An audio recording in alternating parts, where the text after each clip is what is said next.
Hi, I'm Luna. I'm 16, and while most people see me as just another shy girl, my life is anything but ordinary. I keep to myself, lost in books and daydreams, trying to navigate a world that doesn't quite seem to fit me. But my life is a delicate balance of hiding and longing, and a secret I guard with everything I have. My family and I recently moved to a small town called Whispering Pines, nestled in a deep forest. My mom, Celine, said it was for a fresh start, but I knew better. She was always anxious, her eyes darting around as if expecting something to jump out at her. She constantly reminded me to stay hidden and keep your secret. Okay, back to my secret. Each night, as the moon rose, I slipped into the woods and transformed into a unicorn. It's a magnificent form with a shimmering white coat and a horn that glowed like moonlight. In the forest, under the cover of night, I was free, a creature of magic, running wild and unbound. But by day, I was Luna, the girl who avoided mirrors and hid under a hood. I was isolated, not quite fitting in with any group at school. I didn't seek out friends or companionship because getting close to anyone could have put me in danger. So I remained on the fringes, living a double life that was both exhilarating and exhausting. Then there was Jasper. He's an artist with a sketchbook perpetually in hand, always drawing and observing. There was something different about him. His eyes seemed to see beyond the surface, and he had been curiously watching me ever since I arrived. His presence was a mix of intrigue and unease for me. One day, after school, he cornered me by my locker. Hey Luna, I've noticed you always wear that hood. Is there a reason? I shrugged, attempting to sound nonchalant. Just like it keeps me warm. He raised an eyebrow, unconvinced. There's something more, isn't there? You're always hiding. I laughed nervously, trying to deflect. What about you? Always drawing? Jasper flipped open his sketchbook to reveal a detailed drawing of a unicorn. My heart skipped a beat. The other night, while I was walking through the woods, I found these strange tracks in the snow. So I did a little research, and maybe, just maybe, there are unicorns out there. I tried to maintain a casual demeanor, though anxiety bubbled beneath the surface. Unicorns aren't real, Jasper. He looked at me, his eyes sparkled with curiosity. What if they are? What if there's something magical out there that we don't know about? I forced a smile, feeling a sense of dread. Maybe. But I wouldn't worry about it. Despite my attempts to dissuade him, Jasper's curiosity didn't wane. He continued to question me, probing with a mix of genuine interest and persistence. His questions, though innocent, hit too close to the truth and made me uncomfortable. The next day, while I was walking to the local bookshop to get a new journal, I saw 3 men and 2 women exiting a large black SUV, all wearing the same black suit and tie. As I stayed hidden in the shadows, I got close enough to hear them speaking to Whispering Pines local sheriff, Marty Luca. They told him they belonged to a government agency of environmental researchers, but their high-tech gadgets and probing questions suggested otherwise. It was clear that they were searching for something, and I couldn't shake the feeling that it might be me. Later that night, I told my mom about the mysterious group of strangers that had arrived. Immediately, my mom's anxiety reached new heights. I watched as she ran to the closet and pulled down an old photo album from behind a row of hat boxes. She fluttered the pages until she stopped at an old newspaper clipping with a photo of the same people I saw earlier that day. Luna, we have to be extra careful now. The OSS is here, and they're not what they seem. I looked at her, confused. What do you mean? Who is the OSS? She gripped my shoulders, her voice trembling. Office of Supernatural Sightings. They're looking for magical creatures. If they find out what you are, they'll capture you and use you for their own purposes. You must stay hidden. But I need to go out at night. It's the only time I truly feel alive. My mom's eyes filled with tears. I know, sweetheart, but it's too dangerous. Please, promise me you'll be careful. I nodded, but in my heart, I knew it was a promise I may not be able to keep. The allure of the forest and the freedom it represented was too strong. That night, I snuck out as usual, but the OSS's presence was palpable. Their advanced sensors and patrols made it clear they were on the lookout for something. My heart raced as I navigated the forest. I was careful to stay out of sight, but in my panic, I accidentally left behind a few strands of my magical mane caught on a branch. The next day, Jasper found the strands while sketching in the woods. He was intrigued, examining them closely. Later, he approached me in the school hallway, holding the strands out with a mixture of curiosity and excitement. Luna, look what I found! He held them up to the light. They sparkled with cosmic energy. They're different, almost magical. I tried to dismiss his concerns with a laugh, but Jasper's gaze was unwavering.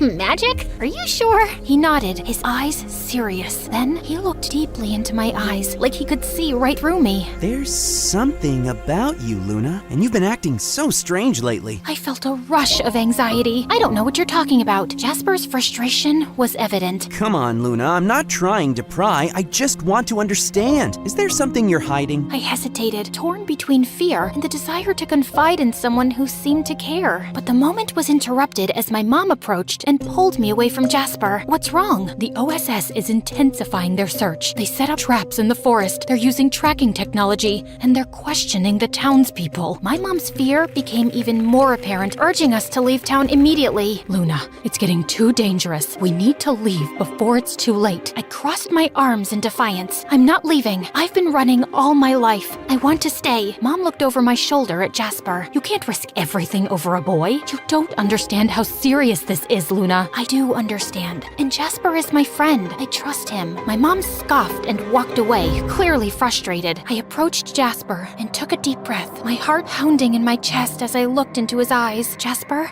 there's something I've been hiding from you. Something I thought you could never understand. My hands twisted nervously. I took Jasper into an empty classroom so we could talk in private. I'm not like everyone else. I'm a unicorn. As the words left my lips, a soft, ethereal glow surrounded me, and a single shimmering horn slowly appeared on my forehead, illuminating the night with a radiant, magical light. I watched his face, waiting for his reaction, fearing he would turn away, but hoping beyond hope that he would stay. Jasper's face softened, and a smile slowly spread across his lips. He reached out and gently touched the glowing horn, his fingers trembling with awe. I always knew there was something magical about you. Thank you for trusting me enough to share this. He let out a soft laugh, his eyes bright. You're beautiful, Luna. All of you. In the following days, Jasper and I spent countless hours together, working on a plan to outsmart the OSS. His artistic talents became crucial. We created detailed maps and tracks to mislead them, and in the hours we spent together, the bond between us grew stronger. Jasper's presence was a source of comfort. For the first time, I felt that I wasn't alone, that there was someone who truly understood and cared for me. One afternoon, Jasper voiced a troubling thought. What if they catch you, despite our efforts? What if they find out everything? I took a deep breath, trying to stay calm. They want to control me, to use me for their own gain. But having you help me is everything. I've never had someone stand by me like this before. Jasper reached out and gently touched my arm. I won't let them catch you. I'll do everything I can to keep you safe. His words brought me a sense of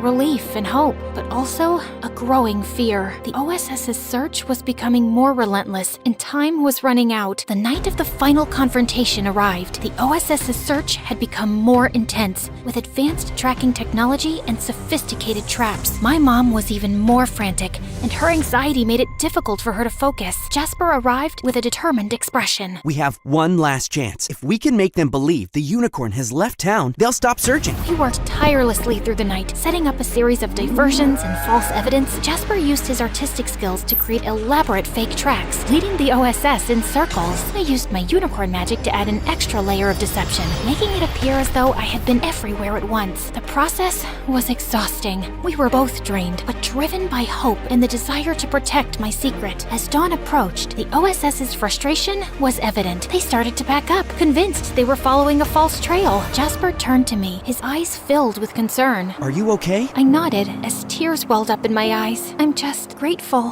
Thank you, Jasper, for everything. He smiled, though there was a hint of sadness in his eyes. I'd do it again, in a heartbeat. You deserve to be free. As the OSS retreated, I felt a sense of peace I hadn't known in a long time. The weight of my secret was lighter, and I was comforted by the knowledge that I wasn't alone. Jasper had been a beacon of hope in my darkest moments. With the OSS gone, my mom's fear slowly subsided, though the threat of their return lingered in the air. As the weeks passed, the town returned to a semblance of normalcy. I continued my life as Luna during the day, but the nights were still mine. Jasper and I maintained our secret meetings, and our friendship grew deeper with each passing day. He became a confidant, someone who understood both my human and unicorn sides. Then, Then, one evening, as we walked through the forest together, Jasper turned to me. Luna, what do you want for the future? I thought for a moment, the weight of my dual existence heavy on my shoulders. I want to find a place where I can be both Luna and the unicorn, a place where I don't have to hide. Jasper smiled, his eyes shining with determination. We'll find it together. We continued our walk in companionable silence as the moon cast a gentle glow on the path ahead. There was still uncertainty, but there was also hope. Jasper's presence was a reminder that I wasn't alone, that there was someone who cared about me and believed in my future. In the days that followed, Jasper and I continued to navigate the challenges of keeping my secret while building a life in a small town. We shared our dreams, fears, and hopes, and our friendship deepened. Jasper's sketches were a chronicle of our journey, capturing the magic and struggles of our shared experiences. One night, as we sat together by a small stream in the forest, Jasper asked, Luna, what's the most important thing you've learned through all of this? I reflected on the journey, the challenges, and the moments of connection. I've learned that even in the darkest times, there's always a light. It might come from unexpected places, like a friend who believes in you, and sometimes the magic we seek is within ourselves. Jasper nodded, his gaze thoughtful.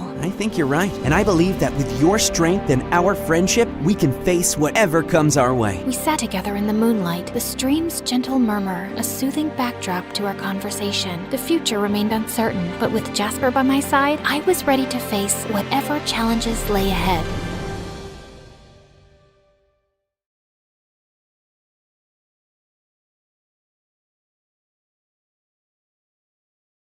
My friend often says that Italians are emotional and impulsive. I haven't done an impulsive thing in my life. Crazy things just happen to me, you know? I was just so unprepared for my chemistry exam, and all I did was set off the fire alarm. Next thing I know, a fire truck had crashed into our school auditorium. The principal was furious and searching for the culprit, and I, the culprit, found myself running away from the school as fast as I could. I rushed straight into my empty house and up to my room to find a boy sitting on my bed. He looked exactly like me. I'm talking height, hair color, lips, down to my very eyes. He was like a boy version of me. Suddenly, he ran up to me and hugged me. I pushed him away. Who are you and what are you doing here? Sorry, the front door was open and I was just so excited to meet my twin sister for the first time. Twin what? Falla finita. Was there no end to today's drama? The crazy events of the day ended with me finding out the greatest secret my parents had kept from me. I wasn't born into this world alone. I had a twin brother, and his name was Lucas. My parents had given him up for adoption and kept me. His millionaire father barely paid attention to him now. He was far too busy, and that led Lucas to seek out his real parents. After telling him what happened at school, he suggested something that really caught my interest. Why don't we switch places for a few days? You could enjoy my mansion and posh high school while I get to see what it's like to live with my real parents. And my Italian blood quickly did its thing, and before I knew what I was saying, I yelled, "Deal!" I didn't want to waste another second. I just wanted to experience a day at school without getting bullied. We went out and bought wigs, and then I was off to take over my twin brother's life and move into his mansion. I just went crazy the first day of the switch, eating everything I could see in the pantry and playing all of Lucas's amazing video games. No one was at home except for his many servants. I called Lucas to check in on him, and he sounded so happy with my parents. Mama's cooking is the best, and I had so much fun watching basketball with Papa today. How about you? I told him that I was doing just fine. I hope you'll really enjoy my life, sorella. After meeting his best friend Jeff, I was sure I would. There was just something about him that was so dreamy. He radiated pure confidence and charisma. Too bad I was here as a boy. There was nothing I could do but look. Or so I thought. Turns out Lucas and Jeff were much closer friends than I knew. One day, he just barged into my room without even knocking. And worse, he immediately jumped into my bed as if he owned it. Wake up, princess. It's time for your morning tea. What did he just call me? He was grinning from ear to ear. And then it hit me. I was still in my girly pink pajamas. Could I just disappear right now? I immediately cleared my throat, and in a deeper voice I said, I'm just man enough to wear pink. Dude, I know, it's cool. He gave me a fist bump and a wink, and I responded in the most awkward way. Gosh, I was so bad at this. My crush on Jeff was interfering with my acting. He was so hilarious and attractive, it made my girly side come out. Once I almost giggled. How was I ever going to hide my secret with this gorgeous boy always hovering around me? Little did I know that it was about to get much worse. Jeff walked up to me one day and asked me if I was up for the date. I nearly fainted. Date?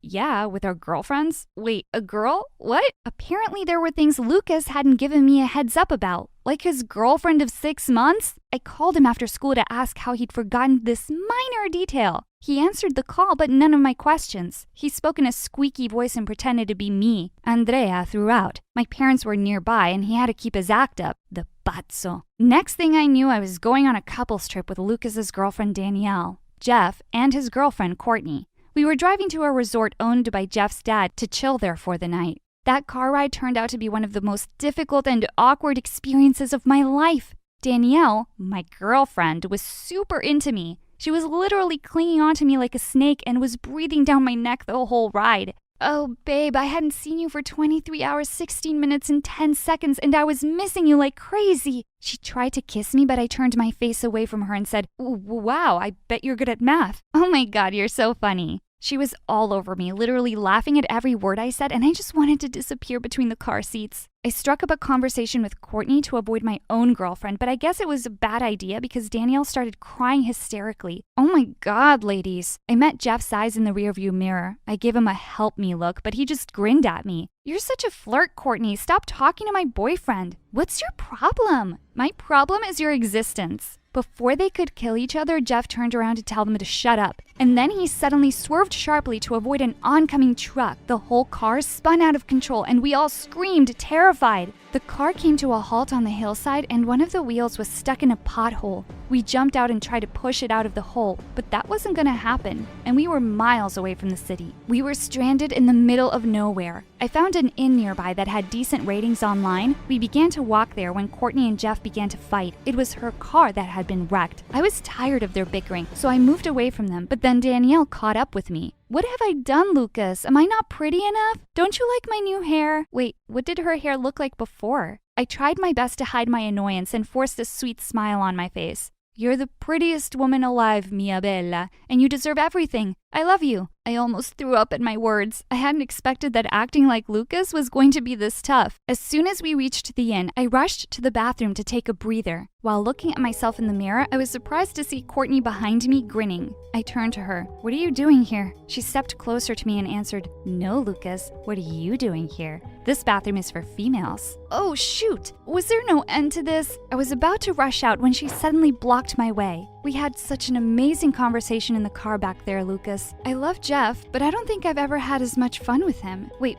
what? Before I knew it, Courtney grabbed my face and kissed me right on the lips. Holy cow, I was kissing a girl. At that moment, Danielle came in and saw us. There was a look of horror on her face as she screamed at the top of her lungs. She was ready to attack Courtney, but Jeff came in time to stop her. Danielle screamed at Jeff, Your stupid girlfriend kissed my boyfriend! Courtney started crying as she hugged Jeff. Babe, I didn't do anything wrong. Lucas followed me in here and kissed me. You know what? I'm so done with you. We're over. Courtney just rolled her eyes. Fine, whatever. Jeff ignored her and turned to me with a furious look on his face, and my heart sank because I had betrayed him. The pretty messed up situation was interrupted when the innkeeper came in to tell us that she had prepared 2 rooms for us. At that moment, I wanted to hug her so bad for being a lifesaver. Thankfully, the woman was very old-fashioned. She wouldn't let teenagers bunk together under any circumstances, so Jeff and I had to share a room, and the crazy girlfriends were in another. But then I started sweating bullets when I realized something. Jeff and I were sharing a room? A bed? How was I ever going to get through this? And he's mad at me right now.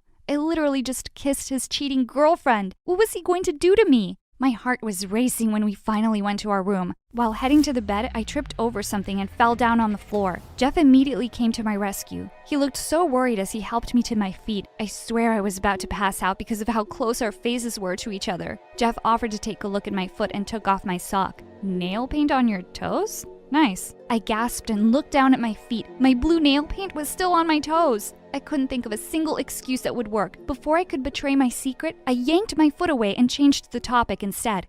I'm sorry about what happened earlier, dude. I know you're mad at me. Are you going to beat me up? Suddenly, he burst out laughing. Why would I beat up a girl? And in this case, Lucas' twin sister. I froze in surprise. But how did you know? Jeff said he'd figured it out easily. I acted nothing like Lucas and remembered none of his plans. Lucas had mentioned to Jeff that he had a twin sister, so he put 2 and 2 together. Besides, Lucas's eyes aren't this beautiful, and I've never felt attracted to that idiot's smile. My whole face was red now. You're attracted to me? He just smiled at me and continued to bandage my foot. When he was done, he got up and said, wildly attracted. I kid you not, I nearly fainted. I finally opened up and told him the whole truth. I was a girl! Oh, it felt so good to say that out loud. Jeff listened to me patiently as I told him everything. My life at home and at school. He took my hand. You're the most beautiful girl I've ever met, Andrea. Inside and out. Not to mention funny, too. You don't deserve to be bullied and treated like that. Oh God, he was so sweet. How could Courtney cheat on a boy like him? I blushed harder when Jeff started leaning closer and closer. Before our lips could finally touch, Danielle, my girlfriend, suddenly barged in. Jeff immediately jumped out of the bed and pretended to be doing push-ups on the floor. She said, "Babe, I couldn't sleep. That witch Courtney was snoring like a pig." I said, "How did you get in here?" "Oh, the innkeeper was sleeping, so I took the duplicate key from the reception." Ugh, she was so annoying. I forgive you for kissing Courtney, by the way. Now let's go to sleep. She climbed onto the bed and told Jeff to sleep on the mattress instead. Jeff said, "Yeah, sure," while grinning at me. He was really enjoying my misery. I was forced to cuddle Danielle to sleep just to stop her from making out with me. "Babe, can you sing me my favorite lullaby?" I was panicking now. I started singing some random nursery rhyme when Jeff came to the rescue again. In case you guys have forgotten, I'm also here. Can I have some peace? After a few more minutes of pestering me, Danielle finally fell asleep. I carefully untangled myself from her and rolled to the edge of the bed. I whispered down to Jeff, "Are you still up?" He whispered back, "How can I sleep when I can't stop thinking about you?" Oh, my heart. Go to sleep already. We need to have enough energy to deal with these crazy girls tomorrow. Sure, but I need a goodnight kiss. I rolled my eyes as I grinned in the dark. Fine, carino. I reached down to him, intending to give him a kiss on the cheek, but to my surprise, he aimed for my lips instead. My heart almost jumped out of my chest when Danielle started snoring. Jeff and I were laughing soundlessly till our stomachs hurt. It was 5 a.m. when Jeff convinced me to sneak out and leave the two crazy girls behind. He paid for the rooms and we waited for help at the side of the road. Luckily, we were able to find someone to give us a ride back to the city. Jeff wanted to take me out on our first official date, so I wore the cutest pink dress and let my hair down this time. As he watched me walking towards him, he put a hand on his heart. "Did it hurt?" "Huh? What did? When you fell down from heaven?" His cheesy line had my heart doing hula hoops. Finally, I was able to giggle as much as I wanted. He took my hand and kissed it. "You're even more beautiful than I thought." He took his dad's car and we continued our love story that weekend in his dad's resort. Just the two of us this time. Everything was perfect until Monday. Word of Courtney and I kissing had spread like wildfire, thanks to Danielle, who was really mad at me for leaving her behind. And now everyone thought I was trying to steal Jeff's ex-girlfriend. There was an awards event in the school's gym the next day, and Courtney was declared the best cheerleader. After delivering her speech, she suddenly called my name out and said, "I can't stop this feeling anymore, Lucas. Will you be my boyfriend?" Danielle shouted from the audience, "Girl, your desperation is hurting my toenails. Dream on." Courtney fought back. "At least I wasn't dumped by Lucas." Danielle replied, "Yet." It was so awkward that I found myself running out of the gym as everyone laughed at Courtney. I skipped school for the next 2 days to avoid those girls and chose to hang out with Jeff as my real self. I was so happy when he agreed to watch a cheesy romantic movie with me. The movie ended, and as soon as the lights were back on, we were shocked to see who was sitting in front of us. Danielle's friends! They were about to turn around, but Jeff and I were quick. I immediately buried my face in my bucket of popcorn while he pretended to sleep. Thank God they immediately left. That was close. Jeff and I continued our little dates, but my love-filled haze of happiness didn't last long. I was heading to school one day when Lucas showed up, the real Lucas. He was troubled and unhappy back in my school. He said he had no idea what I'd meant when I said I was unpopular. People were picking on him left, right, and center. "I love our parents, sis, but I'm done with your life. I'm sorry." I would have agreed to switch back happily a few days ago, but now I wasn't sure. I didn't want to leave Jeff. On the other hand, I missed being a girl freely. I missed my parents too. What was I going to do? I told Lucas to give me some time and I went to school. Little did I know that this was the calm before the storm. That night, I got invited for a Zoom conference by Courtney. Out of curiosity, I clicked on it and was surprised to see the faces of everyone at school. Did I miss something? All right, now that everyone's here, are you all ready for our interesting lesson tonight? Oh no, I didn't like where this was going. She started playing a slideshow presentation for everyone to see, and it was pictures of me and Jeff, hundreds of them. Apparently, Courtney hadn't dealt well with my public rejection. She was suspicious of me and Jeff, and without our knowledge, she had stalked us during our last few dates. My world stopped when the pictures of me taking my wig off and kissing Jeff showed up. Everyone knew our secret now. My act was finally over, whether I liked it or not. So according to my research, Lucas's twin sister has been pretending to be him for the past few weeks, and she has had the nerves to kiss me and steal my boyfriend. I don't know which one is more disgusting. Ew. That was officially the end of it. I had to go back now. I was about to call Lucas to tell him what had happened, but he called me first and told me to come home urgently. I got really worried. Jeff drove me to my real house, and I saw my parents hugging Lucas with tears in their eyes. And Lucas wasn't dressed as a girl. What was happening? Mama? Papa? They immediately hugged me as soon as they heard my voice. Dad said, "Our bambina is back. Why didn't you tell us about this switching business?" I turned to Lucas, and while scratching his head, he told me, "Sorry, sis, Mama caught me in my underwear in the bathroom." Mom then started explaining, "We were forced to give up Lucas for adoption because we didn't have enough money to take care of you both. We never thought we'd see Lucas again, and we're so happy that we got to meet him." Lucas told us that he wanted to be close to his family, so he'd made a plan. There was more than enough room in his mansion for all of us. He talked to his foster dad already, who was totally fine with it. My parents were so over the moon. I was so excited to have a sibling and leave my horrible school. And of course, now I could stay close to Jeff. Jeff said, "Oh, by the way, dude, Danielle's no longer your girlfriend." Lucas laughed. "Great, I was wondering how I was going to break up with her. Seriously, those girls are the worst." The boys did a fist bump in front of me. Jeff then turned to me with a wink. "That's how it's done, babe." I just answered him with the girliest giggle ever. Amore mio. I never knew my father, but Mom and I were really close. We didn't need anyone else. We both loved to talk over a cup of hot chocolate in the morning and tell each other the most interesting things we read on the internet. Fact-checked, of course. See? This male model is walking on the ramp with heels. Guess what? Apparently high heels were originally for men. After that, we biked to school most mornings on Mom's way to work. One day, when we were in a little bit of a rush, Mom and I raced through a light just as it turned. I didn't pay attention to a car making left turn, crossing the intersection and nicking Mom's back tire, sending her flying off her bike while it sped away. Rage rushed through me and I threw rocks at the car before it sped away without looking back. Oh no! Mom! I'll call 911. We need to get you to the hospital. Did you see who did this? No. Well, let's not wait for the ambulance. I can take you to the hospital right now. And here I am, getting into the story without even introducing myself. Hi, I'm Aurora. I used to live in Pennsylvania, and now in Australia. Before I tell you the rest of the story, please like and subscribe. The man introduced himself to us as Carrie, and he was so kind that he checked on us every day for the week Mom was in the hospital. Once Mom came home on crutches, she tried to go back to work at the chocolate factory. But instead, they let her go. No job meant we were about to lose our tiny one-bedroom apartment too. We were struggling when, like a guardian angel, Carrie showed up at the door. He came to meet us as it was his last day in Pennsylvania, and when he heard about everything, he had an idea. I have plenty of room, and I'd really like to help you and Aurora. The next thing I knew, we packed and left everything I liked and moved with Carrie to Australia. He had an enormous mansion. I had my own bedroom and my very own study with an art corner. Carrie even hired Mom to be his office assistant, and we never had to cook or clean anything.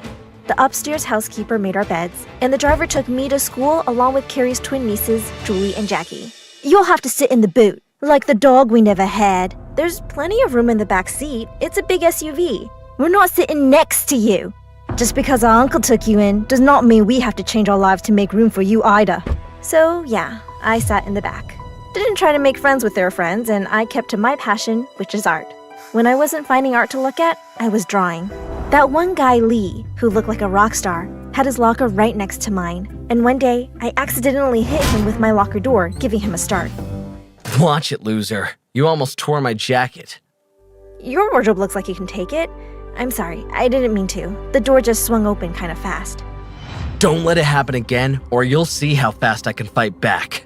He walked away, and I felt really weird. Like, was that a threat? Was he actually dangerous? Or just liked acting tough? He surprised me the next time we were both there at the same time, when he picked up a drawing that fell out of my notebook. This looks like a cross between an old famous Degas and a cool Banksy. Way to mix decades together. Wow, I'm surprised you know who these artists are. Maybe you shouldn't judge a book by its cover. He did dress like a rebel, and I'd seen him drive a flashy scooter. Lee was one of the most popular boys in school and super handsome. But that didn't mean he wasn't smart. Well, when the book speaks in cliches, you don't expect much. Touché, mademoiselle. I'll try to be more original. Maybe you should crack this book open to see more of the story. Are you asking me out in a very roundabout way? It sounds like you want me to, new girl. I could oblige, but I don't want to be late for class. He walked backwards, keeping his eyes on me for a moment, and then turned and went ahead. That afternoon, our English literature teacher separated the class into two halves. My half of the room wrote our names on tiny slips of paper and dropped them in a hat. The other half of the room each picked one of our names. Julie and Jackie got each other, which seemed fitting. I got Aurora. What do you know? You can put it back and pick again. I don't mind. The class laughed, but the teacher said there were no swaps, and we found out that we had to act out a scene from a Shakespeare play. Oh, this should be fun. I bet you want to do Romeo and Juliet. No, why would I pick that when I could play someone who hates you? I thought you didn't like cliches. Obviously we should do. And then we both said it at the exact same time. Much ado about nothing.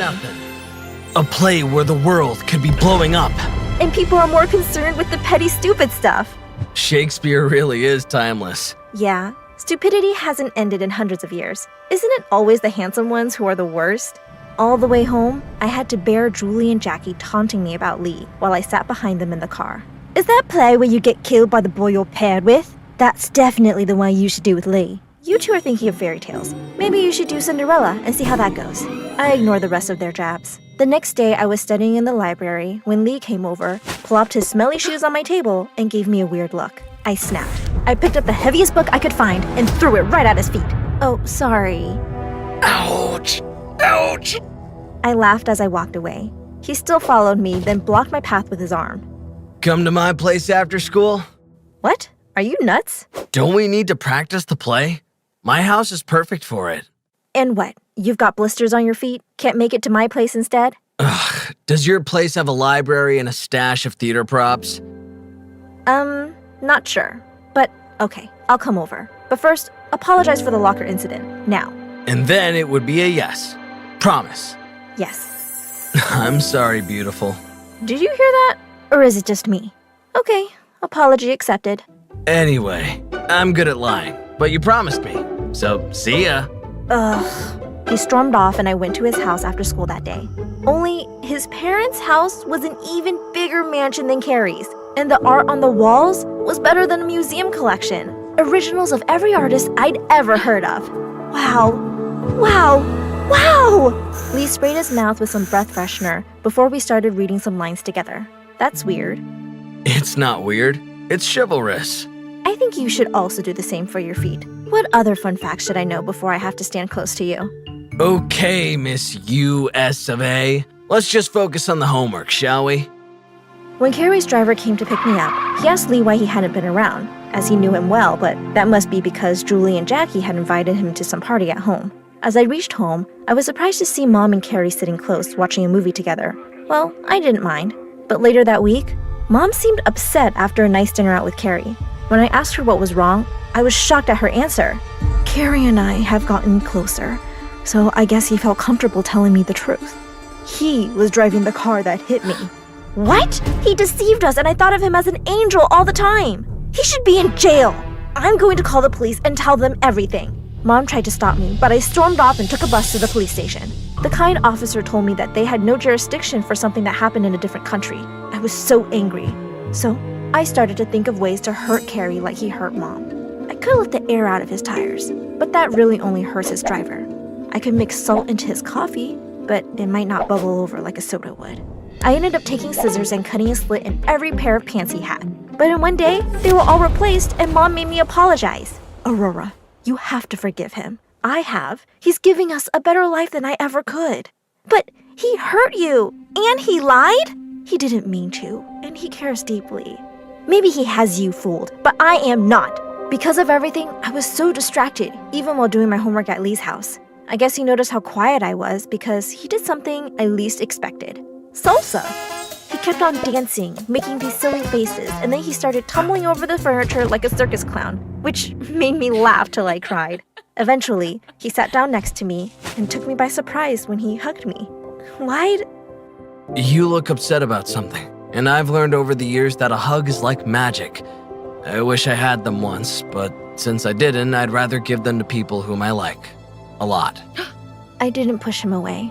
I knew that I needed that hug, but in that moment, I knew he needed it maybe more than me. I was happy, and we started spending more time together. He even offered to carry my books, started sitting with me at lunch, and when I told him about the chocolate factory where I used to live, he had hot chocolate waiting in a thermos for our next rehearsal. We should rehearse the scene all the way through since we have to do it in class tomorrow. He asked me to be his girlfriend, and I said yes. When I went home that night, I completely understood the expression, walking on clouds. Maybe our life in Australia was better than it ever might have been. I wanted the good vibe to last, so I couldn't face riding with the nieces to school the next day. I took the bus. On my way to class, I noticed Lee talking to Julie and Jackie, so I ducked around the corner so I could listen without them seeing me. Then I was shocked when he leaned closer to Jackie. Well, I am that good of an actor. Okay, but you can quit now. I don't like this anymore. You were just supposed to spend time with her to see how Jackie and I are so much better. I'm missing my boyfriend. Aren't you missing me too? Of course, I'm doing this for you, right? You two came up with this plan. Plan? Getting close to me was all some sort of game for them? He didn't want me any more than Carrie wanted us. I was fuming. I raced to the bathroom to pull myself together and set my own plan in motion. When it was time to perform our scene in class, I put on the low-cut costume our maid delivered for me with an extra prop I asked her to bring. Lee whispered in my ear before we began. Aurora, you look amazing. Wait for the next surprise. When he tried to squeeze my hand, I conveniently pulled away to grab my little paper bag with the prop inside. In our scene, we worked out that Lee would casually take a bite from an apple. We ad-libbed and made up some added dialogue when I handed him a caramel apple instead. What a treat to have caramel. You'd think it was my birthday. I tried to keep from laughing, but his face was priceless as he took a bite and found it was a caramel onion. The whole class laughed at him, but he kept going, like he wanted to prove he'd do anything for me. After class, Lee grabbed my arm. What was that? Maybe Jackie, your real girlfriend, has some of your mouth freshener for you. Wait, how'd you find out? I didn't want to hear any of his lies, so I ran out and left school early to go home to find Mom. I begged to move back to Pennsylvania, but Mom showed me a giant new ring right before Carrie walked in. Aurora, I know it's fast, but Carrie and I feel it was fate that brought us together. I didn't know that my trip to America will help me find the two people I care about more than anything in the world. I'm very sorry that it had to be through an accident. It was an honest mistake, and I don't want to lose both of you. I was beginning to soften toward Carrie. He was really showing he cared. I guess that look in his eyes was the dad moment I'd been missing. I'd been overthinking it, but he'd done so much for us. Clearly, my anger took the best of me. And if you still don't agree, I'm not going to press your mom to stay. And you know, I've had enough punishment as I had those piles you wished for me. At least take it back. I'm sorry. But I never want to go back to that school, though. They're hateful.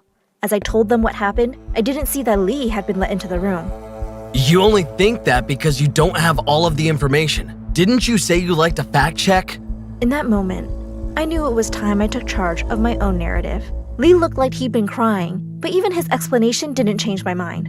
I never meant to hurt you. I was trying to find the right time to tell Jackie that she and I were through and how much I really do like you. That getting to know you was absolutely the best thing ever. Wow, that's sweet. And I know what I'm doing. Lee, you're exactly the kind of guy I want to be dating. And Carrie, you've done so much for Mom and me. Only, I just realized that I don't want to be an extra in anyone's story or a prize in some twisted game. I don't need any grand gestures to know my worth or dictate my happiness either. Lee's eyes held a mixture of admiration and surprise. Carrie and Mom both looked like they respected what I was saying. I'm going back to Pennsylvania, not because I'm running away from what happened here, but because I've got dreams to chase. I want to go to art school and build my life on my own terms. Lee remained silent, but I could tell he liked what I was saying. But what about us? You will always be a part of my story, but it's time for me to write the next chapter in my own way. Carrie, you and Mom have a chance at happiness. I won't stand in the way of that. Lee, if what we have is real, it'll survive the distance and the test of time. The room was filled with a sense of understanding as Carrie told a maid to pack my things. When I hugged my mom goodbye, I whispered, "I'm doing this for us, Mom, so we can both be strong independently."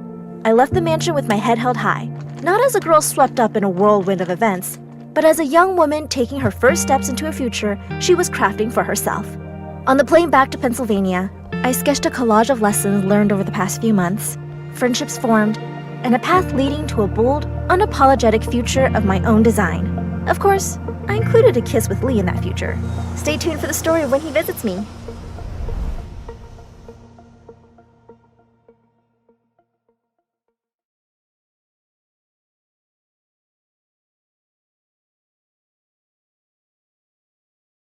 Lily, sweetie, are you still mad at Mommy? I turned away and continued to draw on the paper in front of me. That's beautiful work, sweetie. You're your mama's kid. I kept working. Mom, just leave me alone. I'm sorry, darling. I can't explain. I'll do whatever it takes to protect you. Grown-ups were so lame. They were always crying and saying the weirdest things. As Mom left the room, she turned to Mandy, my oldest sister. Take care of Lily for me while I'm gone, okay? As soon as I heard Mom leave, I said to Mandy, "I'm going to go watch TV." Go wherever you want to. I hope you don't come back. Wherever? Great. Mom said she couldn't take me to Susie's party because I was too small to go out. But I was 6 years old. I was almost a grown-up. I could go out by myself. When I got outside, I asked an old woman standing by the side of the road, "Do you know Susie's house? It's got a pink gate." She said she did and she could take me there. But the house she took me to had a purple gate. Don't be silly. This is purple. I told you, Susie has a pink gate. I was starting to get angry now. Grown-ups could be so dumb sometimes. I turned to leave when suddenly the woman picked me up and rushed inside. I started to scream, but there was no one around. She put me in a dark room and said if I keep quiet, she'd give me ice cream. I don't want it. I want my mommy. Should have thought about that before. Now I'm your mama. She'll never find you. I started to cry. Just then, the door of the house flew open and someone yelled, "Keep your filthy hands away from my girl." I started to jump up and down with joy. It was Mom. As the woman was taken away, my mom hugged me. "How did you find me, Mommy? I was so scared. She said you'd never find me." She hugged me again and said, "I'll always be able to find my little girl. I put a special little chip in her brain that tells me everything about her, so I never lose her." Hi, my name is Lily, and if you think you have an overprotective mom, wait till you meet mine. She can literally read my mind and can always track me down. She said that I'm too beautiful and can't go around by myself. When I was younger, I didn't know what that even meant. But before I continue, click like and subscribe. By the time I was 10, I had good grades in school and was the smartest kid in class. I could read books far above my age group, and I was better at math than Mandy. But my real passion was like my mom's, art. One day, my art teacher invited me to her house, saying she had some old canvases and paints I could use. I had just started working when the door burst open and Mom barged in, looking like a loony. "Just what do you think you're trying to do with my child? You think I won't find her? Your little Lily is a prodigy. She's another Picasso, a Michelangelo. Keep your trap shut. I know you were trying to kidnap my kid." As Mom dragged me home, I couldn't help wondering how she even knew where I was. But then I remembered how Mom had once said she'd put a chip in my brain so she could always find me. That's how. The next day, we had a new teacher. And on top of that, Mom forced Mandy to join my class. Mandy was furious. "I can't believe I have to go down a class just to babysit this brat, Mom. It's not fair." But Mom couldn't care less. "You know your sister is special. You absolutely have to look after her." Mandy glared at me. "I wish you'd just disappear." "Yeah, well, I wish you'd disappear too." Years passed, and every day Mandy had a new reason to be mad at me. She kept picking fights for the smallest things. If I made a good piece of art, Mandy yelled at me and called me a loser. In fact, sometimes she yelled at me if she could hear me breathe. It's not my fault what Mom decides. One day soon after I turned 14, Mandy threw a particularly horrible tantrum when Mom said she had to go somewhere, and Mandy had to stay back to watch me. "You honestly can't expect me to cancel my date to watch her again." When Mom came back that evening, Mandy was still in a really bad mood. So she said she'd take us out for pizza and ice cream. "We'll spend some time as a family."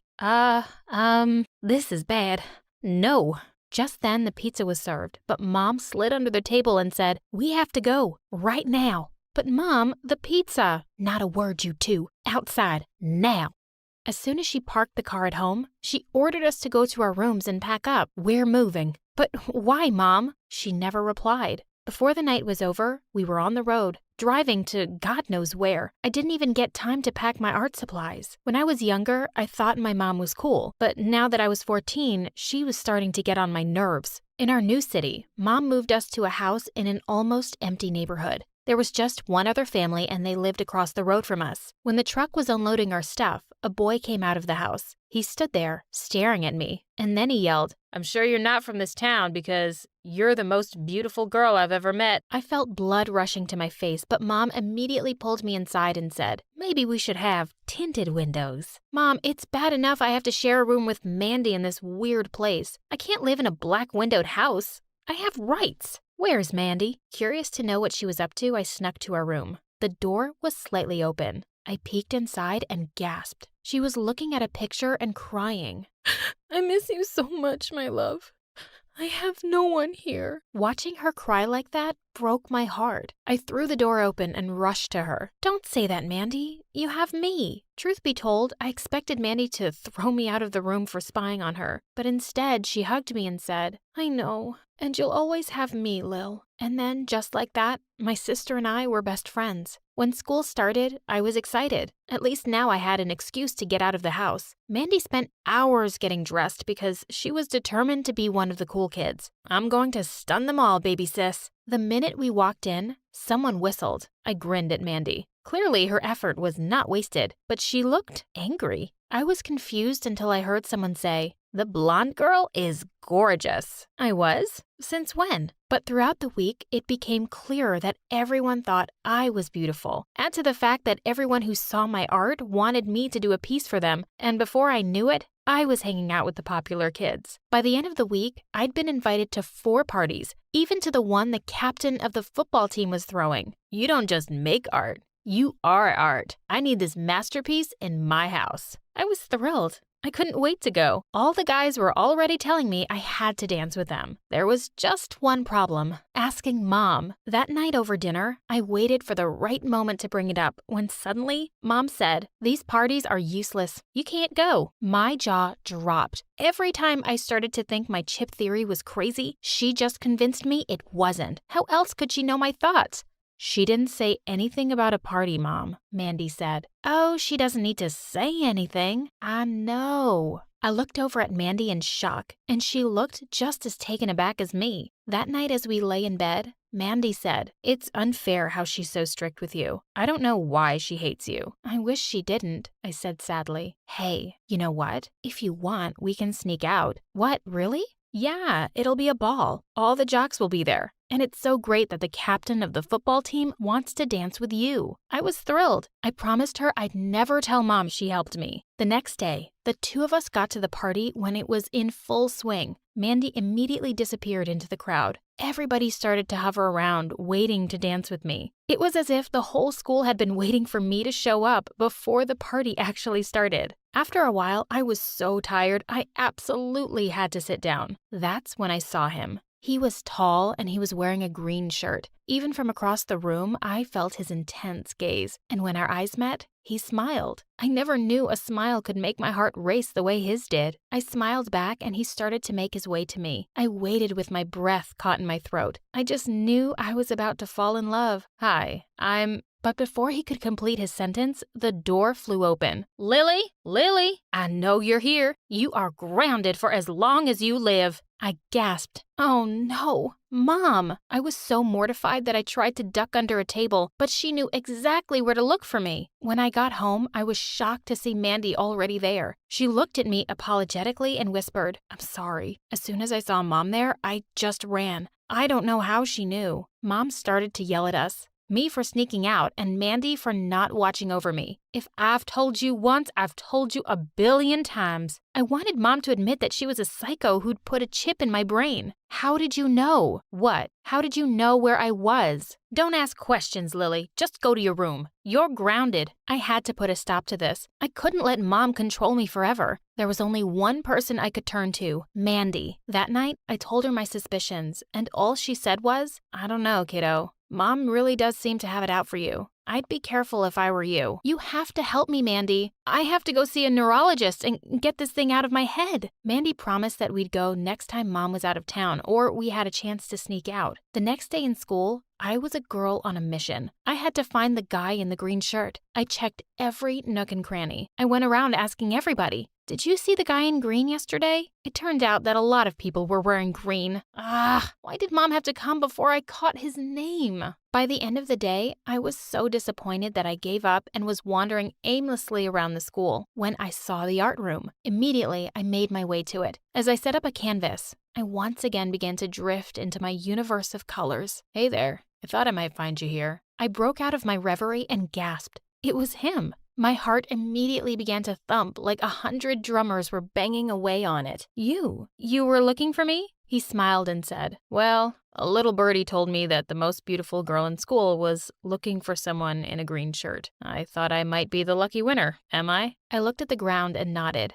In a flash, he was next to me. Why? I wanted to ask you out. He stepped closer to me, and I gasped. He came closer and closer, till his face was just an inch from mine. I'd love to go on a date with you. With that, he turned to leave, and I breathed a sigh of relief. I hadn't even known I was holding my breath. As he reached the door, he turned and said, oh, and in case you were wondering, Lily, my name is Eric. When I got home that day, I was still flustered, and my heartbeat would not slow down. I kept thinking only one thing, Eric, Eric, Eric. Suddenly, Mom barged into my room and she yelled, snap out of it. What? This boy. Eric, just stay away from him. Boys only bring trouble. I gasped, and then suddenly I felt furious. You aren't the boss of me, and you can't control my life forever. I'm going to date whoever I want to. Don't make me do something I don't want to. The next few days went by in a magical haze of Eric, who was spending every minute of school time with me. I'd never felt happier in my life. And then one day, Mom announced that she was going to an art auction to sell some of her work. She would be gone for the whole day. This meant I could spend the whole day with Eric. We decided to visit a nearby town that was famous for its art museums. The minute Mom left, so did we. For once, I was sure I was safe from Mom, but I was so wrong. As we wandered around seeing museum after museum, Eric suddenly stopped and told me he had a small gift for me. Of course, I wondered what it could be and gasped when I saw it. It was a gorgeous hairpin. One look was enough to know it would have cost a fortune. I'm not much good at art myself, but my grandma was. This was hers. She'd have loved you and would have wanted you to have this. Oh, Eric, it's lovely.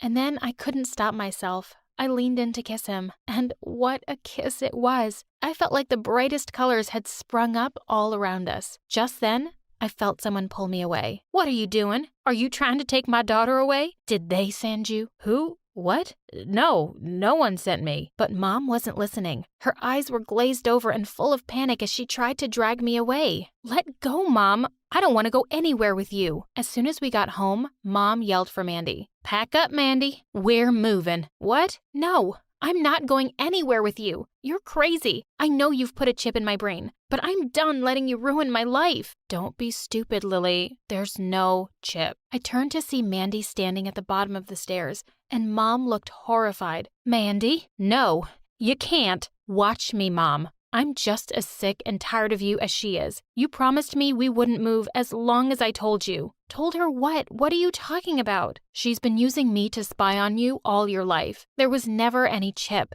The last time we moved, she said if I was nice to you and told her everything, we could stay. I was stunned. Why would you do this, Mom? Mom stood speechless, and Mandy said she'd wondered that too. I got so tired of Mom acting crazy that I snooped around in her papers and found everything. Will you tell her, Mom? Or should I? Mom looked at me, tears pouring down her cheeks.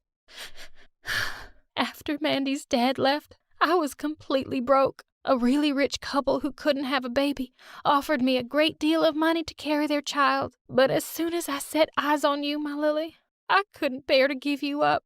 So I ran away with you both, and I've been on the run ever since, terrified they'd find you and I'd lose you. Me? You ran away with me? I looked at them in shock as the reality set in. My mother was not my mother. My real parents were out there somewhere. My whole experience had suddenly turned upside down. I refused to even acknowledge Mom's existence. She had stolen me from someone and used Mandy against me all this time. Eric convinced me that everything she had done was out of love and I needed to forgive her. Eventually I did, but only on the condition that she'd tell me who my real parents were. I needed to go see them, and they deserved to know what happened to me. My real parents were overwhelmed with joy to see me. I stayed with them for a few days, and they seemed like lovely people. They could give me the life every girl dreamed of, but something kept bothering me. I'm sorry you went through all this, but I have only one mother, and she's waiting for me.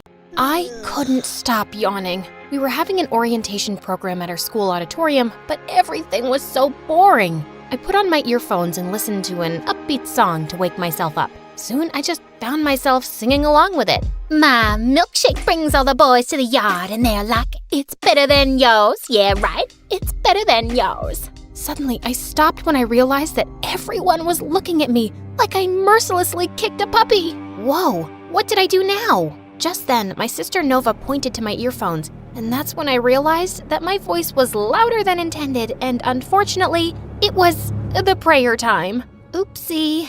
Hi, my name is Heather, and I'm your awkward main character who always ends up doing the most embarrassing things ever. Before I continue, please like and subscribe. I was walking down the hallway when I noticed a guy smiling at me. He was holding a banner which said that he was asking me to the prom. Holy crispy biscuits! Someone actually liked me? I dramatically ran towards him and said, "Oh, my Romeo, yes, yes, yes! I'm going to the prom with you!" But to my surprise, he pushed me away. Ew, not you, weirdo. He was actually asking the girl behind me. Well, that was a little awkward. The girl was Shannon, the principal's daughter who acted like she was the queen of the world. She snatched the banner away from him and tore it in half. How dare you ask me out with that ugly face of yours? The poor guy dashed away with tears. Shannon had been plastering her stupid face all over the school the whole day, trying to get everyone's votes for the prom queen. I even heard her bad-mouthing my sister Nova, her ultimate rival. They had been competing in terms of fame and beauty, while here I was, just trying my best to act as normal as I could. Nova was a year younger than me, but we were in the same grade because, aside from being a goddess, she was also a genius and everyone was just obsessed with her. When I went to the school gym to see her, I was surprised to see all the boys lining up in front of her. Please, Nova, I will do anything. Just go to the prom with me and I'll kiss the ground you walk on. I'll pay you $1 million and give you my private island. But Nova was too busy to care. On the other hand, no one had asked me out yet. Maybe I needed to step up my game this time. Later that night, I decided to practice my social interactions. So I chose my bookshelf to pretend as my boyfriend. While I was kissing it, I caught someone watching me through the bedroom window across mine. Wait a minute, was that Enzo? He used to be my grumpy neighbor when we were kids, but they moved out 10 years ago, and no one had lived in their house since then. I was about to say hi to him, but he raised a banner to give me a message before closing off his window.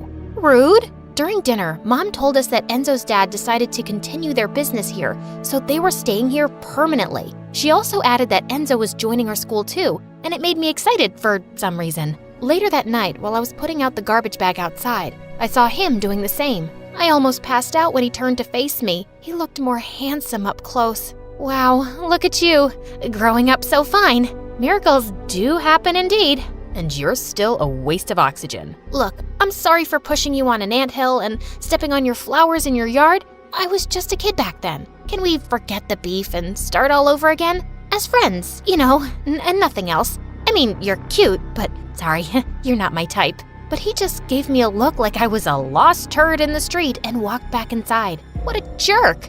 I just focused on my current goal, getting myself a prom date. But first, I had to get a boy's attention. Most boys loved soccer, so I studied about it all night, and the next day, I walked up to the field where the hottest jocks were practicing and tried to join them. Soccer is the best. I love to kick balls real hard. Nice kick, homie! But everyone was acting like I was invisible. Maybe I should try harder. I grabbed a megaphone and walked up to the middle of the field. Did you know that soccer's modern origins began in England in 1863, but not sure about the exact month and day though. I'll dig into that later. And oh, my favorite player is Lionel Messiah. Finally, someone turned to me, and it was Jacob of all people, the most popular guy in school. Jackpot. As he walked up to me, I gave him my sweetest smile. Excuse me, but can you move? We're practicing. Oh, let me join you then. I snatched the ball from him and kicked it, but I ended up kicking him instead. Uh-oh. I dashed away from the field before he could kill me. Just then, I tripped and fell face first into some dog poop. When I looked up, I saw a familiar face walking up to me. It was Enzo. I thought he was going to help me, but to my surprise, he skipped over me and went to pick up a random sunflower on the grass. What a terrible human being! I went to the toilet to clean up and hyped myself up in the mirror to calm down. You're not a potato, you're the ripest strawberry, a queen, a rock star. You don't need to change yourself for someone's validation. Don't chase them. They should be the ones chasing you. But then, you're not running. You're literally standing right now, so how could they chase you? Maybe you should start running. Ah, you're so smart, you little strawberry. As I was blowing myself a kiss and posing like a constipated duck, I noticed someone's reflection behind me. It was Jacob. How long have you been standing there? Long enough to fall in love with you. Wow, did someone blackmail you or something? What are you doing here? I'm here to punish you for kicking me. But it was a harmless little kick. Or was it an assault? Oh no, I'm going to jail. Do you think they have Wi-Fi there? You're amusing. Want to be my girlfriend? Pinch me, punch me, shake me, throw me away to Mars. I might be dreaming. But no, Jacob, the cutest guy in school, just asked me out, so of course, I said yes. We finally started dating and everyone couldn't believe it, especially Shannon. I'm sure Jacob's just using you for some little entertainment because you're literally a joke and an embarrassment. Remember? He's mine. He's yours, but he's dating me. Weird. Go lick some soap, please. How dare you talk to me like that? Don't you know who I am? You're Shannon, right? Before she could eat me alive, Nova suddenly came and snatched me away from her. What are you doing? What? I didn't do anything. I just told her to go lick some soap. Please, Heather, just stay out of trouble. You'll never win against her. She's the principal's daughter. If we continue to piss her off, we'll be doomed. I still need to be the prom queen and graduate as the top student. Just relax, okay? I got you. I knew Nova wasn't convinced, so I promised myself to behave. I ignored Shannon's death glares at school and focused on the perks of dating Jacob. But for some reason, I wasn't feeling the sparks. One night, he insisted on having dinner with us at home, and Mom couldn't believe it when I introduced him as my boyfriend. Are you sure you're not blind or something? Mom! Jacob just laughed while Nova went ahead to her room. As soon as Jacob left, she suddenly barged into mine. Of all the boys, why him? Don't you find it suspicious that he noticed you all of a sudden after all of these years? Why? You find it impossible for a guy like him to actually like a nutcase like me? It's not like that. I just don't really trust that jock. I started to realize Nova's warning over the next few days. Whenever Jacob and I were together, he would always ask me to do some weird things like talking to a dog and eating without using my hands. He and his friends would then laugh at me like crazy, and it was very insulting. One time after lunch, I had a little food crumb near my nose, and he didn't tell me about it. Everyone thought it was a booger, and he'd been laughing with them all day. I finally had enough. I needed to break up with him, so I followed him to an empty classroom, only to witness something that shook my world. He was trying to kiss a girl, and it wasn't just any other girl. It was my sister. I hid behind a wall to listen to their conversation. Get off me, you jerk. Come on, Nova. Don't you get it? I only dated your sister just to get close to you. I don't care. Just leave me and my sister alone. She slapped him before storming off, leaving me totally stunned. His revelation didn't break my heart, but what he did to us was so low of him. I had to teach him a lesson. That weekend after their successful soccer game, I snatched the announcer's mic and dropped a bomb on them. Hi, hello, excuse me. Jacob, First of all, congratulations on the win. Yay! And second, we're done, okay? This is a breakup, and it's not you, it's me. Just kidding, it really is you because you're boring, your breath is stinkier than poop, and your abs are not hard enough for me. So, bye! Everyone erupted into laughter as I walked away like a boss. Nova couldn't stop squealing about it when we got home. Of all the embarrassing things that you did, that was my favorite. We then decided to go to prom together, and to be honest, that sounded better. As Nova left, I caught myself glancing at my window straight to Enzo's. He was walking back and forth in front of his window while reading a book, and it was making me dizzy. Well, if he wasn't so grumpy and arrogant, that would have been attractive. It had only been a few weeks since he joined our school, but he had already formed his own fan club, and I wasn't surprised. Suddenly, he stopped and looked straight at me. I slowly and pointedly pulled out my chair, sat, leaned on my study table, and opened the book in front of me while making eye contact. Then I wrote something on a piece of paper and showed it to him. He looked amused for a second, but then he rolled his eyes at me before pulling his blinds closed. Wait a minute, why was I smiling? The next day at school, I found out that Shannon got mad because Nova accidentally ruined one of her posters. And now they were having the cat fight of the century. I threw myself between them and pushed Shannon away. Oh, please, Shannon. No matter how hard you try, my sister's gonna win that crown. You're just a plain pancake with 1,000 layers of makeup. My sister is way prettier than you. She's a natural. Natural? Let's make it artificial then. She grabbed a bucket of dirty water from the janitor's cart and splashed it on Nova's face. To get back at her, I grabbed the dirty mop and slapped it on her stupid face, taking everyone by surprise. Hurt my sister again, and I'll slap you with a cactus next time, you filthy creature. You're gonna pay for this. You'll see. That's right. Run home to mommy, because that's all you can do. As expected, the principal suspended both Nova and me for 2 weeks, and that also meant that we couldn't attend prom. Nova tried to negotiate with the principal, but of course, she'd side with her awful daughter. If my sister couldn't be the prom queen, then Shannon shouldn't be either, and I had to do something about it. After carefully planning my revenge, I put on a mask, gloves, and a hoodie, and some props before heading to Shannon's mansion at midnight. I hid behind some bushes as I waited for their front porch light to be turned off. Suddenly, someone popped in beside me. Fancy seeing you here. Holy puppies, what are you doing here? Did you follow me? Judging by your outfit, I knew you were about to do something stupid again, so I just came to warn you that trespassing is illegal, and we should just go home. Why do you care anyway? You're just my grumpy neighbor. Just then, 2 scary black dogs started barking behind us. Oh no, I know I'm not exactly pageant material, but do I look like a bone? Please, don't answer that. Just then, the dogs started chasing us. Enzo grabbed my hand and led me to the back of the house. We then entered an open window and ended up in the kitchen. We can't stay here. We're gonna get caught. Don't you think I know that? Remove your shoes. We can't leave marks. They can trace us through shoe marks. I've watched that one episode of CSI where the serial killer was caught because of his Adidas. Can you believe it? Suddenly, someone walked in. Enzo was quick to cover my mouth and pushed me against the wall to hide. As he was on high alert, I couldn't help but think how close we were right now. I could even feel his heartbeat racing. Or was it mine? She's gone. Now tell me, what exactly do you plan to do for revenge? Watch me. As we finally reached Shannon's bedroom, I took out my fake crocodile balloon, and while I was blowing it up, I noticed Enzo staring at me. What? Nothing. You're cute. Wow, I didn't expect that from you. Sorry about being grumpy. Those were just the times that I had my period. I continued blowing up the balloon to hide my blush, and when it was huge enough, I threw it beside the sleeping Shannon, waking her up.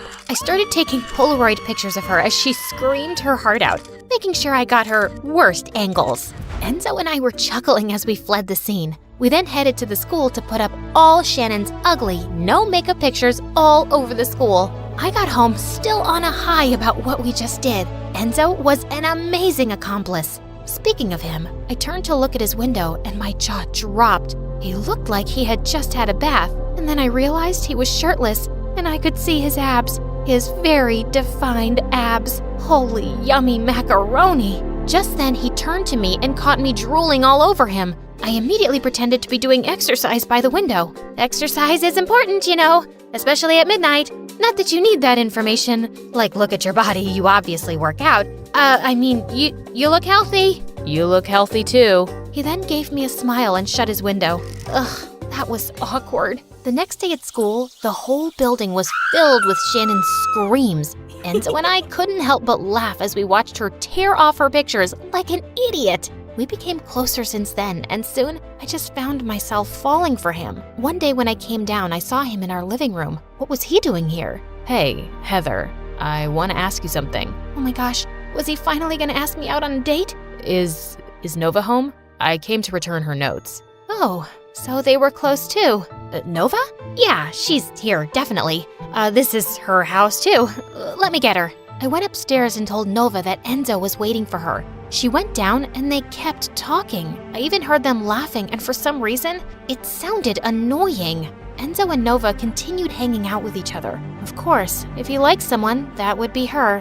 I shouldn't be surprised at this point. I decided to distance myself from him. I would act busy whenever he approached me at school. I didn't want another Jacob situation. I had to get over my crush before it was too late. But it wasn't easy, especially since every time I spoke to Nova the past week, she would be like, Enzo this and Enzo that. Did you know that Enzo is excellent at math? Oh, Enzo prefers salty food too. So that weekend, when Nova asked me to hang out with her and Enzo as a favor, I told her I was busy planning on stalking them. They went to the park to feed some ducks, and I was extremely jealous. Suddenly, it looked like he was about to kiss Nova. I jumped out of the bushes and screamed, "Stop! Don't kiss!" What? There's an insect. There, it's gone now. Well, hey, you two. Such a coincidence to see you both here. Are you spying on us? I'm no spy, you dork.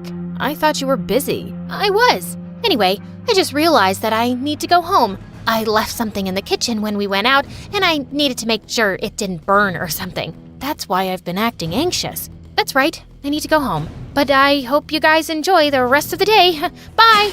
Ugh, that was a disaster. But when Nova got home, she kept insisting that I was jealous. Fine, I was jealous, okay? But it was just a crush. You don't have to worry about it. I'll get over it soon enough. Just, can you please try to not bring him up every time? Heather, there's nothing going on between us. Every time we hang out, we talk about you. I asked you to come with us today because he said that you've been avoiding him. What? The guy is in love with you, you fool. Her revelation almost made me pee my pants. Thank God I was able to reach the bathroom just in time. I was expecting Enzo to talk to me about it, but to my disappointment, all he did was shut his window and avoid me at school. Weird. The day of the prom finally came, and Nova and I decided to crash the event, and everyone was so hyped up when we came with our iconic outfits.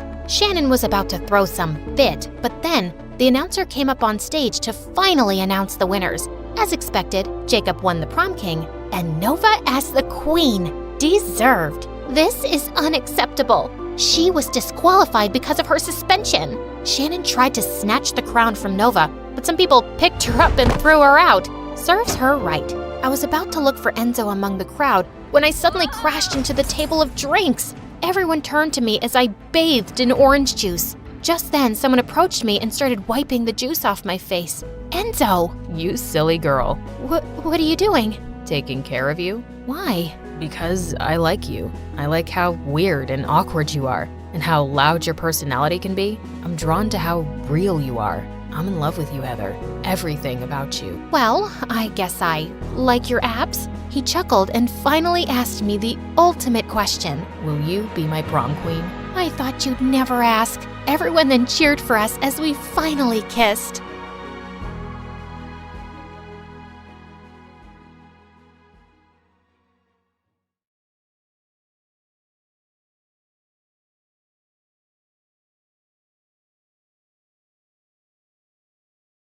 Hi friends, I'm Abigail and this is my story. Please like and subscribe. I was born to one of the biggest rock stars in the country. My dad was super famous and was known as Richard, the king of rock. After my mom left him, Dad was always in the news for his dating life. He literally had a new girlfriend every month. Growing up, Dad gave me everything, except his attention. He was too busy touring the world and breaking hearts while I was looked after by the household staff. Once in first grade, our school took us on a day trip to the beach, and I was having a great time making sandcastles when suddenly I started feeling really dizzy. I don't feel so good. You don't look so good either. Ew, just don't puke on me. I tried walking to the teacher, but before I could, I landed straight into a sandcastle and everything went black. I woke up to find myself in the hospital with Dad by my side, and I was diagnosed with diabetes. The next few days, I was just really happy to have Dad at home, fussing all over me. He was busy looking for a live-in nurse who'd make sure I took my meds properly while he was away. Too old, too grumpy. She looks lazy. Man, she's got a big nose. Oh, look, Abigail, she's cute. Let's call her. Her name was Bridget, and Dad hired her the minute she walked in. Although I could tell that she was no good. After Dad left, she just spent the whole day watching TV or talking to her friends. Hey, lady, isn't it time for my medicine? Oh, sweetie, I don't know how to read the time. I'm dyslexic. Are you even a real nurse? Yeah, I did go to nursing school for like 2 months, but I dropped out. Sick people are gross. I just took care of my medicines myself because I couldn't trust her one bit, and I was gonna get her fired soon. My 10th birthday was around the corner, and I decided not to have a party for my classmates because I wasn't really close to anyone. I knew they were just friends with me because I was rich. Dad promised me he'd come home and we'd celebrate, just the two of us, but he never came. Call him. He promised he'd be here. What am I, your maid? And he's not gonna come now, so just eat something before you start feeling sick. Nuh-uh, you can't make me. I was beginning to feel dizzy, but I still refused to eat. Just then, a girl my age entered the room with a cupcake in her hand. Listen, you, this is my daughter Percy. She just came from the village today. She'll celebrate your birthday with you, okay? I honestly didn't want to, but then the girl suddenly shoved the cupcake in my mouth. Yummy, isn't it? There are more downstairs. Whoever reaches there first gets to lick the frosting. After that day, Percy and I became best friends, even though her mom sucked. I loved Percy and didn't want her to leave, so I never got Bridget fired. But when we were close to graduating high school, Percy dropped a bomb on me. She was going to Oxford University. That's frickin' expensive. And without you, I'll fade into Bolivia. You mean oblivion? And I saved money from all my summer jobs. Plus, I got a student loan. Can you imagine? I'll be the first in my family to go to Oxford. It's like a dream come true. Oh, what if I come to Oxford too? Come on, you can't tell the difference between Bolivia and oblivion. It's not like you can clear the SATs. They're super hard. But I did clear them. Actually, I barely cleared them after working my butt off for a month. The day my Oxford acceptance letter arrived, I felt like my heart stopped for a second. Yes! When I looked at Percy, I could see she looked really surprised. How? Is this a fake letter or a real one? Did your dad make a donation or something? How is this even possible? Percy, it wasn't that hard. Come on, let's go shopping! I was so pumped for London, but there was only one thing: my fear of flying. I'd never been on an airplane before, but I so wanted to do this. When we boarded the plane, Percy and I had seats in different aisles. That wasn't good. I knew I was gonna panic. I got a seat in the middle of an old man and some young guy. When the plane started moving, I felt like I was having a heart attack. Oh God, save me please. I think I'm drowning. Yep, my heart's sinking. I just wanna get off this plane. Just then, the young guy next to me took my hand and he gave me a dimpled smile. Hey, calm down. You'll be okay. Just look at me and take deep breaths. And we're not drowning, we're flying. By the way, I'm Ryan. I'm Abigail. Okay, so the moment of truth? We've taken off. I used to be frightened of flying too when I was a kid, but my aunt would distract me until the plane took off. Always worked like a charm. Your aunt sounds amazing. She sure is. Now, if you don't mind, you can loosen your grip on my hand. Oh, I'm so sorry. I didn't even realize. It's okay, as long as it worked for you. Gorgeous. Throughout the flight, Ryan and I talked. He told me about how his aunt had raised him after his parents had passed away, and it was her dream to see him succeed in life. When we landed at the airport, I told Percy everything, and she asked me why I didn't get his number. Oh, bummer. When I entered the class on my first day at college and took a seat, the girl next to me gasped. OMG, I know who you are. Hi, I'm Sophia. And oh God, can you get me access to your dad's wedding? What is it, his 3rd or 4th? My Insta followers will go wild if I post pictures from the wedding. 6th, and I'll see what I can do. Just then, Percy came and sat next to me, and Sophia made a constipated face. The class is about to start. Just mop quickly and go. Excuse me? Mop? I'm in this class just like you. Really? And out of all the clothes in the world, you decided to wear these gray overalls? The same as the janitor's uniform? Epic! Okay, this girl was a jerk. I grabbed Percy's hand and we both sat far away from her. Percy was fuming and I told her she looked wonderful. Just then, I saw a familiar face enter the class. It was Ryan. Hello, class. I'm Ryan, and I'll be teaching you archaeology. Let's start off with the attendance. OMG? Ryan? My professor? Apparently, he was some kind of child genius and had graduated at a very young age. But when I tried to talk to him after class, he just walked away. Later, I told Percy who he was, but she didn't believe me. Oh, really? Then why didn't he say hi? I don't know. Maybe he had anemia or something. Amnesia, not anemia. It happened in every class. He always acted like I didn't exist. And after a while, I gave up trying to talk to him. But one time, I was in the cafeteria, and just as I opened a can of soda, it exploded on the person in front of me. On Ryan. Oh no, I'm so sorry. It was a mistake. Oh, I guess it just runs in the family. You guys just make mistakes and never mean any harm, right? Just leave it. Huh? What was that about? He walked away before I could ask, and I decided not to bother with it. I was here to study, and for the first time in my life, I was really enjoying it. Learning about prehistory captivated me, and I really wanted to become an archaeologist. A few weeks later, Percy got some bad news. Her mom was sick and she had to go back for a few weeks. Give my love to Auntie and don't worry, she'll be all right, promise. With Percy gone, I felt rather alone. But luckily, I made a few friends, and a week later attended a Halloween party with them, dressed as a vampire. I was having a great time, till I went to the bathroom and took off my mask. And Sophia turned up out of nowhere and started taking selfies with me. Wonderful. My followers are gonna go crazy. So, how are you, girl? Worse than I was a minute ago, because you're here now. Whoa, snappy. Is it because I showed your friend the mirror? Come on, she did look like a janitor that day. How do you even know her? She's my nanny's daughter, and we've been best friends since we were kids, and no one deserves to be here more than her. So please, don't talk trash about her if you don't want me to punch your face. When I got back to the main hall, an upbeat song came on, and a guy who was dressed as the Phantom of the Opera offered me his hand to dance. I was having a great time. And then the music turned to a slow number, and the guy pulled me close. He had his hand on my back. Just then I realized my zip was coming down, and he fixed it. Oh, thank you. Wait, is that you, Abigail? Ryan? Yeah, sorry. I didn't know it was you. I gotta go. He was about to walk away when I stopped him. Hey, what's the matter with you? Why do you keep acting like you have some problem with me? And what did you mean that day when you said it runs in the family? Why don't you ask your dad? My dad? What does he have to do with anything? He has a lot to do with me and my aunt. Ask him how he betrayed the woman who made him what he is today. He made my aunt fall for him, stole her music tunes, and then just dumped her one day like she meant nothing. Seeing her crumble after your dad's betrayal was the hardest time of my life. I'm sorry, Ryan. I know my dad isn't a saint, but what do I have to do with his past?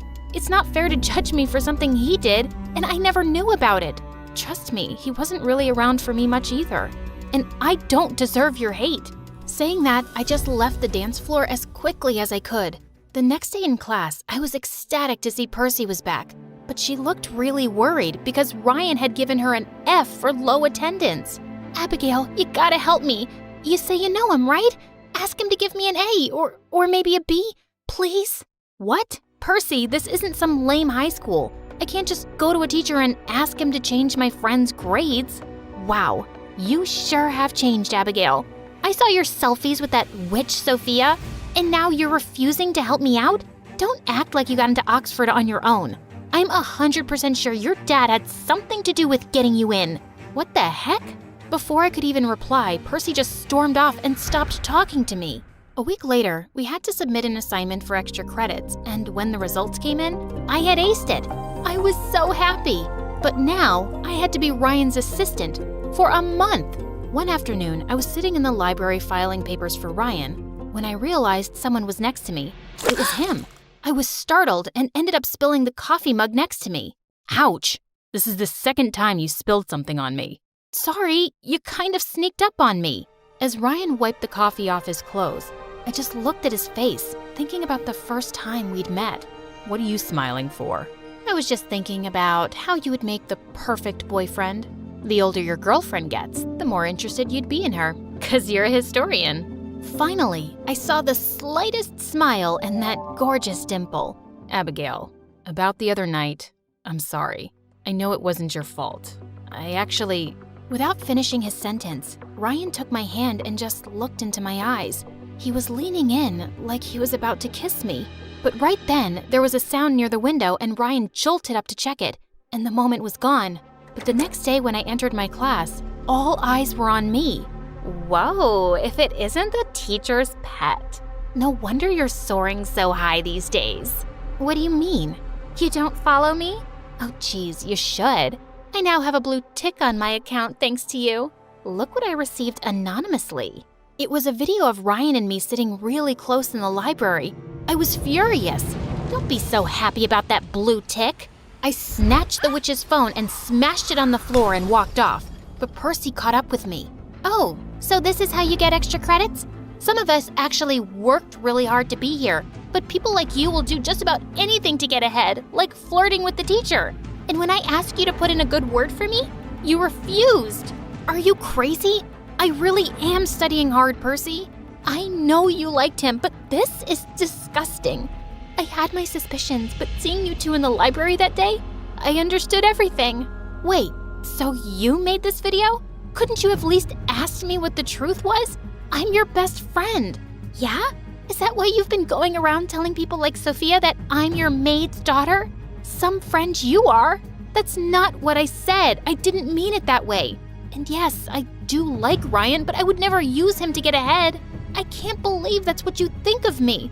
I'm done. With you, with Ryan, this Oxford dream, all of it. I ran off, and right outside, Ryan was waiting to talk to me, but I needed to be alone. So I ran out of the college toward the forest park. Ryan caught up with me, and just as I tried to push him away, we both fell with a thud, and then everything went dark. When I woke up, I found myself in Ryan's arms. Oh, thank God you're all right. Am I? I don't feel all right. Where are we? We fell into a pit, and there's no signals here.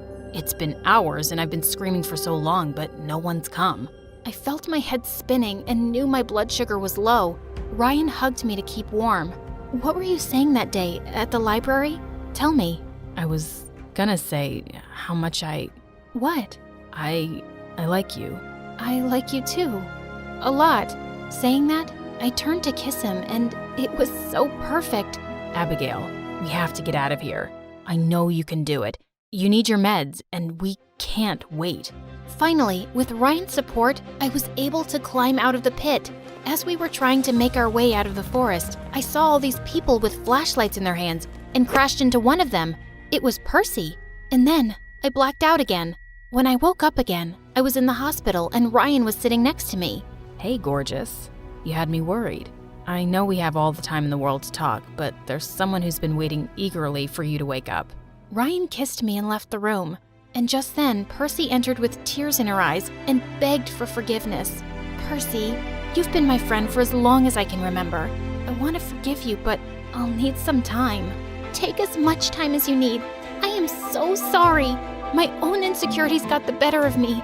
You've been nothing but a great friend, and now I've ruined everything. Maybe you haven't.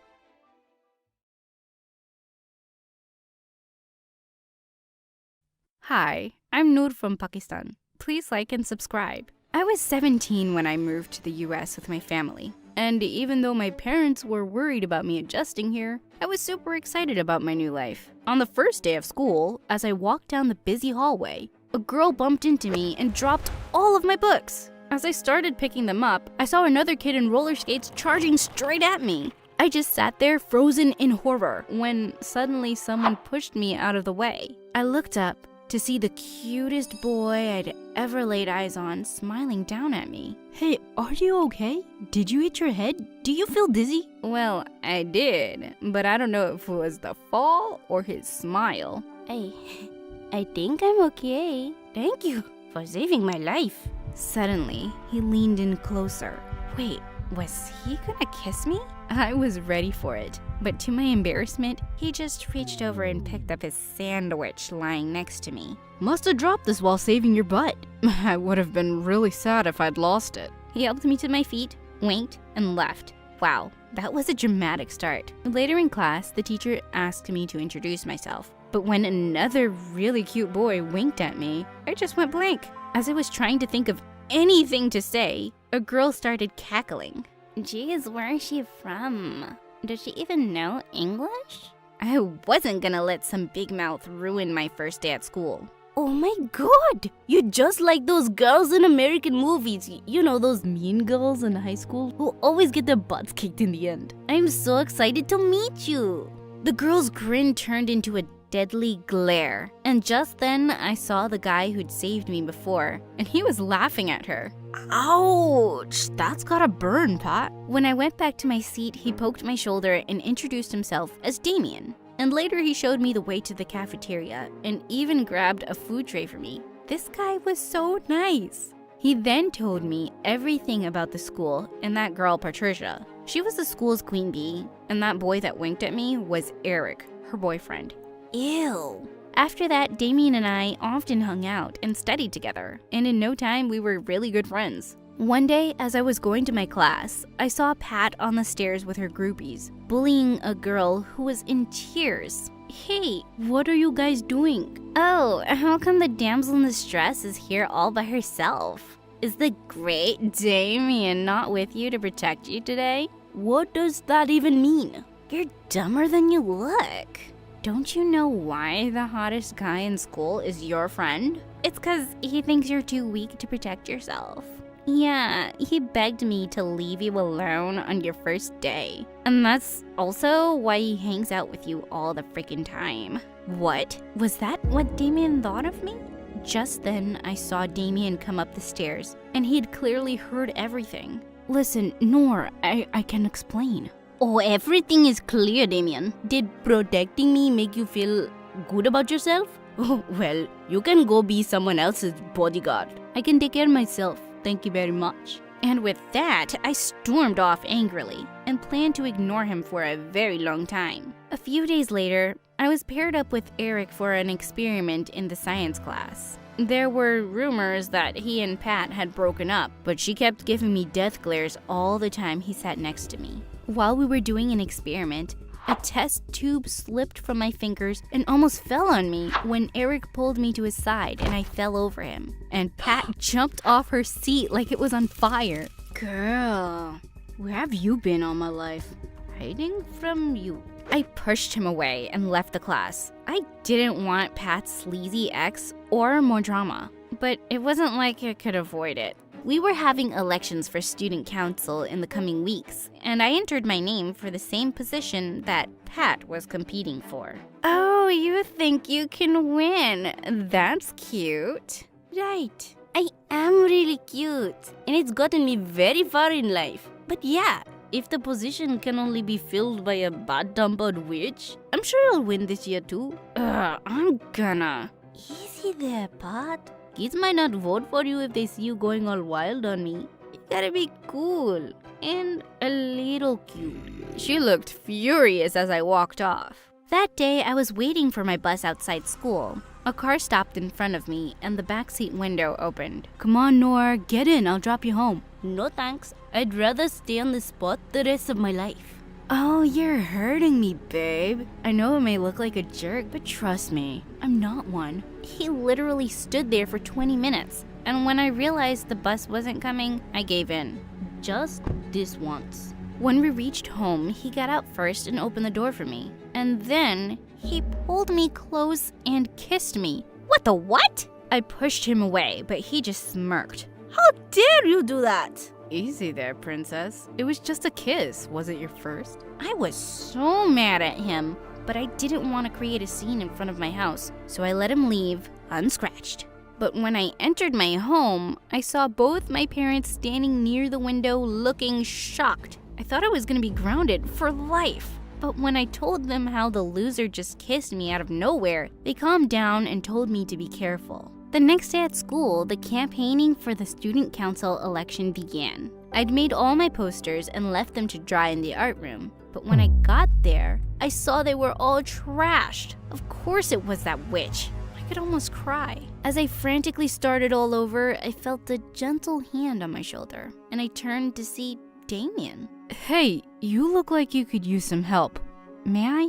Oh, just go away, Damien. Yeah, Pat's a big fat jerk. And she's wrecked all my hard work, but I can fix it on my own. I need a friend, not a knight in shining armor. Just give me a chance to explain, okay? I never thought you're weak. I just thought you're new around here and I was only looking out for you. But I'm sorry about how I did it. Can we be friends again, please? How could I not melt at that adorable smile? I gave him a hug and he jumped right into helping me out. We made a lot of posters and hung them all around the school. But just as I was getting one up on the wall, my foot slipped and I almost fell to the ground when someone caught me mid-air. Eric, Gotcha. straight from heaven into my arms, gorgeous. Before I could even say anything, Damien pushed him away roughly. Get away from her before I punch out all your teeth, Eric. Whoa, I'd never seen Damien getting so mad before. Was he jealous? I had to cut in to stop the two from getting into a fight, and Eric walked off with a smirk. But later that day, as I walked back to the art room to put away some stuff, I stopped when I saw Pat and Eric inside, and they were talking about me. Babe, I swear, I was so sure Nora's parents saw me kiss her. I thought they'd ground her for a few weeks and she wouldn't be able to run for the election, but I don't know why it didn't work. It didn't work because you're a moron. Try harder. We need to do something big to get her butt kicked out of school. I just can't stand that brown-skinned curry girl. OMG, These guys were such jerks. And I decided I was gonna teach him a good lesson this time. The next few days, Eric kept trying to impress me with his expensive gifts, and I started acting like I was loving all this attention. I wanted him to think that he was winning, but it wasn't gonna be easy for him. One day, I was in the cafeteria when I invited Eric over to eat together. Hey, Eric, come sit with me. I made this delicious food only for you. OMG, homemade Pakistani food? It's my favorite, babe. And then I grabbed a spoonful of my mom's super spicy chicken tikka and shoved it in his mouth. His face turned red and he ran around the cafeteria looking for water with tears in his eyes. Did you like it? Here, have some more. But he just ran out of there like crazy. This was so much fun. But just then I saw Damien at the back of the cafeteria and he looked so pissed. I called out his name, but he just left and I went after him. Damien, stop! Let go of me, Nor. I don't wanna. Whoa! Just listen to me. I've been listening to plenty of things. Eric's been going around saying you kissed him. He's such a jerk. Why would you? And then I pulled him close and kissed him. Oh, did you just... Yeah, dummy. It's you I like, not him. Then I told him about how I was playing Eric and Pat. He looked at me all surprised, but then he just hugged me. I like you too, Nor. You certainly don't need my help, but still, I want you to be careful. OMG, he was so sweet. I loved this guy. And now that everything was going according to plan, I was totally focused on the election, while watching my back, of course. On the last day of the campaign, both Pat and I had to give speeches for all the school kids in the main hall. Just as Pat got onto the stage, she said, "Guys, there are so many reasons you can vote for me, but I'll just give you one that'll make you love me. And that is, I'm not a criminal like Noor." Just then, the lights went off, and the auditorium's TV screen lit. Everyone gasped at what they saw. It was some girl dressed like me, but in a mask, breaking into the principal's office. She took some sealed question papers from the drawer and ran out of the window. What even was that? And before I could get a grip on what was happening, Eric came onto the stage and confessed.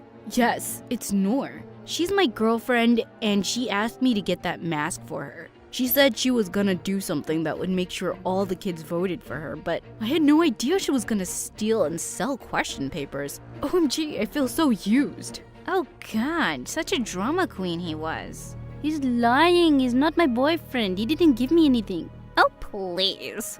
We all know about all the gifts you took from him, and now you're saying you're not his girlfriend? Face the truth. You don't even deserve to be in the school, let alone the student council president. Guys, I swear it's not me in this video. Eric is lying. They're just trying to frame me. It's just your word, honey. No, actually, it's your word, Patricia. And then I took out my phone from my bag and forwarded a video to everyone in the school, including the principal. Everyone gasped as they saw it and stared at Pat. But she looked so confused and just screamed, "What is it? What the heck is going on?" Suddenly, she ran down the stage and snatched a phone from a girl. Her eyes widened when she saw the video. "It didn't work because you're a moron. Try harder. We need to do something big to get her butt kicked out of school. I just can't stand that brown-skinned curry girl." Yup, it was the recording from the same day they were talking about me. Luckily, I recorded it just in time. Suddenly, Pat looked at me and ran towards me like a mad bull. Thankfully, Damien got in the way and stopped her. "I think I told you to stay away from her." Just then, the principal came forward and said, "I can't believe you would stoop so low to win an election, Patricia. You broke into my office and framed an innocent person. And I even have complaints against you for bullying. You're being expelled from the school, Missy. And you too, Eric." The looks on their faces were priceless. "You're not the only one who can play others, Eric. I'll get you some more chicken tikka next time. Oh, but wait, you won't be here anymore. What a pity." Soon they were taken away, and I was announced the president of the student council in the absence of other competitors. Yippee! Damien ran to me and hugged me. Whoa, you did that all on your own. I'm so proud of you.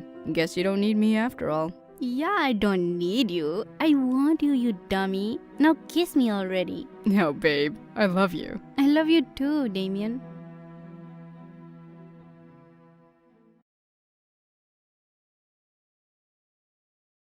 Hi, I'm Mona. I'm one of the smartest girls you'll ever meet. Please like and subscribe. I was 5 years old when I was playing hide and seek with the neighbor's kids, and I got stung by some bees. My skin immediately started to swell, and moments later, I fainted. When I woke up, I found myself in the hospital.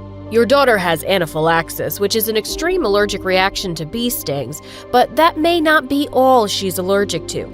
You'll have to monitor her closely. After that, Mom was terrified and she wouldn't let me play outside. She also decided to homeschool me.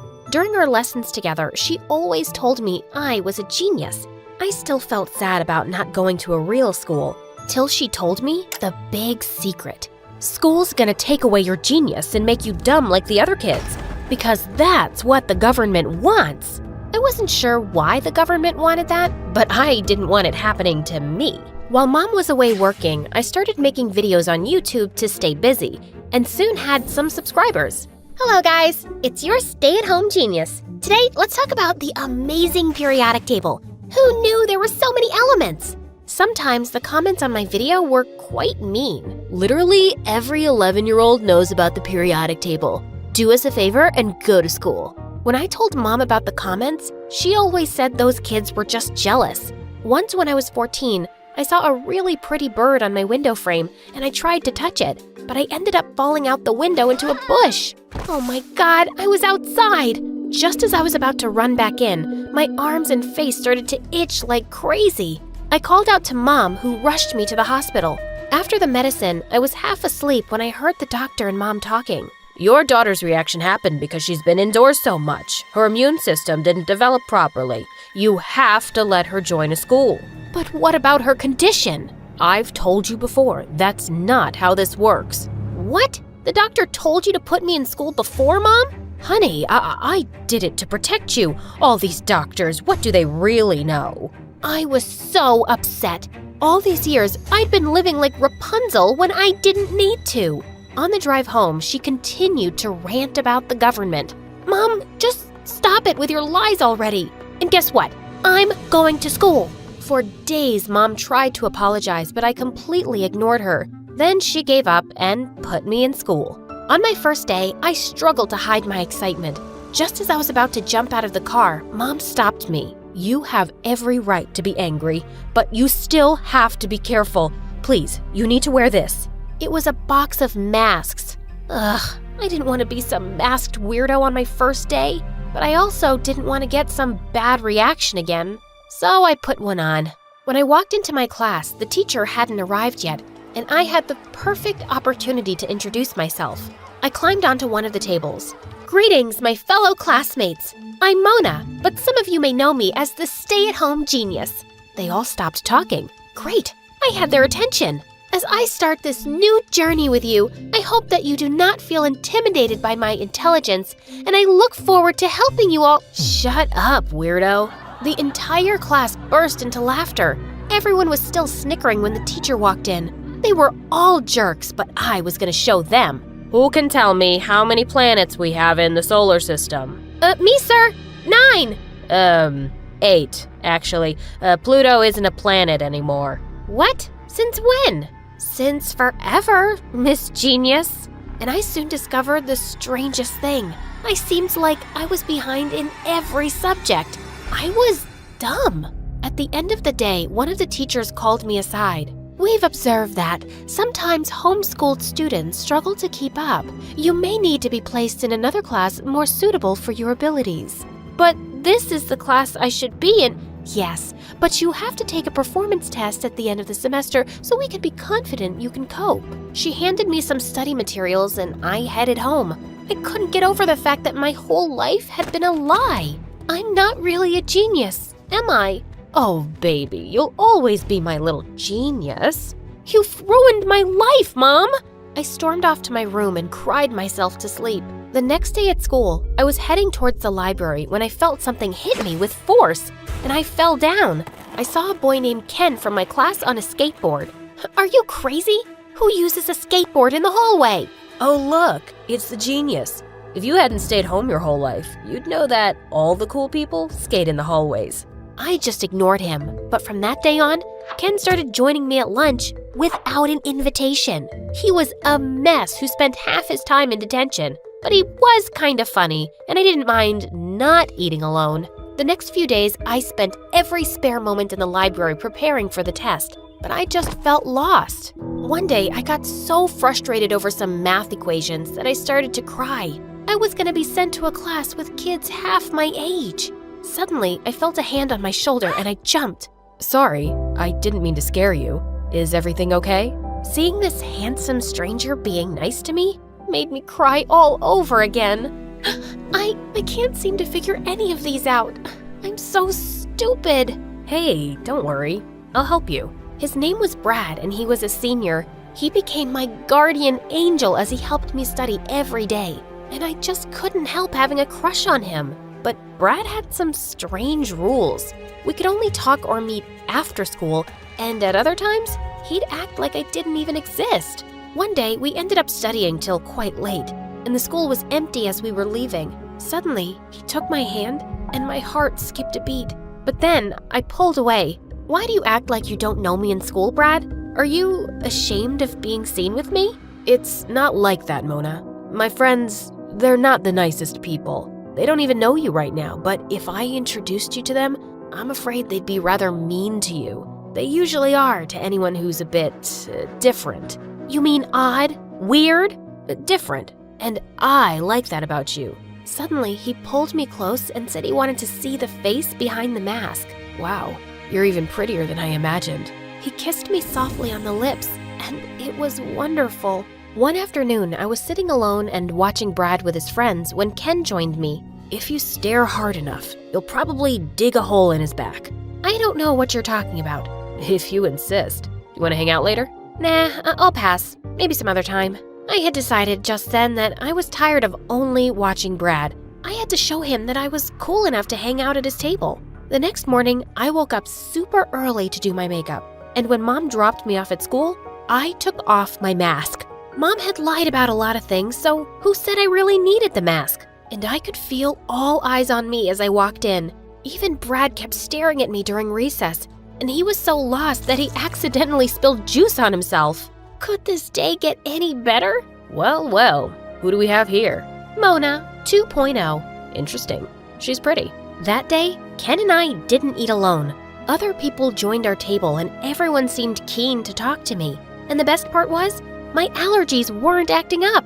Just then, a girl offered me some chips. And a moment later, my worst nightmare came true. I could feel my throat closing up.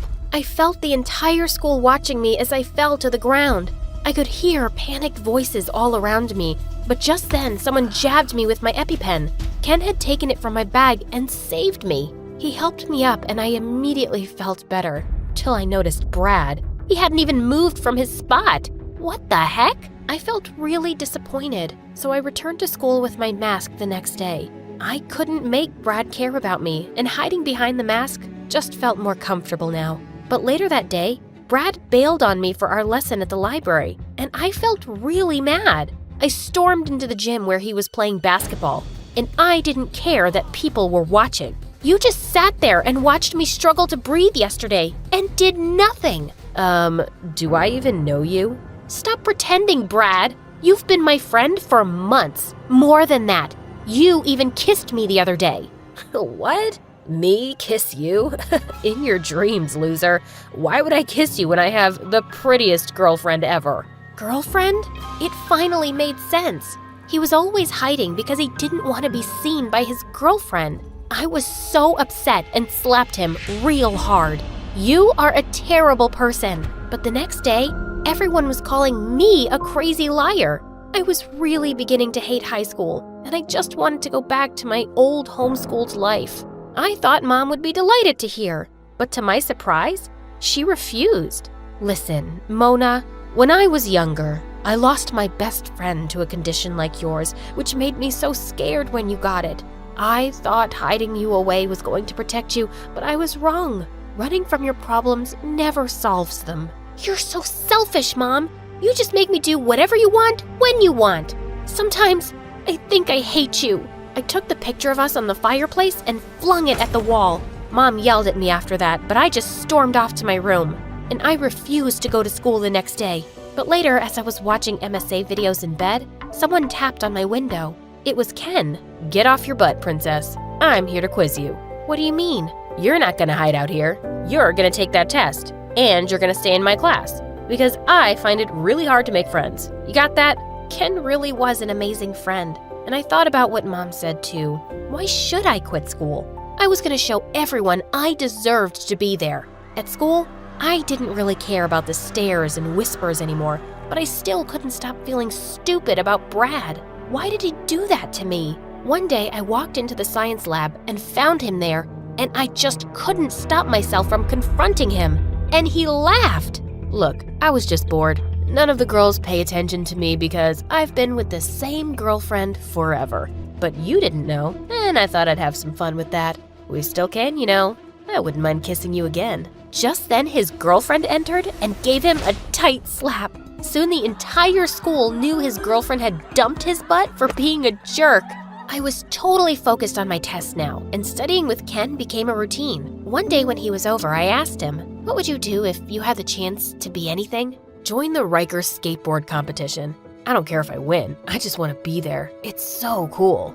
"Then go for it." My dad won't let me. He says it's a pathetic waste of time. The day of the test finally came, and after completing it, I nervously watched as the teacher graded it. "Wow, this is impressive, Mona. Congratulations. You passed."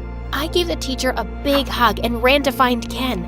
I had a special thank you gift for him, but when I found him, the principal was yelling at him in the hallway. "Your continued disregard for the rules has brought nothing but disgrace to me." "Yeah, no kidding, Dad." "Dad?" I followed him outside and found him sitting under a tree. "So, the principal is your dad?" "Yep, and you just saw for yourself what a disappointment I am to him." "Listen, I gotta tell you something. Don't be mad, but I applied to the Rikers competition on your behalf. I sent them that crazy stunt video you have on Facebook, and they want you to participate. You've been watching out for me since I got here, Ken. Let me help you talk to your dad. Can we try, please?" I could see tears in his eyes as I spoke, and then suddenly, he held my face and kissed me I felt a million butterflies erupt in my tummy. That day when I got home, I found Mom sitting in the kitchen and I hugged her from behind. I owe you an apology, Mom. I was a jerk. Thank you for not letting me quit. I'm just trying to make things right, honey. You're on the right track.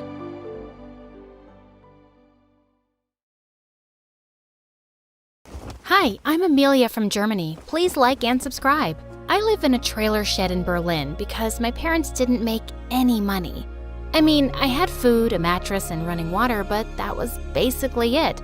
My parents tried to get me toys and presents once in a while, even though it didn't go too well. I have a present for you, sweetie. They were giving away free books at the library. Thanks, but you do realize almost all the pages are missing, right? Mom, I have an idea. What if I get a job and then we become billionaires? You're in the 3rd grade, Amelia. I don't think that's possible. How could I argue with that? But a few months later, things took an insane turn. Mom had to work all weekend, so Dad decided to take me on a camping trip, just us. And get bitten by 100 bugs? No thanks. I have enough mosquitoes in my room at night. But Dad insisted. He borrowed a neighbor's van and we drove for 8 hours straight. God, it was crazy. Finally, we stopped at our destination, and I couldn't believe my eyes. We were standing in front of a palace. I'd like you to meet your grandfather. Just then, an old man came out and I was super confused. Then at dinner, my grandpa dropped a bombshell on me. I wanted your father to marry a rich woman, but instead he marries someone who can't even buy her daughter a proper bed.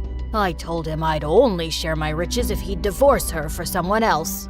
Actually, Amelia, I brought you here because I'm leaving your mom. I can't live in poverty any longer. We're moving in with my father, and you're going to have a new stepmom soon.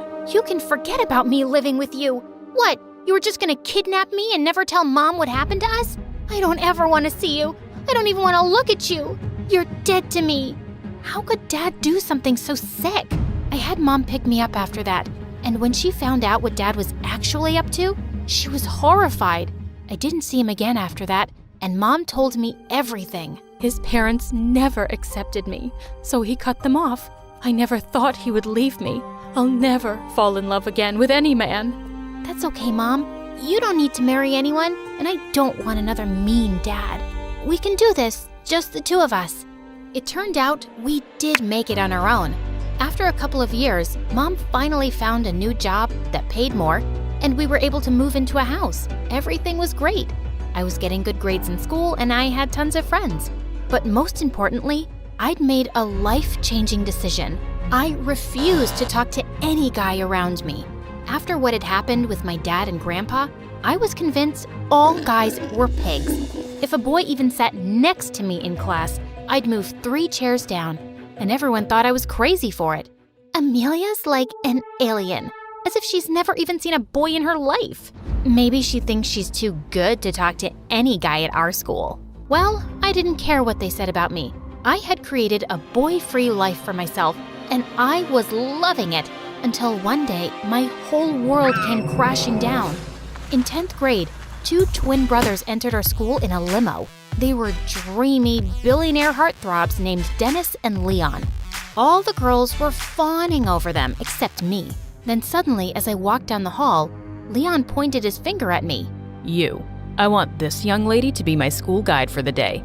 You'll escort me to all my classes, fetch me my test answer sheets from the teacher's lounge, and of course, hey, you can't ask her to do all that. She's a girl. She should have someone escorting her. Show some respect. Okay, first of all, girls don't need anyone to escort them. And secondly, I don't talk to boys ever. Ask any kid in school. And I really don't talk to snooty guys who expect me to be their slave. I started to walk away when Dennis grabbed my arm gently. Wait, please. I'm sorry about my brother. He can be kind of a brat. He's the spoiled one in the family. My parents give him everything. Let me make it up to you. I'll buy you coffee. You seem like a really nice girl. We can be friends and get to know each other. Oh, dear God. I tried pushing Dennis away, but he wouldn't give up. He followed me around all day like a puppy, desperate to be my friend. It was kind of convenient having someone carry all of my textbooks, but I didn't want to take advantage of him. Dennis wasn't as awful as I thought, at least not like Leon. While Dennis followed me around, Leon acted like a total arrogant jerk. Your dress has a stain on it. Don't you have a washing machine at home? I'm really not interested in your opinion. And in math class, he forced me to give up my seat. I need to sit at the front of the class near the chalkboard. Otherwise, I can't concentrate. When I said no, he whistled and 2 of his bodyguards came charging at me. Where did they come from? They were about to pick me up when something inside me just snapped. I turned around to push them away, but when I did, I banged my head against the wall and I totally blacked out. Some hours later, I opened my eyes to find I was in the nurse's office with Dennis by my side holding an ice pack to my forehead. You had kind of a scare back in the hall, and I wanted to make sure you were okay. Okay, thanks. But you've known me for 2 freaking days. Why are you all over me? I'm not trying to be creepy or anything. It just made me so mad when I saw how Leon acted towards you. My brother's evil, and I don't want him hurting anyone else the way he hurt me. Before I could answer, Dennis told me all about Leon and all the horrible things he'd done to people. Apparently, Leon pulled all kinds of nasty pranks on Dennis, like leaving poisonous spiders in his underwear. But Dennis was most angry about Leon stealing his girlfriend last year. He knew I loved her. I found him making out with her behind the school on her 6th-month anniversary. I wasn't sure if it was because my head hurt or I felt lonely, but I enjoyed Dennis's company. After that day, I decided it wouldn't be a crime to hang out with him, so we became friends. Leon kept calling us boyfriend and girlfriend, but it was nothing I couldn't handle. He was just an annoying tease and I had to put up with it. Then one day, Leon and Dennis decided to throw a huge party, and Dennis really wanted me to go. Fine, but only because I've never been to a rich person party before. Oh, you'll have a blast.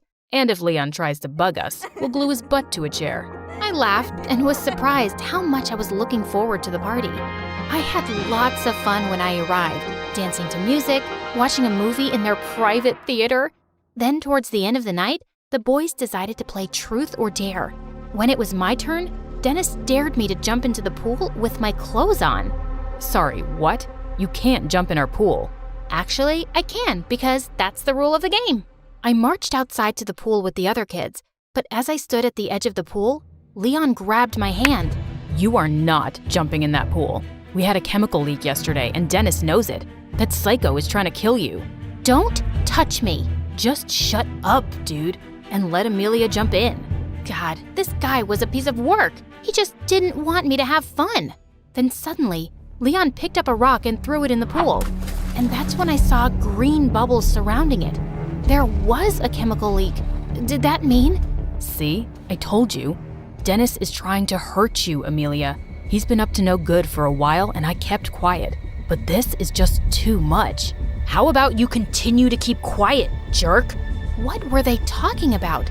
Then suddenly, Leon punched Dennis and he fell to the ground. Leon, stop! Amelia, I have to talk to you. Just give us space for a second, will you?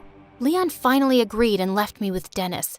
You tried to throw me in a pool filled with acid? That makes no sense. Why would you do something like that? My brother and I can't have you around. That's all you need to know. I don't owe you an explanation. Wait, what? As if I want to associate with you, psycho? I could have you locked up in jail. I kicked him as hard as I could and left him there. My God, he was wicked. I couldn't believe I'd ever trusted him. And what did Dennis mean when he said he couldn't have me around? God, I had so many questions. The next day at school, I tried to keep myself focused on schoolwork. I spent all of lunch in the library. But while I was looking through my textbook, someone's hands covered my eyes. 3 guesses who? Oh, you again. Why are you suddenly being so nice to me? This is all so confusing. Long story short, our families are enemies. My grandma owns half of Germany, and apparently your grandpa does too. They've been threatening and blackmailing each other for years. So Dennis has been out to get you. That's why he followed you around. And I was trying to be loyal to my family, which is why I was a jerk to you at first. But I should have put a stop to it all earlier. I'm really sorry. You know my grandpa? All of this happened because of a war between his family and yours? Yep, it's taken over our whole lives. Our parents were barely around when we were kids. It hurt me a lot, but I got over it. Dennis didn't, though. He especially hates your family. He thinks it's their fault that our parents neglected him. Dennis kinda turned into a psycho in general. Once, he put poisonous spiders in my underwear, and then another time, he stole my girlfriend just to piss me off. Wait a second. Leon was saying the exact same things about Dennis that Dennis had said about Leon. Dennis really had been the culprit the whole time? God, what a mess! I slept for 14 hours after that day. Leon called me the next day and told me his parents had sent Dennis to juvie. He set all my mom's dresses on fire when they got into a fight. That was kind of the last straw. I hope you're feeling better, Amelia. I was worried about you. Maybe we could get to know each other a little better? That's really sweet, Leon. And I'm glad Dennis is out of the picture. But I'm better off not having any men in my life. All they've ever done is hurt me. Still, thanks for saving my life. I hung up the phone, but Leon didn't give up on me that quickly. He kept sending me funny memes and cheer-up messages. He also sent me links to his favorite MSA videos, which I loved, but I never replied to him. Then one day, something wild happened. I was brushing my teeth when my phone rang, and it was my dad. I spit my toothpaste all over the bathroom mirror. Amelia, tell your friend to back off if he doesn't want to get seriously hurt. Hey, Dad. Great to hear from you too after 6 years. Also, I don't know what you're talking about. Your friend, Leon. Why would you be friends with our rivals anyway? He kept texting me to check up on you and be a better dad. Who does he think he is? And when I didn't reply, he turned up at the house. I had to get him thrown out by guards. But next time, I'll do worse. Dad hung up without even saying goodbye. I immediately video called Leon to find him with a bandage on his head. Leon, you idiot! Why did you go to my dad's place? Did they hurt you? Hey, no, I'm fine. Just hit my head when the guards threw me out. It was foolish, but I was just trying to make up for Dennis, and you deserve to have someone look out for you. It was stupid, but I was so touched by what Leon did for me. Maybe not all men were out to hurt me after all. I really started warming up to Leon after that, and we talked often. And on my 16th birthday, I heard a knock at the door. It was Leon, and he was standing there with an envelope. I opened it to find concert tickets for my favorite band. Wow, this is amazing! But you didn't have to get me a present, Leon. You've been a really good friend. There's 2 tickets in there. You obviously don't want to go alone. No chance I could ever be more than a good friend? I really can't promise that, dude. But you never know what the future will hold for us.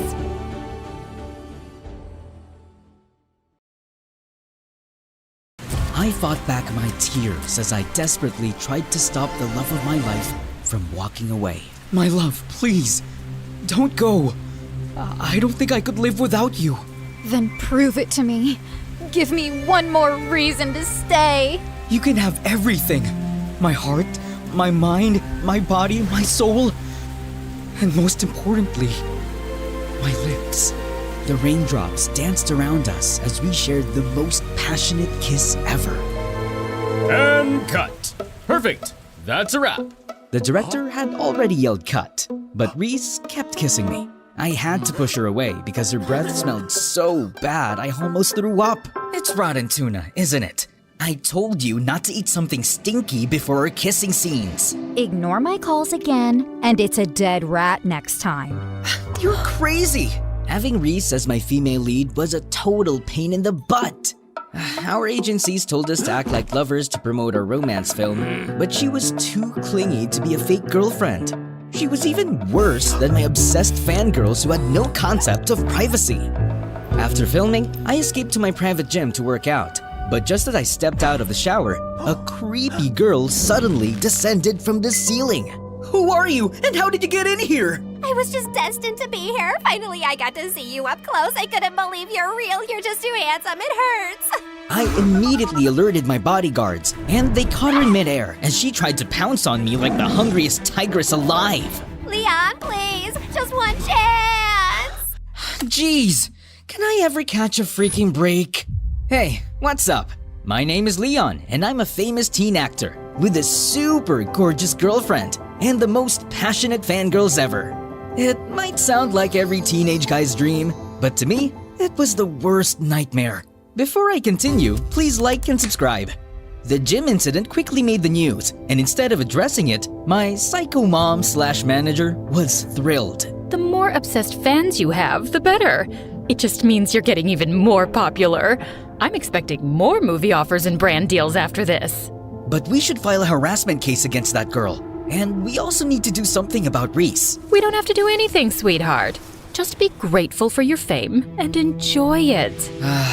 Then could you at least let me enjoy an ice cream today? You know sweets are strictly out of your diet plan. Your next role is an expert martial artist who hunts robot sharks on land, so you have to bulk up. Girls love abs. I thought we were rejecting that offer. You know I can't do action. I'm a clumsy, scaredy bunny, Mom. That's what stunt doubles are for. Having my controlling mom as my boss and manager was the worst. I just wanted some peace and quiet, but it was impossible with her. Later that day, while we were filming in a park, Reese kept clinging on to me like a leech, even during film breaks. Reese, for the love of God, get off me! But you told me that I can have everything, including your body. That was just a line from our movie. And to make matters worse, a group of jealous fans managed to pass through the barricades and sent our filming set into chaos. Get off him, you ugly, clingy witch! As I escaped to my car, I noticed a guy around my age peacefully playing with a claw machine on the side of the street. It was nothing special, but it was all I ever wanted. To be in my own world, without others minding my business. It was just a brief moment, but it finally drove me to confront my mom. I told her about wanting to take a break from my career, and she thought I had lost my mind. I just want to live my life as me. No more fake girlfriends, fake personalities, and crazy women around me 24/7. I'm tired of it. So please, just give me this. Oh, stop being dramatic. What if you do something stupid and ruin the image that we've built over all these years? As a celebrity, we have this specific image that we project to the public, and mine was the mysterious prince persona that drove the ladies wild. But in reality, I was the complete opposite. It would be cool for Leon to disappear for a while and just be normal. That's it! I just needed to announce to everyone that Leon had gone abroad to take a break and be a completely different person while he was away. Maybe a disguise would do the trick. I tried on a black wig, swapped my blue eyes for green contacts, put on glasses, then wore some weird cheap clothes and boom! What's up, loser? Mom was bawling when she saw me. Oh my goodness, what an ugly creature! Bring back my handsome son! It took me a couple of days to finally calm her down and convince her about my plan. Give me at least a year break or else I will never go back to acting. Ever. Fine. But you have to live somewhere else with no bodyguards, no private chefs, and no driver. Just one maid and a credit card. Oh, that's totally fine with me. And just like that, I started a new chapter in my life as the nerdy loser Noel. On my way to my first day of school, I felt like a lost bunny who had just been let out onto the city streets for the first time. My glasses were constantly fogging up, making it impossible to see clearly. As I carefully walked up the city staircase, I unexpectedly tripped. I mentally prepared myself for a painful fall, but out of nowhere, a hand wrapped around my waist and steadied me. My heart skipped a beat as I looked up and saw the most stunning girl I had ever seen. Watch where you're going, princess. Just as I was about to regain my balance, she suddenly let go of me. I gasped, but she swiftly grabbed my hand and pulled me back with a smirk. Why would you tease me like that? Because you're cute. I was aware that I was cute, but not in this disguise. How dare you make fun of me? Don't you know who I am? Of course. You're a lost rabbit who needs a little guidance. See you around. To my surprise, she suddenly jumped over the railings, and I just found myself chasing after her. When I looked down, she was already sitting on a motorcycle while holding her helmet and smirking up at me. Was she expecting me to follow her? Time seemed to slow down when she put on the helmet, turned on the engine, and pumped it up. So pretty and badass. My heart dropped when she blew me a kiss before speeding away. I blinked. Wait! I bolted down the stairs to catch up, but she was already gone, leaving me flustered and intrigued. Who is that girl? Eventually, I found my way to my school building and into my class. As I walked in, all eyes were on me as if I were the president of the Losers Club. Even the girls were giving me a disgusted look, which was totally new to me, and I wasn't complaining. I headed towards an empty seat, but just as I was about to sit down, some dude suddenly kicked the chair away, sending me crashing to the floor. Oh, what the heck, man? My bad. I was just practicing my signature move for my next blockbuster movie. I'm basically the next action star, you know? Oh, I didn't expect a fellow actor to be here, but he didn't look familiar at all. Take it easy on him, Paxton. I didn't even touch the dude. And that was when the entire class erupted in laughter. So this is what bullies are like in real life, huh? It's no different from the movies. I stood up, quietly walked to the back of the classroom, and just stood there awkwardly. The door slid open, and the room fell silent as a confident figure walked in. It was that stunning motorcycle girl! So she actually goes to this school too? Paxton and the other guys were practically drooling, which was pretty understandable. She's drop-dead gorgeous without even trying. I was busy gawking at her when she unexpectedly turned to me. Oh, hello, princess. I didn't expect to see you here. Small world, huh? Why are you standing there? I don't have a seat. Come sit on my lap then. I almost choked on my own tonsils. Before I could process her unexpected offer, Paxton suddenly swooped in and offered me a new chair. Here's your seat, buddy. Alrighty then. Paxton's jealous face turned triumphant, while I was left disappointed. During our class, I kept finding myself staring at my pretty seatmate, secretly. Her side profile looked breathtaking, and the way she effortlessly bit on her pen and spun it around her fingers was so cool. I had worked with tons of beautiful teen actresses my whole life, but it was the first time that a girl got me genuinely intrigued. I wonder what her name was. Later that day in the canteen, I found out that I could eat whatever I wanted, and I was ecstatic. All my life, it had always been my mom, our private chefs, and my assistants who decided what I should eat. And it was such a bummer. Dude, are you gonna eat the whole canteen or what? He's gonna eat everything and nothing will be left to us. We're doomed. Oh, don't worry. I'm gonna pay for everything. I handed the lunch lady my credit card, and everyone was looking at me like I just farted. That's not how it works here, young man. Is this your first time going to an actual school? Just then, the pretty girl suddenly appeared. He took a lot of food because it's actually for 2 people, right? What is she talking about? Right? Yes. We're gonna share. Come on, I'm starving.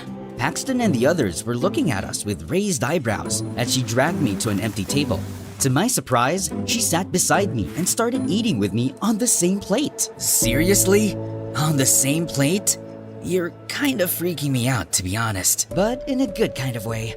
So, you're repaying me with an insult after I saved your clueless butt? Sorry, it's just weird. Why a pretty girl like you would be super nice to a new kid like me on my first day. Hello? Do you realize that angels like me actually exist? But I'm not doing this for free, though. Of course, there had to be a catch. There was no way she was actually flirting with an ugly nerd. I later realized what her favor was. She asked me to cover for her as she snuck out in the middle of class. And it was nerve-wracking. Through the window, I saw her riding her motorcycle and leaving. What on earth was she up to? Soon, I learned that her name was Kiara, and it was her habit to sneak out of class in the afternoon. She was also very famous among the boys, especially with Paxton. But she just kept turning him down. One time, Paxton gave her a bouquet of roses and chocolates, but what she did next earned some gasps around. Perfect. The trash has been starving.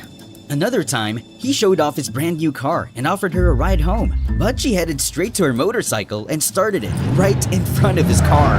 But it just made me even more curious about her, and Paxton even more determined. One day, while he and his gang were talking in the hallway, I heard something that caught me off guard. One day, she's gonna crawl to me and beg for my attention once my upcoming film becomes successful. Of course it will, bro. I'm pretty sure you will be more popular than Leon. Wait, what? Leon? Were they talking about me? The next day, Paxton showed off his pictures from the filming set to Kiara, and it was the movie that Reese and I were currently filming. This movie's gonna be out soon, and I'm gonna bless your eyes with immaculate visuals and acting. So your role is a dead person? Yeah, and it's not easy to hold your breath for 2 minutes. Oh, wow. That's amazing. This is Leon's upcoming movie, right? How did you know that? You're stalking me, aren't you? I'm stalking that actor because I hate him. I hope his movie flops. Oh, you bet. Sharing the film set with him was traumatizing. He was a total jerk to everyone. He's dating his co-star Reese, and he was so horrible to her. That's not surprising at all. I heard he's allergic to girls. Maybe he's actually gay. Hearing Kiara talking bad about me made my sight dim. I don't think it's okay to judge someone you don't know. Oh look, we have a fan here. Kiara just raised an eyebrow at me and walked out. Oh no, was she unfriending me for that? Since then, Paxton kept telling fake news about me on set just to get Kiara's attention. And he was succeeding. One time, he asked for iced coffee and complained that it was cold. Oh, so he's a moron, I see.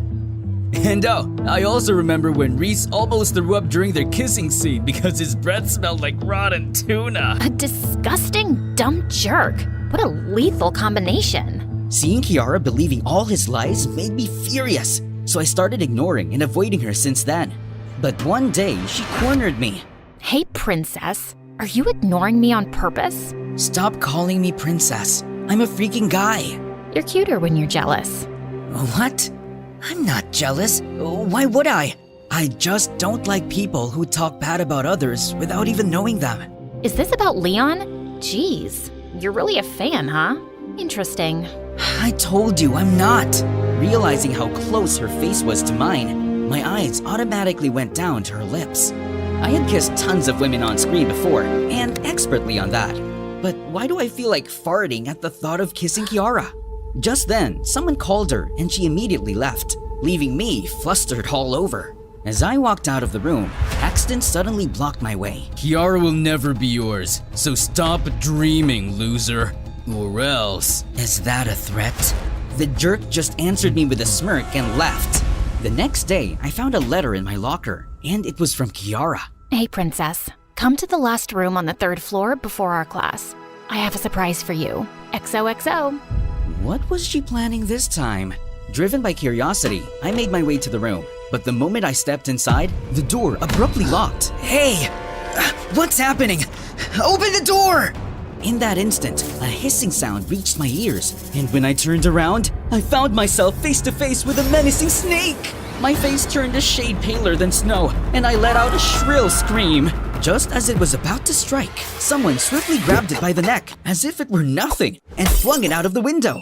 She looked so cool. My heart skipped a beat, but I snapped back to reality when I realized what just happened. Did you plan all of this just to tease me again? Because it's not funny. What do you mean? Never mind. Frustrated, I dashed out of the room, only to see Paxton and his friends in the hallway, laughing. He was screaming like a freaking girl! Everyone was making fun of me all day, so I decided to skip my remaining classes and head straight home. To make myself feel better after a disastrous day, I decided to treat myself to a nearby restaurant. But as I reached into my pocket to pay the bill, panic washed over me. I left my wallet in my locker. I explained the situation to the manager, but they seemed skeptical of my story. So I ended up washing some stacks of dirty dishes. As a clueless billionaire who had never washed a dish before, the scene turned into a complete disaster. Just as the manager was about to flip over me, a familiar face appeared in the chaos. Kiara, what are you doing here? I'm about to rescue my princess for the nth time. As we watched, she revealed that she actually worked part-time in the restaurant. Her sick mom had a massive debt with the owner, and Kiara was working it off. So, this is where you go whenever you sneak out of class. Yep. Oh, by the way, we need to do something about Paxton. What he did to you earlier is totally not cool. What do you mean? I saw him putting that letter in your locker. I got curious, so I followed you after you read it. And thank God I did. Now that makes more sense. I need to teach that jerk a lesson that he'll never forget. Let me help you with that. Kiara and I planned my revenge together, and the opportunity came the very next day. Our drama club teacher chose Paxton as the main character, and I was casted as the waiter. In one scene, Paxton's character caught his girlfriend cheating in a restaurant and was supposed to cry. But he looked more like a constipated frog. Paxton, is that how an aspiring actor acts? You look so constipated. I need more emotions. Let's do it again. From the top. Babe, it's not what you think. I loved you and did everything for you, but this is how you repay me? It hurts. It really hurts. How could you do this to me, you ungrateful witch? Oh, for the love of God, you are such a hopeless case. Finally, our teacher had enough and decided to replace Paxton. That was Kiara's signal to start our plan. Excuse me, sir, but why don't we exchange the roles of the lead and the waiter? Just a suggestion. Oh, he's ugly, but okay, let's give it a try. All right, Noelle out, Leon in. Babe, it's not what you think. I loved you and did everything for you. But this is how you repay me? It hurts. It really hurts.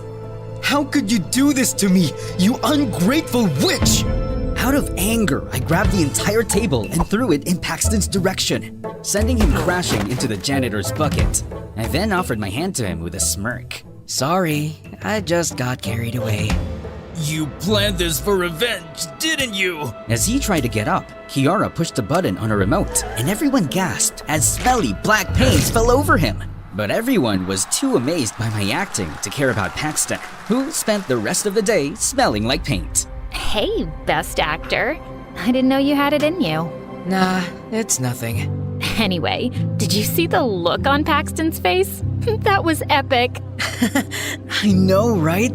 That scumbag deserves it. Kiara and I became closer over the next few months. We even sneaked out of school together, and I helped her out at the restaurant. Then one day when we were at the mall, she showed me her sketchpad. It was full of awesome motorcycle drawings. She told me about her dreams of becoming a motorcycle designer once she pays off her mom's debts. Looking at her eyes shine as she talked about her dreams made me feel like farting again. Oh! But her mood changed when she saw my face in a clothing store where I was the brand ambassador. To my surprise, she grabbed a pen and doodled on it. The security caught us, so we ended up catching our breaths in the basement. Why do you hate Leon so much? I swear, I'm not a fan of his. I'm just curious. Well, I have a friend who used to be a huge fan of his. One time, she tried to visit him on set to give him a gift that she had prepared for months. She begged for hours, but his assistant said that he couldn't spare even a second to meet his fans. I've also heard stories about him snubbing his fans and even getting them into trouble. It's just awful. Wow, that's terrible. But maybe he also has his reasons. Fans can be overwhelming sometimes. Celebrities are humans too. Look, let's not talk about him. Just the thought of him ruins my mood. Okay. What she said bothered me all night. I felt like I needed to change her mind about Leon. But how?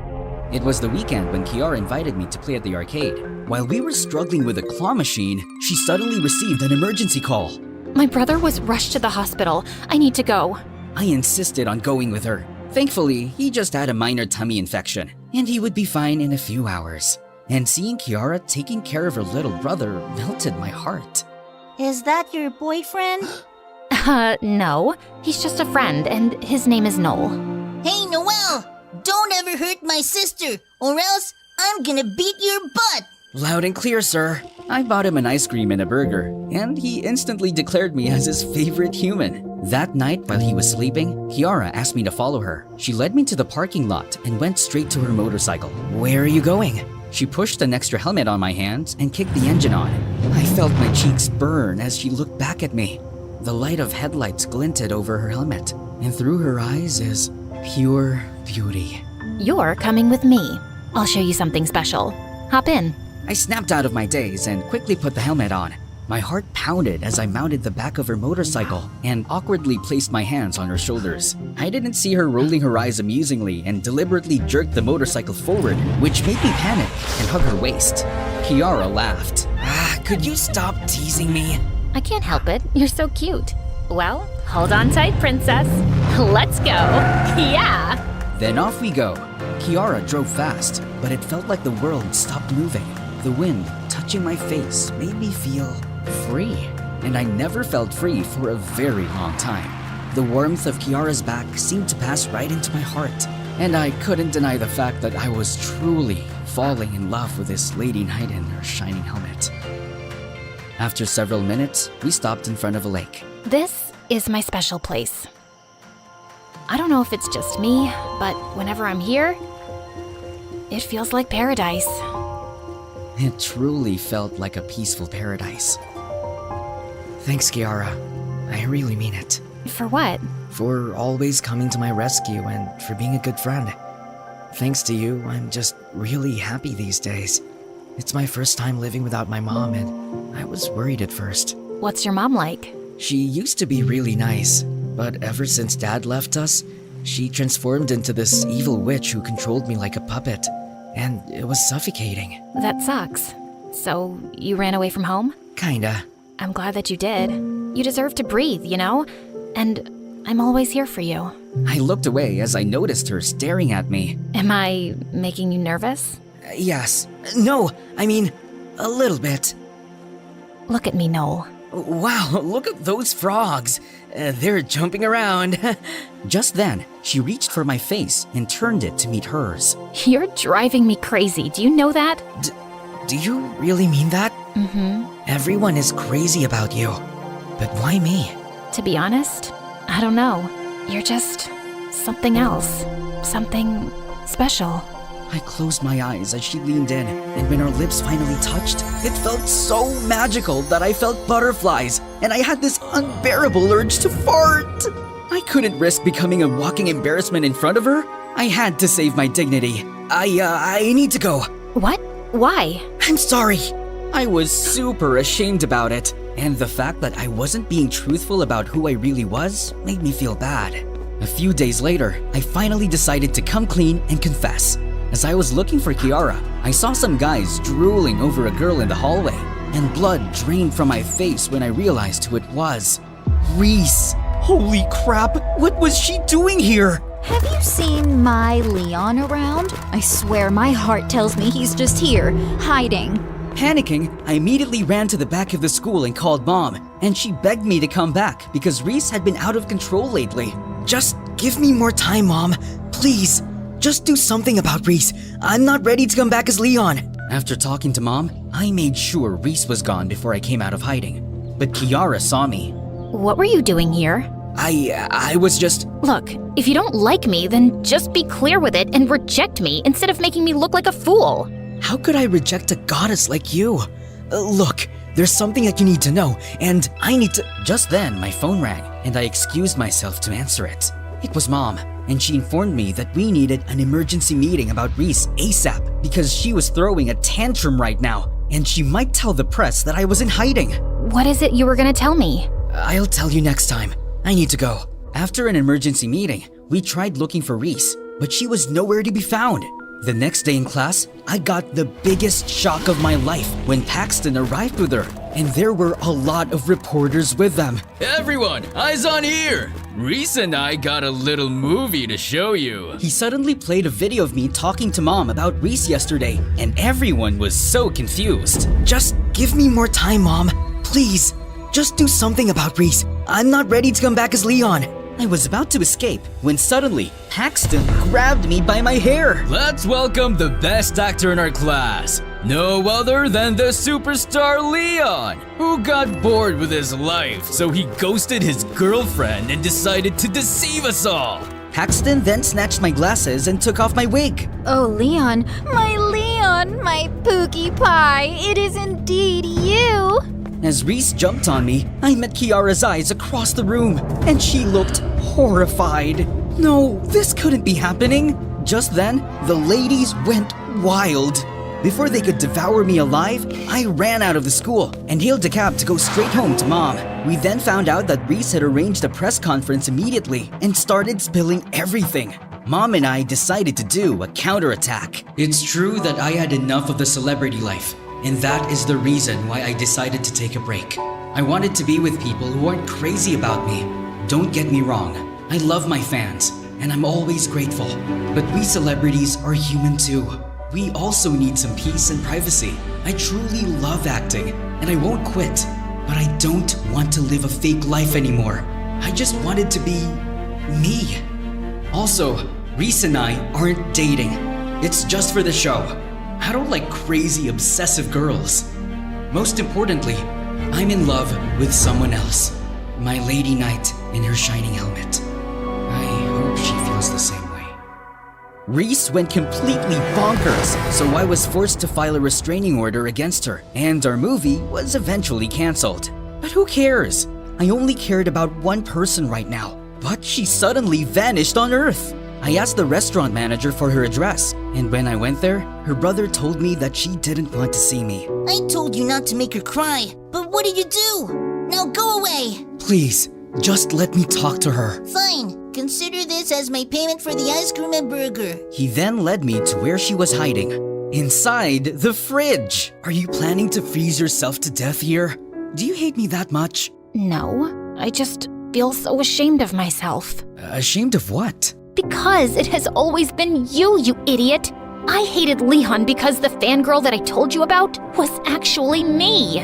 What? So you were actually my fan turned hater? Yes. Maybe that's why I was drawn to you the first time I saw you as Noel. Maybe deep inside, I always knew it was you.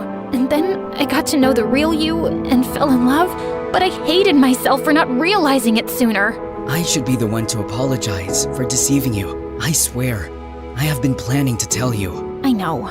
I watched your statement earlier, and regarding your confession, I feel the same way. I mean, isn't it obvious? I love you, Kiara. I love you too, Noel. Leon, my princess, or whoever you are. She finally leaned in for a kiss, but I remembered something and backed away. Wait! I have something to tell you. What? That you fart whenever you kiss me? How did you know that? Relax. I think you just need to get used to it, and I'm here to help you with that. Come on. I need to know how the best actor kisses in real life. And with that, I gave her the best kissing scene ever.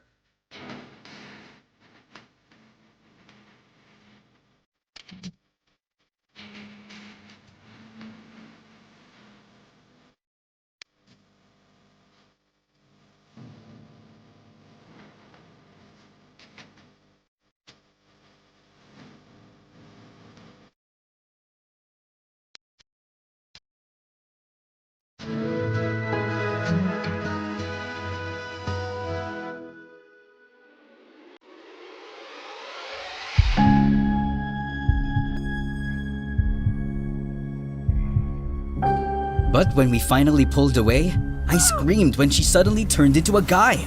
A familiar guy. Babe, wake up. It's time for your shoot. Huh? Marcus? Are you okay? And then it clicked. Everything was just a dream. I dreamed about a handsome man. Oh, so you're cheating on me in your dreams. No, he was the male version of me, and he was actually— Too late. I'm already mad. And only a kiss could make me feel better. Okay. Now let me tell you about my dream. It was crazy. Fine.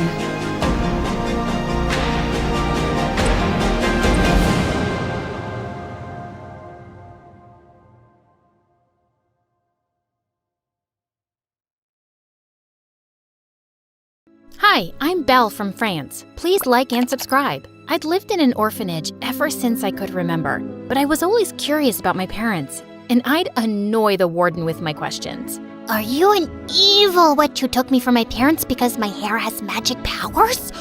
Tell me now, or else. I heard about a girl whose parents were astronauts and they got stuck on the moon. Do you think my parents are there too? Are you skipping class again? Why are you such a nuisance? There you are, Belle. So sorry, ma'am.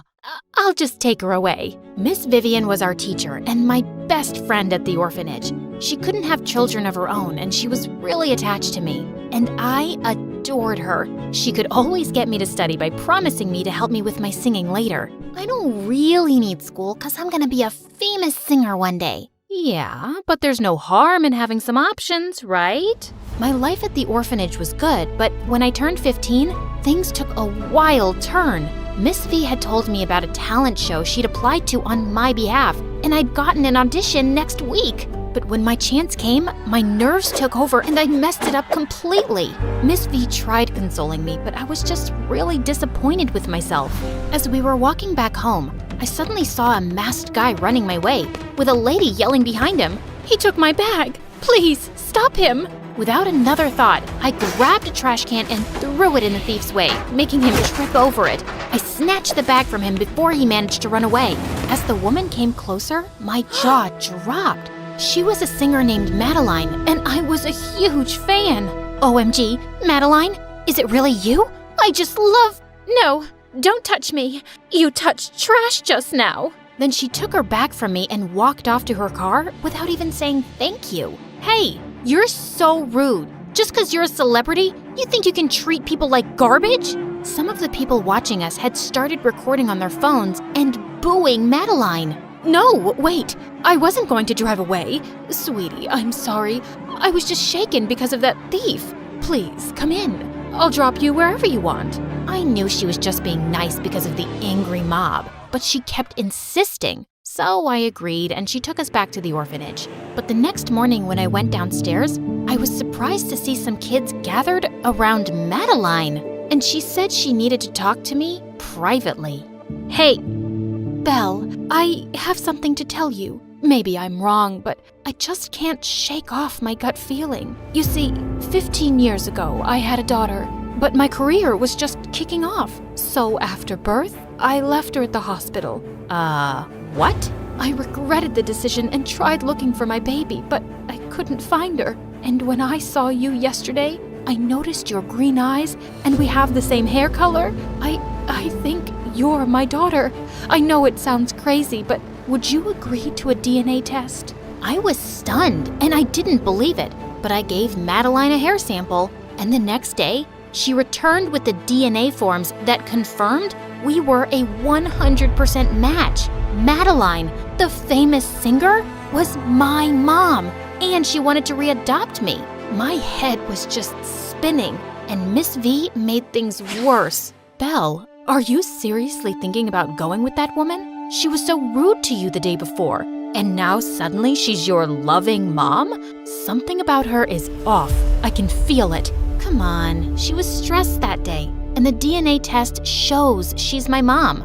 I've always wondered who my parents are, and now I get the chance to know one of them, to have a family. I'm just supposed to let that go? I thought I was your family, and I can't let you go with her. I won't. You can't stop me, Miss V. This is hard for me too, but you're just being paranoid. Miss Vivian's eyes teared up, and she just walked off.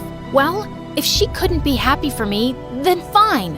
And I left with Madeline soon after. I couldn't help overhearing that woman, and she was being so weird and possessive about you. It's not normal. It's also not normal for a mom to abandon her child for her career.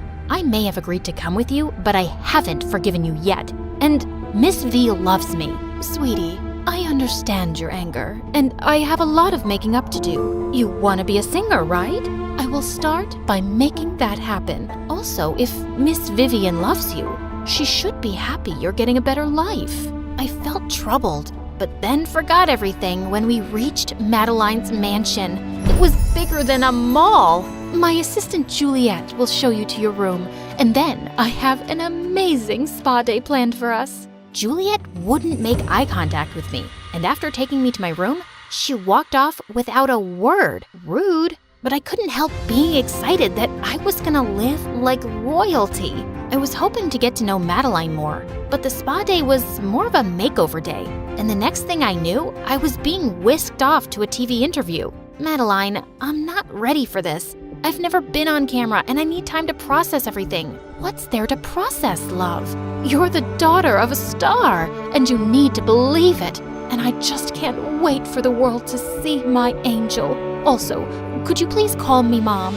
The next few weeks were a blur of interviews and events, and we were constantly surrounded by paparazzi. Madeline would always get so emotional, and people just loved the story of how we'd been reunited after all these years. But I still didn't know much about my mom. We hardly got the chance to be alone, and she hadn't even heard me sing yet. Late one night, I went down to the kitchen when I heard loud voices from Madeline's studio in the basement. Juliet, you don't sound good on this song at all. Well, I'm sorry, but I had a cold that day. We're just gonna have to record it again.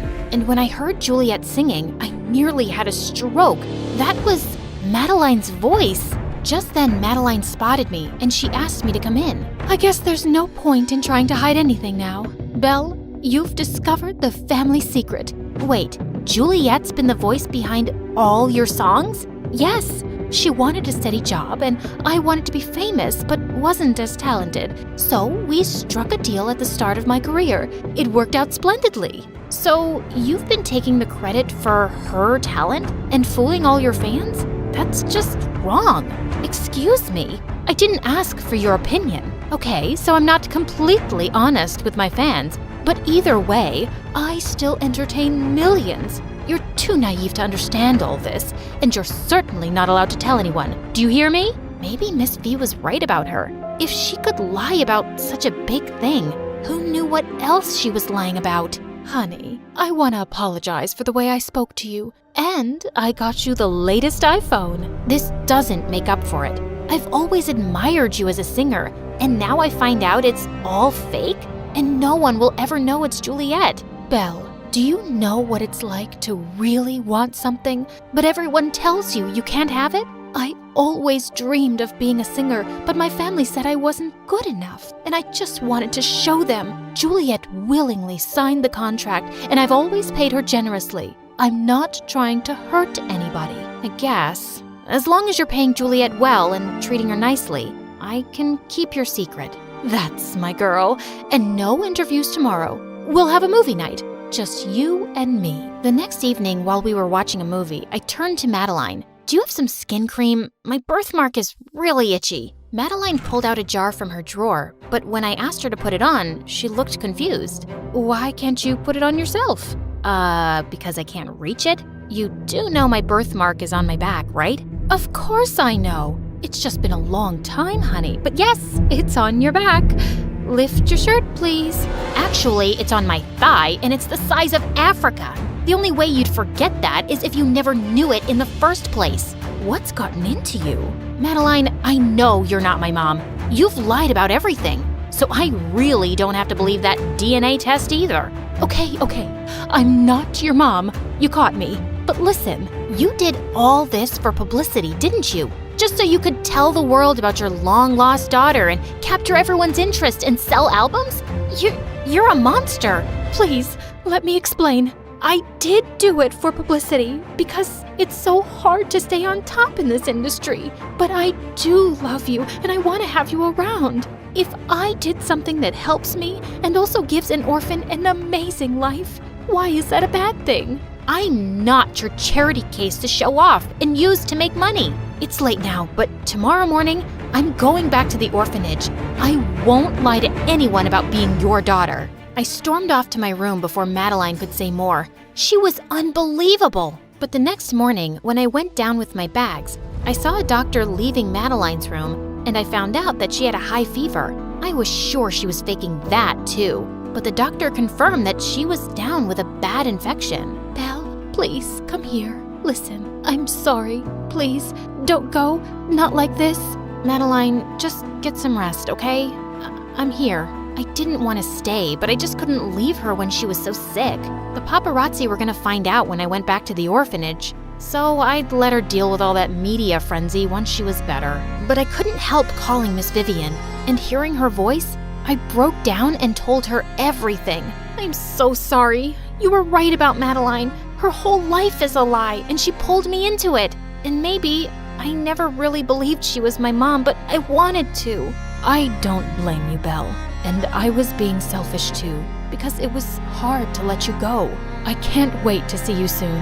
I stayed by Madeline's side till she recovered completely. But as I was packing my stuff again, Madeline walked into my room. Belle, don't leave me, please. You're only saying that because you're worried about your reputation once the truth comes out. Sorry, I can't help you anymore. Then let me make you an offer you can't refuse. I want to feature a duet by you and Juliet on my album releasing next week. And then I'll launch your solo career. The publicity we've received helps us both. With me, you can become a pop star overnight. You'll never get a chance like this again. Trust me." Here Madeline was, handing me my dreams on a silver platter. And it was true. Once I got back to the orphanage, people would forget me soon, and I'd struggle to be a singer. I couldn't really trust her. But Madeline called me and Juliet to the studio the very next day to record a song together. It was the most thrilling experience, and she was blown away by my talent. "You have the voice of an angel, darling. You're really gonna go places." The album was released, and it exploded. The duet people thought Madeline and I sang together shot straight to #1 on the charts, and it was all you could hear everywhere.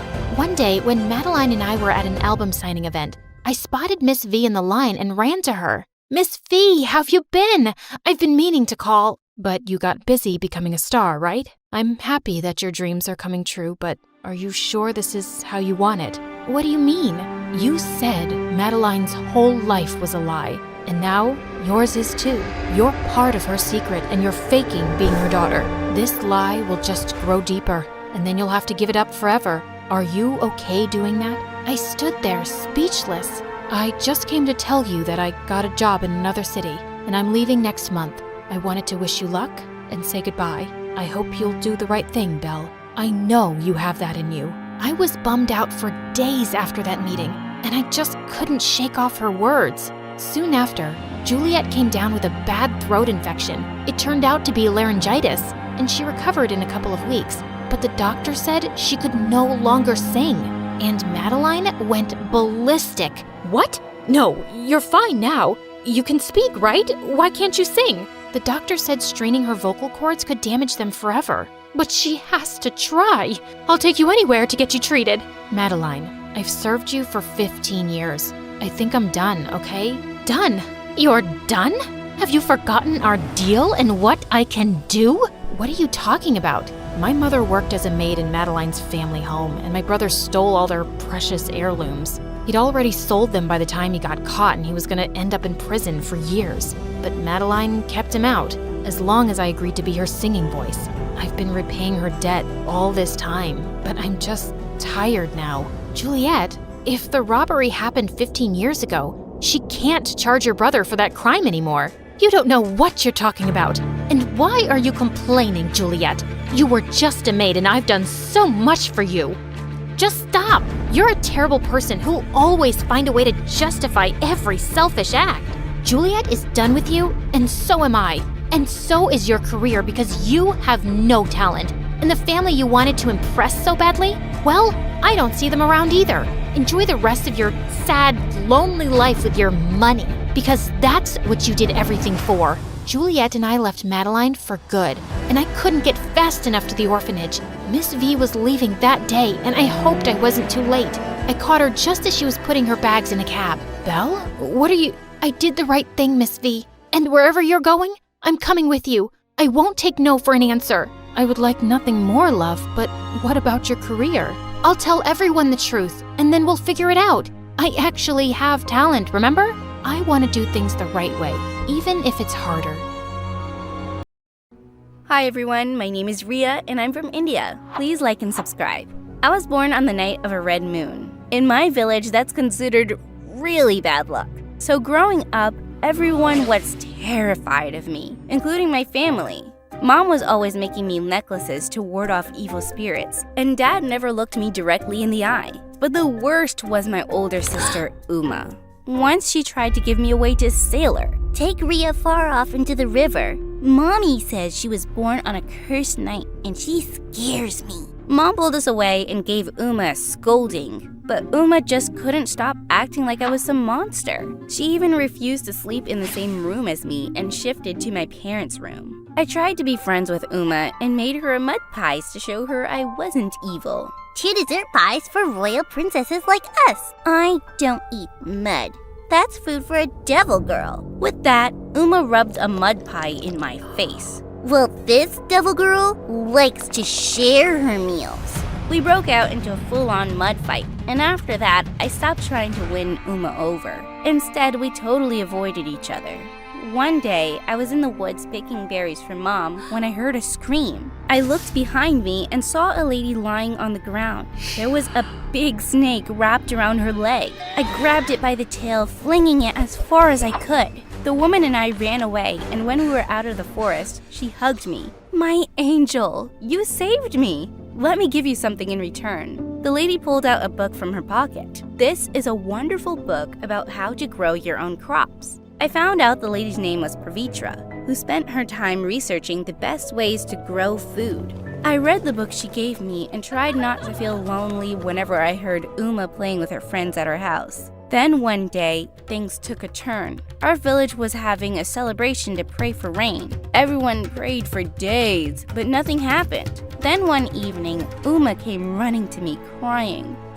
Ria, my favorite dress fell from the balcony and into the place where they're doing the rain ceremony. What if someone steals it or gets caught in the fire? It was the first time Uma had really spoken to me in years, and I jumped at the opportunity to help her. I climbed down the balcony to get the dress, but suddenly I slipped and knocked over a holy candle, which the villagers were praying to. It lay on the ground in shattered pieces. You've doomed us all. You've upset the heavens. This girl's a curse to her own family, and now she's corrupting the entire village. Just then, my parents and Uma came running. I'm so sorry. I was just trying to help my sister. Uma, please tell them it wasn't my fault. I should have never asked you of all people to help me. You probably cursed all of us just by stepping inside here. I wish you'd just leave the village. I'm sick of living with a sister like you. Suddenly, all the villagers started agreeing with Uma. They wanted me gone. My parents took me home quickly, but for the next week, all these villagers protested outside of our house. Then one day, a woman knocked on our door, and I realized it was Pavitra, the lady who I'd saved from the snake, and she had a crazy offer. I'll take care of your daughter. She can come live with me in the city. I was certain my parents would never agree to a stranger adopting me. But that night, Mom called me into her bedroom and told me she was sending me away with Pavitra. I don't understand. You want to get rid of me? Just like that? Of course not. But I'm worried about your safety, Ria. Trust me, it's for the best. We'll see each other again soon. I left the next day with Pavitra. I knew I'd be safe with her, but I was so angry at my family. Most of all, I was angry at Uma, who cheered when I packed my bags. But with time, I started to forget about all my problems back home, because living in the big city was amazing. Pavitra lived with her husband in a much bigger house, and they both spoiled me rotten. We'll paint your bedroom walls any color you want. We'll even get you your own kitten. Are you serious? You guys are the best! My school life was even better than my new home life. It turned out all the kids had heard about what happened to me at my old village, and they were really sympathetic. I could never live in a place that superstitious. And you're way too pretty to be treated like that. You don't think I'm a devil child? I'm flattered. Everyone laughed, and I instantly became the most popular girl at school. Pavitra was overjoyed to see me so happy. On my 15th birthday, she threw me a huge party and invited all my classmates. Then suddenly, I heard people behind us, and when I turned around, I saw Pavitra with Mom and Uma. Ria, I have a surprise for you. Sweetheart, we've talked it over and decided that Uma will finish her senior year here with you. You girls shouldn't be kept apart anymore, and Dad and I aren't able to move right now. My heart started racing.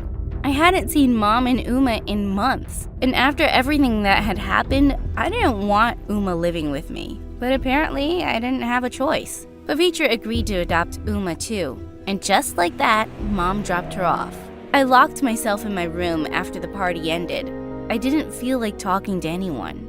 Then suddenly, I heard a knock at my door, and it was Uma. What do you want?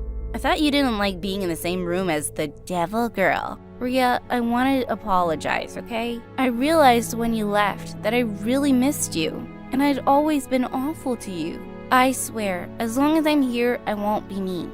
Uma sounded really sincere. even though I couldn't trust her yet, but we'd be living together again, and I decided to give her a second chance. And surprisingly, my sister and I got along really well. I introduced her to all my friends at school, and she was super impressed by how popular I was. Hang out with me more, and maybe my popularity will rub off on you. Uma laughed, and from that day on, we started going to parties and checking out cute boys together. Then one day, Uma came into my room with a surprise. I saved up my allowance to buy us tickets to a water park. We can even stay in a hotel for a night. What? How did you save up the money for that? Don't ask questions. Just be happy, sis. Also, pack an overnight bag. Uma hugged me then, and I felt myself tear up. I didn't care about the water park, but this was the closest I'd ever felt to my sister. Plus, we'd never really done anything fun together before. I spent hours packing an overnight bag, and even asked Pavitra if I could get a new bathing suit. But when I woke up the next morning, I sensed something was wrong.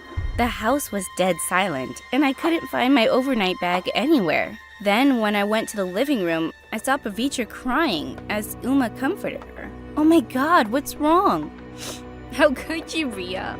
I loved you like my own daughter. What was she talking about? Then suddenly, Pavitra reached for my overnight bag, which was behind her. I zipped it open to find gold jewelry, Pavitra's wallet, and all kinds of valuables.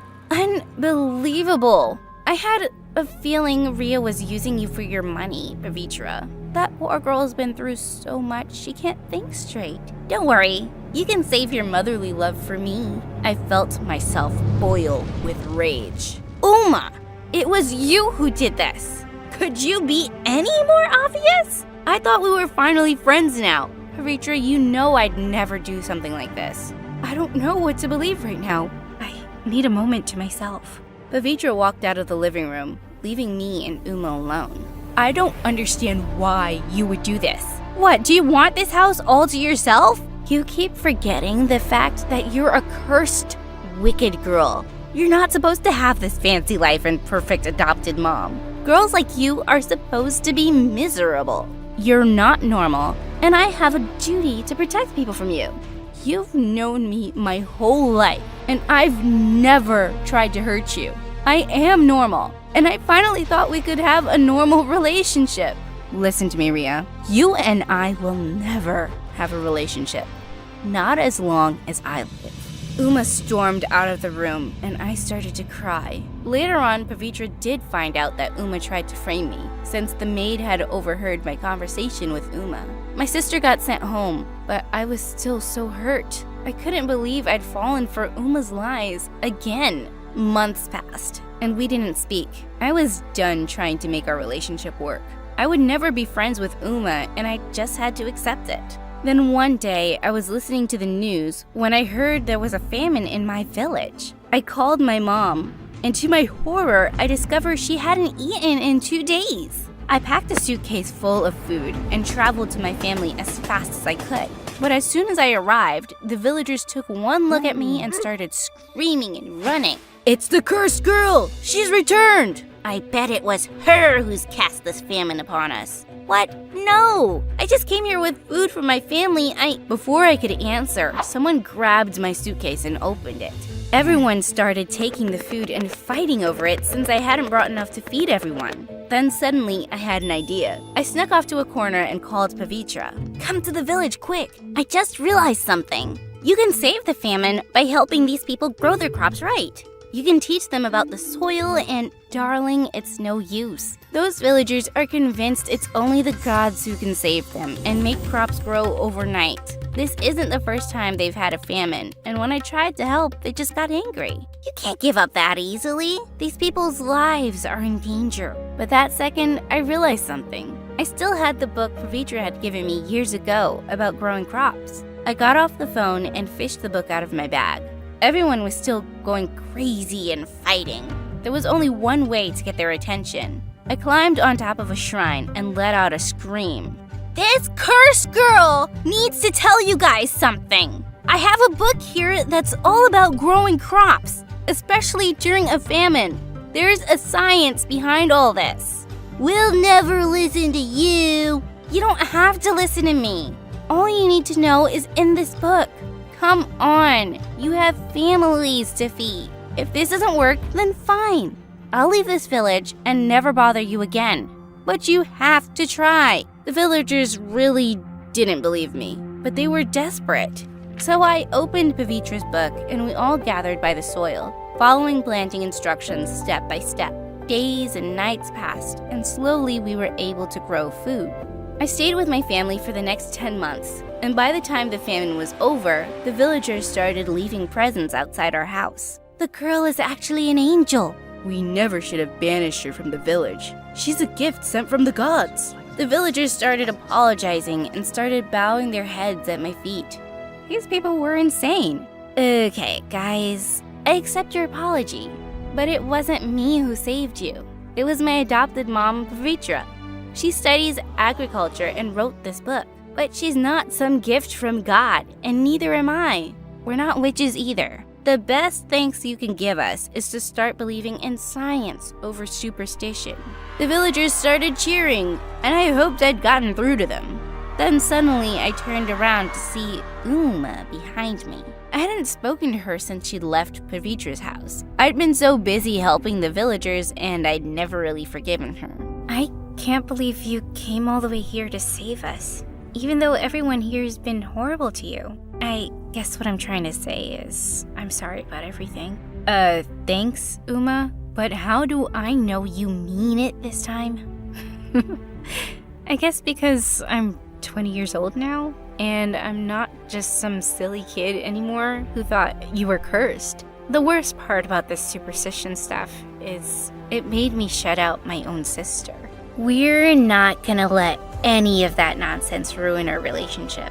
I love you, Uma, and it's not too late to start over. I'm so glad to hear that, Ria. I love you too.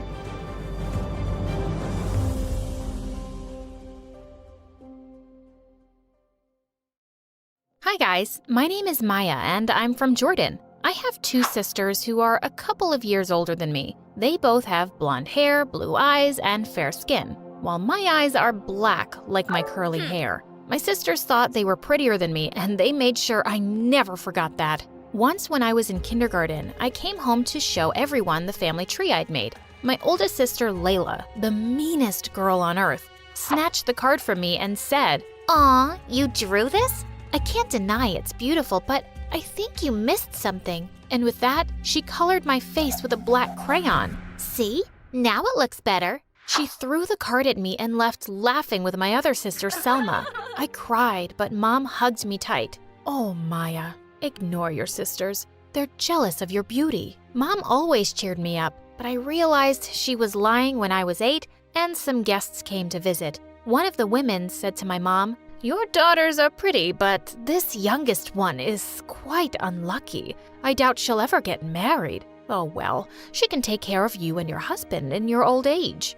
I think Maya is special in her own way. And then Selma spoke up. Mom, she is ugly. Just face it. Stop being stupid and shut up already. Don't talk to Mom like that, you witch. I pounced on her and bit her arm so hard it swelled up. She had to put on a bandage for a week. As if my sisters weren't awful enough, Dad was a jerk too. He didn't love Mom at all. He was only with her because she was rich. He thought I was ugly too and always blamed Mom for giving me her genes. Since I was Mom's favorite, she did her best to make up for the rest of my terrible family. When I was only in the 7th grade, I had a big closet full of the fanciest clothes and makeup brands. I liked that, but what I really wanted the most was to join an international school in the capital city. Mom said we'd move, but my sisters threw a huge tantrum when they found out. Why would we leave our amazing lives and friends and go live somewhere else?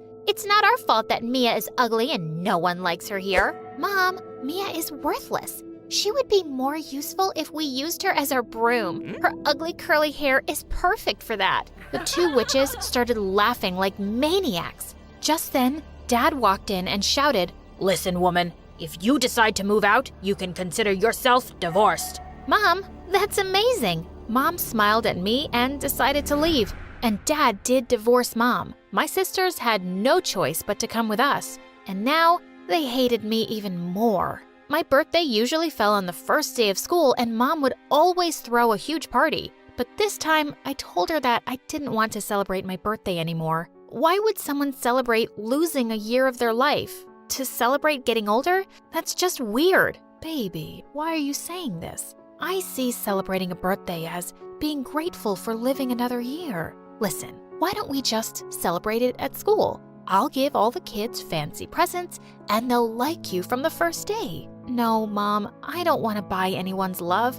I just want people to love me for who I am. Well, the new school wasn't a lot better than home. On my first day, I met a girl named Noor. She was a redhead, and her beauty was unique. When I entered the classroom, she stared at me from head to toe, then said, "Ooh, attention everyone. We have a new baby here. But we all know our classroom only has pretty girls with fair faces and light hair. What are we going to do with this ugly duckling?" The room fell silent and everyone was staring at me. Suddenly, I just snapped and started screaming, "Shut up! Shut up! You and everyone here, just shut up! I hate you! I hate you! I hate you! You shallow people!"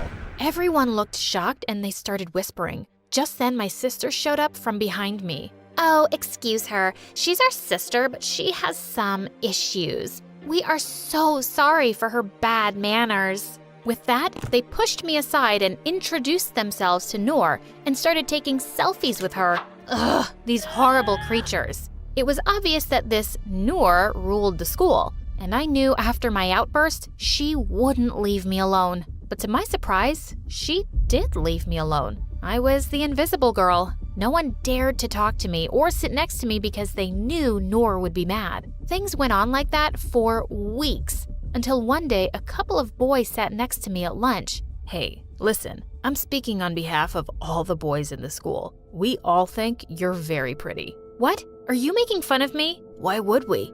Those big black eyes, this long curly hair, and that tanned, flawless skin. God, I really wish Noor wasn't around. You're so pretty, Maya." "Oh, so you're man enough to confess your feelings, but only when Noor isn't around. You're like scared mice in front of her. Just go away and leave me alone." "Told you. She's not only pretty, she's brave too, and always speaks her mind. Man, I think I'm falling in love." Just then, Noor passed by and the boys ran off like little baby rabbits. Later that day, when I walked past the bathroom, I heard some girls scream, whispering, and cursing. I opened the door and found Noor and Layla pushing another small girl who was screaming in fright. I immediately pushed Noor aside. "What are you doing? Stop this." "Oh, look who's here. And what are you gonna do about it? Touch her again, and I will hurt you." "Oh, really, Robin Hood? Watch this." And then she pushed the small girl again. I was about to attack her when Layla jumped in and the two pinned me against the wall.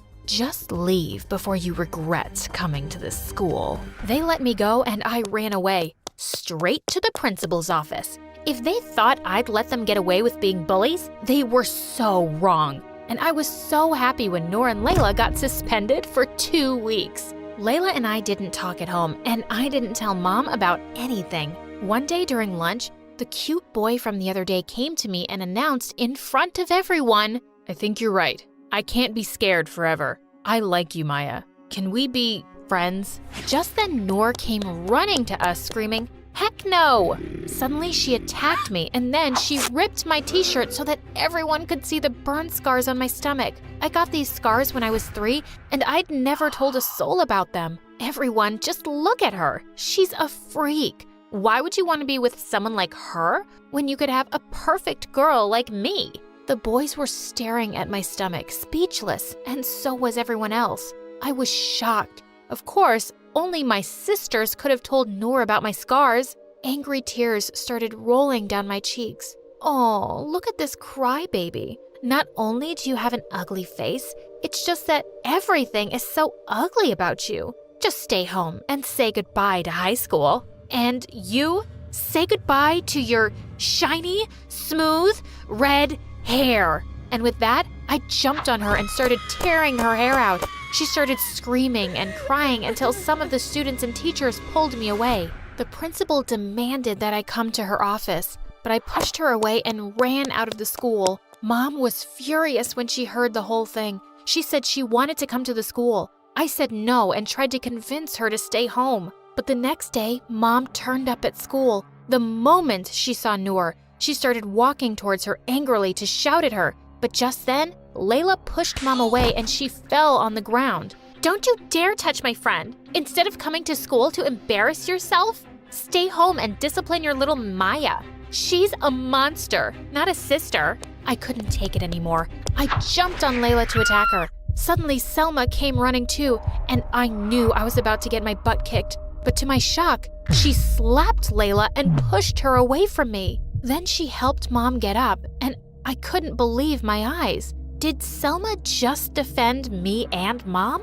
That's enough, Layla. I would never choose a stranger over my family, especially a jerk like Noor. She promised to keep Maya's scars a secret, and look what she did yesterday. And that's why I'm ending my stupid friendship with her and you, Layla. Layla looked furious. She took Noor's hand and they both stormed off. Later that evening, I barged into Layla and Selma's room to get something off my chest. I just came here to say, you two have mocked me and bullied me all my life, but to tell my biggest secret to someone like Noor and let her humiliate me in front of everyone, that's really low, even for you. And I'm done with you guys for good. But Maya, I'm on your side. I'm not dumb, Selma. I only know you defended me and Mom because you probably got into some dumb fight with Layla and wanted to tease her. Just then, Selma started to cry and got down on her knees. I swear I've changed. Maya, I've been a mean, jealous jerk.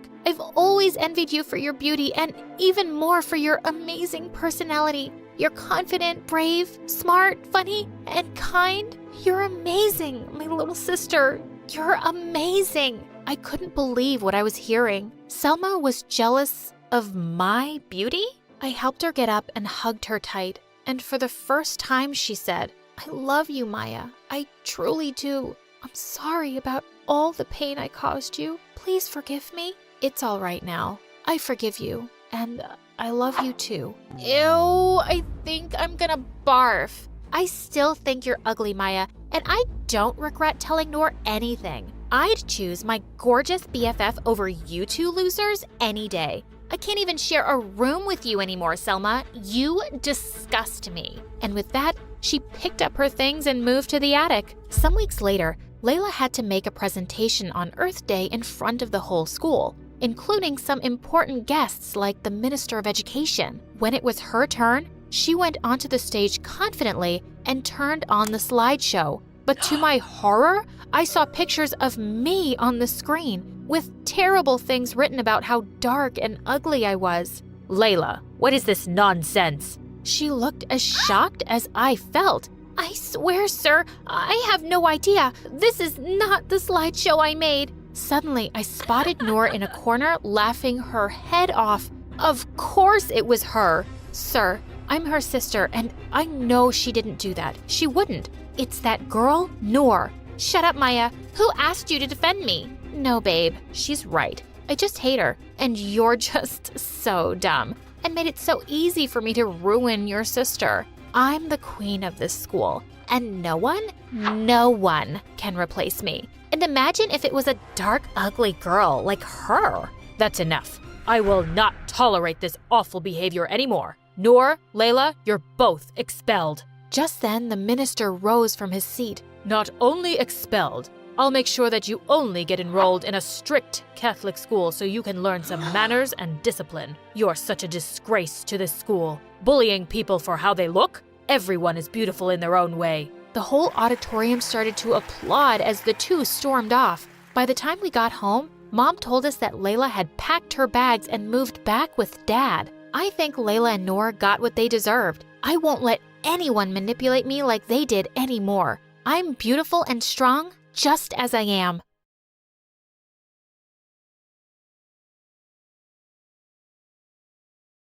Hi, I'm Olivia, and this is my story about living with a literal devil. Before I continue, please like and subscribe.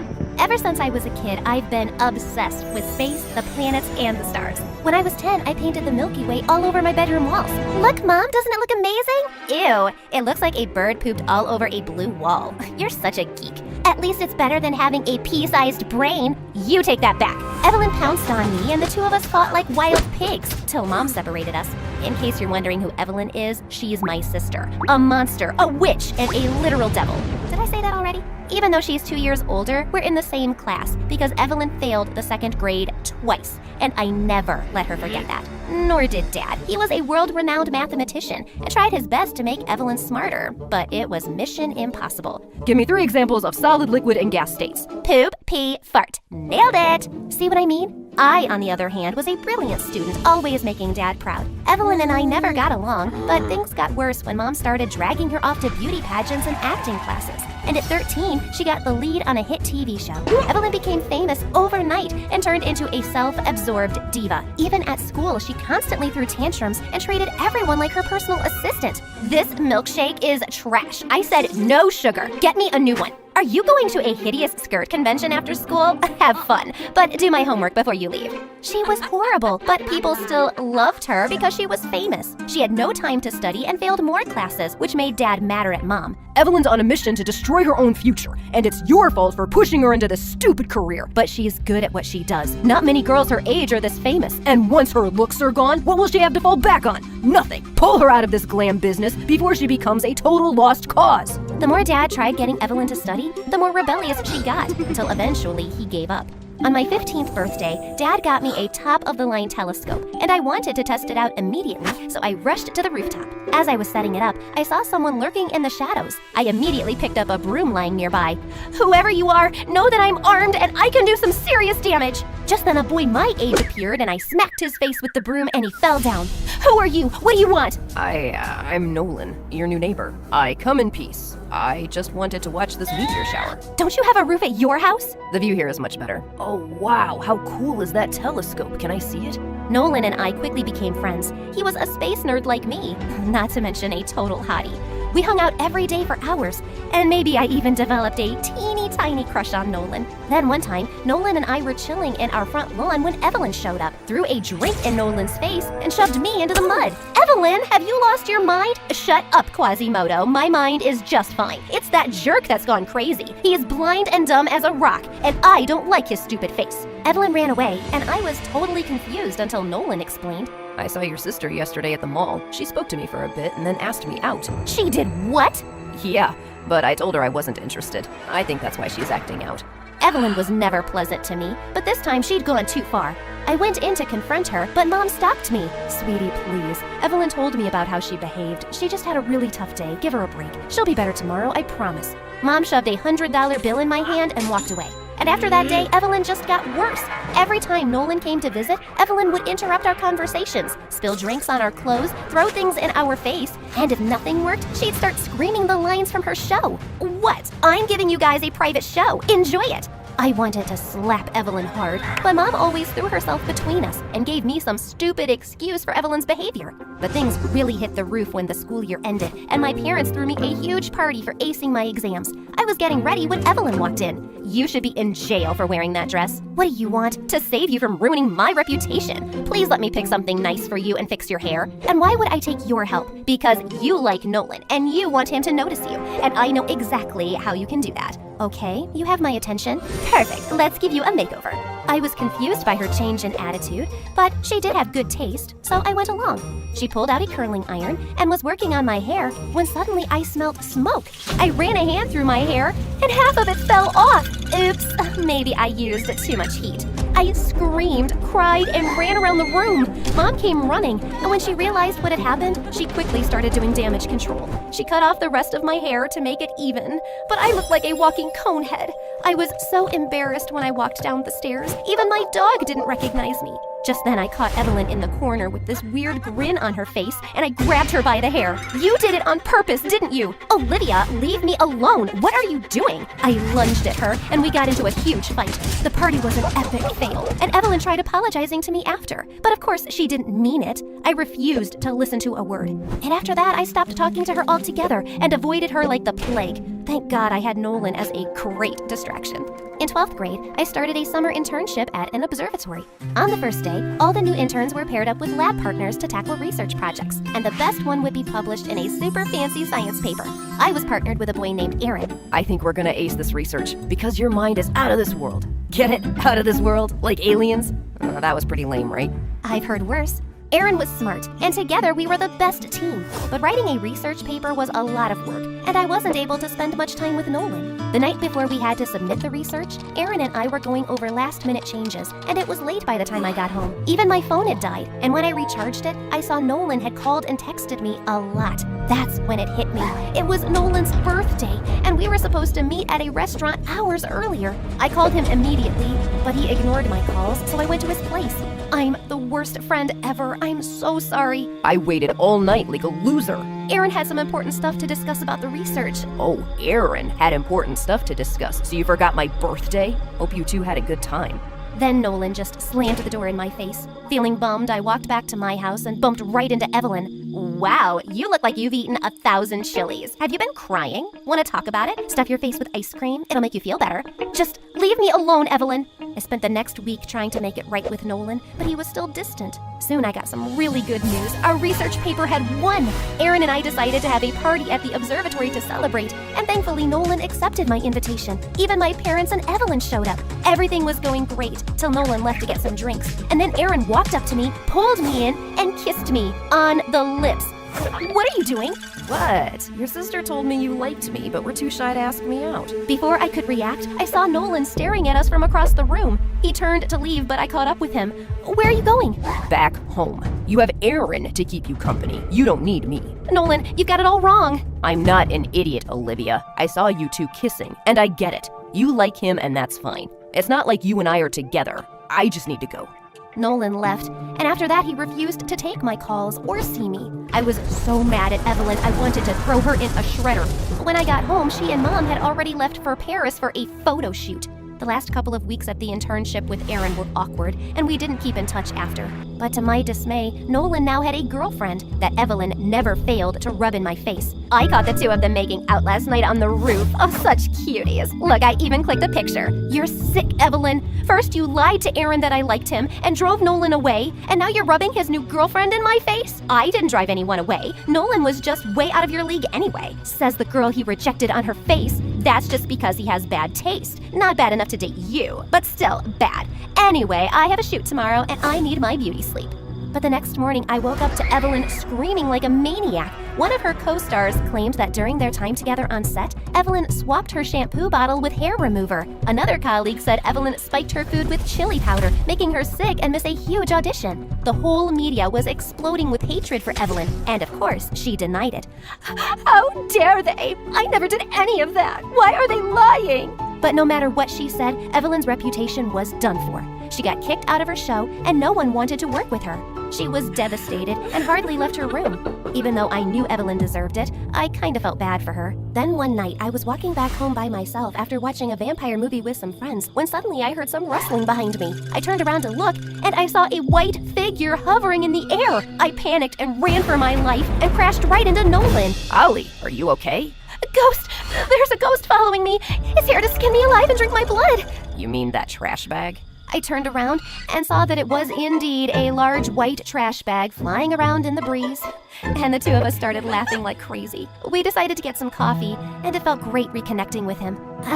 So how's the girlfriend? We broke up. And Aaron? We don't talk anymore. Nolan, that kiss with Aaron. You don't owe me an explanation, Ollie. It's not like we were together then. But we can be now. I've always liked you, Ollie.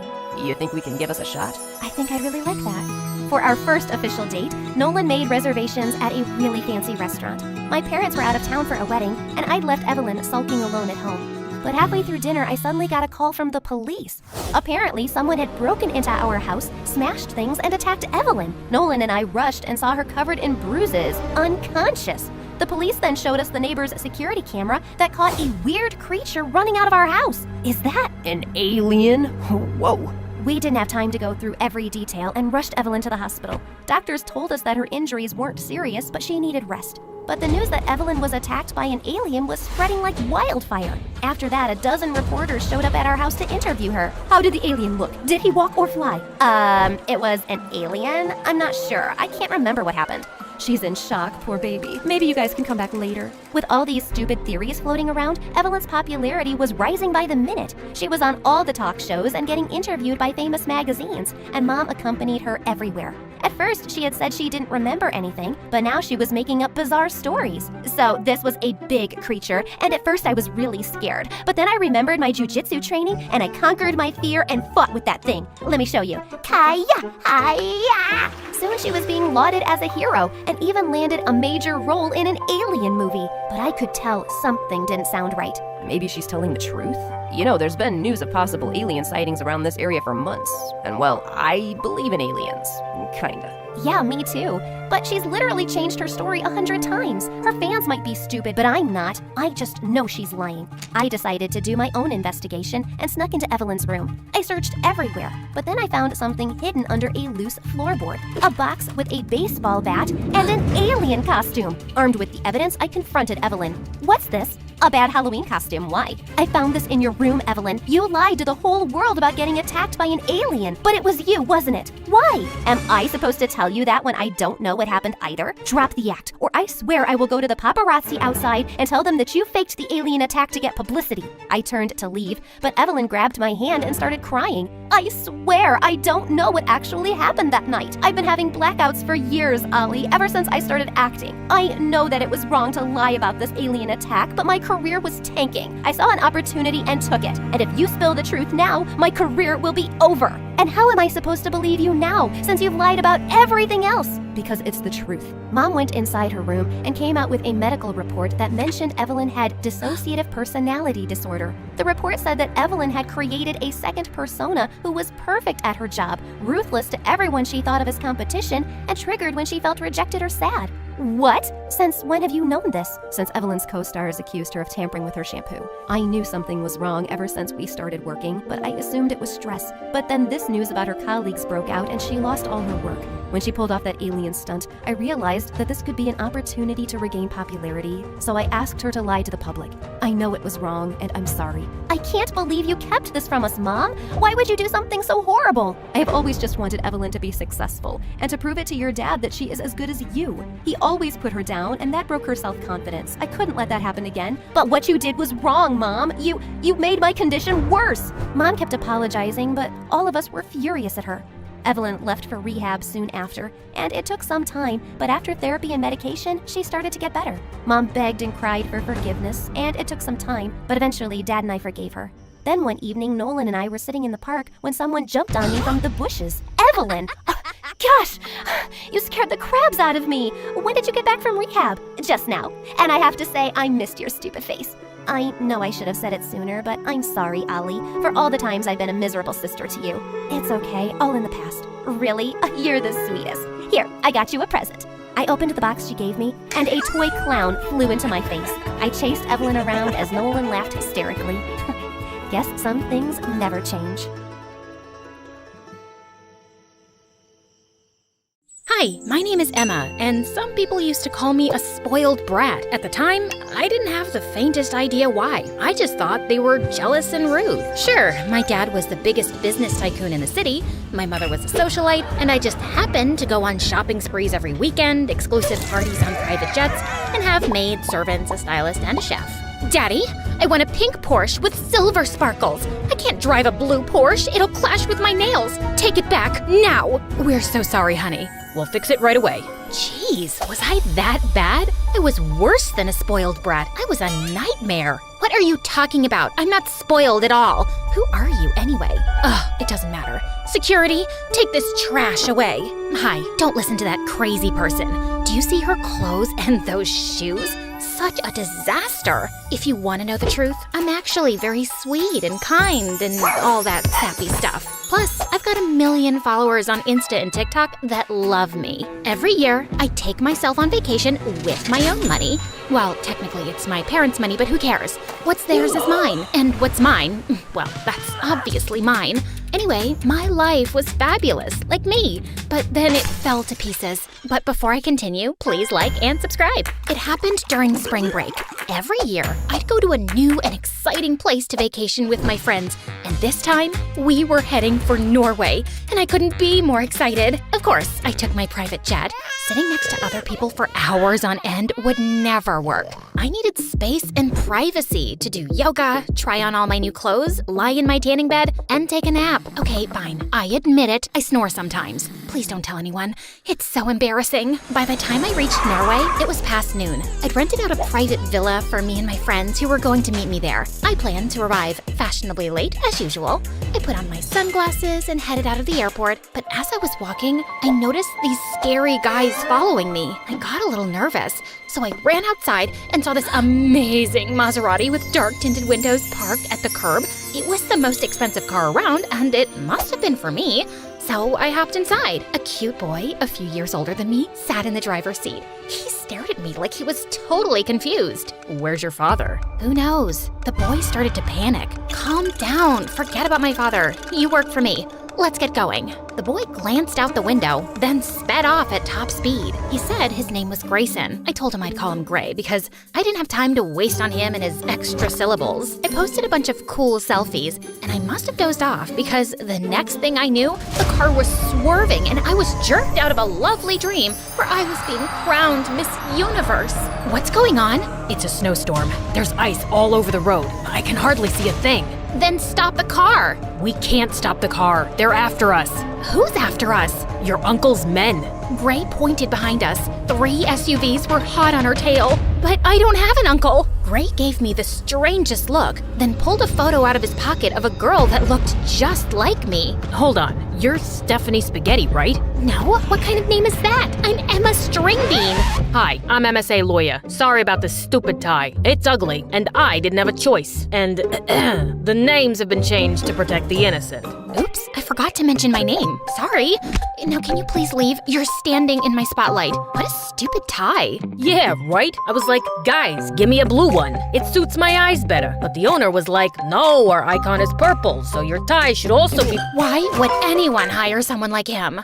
Anyway, back to my story. When Gray realized that I wasn't this spaghetti girl, he turned really pale. Then one of the SUVs pulled up beside us. Stop the car, now! Leave us alone, or I'm telling my dad. The scary man smirked, then rammed our car really hard. Gray drove faster, trying to get away, but our tires slid on some ice, and Gray lost control. The car smashed through a railing, ran off the road, down a slope, and straight for a tree.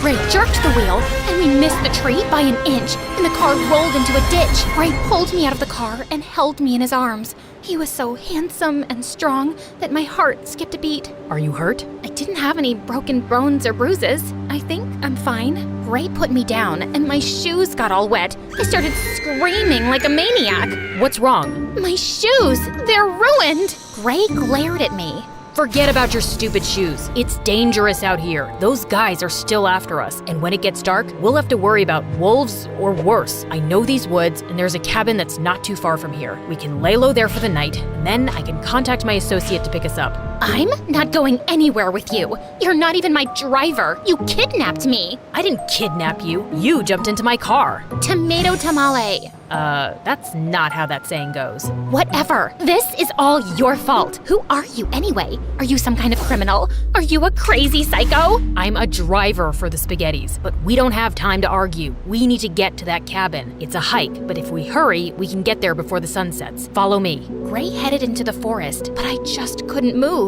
What are you waiting for? Do I look like I'm dressed for a hike? I'm wearing Versace. Are you kidding? You're worried about your dumb clothes? Do you know how much this outfit costs? Suit yourself. I'm out of here. Gray walked away. I couldn't believe he was being so inconsiderate. You're fired. I don't work for you. I pulled out my cell phone to try to call my dad, but I couldn't get any reception. So I tried to get to higher ground. I walked past a creek and a clearing of trees, but my stupid phone still didn't work. Then I heard a wolf howl in the distance. I was so scared, I didn't know what to do. Come on, Emma. Don't be afraid. You're a girl boss, a tough chick. Nothing can hurt you. I took a deep breath to calm myself down And then I heard footsteps coming toward me. A half man, half wolf appeared in the shadows and whispered my name in this creepy, deep voice. Emma. I screamed, threw my phone at the monster's head, and ran as fast as I could. But I tripped on a log and fell. I rolled over, covered my face, and pleaded for my life. Please don't eat me. There's not much meat on my bones. There's a boy around here somewhere, and he's got lots of muscles. He'd be a better meal than me, I swear. Gray stepped out of the shadows. He had a big bruise on his head. Are you crazy? You almost took my eye out with your cell phone. I thought you were a wolf man, and you were gonna eat me or turn me into your wolf girlfriend, and then I'd have to eat rabbits and squirrels. I can't be a wolf girl. I get hair all over my body and even my face. My face is too cute to be covered in hair. Gray helped me to my feet and told me we were going to the cabin. Why did you come back for me? You'd freeze out here by yourself, and I guess I felt kind of guilty about leaving you behind. Aw, that's sweet. Do you have a crush on me, Gray? No. Why not? I'm gorgeous, smart, and my family has lots of money. Are you playing hard to get? Sorry, I'm not into rich girls. Well, I'm not into broody boys with bad attitudes and stupid muscles and handsome faces and... Right. Gray and I walked for over an hour in the freezing cold. We reached the cabin just as the sun set, and it was the worst. It was dusty and smelled like a bus full of farts. We should start a fire. There's some firewood out back. I sat on the couch and wrapped myself in a tattered old blanket. A little help, please? No thanks, I'm fine here. And while you're out, could you find something to help with the smell? Gray rolled his eyes and left. He came back 5 minutes later with a handful of wood. He started a fire, but I was still pretty cold. You're shivering. I'm fine. Gray sat next to me and put his arm around my shoulders. Our body heat should warm us up. I smiled. I knew he couldn't resist my spectacular beauty and charm. Why are you looking at me like that?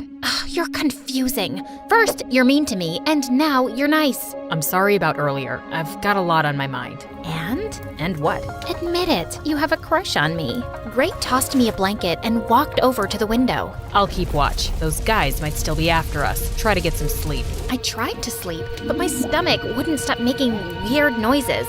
So I went to the kitchen and sat at the table. What are you doing now? It's time for dinner. Can you please make me something to eat? I'm not your chef. Well, I can't cook and we can't order in. What do you want me to do, starve to death? Ray pulled out 2 crusty cans of beans out of the cupboard and plopped one down in front of me. You're kidding. I am not gonna eat that. It's either that or an air sandwich. I pouted and crossed my arms as Gray ate his beans in front of me. Gray finished his food and checked his cell phone. He still couldn't get any reception. He searched the drawers and found a walkie-talkie. Hello? Hello? Can anyone hear me? My stomach started gurgling really loud. I was so hungry I couldn't take it anymore. The beans were so disgusting I almost gagged. But I forced myself to take a couple of bites. Then, the most amazing thing happened. A couple of headlights shined through the window. Hey, look! We're being rescued!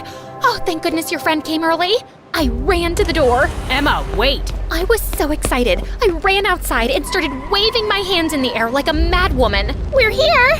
Save us! An SUV pulled up to the cabin, and the scary men from the airport stepped out. Why do your friends look like the scary men that ran us off the road? Those aren't my friends. Ray grabbed me, pulled me into the cabin, then slammed the door. Didn't you call them on that silly gadget? You mean the walkie-talkie? Whatever. It's broken. One of the scary men pounded on the door. The other smashed a window with a rock.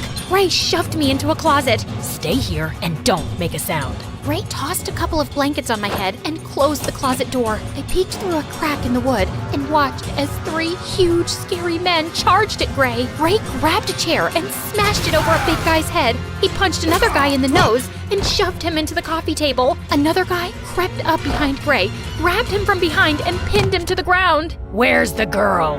Let her go. She doesn't matter. She's not even a spaghetti. That little witch saw our faces. Both of you have to go. Ray was a goner. I had to do something. I couldn't just sit back and watch. I burst through the door, growling like a wolf. The bad man turned to me and laughed. Then he punched Ray in the stomach, tossed him to the side, and started running toward me. I ran into the kitchen, grabbed my half-eaten can of beans, and threw it in his face.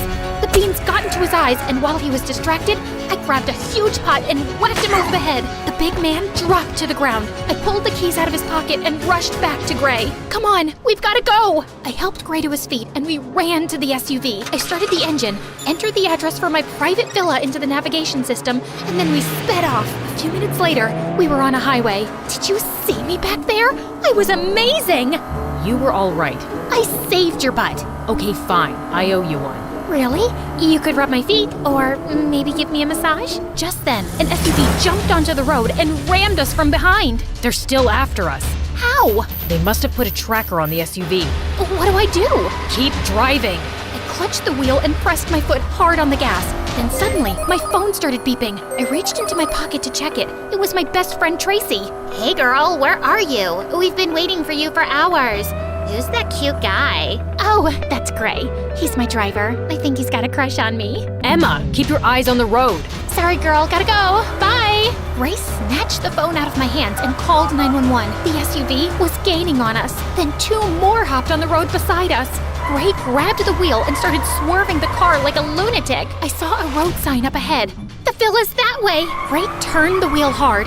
The SUVs were still hot on her tail. Faster! I'm trying! We raced onto the off-ramp. Then I looked up and saw the craziest thing. There were half a dozen police cars in front of us and a row of spikes in the middle of the road. Stop the car! I slammed my foot on the brakes. The spikes pierced our tires and we skidded to a stop. The SUVs behind us did the same. The police dragged the scary men out of the SUV and arrested them. Then one of the officers walked up to Gray. Agent Grayson, we're so glad you're safe. What happened to the spaghettis? We intercepted them at the airport and took them into the witness protection program. They're safe because of you. I was shocked. Wait, I thought you were just a driver. I work for the FBI. I've been undercover on the spaghetti case for years. My heart skipped a beat. Gray was a real-life hero. And somehow, he was even cuter than before. The next morning, Gray can be arranged.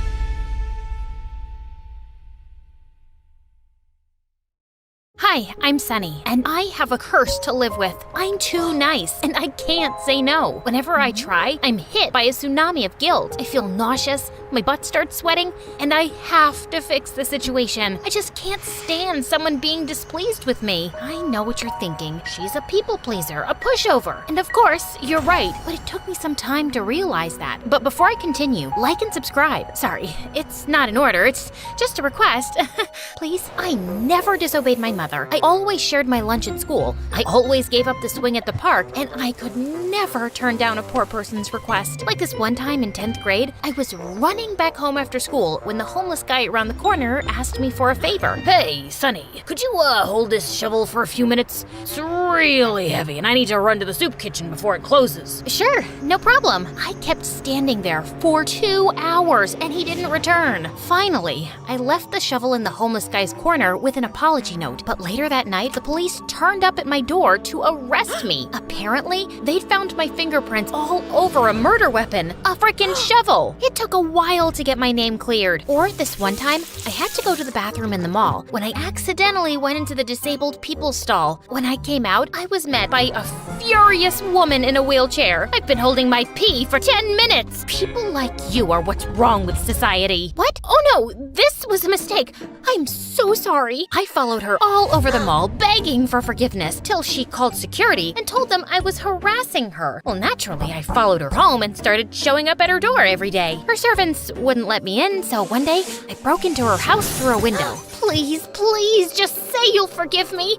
I can't live like this anymore. She filed a restraining order that day. I still pay for a plane to go over her house every week and skywrite my apology. In addition to being nice, I'm also a teen model. I know, I'm breaking stereotypes. I've been on the cover of a dozen fashion magazines, and I've walked on many big runways. My career was amazing, till my mom convinced me to fire my agent and hire her instead. Trust me, honey, I'll make you a star. That's nice, Mom, but you have no experience. What does that matter?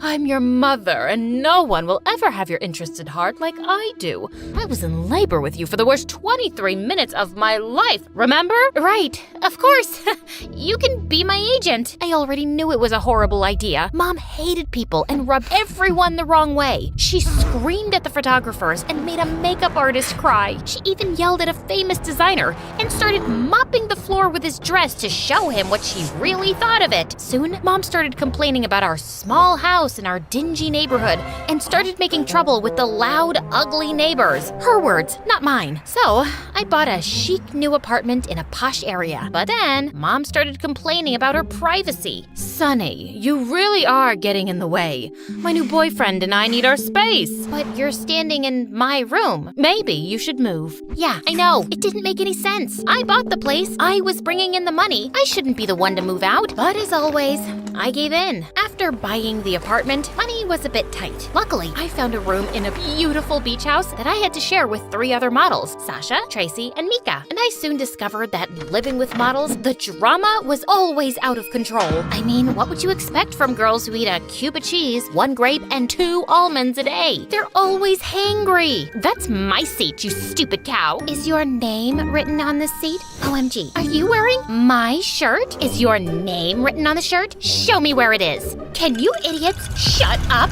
If I don't get enough sleep, I look like a raccoon, and then I'll bite like one too. I had to break up almost a dozen cat fights. One day, I cooked us all dinner so we could try to get to know each other. Sasha dreamed of being a pop star. Tracy loved to work out, and Mika was insanely pretty and loved rubbing that in everyone's face. I asked Sasha to sing us one of her songs, and I'd never heard something so horrible in my life. Of course, I still clapped for her, but Mika and Tracy fell off their seats laughing. What's so funny? You sound like a constipated pig. I'd rather put my head up a cow's butt than listen to you. Yeah, stick to modeling.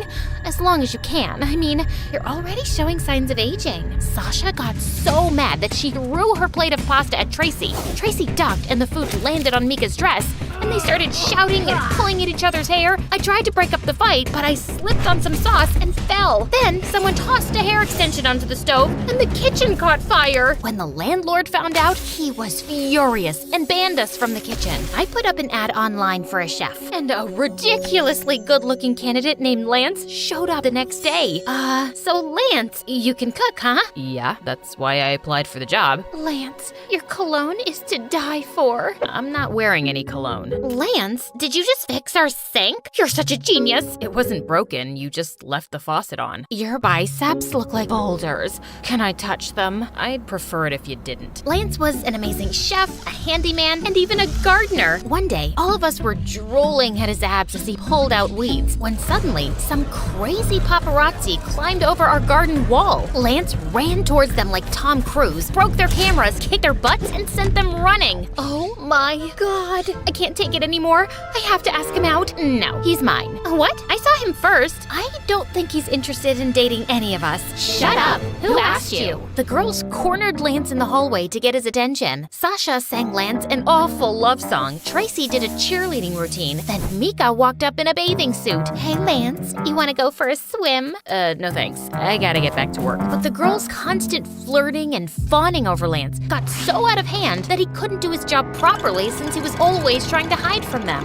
One of the toilets got clogged, the shower stopped working, and the front yard was starting to look like a jungle. I can't live like this! How are we supposed to share one bathroom? I haven't taken a shower in 2 days. I proposed a solution. Okay then, from here on out, Lance is off limits. No one is dating Lance. They reluctantly agreed, and we made a pact. We all left Lance alone, and soon the house started getting back to normal. A couple of months later, I threw a party and invited a bunch of rich models. Sasha, Tracy, and Mika seemed to forget about their crush on Lance in about 2 minutes. Just then, the doorbell rang and Mom walked in. Hey, honey, did you miss me? Clearly not, or you would have sent me a proper invite. Mom, actually, yes. You're right. I'm sorry, but I'm glad you're here now. Just for 10 minutes. I don't want to overstay where I'm not wanted. I just need to borrow a couple of dresses from you and about, $20,000. But I let you borrow $10,000 last week. Don't be cheap, honey. It's unattractive. Don't you want Mommy to buy something nice for her birthday? Your birthday isn't for another 11 months. But Mom was being pushy, and I knew she'd make a scene. So I gave her my credit card and told her to return it in 2 weeks. Just then, I noticed Lance shaking his head at me, and then he walked away. After the party, the house was a mess.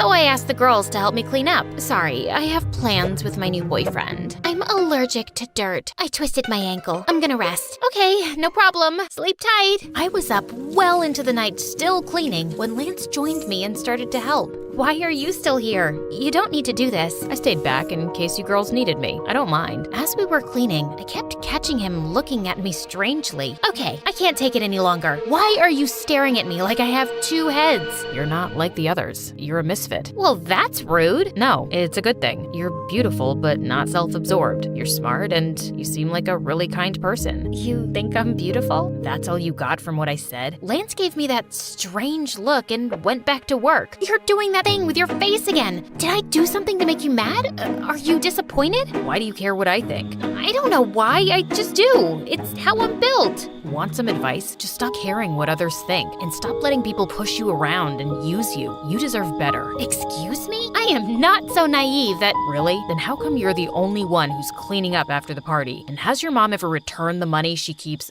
borrowing? That's none of your business. Okay. That was kinda rude. I'm sorry. Why are you always sorry? Also, would you like to go out with me sometime? What? After you just insulted me? No. I mean, I'm sorry to crush your feelings, and it feels nice to be asked out by someone like you, but no, sorry. I spent the rest of the night replaying my conversation with Lance, feeling angry. But as I cooled off, I couldn't help thinking that maybe he was right. I did a lot for Mom and the girls, and I couldn't remember the last time they did anything nice for me. The next day, I was watching my favorite MSA videos on the TV when the girls walked in and Tracy just snatched the remote from me and changed the channel. I want to watch a movie. Sunny, please sit on the other sofa. No, Sunny, don't sit anywhere. You've got to drive me to the nail salon. Sunny, all my clothes are wrinkled. Iron them when you're back. Lance was right. I was a pushover, and I didn't like it. No! What do you mean, no? I won't take you to the beauty salon. I won't iron your clothes, and I was watching TV. All you do is use me, and you don't respect me, and that's not cool. Oh, also, I'm gonna go out with Lance, and you all have boyfriends, so I don't care if you're mad. I am breaking the pact. They were shocked, and so was I. I'd never yelled at anyone in my life, and it felt good. Later that day, the girls apologized for treating me badly and promised not to take advantage of me anymore. They even gave me their blessing to date Lance, and of course, I forgave them. Lance and I started dating soon, and we had such a good time together. He helped me stand up for myself more often and gain confidence. I even booked some modeling gigs without involving Mom, and I was doing great. One evening, Mom invited me to dinner at a fancy restaurant, and I decided to introduce Lance to her there. Break up with him, honey. That boy's a waste of time. I'm sitting right here. Mom, Lance is a nice guy, and he makes me happy. He's a loser. By the way, Lance, are you gonna finish that cheesecake? Before I forget, Sunny, I need to borrow your credit card again to book a flight to Hawaii. So just give it to me after you've paid for this meal, okay? I felt a wave of rage sweep through me. No! What's that sound you just made? I've never heard it from your mouth before. Hear it now, loud and clear. No, no, no, no, and sayonara. Oh, one last thing. You're fired. I snapped my credit card in half, grabbed Lance's hand, and stormed out of there. I'm sorry about my mom. She shouldn't have treated you that way. Don't worry about it. I'm so proud of you for standing up to her. Lance was such a supportive boyfriend, but Mom got more conniving by the minute. She started sending me dozens of texts begging me for money, and it got harder to ignore her each day. One night, Lance caught me sneaking out of the house. Where are you going? For a jog. At midnight? Fine, I admit it. I can't help myself. It's a curse. I know my mom's using me, but I can't sleep at night since I refused her money. There's no hope for me. I'm doomed. Leave now and save yourself. I started crying like a baby, and Lance pulled me into a hug. Maybe you should try giving money to a good cause, Sunny, to people who really need your help. I thought that was a great idea. The next day, Lance introduced me to his cousin Nancy, who owned a nonprofit to feed hungry kids. I was so excited to help that I wrote Nancy a big fat check. Sunny, that's a lot of money. Maybe you should think about this. No, I insist. A couple of weeks later, I donated double the amount, and the month after, I tripled it. It felt amazing! But one morning, Lance didn't show up to work and didn't answer any of my calls either. When 2 days passed by, I started getting really worried and filed a missing person report. I even called up Nancy, but her phone was off too. And then I found pictures of Lance and Nancy on social media living their best life on some beach. Lance wasn't even his real name. Their whole charity was a big scam. And duh, Nancy wasn't his cousin. I was so devastated I couldn't get out of bed, take a shower, or comb my hair for days. What is up with you, girl? You smell like a gym sock soaked in spoiled milk. Is there something living in your hair? I burst into tears and told them everything. I knew Lance was trouble with his perfect eyes and hair. He was way too good to be true. Of course he was evil. We'll make him pay. First, we went to the police, who put out a warrant for the pair's arrest, but they were smart and couldn't easily be found. Next, the girls and I went online and told our followers about Nancy and Lance's scam and asked for help to find them. Within minutes, we got a dozen leads. Nancy and Lance were arrested at an airport trying to leave the country. Sasha threw a party at the house to celebrate, but for some reason, I still wasn't happy. I took a walk to get some air, and I saw these kids waiting in line outside a soup kitchen. Suddenly, it turned on a light bulb in my head. Before I knew it was a fraud, it had made me really happy thinking my money was going to needy kids. I could start my own charity. Being nice didn't have to be my weakness. It could be my superpower. And now, 5 years later, I'm running soup kitchens all over the country. My model friends volunteer sometimes too. How about I perform for these kids after they've all eaten? No. You two are just jealous. You like my music, right, Sunny? Sasha, I love you, but I really, really, really hate your music. Sorry, I'm not that nice anymore.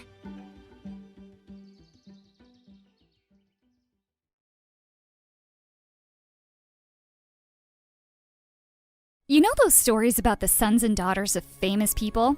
Well, that's not my story. I mean, I am the daughter of an Oscar-winning actress, yes, but my story is far crazier. My name is Layla, and I live in a huge mansion in Beverly Hills with my mother. It had always been just the two of us. I never knew my dad, and Mom never spoke of him. I didn't have siblings because Mom said pregnancy ruined her perfect body once, and there was no way on earth she would let that happen again. But Mom was delighted to have me. You see, I had my perks. I was a beautiful baby, so much that by the time I was 3, Mom had me cast hundreds of ads and made sure my face was everywhere. Magazines, TV commercials, formula, even diapers. But I didn't care much for it. On my 4th birthday, she woke me up saying we were late for a photo session. Mommy, I don't want any more photos. I want to watch Cinderella. It's my birthday. She rolled her eyes and tossed the CD aside. Cinderella is poor and filthy. You have nothing to learn from her. We did not watch Cinderella. But while Mom was super proud that I had started my career so early, I just thought feeling lucky was a pretty crummy feeling. I was always tired and so bored. We were always traveling, and Mom only paid attention to me to explain how important beauty creams and lotions were.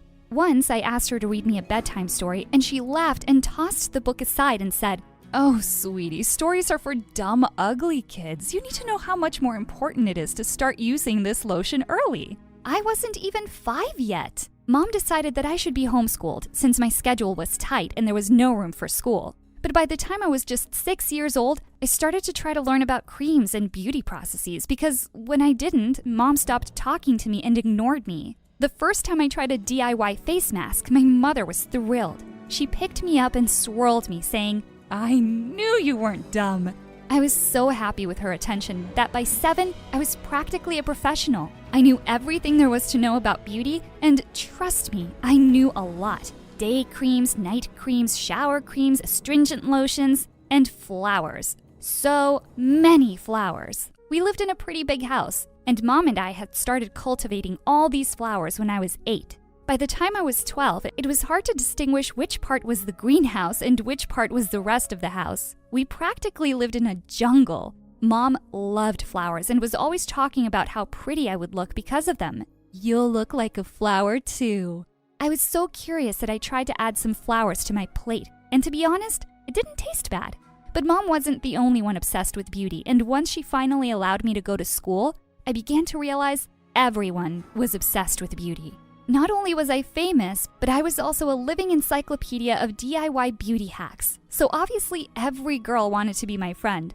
One day, they all started to beg me to take them home. "We'd love to see where you live." I was thrilled. I'd never had any friends over. But as soon as we got home, they ran to Mom and said, "Oh, MG, we thought we'd never see you." One of them actually said, "Adopt me so I can be as pretty." My mother was delighted with my new friends. She turned to me and said, "At least you're smart enough to be friends with the right kind of girls." Then she spent hours talking about flowers and beauty. Pretty soon I realized that I didn't have any real friends. Everyone just liked me so they could be beautiful. I talked about flowers at home. I talked about flowers at school. I was beginning to lose my mind. Luckily, around that time, Mom took me to the Cannes Festival. That's when my entire life changed. We went to see an art exhibition of this famous artist and the paintings. That was a whole new world for me. And suddenly, I realized I wanted to do that. I wanted to paint flowers. I immediately signed up for art class at school. I became obsessed with it. A few years of practice, and I was getting really good at it. It was my hiding place because my friends just wanted to drag me to the mall all the time. "You're so lucky to have your mom. Mine doesn't understand anything about beauty or fashion. She lives in flip-flops." Oh gosh, don't even get me started on mine. She doesn't even know what a primer is. But now I started to care even less about fashion, and that translated to my clothing quite quickly. One day, we were walking through Rodeo Drive, and my mom looked uncomfortable. I was enjoying a greasy bagel. "Honey, people are staring at you." "So?" "You're not even wearing makeup." "So?" She stopped walking and looked at me desperately. "You look ugly." I realized we were in front of the beauty salon. I sighed and we got in. It was still nice to share a moment with my mom from time to time. This was the only place where she was really happy. "Layla, it's been so long since the last time you were here." The shop owner put on her glasses and scanned my face closely. "Oh, that porcelain skin, no makeup at all and still perfect. It reminds me of your mom's younger days." My mom looked at her annoyed and didn't smile again throughout the entire day. I got the impression that something changed inside her after that. She became more obsessed with creams and lotions and makeup and fashion, and the day I said, "I want to go to art school when I graduate," she snapped. "That beautiful body of yours is not going to last forever, you know. Do you know how lucky you are to have inherited my genes? All your friends would kill to be in your place." "Maybe I don't care about beauty or fashion. Maybe I don't care about your stupid creams. You seem to like my friends more than me, so why don't you throw me to the street and adopt them?" "Oh, honey, they are not even half as pretty as you are." I went to my art studio and continued to paint. Mom followed me and looked at all my pieces with disgust. "There's no future in the art world, honey. You should take advantage of your beauty while it lasts." "Like you did? It doesn't look like it worked." "What are you talking about, you little brat? Look around you. How do you think I got all this? You really think you'll get all this with those stupid drawings?" "I don't care if I get all this. I never cared for any of this. All I ever wanted was to be with you." Mom rolled her eyes and said, "Drama, drama, drama." I wasn't going to leave my dream aside, so I applied to every university in the country that had a good art program. My mom looked at my computer monitor from behind and said, "I'm not paying for this nonsense." "I don't need your money. My art will speak for me." I received acceptance letters from 6 different universities. High school was finally coming to an end, and I would probably choose the one with more miles between it and my home. I felt invincible and free. But when I got home that afternoon, not only was my mom not there, but all my paintings were gone. I started panicking. I needed my work for university. I had over 50 pieces. Where the hell were they? My phone started to buzz with hundreds of messages. "Your mom is so awesome. I didn't know your mom was such a gifted painter. Your mom rocks." And emoticons everywhere. Mom? A painter? I saw a picture of my mother with all my paintings, and behind her, the place, National Museum of the Fine Arts. I jumped into an Uber and rushed there. There were photographers everywhere. "There she is, it's her daughter!" and blinded me with their flashes. I saw my mother waving at me and smiling. That witch! She came to me and said to the reporters, "My beautiful daughter, isn't she beautiful? She's always there for me." "For you? You stole my art! She stole my art!" The flashes stopped for a moment, and then my mother started laughing. Everyone laughed too and followed her back inside. "You will not get away with this!" But it was too late. I was alone. I went back home and directly to my now empty art studio. I got a message on my phone. It was a video of me shouting at reporters. It went viral in an instant. The very next day at school, everyone was looking at me like a freak. I heard their laughs and whispers. I went to the art room. It had been my refuge for years. Now I felt like an imposter. What's wrong, honey? I looked around and saw my art teacher. She must not have seen the video. Before I knew it, I had broken into tears. My mom stole all my art. I felt helpless. No, she didn't. I looked at her and she was smiling. She didn't steal these ones, and I have you on video.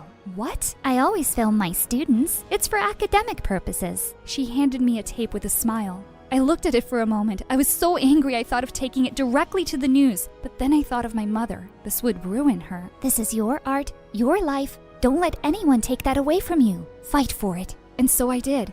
I went to the news and gave them the tape and explained everything. And that too went viral. And it did ruin my mother. I didn't want to see her again, but I had no choice. I went home and saw her sitting in the dark. But that woman wasn't my mother. The container was the same, but her spirit was gone. I felt awful. She looked at me and said, "You did the right thing." She had tears in her eyes. Huh? I got scared. What? You're leaving for college. You have your whole life ahead of you. I'm so proud of you, but I don't know how to live without you. I got scared. Oh, Mom. I hugged her. I'm not going anywhere. I already decided to go to USC. It's 10 minutes away. Okay, yes, that was a lie. The night after she stole my work, I wanted to go as far away from her as possible, but then I realized I don't need to leave her to paint. I can do that from anywhere. I was happy on my first day of college. USC was huge. Some people knew who my mother was, but nobody knew me, and that was okay. A few months later, I did my first art exhibition, and it was a huge success. I sold all my paintings and my mom was there for me. She stole a few flashes, but I was happy to know that now we could share time without any makeup or fashion involved.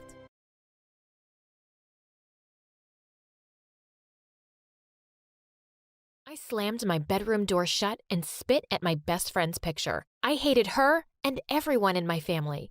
Because I had this condition, they thought they could use me. But oh boy, they messed with the wrong girl. Hi, I'm Lulia from Ukraine. I'm the youngest in our family with 3 older brothers. My dad never wanted a girl. He just wanted to raise a team of healthy young boys. He was very proud of himself for being so manly that he had only produced sons. But Mom had always really wanted a daughter. When she gave birth to me, he glared down at my tiny red face and said to my mom, "So, you finally did it, huh? I swear if she isn't pretty, you're really gonna pay for it." My mom did everything to take really good care of me and make me pretty. Once she came to me and said, "Listen, you're not allowed to eat junk food ever." And she snatched the candy from my hand. When she left, I opened the lower drawer and took another candy.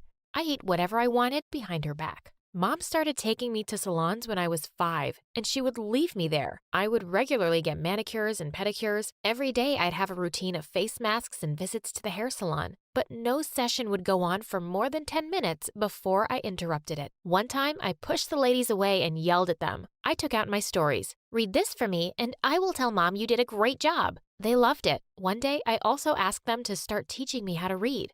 They said I was too young, but I said, "Try me." I never knew I was going to learn how to read and write in a hair salon. Dad was delighted that I turned out to be so pretty. He used to carry me around on his shoulders all over the neighborhood to show me off. One day, when I was in the 5th grade, my teacher gave me the role of the princess's dad. When Dad heard about it, he came to the school the next day and yelled at the teacher and insulted her. He made her make me the princess or else. When he left, I told the teacher, "I apologize for Dad's stupidity. I'm going to play the role of the princess's dad because I love it." And I hugged her. There was nothing Dad wouldn't do for his favorite child. But suddenly, all that changed. When I was in the 7th grade, I came back home one day feeling really itchy all over. I looked at the mirror and saw my skin was as red as a rotten tomato. Dad came in, of course without knocking, and saw me. He freaked out and quickly took me to the best skin doctor in the city. After examining me, the doctor said I had a rare condition called dermographism, which means skin writing. That's because I could etch my name into my skin using only the pressure of a fingernail. He said there was no reason for why it might flare up at times, and there was really no cure for it. When we left the clinic, I told Dad, "Don't worry, Dad. I will read about this disease and find ways to fix this." Dad looked at me with disgust and said he didn't want a daughter like me. I wished Mom would just slap him, or one of my brothers would tell him he's being a complete jerk. But nothing happened. Dad just turned away and left the house.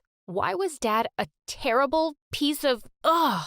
I swore to always keep my condition a secret. I couldn't trust anyone with it, except my best friend Monica. You should come over tonight so we can read about this disease together. When Dad saw her, he hugged her. Your parents must be so proud to have such a beautiful daughter. My brothers were even more ridiculous. They knew she was really rich, and my youngest brother kept asking her how many servants she had. The eldest kept hitting on her, and when she told him to stop, he said he would if she paid him $100. I threw my shoe at him and told him he was a pig. I told them all to shut up and took Monica's hand and led her to my room. We both read about the disease for days and found nothing. When I got to middle school, I had eyes only for one boy, Elon. Once, we were sitting in the library. I noticed my hands had started to turn a little red. Feeling alarmed, I let go, but suddenly, Elon pulled me in by the waist and kissed me. Just then, I saw Monica. She was standing there, staring at me with the most hateful expression. She came to me with a manic look and suddenly grabbed my wrist. Instantly, big red welts started to appear. She snatched the friendship bracelet she'd given me, sending beads flying everywhere. How could you even think of going out with Elon when you knew he's my dream? I hate you. I just stared at her, stunned. How could I possibly know? You've never said a word. You need to stop seeing him or I'll tell him about your secret. Oh,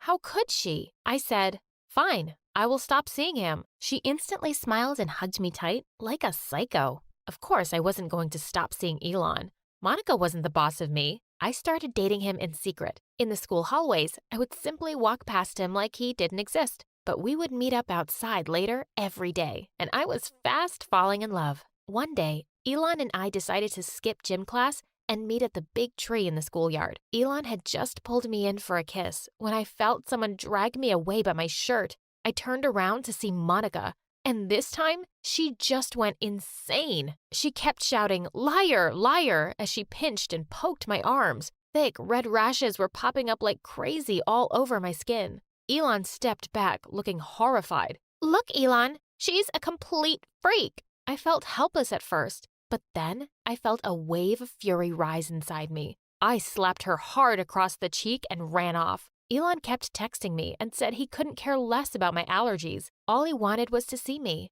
I didn't reply to any of his calls or messages. One night, I heard a gentle tapping on my window, and I pushed back the curtains to see that it was Elon. Please, leave me alone, Elon. You deserve someone much better. I'm not leaving until you talk to me, Lulia. He just wouldn't go away, no matter how hard I tried. I was afraid he'd wake someone up, so I let him in. He took my hands and looked at me earnestly. Lulia, there isn't a thing about you that could make me love you any less. My heart completely melted, and I let him stay with me for the night.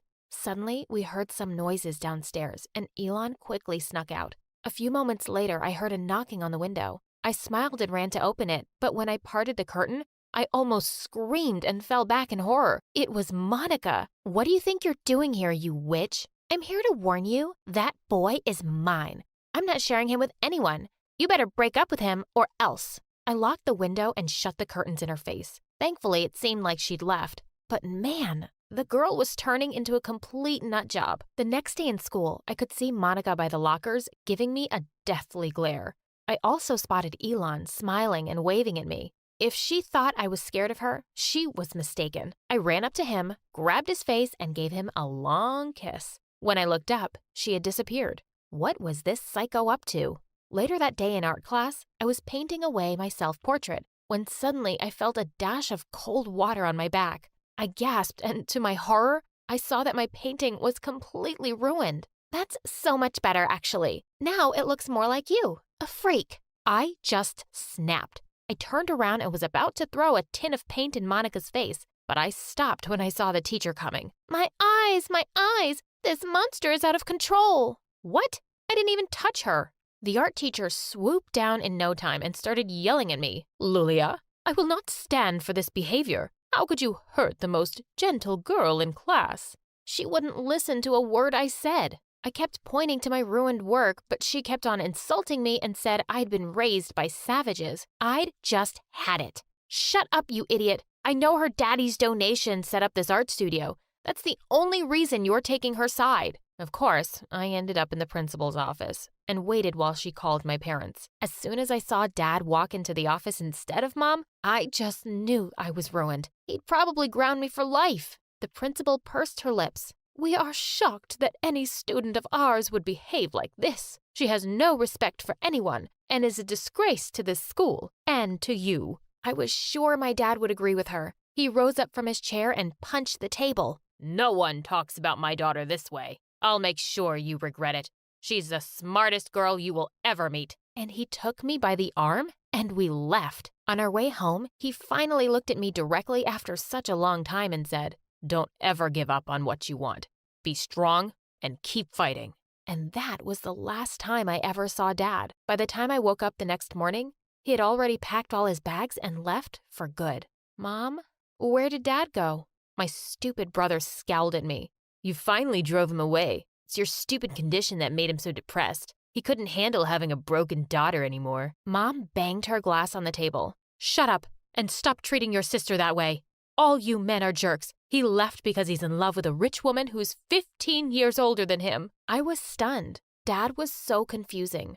I never really understood him at all. Mom started dating a new man and looked happier than I'd ever seen her. She was making an effort to look good, and I was happy for her. But my brothers weren't happy about it. 2 of them left the house, and the youngest stayed because he was still in school. I didn't miss Dad all that much, really. But his last words were stuck in my head. I kept going out with Elon openly, and Monica stayed out of my way since that day. When I got to high school, though, my condition got much worse. My allergy would flare up at any time. People started to notice and would point or whisper, so I started wearing long-sleeve shirts and pants to hide my skin. One day, Elon came up to me beaming. "Hey babe, you're coming over to dinner tonight. My place. I can't wait for my parents to meet you." I told him I wasn't sure if I was ready, but eventually I agreed.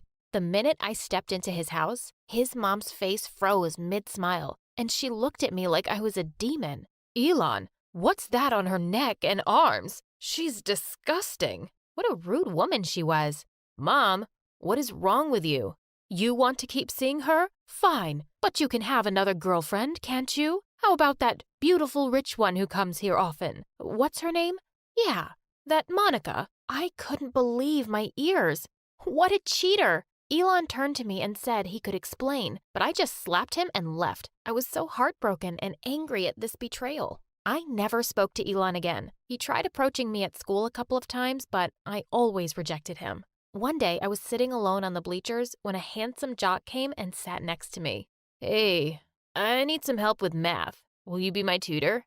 I knew exactly who he was, even if he didn't know me. Yes, of course. It's the best revenge ever. "What revenge?" Oh, never mind. Let's start now. We got closer over time and started going out. One day, Sean invited me over for dinner at his place. As soon as I entered the house, I spotted Monica on the stairs, staring at me in complete shock. This was priceless. "What are you doing here?" "Oh, didn't your brother tell you? I'm his girlfriend." "You can't go out with her. She's a big freak. Break up with her now." Luckily, Sean's parents walked in just then and seemed horrified by Monica's behavior. Her dad told her to shut up and go to her room. She stormed off in a rage. Sean's parents were so lovely. I had no idea how they'd raised a witch like Monica, but I decided to try and mend things with her and went to her room after dinner. Monica was lying on the bed and didn't even turn around to look at me. I sat down and said, "Look, Monica, you and I used to be best friends once.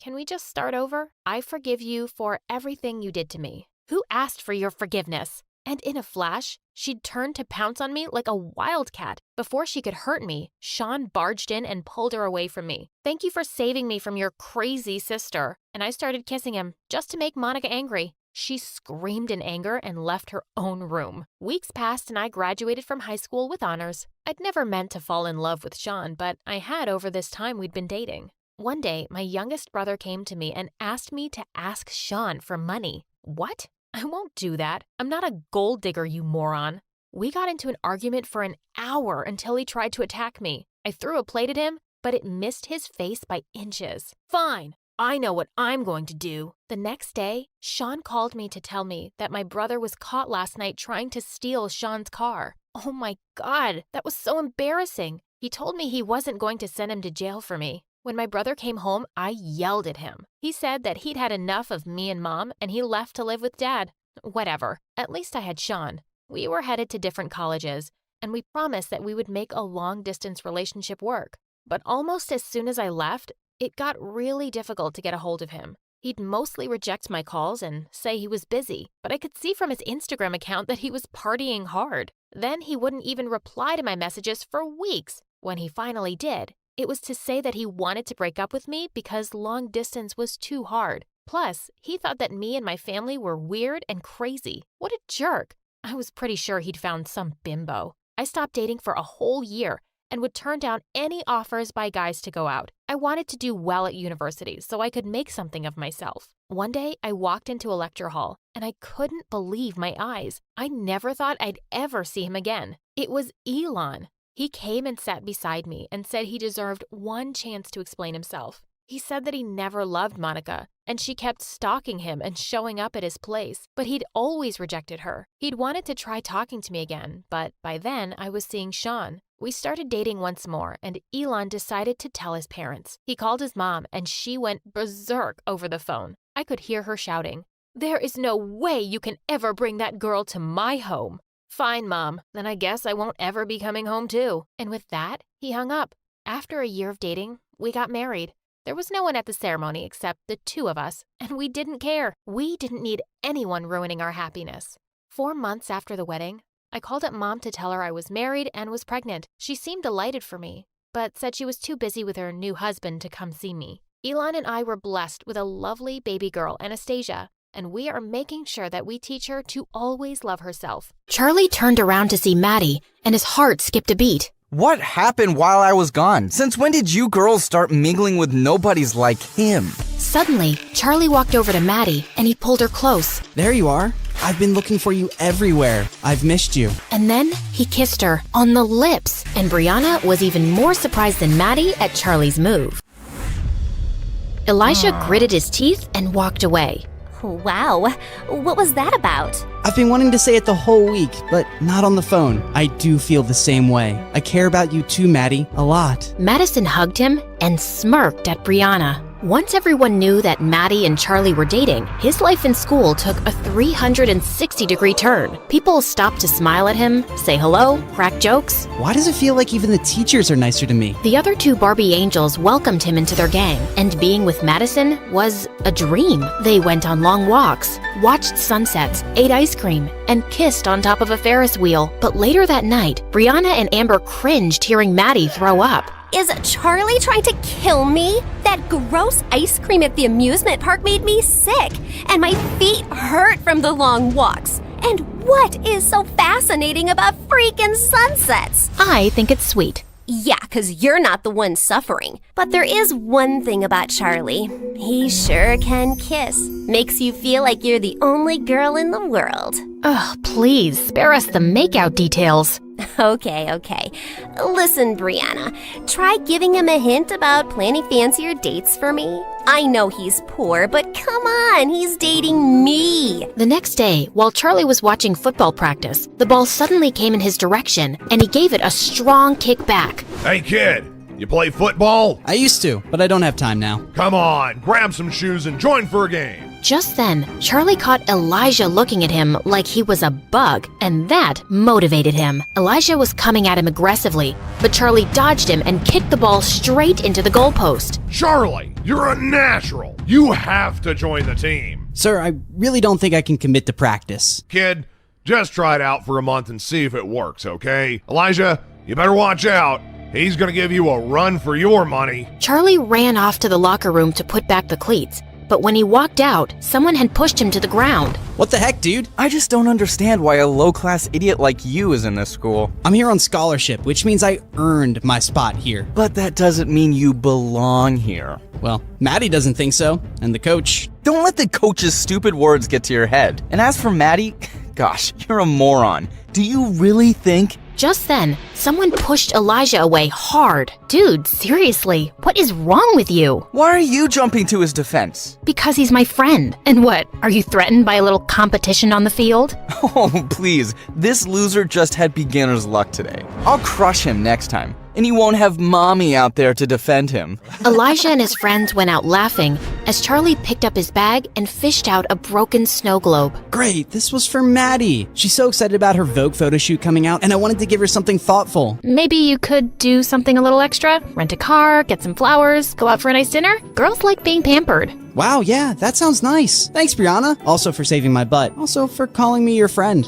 You're welcome. This is the place you were raving about? And why don't you have a reservation? It's walk-ins only, but it's so worth the wait. After 30 minutes, when they finally got a table, the place was dirty and loud. Isn't the energy of this place something else? Yeah, it's something. Oh my god, I just felt something on my foot. Maybe it was my foot.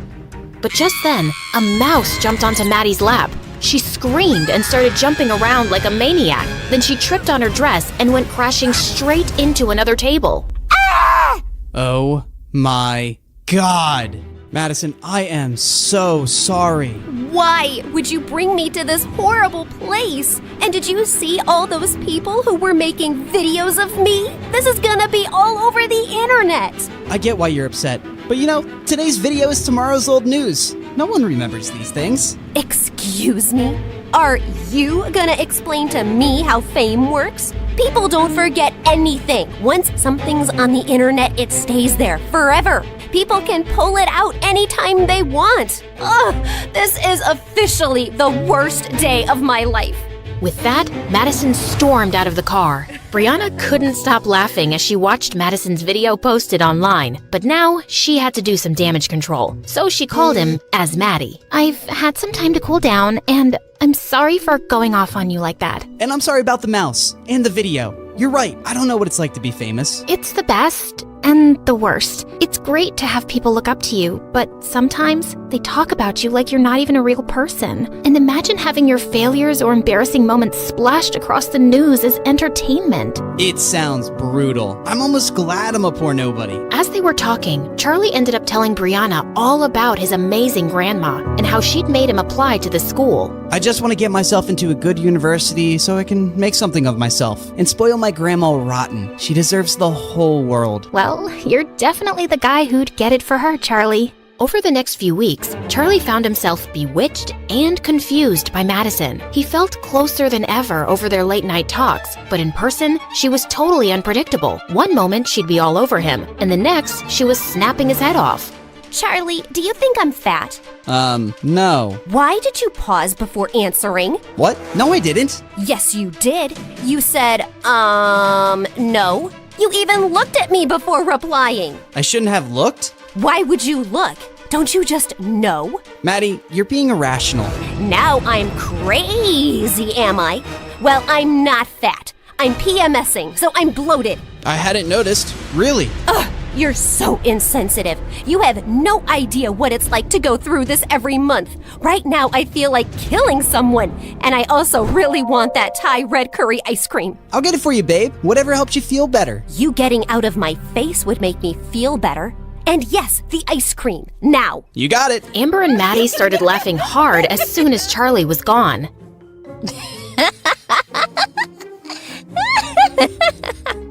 I really hope he gets a few tubs of that ice cream. Sounds delicious. I'm pretty sure there's no Thai red curry ice cream, but let's see what he does. Anyway, for Christmas, my parents and I are going to our ski resort as usual, and I'm inviting you girls with your parents.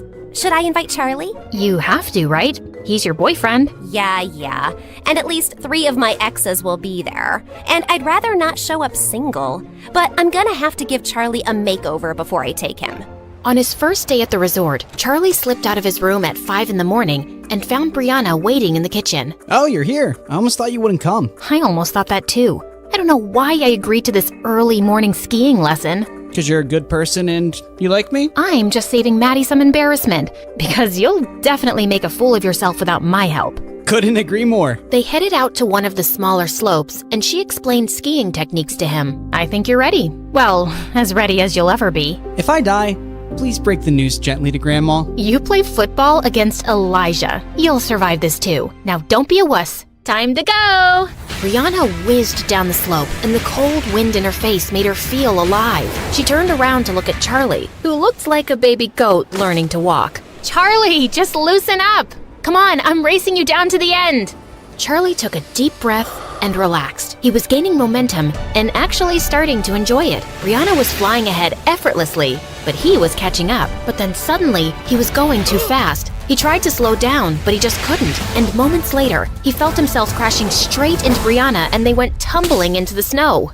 Oh my god, Brianna, are you alive? Is your neck broken? Please don't die. Say something. Oh, can you shut up for just 1 second? Yes, of course. Oh, I thought I'd killed you. Charlie pulled her into a bear hug. You're really okay? Yeah, I just got the wind knocked out of me. Imagine the headlines if something had happened to you. Stupid, worthless nobody injures beautiful teen goddess. You think I'm beautiful? Well, duh. It's not even opinion. It's just a scientific fact. The sun rises in the east, water boils at 100 degrees, Brianna's beautiful, you got some snow on your face. As they started making their way back, Brianna felt her heart racing. Oh, shake it off, Brianna. You cannot be attracted to your best friend's fake boyfriend. After an exhausting day of skiing, Charlie wanted to crash, but he had to dress up for a fancy dinner instead. The seats next to Maddie were taken, so he quickly took one next to Brianna. Please tell me, why are there 6 forks in front of me, and which one can I use to stab myself in the eye? Oh, definitely the meat fork for a quick death. Madison watched the two laughing, and she didn't like it. I don't want her getting more attention than me, even if it's from stupid Charlie. Hey, Charlie, could you sit next to Amber, please? Her parents couldn't come, and she, broke up with her boyfriend. She could use some cheering up. Charlie nodded reluctantly and took the seat next to Amber. So, Amber, you want to talk about your breakup? Okay, sure, why not? It happened 3 years ago, and his name was Leo. And that's what you're sad about today? That's a bit offensive. I'm not sad. Do I look sad to you? Just then, Brianna's mom, who was sitting opposite him, spoke. So, Charlie, where were you studying before? Well, I was in public school in another town. I got a scholarship here, so I moved with my grandma, who raised me. And what does your grandma do? She's an amazing healer. She cures people with herbal medicines and different techniques. So she's not a real doctor? No, not in the typical sense. And this healer thing, it makes her enough money? Mom, stop! It's okay. Yeah, she earns enough. And I work at the cinema, and I also DJ on the weekends. We manage to take care of each other. There was an uncomfortable silence, and Charlie felt his face turning hot. Then, Maddie's mom spoke with her country accent. That's sweet, honey. You seem like a brat kid, and I'm sure you'll go places one day. It's funny how life turns around. I mean, look at me. I was raising little Maddie as a single teenage mom in a trailer park with nothing. And then, boom, one day I won the frickin' lottery, and we were rich. Soon after, I met my husband, and life's amazing now. Let's raise a toast to our blessings. Brianna looked over at Madison, who looked like she was gonna crush her glass. She always felt ashamed of her past and that she wasn't born rich like everyone else. Just then, Amber said she wasn't feeling well, and as she was leaving, she tripped over the carpet and fell down. Amber, are you okay? Did you hit your head? No, I didn't. But it hurts so bad lately. And even my eyes, like sometimes I wake up and it takes me like 2 seconds to see the light, and I swear the lights are on. You know, I'm a scared cute mouse, right? I don't sleep in the dark. Okay, I'm gonna take her to her room to rest. When Madison returned later to the main hall, she suddenly overheard Brianna's mom and another woman talking. That woman sure loves to tell her trailer park story. She's been rich for years now, but she still sounds so trashy. Money can't buy class. And now look at Madison's choice of boyfriend. I mean, he's sweet, but no amount of designer clothes can hide where you really come from. Madison's ears burned as she stormed off and ran straight into Charlie in the hallway. Hey, I was looking for you. How's Amber? Why did you say all that nonsense at dinner? What? Oh, I'm on scholarship, and I work at the cinema, and my granny does voodoo. It's not voodoo, and why would I hide all that? It doesn't embarrass me. And even your mom was poor, and she's not ashamed of it. Well, she should be. I don't know why she keeps telling that story so proudly. No one respects her for it, and I don't want to be reminded of the cheap start of my life. She said all that stuff because of you. I've been trying to please you all day, Maddie, but I'm really tired now. I hate skiing, these clothes are pretentious, and I don't like talking about my grandma like that. Charlie stormed off to his room, packed his things, and called a cab. Charlie didn't speak to Maddie for a few days, but he gave in after all her apologies. I'm really sorry, okay? I just wanted my stepdad to like you, and he is a bit difficult. But I shouldn't have asked you to act differently. I like you, just as you are. Well, if you really want to make it up, you'll have to spend more time with my family now. Of course. I volunteer at the community center for old people and take Grandma there every Saturday. You should come. Can't wait. Madison had begged Brianna and Amber to accompany her.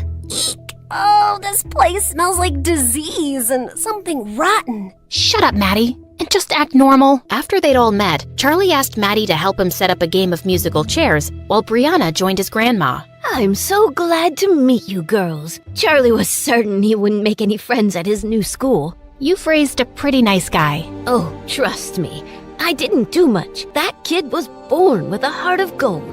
Once when he was 8, he came home saying he'd lost his bicycle somewhere, and I was so mad. Well, a week later, I found him 3 streets down, teaching a little girl how to ride that bicycle. He told me that she'd lost her brother recently, and the cycle made her happy. She needed it more than he did. That's what he said. At 8. He's always been special. Later that night, Brianna's heart felt heavy when she got Charlie's text. Thanks for today, Maddie. It meant the world to me, and I love you. I love you too, Charlie. The next day, when Brianna showed Maddie the text, she was ecstatic. Finally, the 3 golden words. It's time for phase 3 of Project Plaything.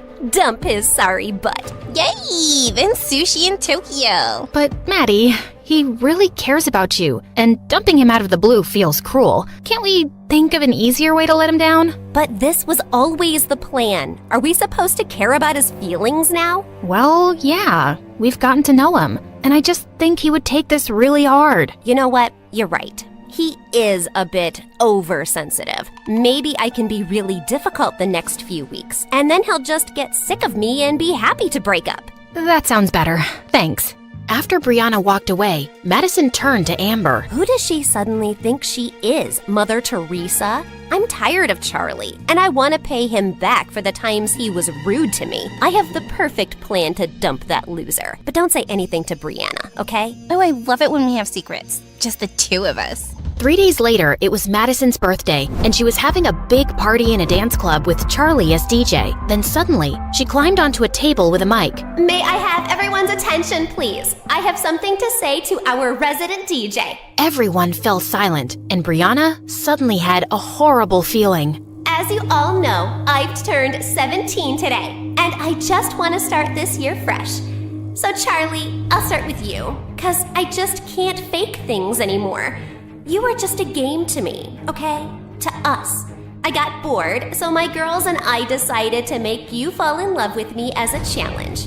Actually, Brianna was the one who brought you to my attention. It's been fun messing around with you, but it's just made me realize that dating below my league isn't for me. I don't relate to you and your third world problems, dude. But thanks for a few fun weeks, and I'm sure you'll find a nice average girl soon. Ciao. Charlie just stared at her, frozen in his place.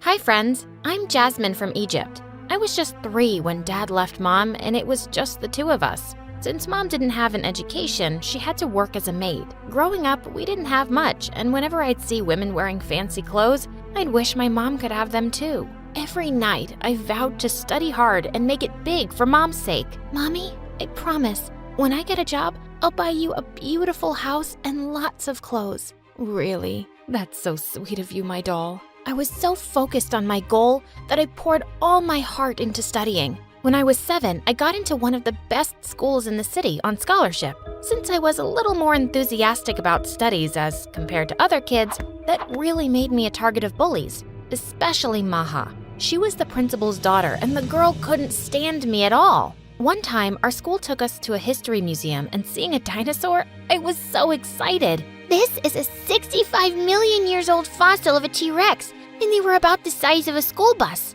Isn't that cool? Fine, Miss Know-It-All. You don't need to brag about it.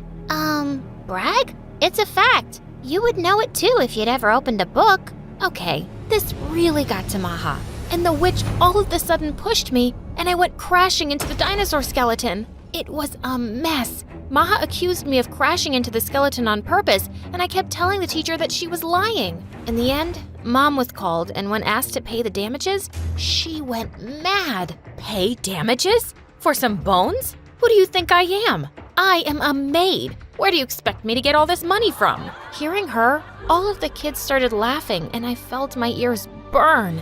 It wasn't like I was ashamed of what Mom did for a living, but I didn't exactly go around announcing it. Why did she have to say that? I just grabbed Mom's hand and dragged her out of there. After that day, Maha made it her life's mission to always remind me of what my mom did. Hey, Jasmine, you missed a spot here. Jasmine, pick up the trash. Oh, Jasmine, how about helping the janitor? The girl was constantly on my nerves, and though I really wanted to punch her in the jaw, I had to ignore her. I was on a scholarship and I couldn't ruin my chances. So every day, just to avoid Maha, I would go out to the school's park and sit on a swing to have lunch. It sort of became a ritual, and I loved the alone time. One time, when I was in 8th grade, I went to the park and saw a girl my age on my favorite swing. It was Azra. She was a new student, and we were both in the same class. Everything was fine until she stood on the swing. You idiot! You stood on it with shoes! One shoe has like 421,000 units of bacteria. So many. Come on, Jasmine. I know you're making it up, aren't you? Making it up? I read it in a science magazine, duh. Oh, yeah, got it. So, about the swing, I don't see any germs. Well, come on, let's swing together. By the way, I came to ask you if we could study together. Why would I do that? As you said, I am already good at it, and you are not. Makes no sense to waste my time. Wow, you are mean, but you do have a point. It's good I don't give up easily. Saying that, Azra walked away, and I wondered what she meant. Well, I found out what she meant the next day. The girl was always around me. In the class, in the cafeteria, in the school's park, and even the bathroom. I was so annoyed at her that I just wanted to get away from her. But right at the exit, I bumped into someone. It was Maha. I am so... Look where you're going. Ew. I can't believe you touched me. Your uniform? It's so dirty. Your mom can clean others' clothes and not yours? How dare she? And then the words just blurted out of my mouth. Maha, if you're gonna act like a turd, go lay in the yard. What? What did you just say? Now even Maha's minion started laughing, and boy, she looked furious. Just then Azra spoke. Better get your ears checked, Maha. You're losing your touch. Oh, really? Says the dumbest girl in class. Call me dumb one more time, and I'll introduce my foot to your butt. Got that? Maha glared at Azra, and just when I thought they'd get into a fight, a teacher entered the bathroom and everyone pretended like nothing happened. But the entire incident left me stunned because no one had ever stood up for me before. Like, ever. And Azra was the first person to do so. Later that day, when I was going home, Azra ran to me. So, fine, I'll help you. Be in the library daily at lunchtime. Yes, I knew it. I know, I have this charisma. I kind of grow on people. Gosh, I really need to get my act together. Mom says she'll get me married off if I don't do well in my studies. Can you imagine? While Azra kept talking and talking, I walked away. As I started studying with Azra, I learned that she wasn't exactly the brightest crayon in the box. Like one time, we had to do a history presentation, and Azra told me to leave it to her. We ended up explaining about the Berlin Wall, except that the wall was in China and built to keep the Mongols out. When I asked why she made such a huge mistake, she was so chill about it. So what? Both were walls and really famous ones. Oh God, what had I gotten myself into? There was this one time when we were having swimming lessons, and Azra thought it would be really fun to throw some yellow food coloring in the water and scream that someone had peed in it. Well, we both ended up in detention, and we were caught yellow-handed, because the food coloring was all over our hands. Though it annoyed me how much trouble Azra was, I had to accept the girl was fun. Soon we became best buddies. We were total opposites, but like a puzzle, we were a perfect fit. I helped Azra with her studies, and she helped me by actually showing me how to have fun. I did my first cliff dive with Azra. She gave me my first makeover, which was really bad, and I looked like a clown. Azra was not just fun, but so compassionate. Every day while going home, she had this habit of feeding stray cats her lunch. This was something common in both of us. We both loved animals. You know, Jasmine, when I grow up, I'll open a pet salon. It's gonna be so fun. Pet salon? It's not even a thing. I'll make it a thing, and you know what? I'm gonna name it Azra and Jasmine's Pet Salon. The girl lived in her own little world, and I loved her. One time, we were in the queue getting lunch, and Maha came in the front and shoved us to the back. I'll teach her a lesson. Let it go, Azra. She's a brat. Yeah, brats need to be taught a lesson. Saying that, Azra threw her juice box and it hit Maha on the head, and when she turned, Azra gave her the most innocent smile ever. I am so sorry, Maha. It was a total mistake. What? A mistake? My hair extensions, do you even know how much these cost? No, I don't, 'cause I have my own hair. I could see Maha boiling with anger, and before things could get ugly, I wanted to be out of there, so I grabbed Azra. Come on, Azra, let's go. But right when we were at the door, Maha threw a handful of mashed potatoes at Azra, which hit the girl behind her. And then an epic food fight broke loose. It was chaos. I felt like I was in the jungle and all the wild animals were fighting around me. Things got pretty crazy. All three of us were taken to the principal's office, and just as I expected, Maha got off the hook and she started crying in front of her mom. And in the end, only I was punished. My punishment was to clean the school's toilet for a month. What? That is so unfair. You didn't even do anything. Come on, let's confront that woman. Just leave it, Azra. It's easy for rich kids. They get off the hook everywhere. And people like me are just left behind to suffer. Just stay away from me. Although Azra apologized like a million times, I didn't want to talk to her. It wasn't her fault, but I felt like she was another privileged princess who got out of trouble. Every day I had to clean the bathroom, and Maha was really having fun seeing me miserable. One day when I entered the bathroom, I was shocked to see my name all over it. Try cleaning this. Wrote it especially with a Sharpie for you. That was it. I had enough of that witch, so I slapped her hard. The witch looked at me like she'd kill me, but right then, someone grabbed and shoved her out of the bathroom. It was Azra. How dare you touch me? I told you, my extensions are expensive. Oh, these extensions? Saying that, Azra ripped off her extensions, and in seconds, both of them were fighting like lunatics. Once again, all three of us were taken to the principal. Just when Maha acted all teary, telling how I had picked on her, I just blew up. Oh, shut up, Maha. Everyone knows it was you who wrote with that Sharpie in the bathroom. You are a witch. You just get away with it because your mom is the principal. Both mom and daughter looked shocked seeing my outburst. The principal then went on to tell me how I'd pay for being a brat. But a few moments later, a man walked in, and Azra went running to the man. What happened next left me shocked. Turned out, Azra's dad was the school district superintendent. Azra had told him about the principal's impartial behavior towards me. Well, Maha was expelled, and her mom was reported to the school board and later terminated from the job. They both totally deserved it. After Maha was gone, there was peace. After graduation, I started working as a software engineer at a very big company, and I was doing well. I was finally able to get mom a lovely house, and things were good. As for Azra, she did pass high school but couldn't get into college, and her mom was always after her to get married. One day, Azra and I went out for coffee, and she looked worried and told me how her mom had set her up on a date with a total stranger. I haven't even seen the guy. She wants me to marry him because he's some big shot businessman. I can't even stand up the guy because I did that 2 times already. I was wondering, can you perhaps do me a teeny weeny little favor? No, I'm not marrying him for you. No, dummy. Just go on the date and act weird. Just blow him off. I would have done it myself, but I have a very important meeting tomorrow. I wanted to say no, but she looked at me with those puppy dog eyes. And how could I say no to that? So the next day, I was in a fancy restaurant waiting, and when the guy didn't show up, I was furious. I was about to leave, but I heard a deep voice. You must be Azra. I am really sorry for being late. The moment I saw him, my jaw fell because the guy happened to be none other than Zaid, the owner of the company I worked for. Phew, he didn't recognize me because he had thousands of employees. I gotta leave because I just remembered something.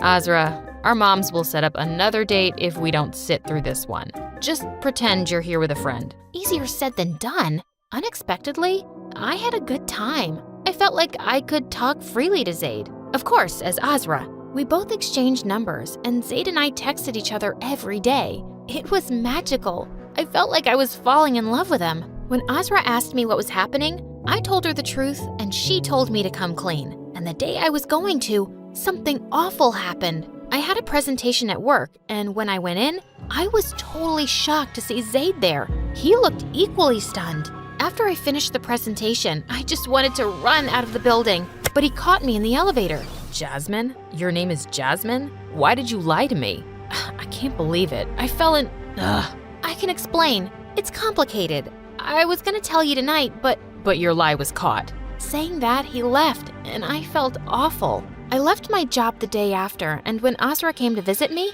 I just lost it. It all happened because of you. My life was fine until you told me to go on that stupid date. Why do I always get into trouble because of things you start? I started. This was all you. Stop blaming me. After that, Azra and I didn't talk. I stopped all communication with her, changed my number, and even deleted my social media accounts. Soon I got another job, and I poured my heart into it. I remembered the promise I made to myself all those years ago. I couldn't let one setback slow me down. In a couple of years, I performed so well and eventually became a big manager in the company I worked in. Mom was so proud of me, but I often wondered what it would be like to share my happiness with Azra. I missed her so much. One day, I was checking my emails, and I was surprised to see an invitation from Azra. She was having a launch for her business and wanted me to join. Though I was unsure, Mom forced me to go. When I reached the place, I was totally blown away.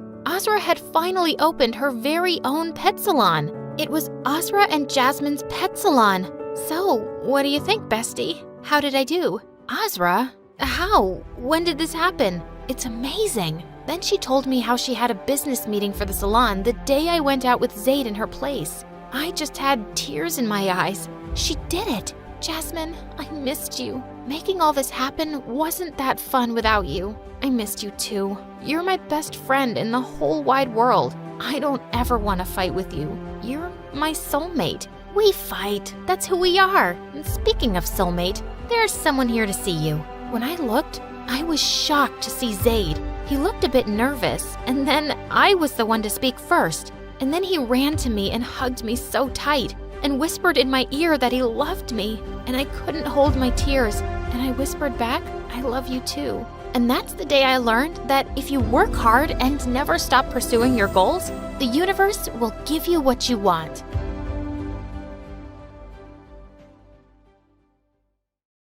Hello everyone, my name is Rue, and this is my story. Before I continue, please like and subscribe to MSA. I was brought up by a single dad who worked very hard to give me a good life. We didn't have much, but Dad and I had each other and it was enough. Always work hard and success will follow. Got that, little birdie? I'll say yes if you buy me ice cream. Dad and I were close, and we would talk about everything under the sun. Well, everything except Mom. Every time I tried asking Dad about Mom, he would avoid the topic like the plague, and eventually I stopped asking. Growing up, I fell in love with music. It was my dream to become a singer, and at 19, my dream finally came true when I got an invitation to audition for a famous all-girls group, the Masked Minx. These girls were super famous, but no one knew what they looked like because they always performed with a mask on. I was pretty excited, but the only thing was to convince Dad. But I've never been away from you, and you're too young to travel alone. What if you get in some trouble? Then come with me. I wish I could, but I have a work trip coming up.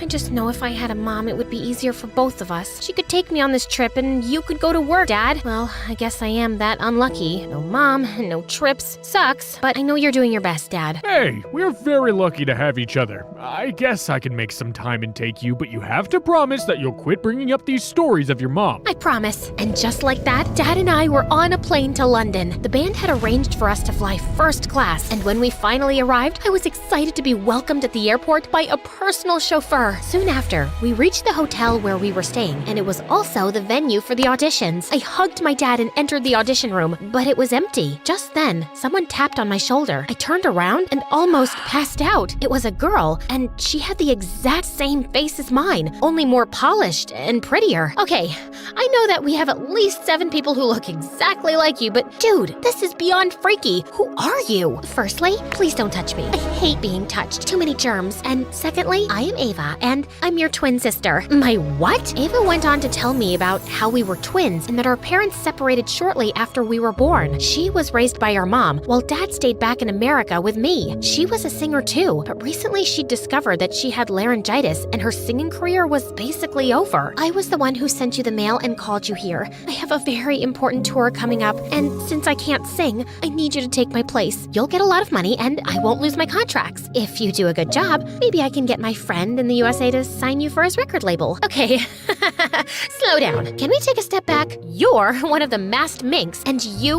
want me to sing for you? That's right. Are you crazy? I just found out I have a twin sister, and my head is already spinning, and I'm so close to having a panic attack. Ooh, 1 second.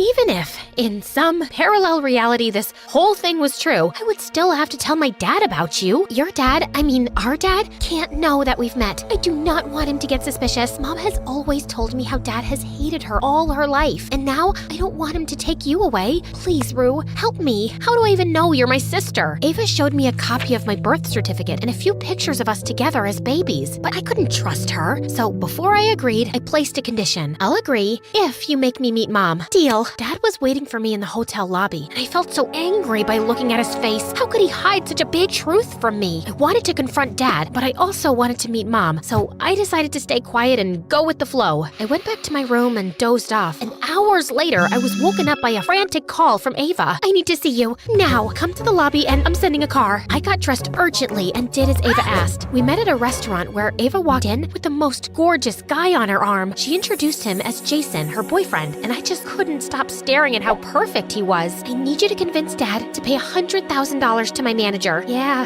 he's very cute. Wait, sorry, what? I need money, and I promise you will get back much more money when I get you signed on at my friend's record label. Why do you need so much money suddenly? To make arrangements for my tour. Why else? Mom spent all the money I made on my treatment, and I have no savings left. Please, if you do this, I will take you to see Mom. I promise. I was a little taken aback, but I wanted to see my mom so desperately. So I agreed to help Ava out. But Dad would never let go of such a huge amount, so my only other option was Grandpa. He owned several big shopping malls all over the country, and he always told me that I could ask for anything. I called my grandpa and explained the situation to him. He was so happy that I finally met my twin. He apologized for not telling me all this time and promised to help with the money. The next day, Ava let me practice with her background singers and dancers, and I got such a rush out of it. She even let me sign some autographs for her fans on her behalf, and I loved being in the spotlight. After the practice, Ava and I were on our way back when I asked her if I could meet Mom. Not yet. Mom just had a minor heart attack last month, and seeing you might put her into shock, so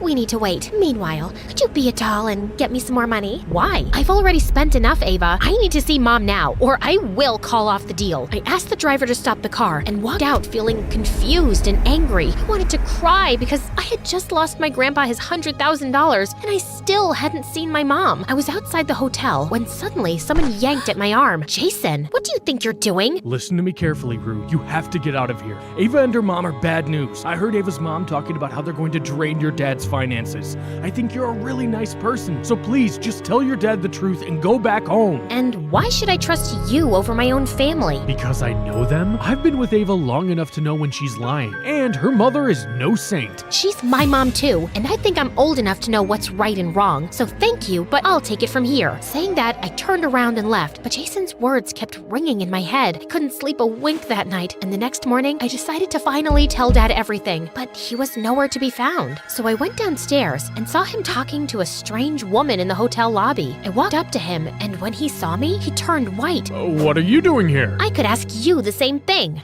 this is Claire, your mom. I am so sorry you had to find out like this, and I know you met your twin. Your grandpa called me after Claire called him demanding for $1 million.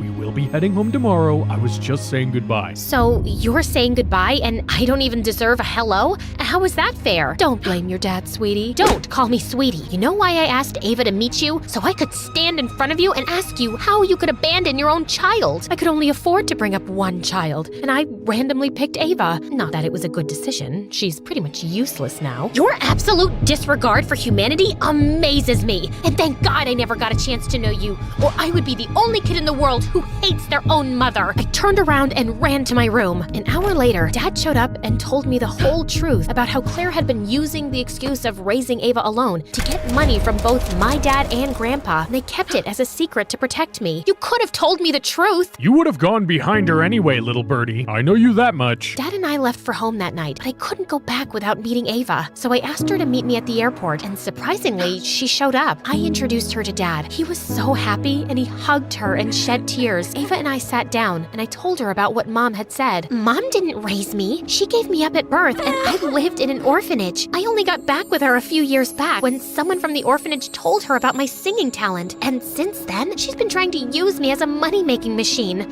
I hate her. Then come with us. Dad and I would love to have you. I would love to, but I can't. I still have so many debts to pay because of Claire. I tried to convince Ava, but she refused. And soon after, Dad and I boarded the flight and left. Weeks passed, but I felt an empty pit in my stomach every time I thought about Ava. She was all alone, fighting my dragon of a mother, and I had to do something to help her, so I turned to Jason for help. I told you, stay away from her. She and her mom are crooks. My mom's using Ava. Please, Jason. She's my sister and your girlfriend. We have to help her out. Okay, this might be a long shot, but what if we do a concert as Ava? It'll be like a face reveal tour. I know a few people who could help us find a band, and we will use social media to spread the word and see where it goes. And what if I'm not that good? I've heard you sing, Rue. You'll be just fine. We spoke to Ava, and she was on board. Jason came down the next week, and we spent days planning every second of the concert. Even my grandpa stepped in to give us a little money. Our posts on social media were very well received, and soon enough, almost all the tickets were sold out. Then one night, I was grabbing coffee when I saw Jason at the same cafe, engrossed in a book. That seems like a heavy read. It's about kids who grew up in an orphanage. I was one of them. I'm sorry, Jason. That must have been tough. It was, but it made me who I am. And besides, I found a great family who loves me and adores me. You learn to find family in unexpected places. Our conversation flowed from there. We talked about our pasts, our dreams, our fears. I shared about the loneliness I felt growing up without a mother, and he spoke of the challenges of growing up without a family at all. I'd never connected with anyone like this before, and it was truly amazing. One night before the performance, I was nervously checking out the stage when Jason slid his hand inside mine. I just hope it works. I'm sure it will. And Rue, it's amazing what you're doing for Ava. Not everyone has this kind of heart. Not everyone gets a second chance with their families either. Trust me, I'm doing this for myself. Jason came forward, gently stroked my cheeks, and I felt my face on fire. And before I could react, he leaned in and kissed me,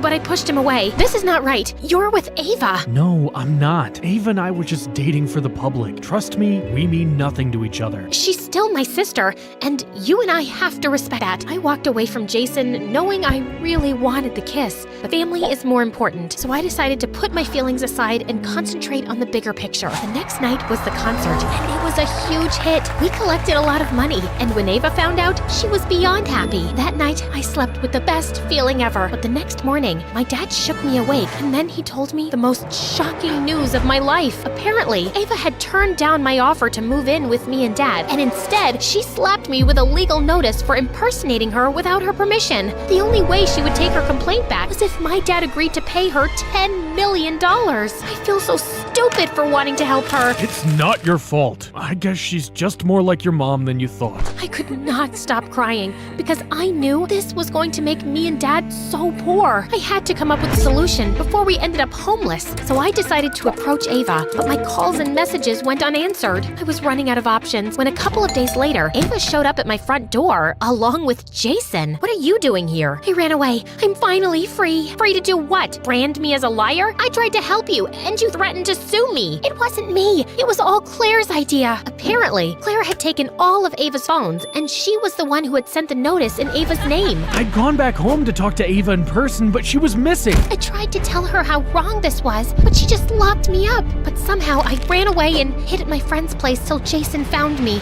I'm so sorry, Rue. It's okay. All that matters is that now you're here and you're safe. I hugged Ava tight, and the two of us told Dad everything. He got the best lawyers, and with Ava's testimony, Claire landed in jail for exploiting a minor against her will and cheating Dad out of his money. She just called the house one day and begged me to take her back as our mom. I made a mistake. Please forgive me. I'm your mother. You can't send me to jail. Oh, yes, we can. Just like you sent Ava to an orphanage, and just like you abandoned me and my father. Now it's time for payback, and you're gonna get yours. Dang right you will. Soon after Mom went to jail, Ava and I decided to share our story with the world, and it was very well received. We became famous and even launched our music careers. I sang and Ava played the piano. One day as we were done performing, Ava hugged me tight and whispered in my ear, Jason's here to see you. Don't worry, he told me everything about how you both are pigeon heads and were ready to sacrifice your love for me. So, you don't have a problem? No, dummy. I never loved him the way you do. Go on, He's all yours. I was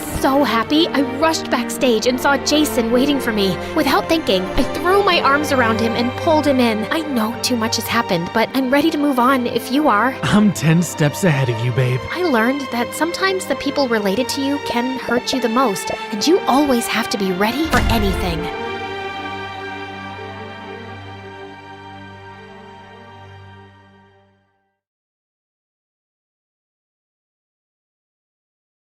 Hi, my name is Brandy, and I'm from North Carolina. Please like and subscribe before I continue my story. The night I was born, there was a huge storm in my town, which led to a complete power blackout. My mom kinda gave birth to me in the dark. The next morning when she saw me, Mom was shocked. I had bright red hair, unlike anyone in our family. But the doctor said it was possible some ancestors had red hair and they'd been passed on to me. Mom adored my hair, but my older brothers, Sam and Alan, were always jerks about it. Once when I was 5, they came to me with a ghost chili pepper and said that eating it gave special powers to redheads. So I instantly popped it in my mouth. Seconds later, Mom was rushing me to the hospital. Growing up with those two, I'd heard every stupid thing. Mom found you in a dumpster when you were a baby. Your real parents are tomato farmers. Someone left you at our doorstep with money and this note. $10,000 for keeping our ugly baby. Thank you. My brothers were a pain in the butt. When I was in 10th grade, my sweet grandma died. After the funeral, I snuck off to her room. Moments later, Sam opened the door and spat at me. Stop crying, loser. She wasn't even your grandma, 'cause you aren't related to us. I leapt forward and attacked him. Just then, Alan came running and pulled me away as I screamed, I am your sister. Say I am, or I'll knock your teeth out. Say it, jerk. Brandy, I don't think you are. Look what I found in Grandma's study. I was about to bite Alan too, but when I saw what he gave me, I was shocked. They were my adoption papers. I ran out immediately and burst into the living room. You're not my real mom? Everyone looked stunned, including Mom. Sweetheart, let's talk about this later. No, I want to talk about it right now. When she saw the papers, she looked mad. Oh God, did your stupid brothers just play a prank on you? Brandy, these papers aren't real because I never adopted you. But one thing is true, I'm not your biological mom. What? Mom then told me the most whack story ever. She said the night I was born, a woman had switched me with another baby at the hospital. The power came back on and she was caught on camera. But the hospital staff saw the footage months later. The woman was identified, but I didn't press charges. Why? Because, darling, I was completely in love with you by then. I couldn't give you up. You were my daughter now, even if you weren't the one I gave birth to. My whole world had suddenly turned upside down, and my jerk brothers had been right. Mom told me her name was Olivia, and we discovered that she was the CEO of a huge makeup company, Cinderella's Secret, and she had red hair, like me. To my shock, Mom gave me all her savings to go look for her. You deserve to meet her, love, but I'll be waiting for you when you come back to me. And just like that, I was on a flight to New York. And the minute I got there, I landed into disaster. Just as I'd hailed a cab at the airport, I turned around to pick up my bags and they were gone. My money, passport, clothes, everything. All I had was my cell phone. So the first place I visited in New York was the police station. After filing my report, I asked an officer if he could drop me at the makeup company's headquarters. My heart was pounding. I was about to meet my real mom. I walked to the receptionist and told her I wanted to see the CEO. She stared at me, then burst out laughing. You think the CEO has time to meet some poor, ugly girl? Where are you even from? Your outfit is hideous. Go away, I'm working. Listen, I think the CEO will want to see me because, well, I'm her daughter. That's impossible, you idiot. I'm her daughter. I couldn't believe I was looking at the girl I'd been swapped with. I tried telling her the whole story, but she just kicked me out. I felt lost about what to do next. I didn't want to call Mom for more money. As I was walking down the street, I saw a salesperson wanted sign outside a makeup store, and suddenly I had a great idea. I applied for the job and got hired immediately. At the end of my first shift, I stuffed a bunch of makeup from my mom's brand in my pockets. Then I went to the police station and luckily, the same officer who'd helped me before was there. Officer, I stole all this makeup. Arrest me. He looked so confused, so I whispered that I desperately needed a place to stay. He agreed to keep me in jail, but only for 3 days. That night, I started recording a makeup tutorial on my phone. I knew I had to do something crazy to get attention. So I put on all the rainbow-colored eyeshadow and a crazy winged liner. I thought it actually looked uber cool. I posted the video online, tagging the makeup company's page, and went to sleep. The next morning, I saw that my video had gone freaking viral. People loved the rainbow eye. And more surprisingly, they thought I was really pretty. Also, lots of people noticed I was in jail and were demanding my release. A few hours later, the police officer told me I had a visitor, and my heart almost stopped when I saw who it was. Olivia, my birth mom. She introduced herself and said she loved what I'd done with her makeup, and she wanted me to be the face of her new campaign. Of course, I agreed. And when she found out I didn't have a place to stay, she took me to her gorgeous mansion. I couldn't have planned this any better. Suddenly, I bumped into the receptionist I'd met the day before, and she looked furious to see me. You?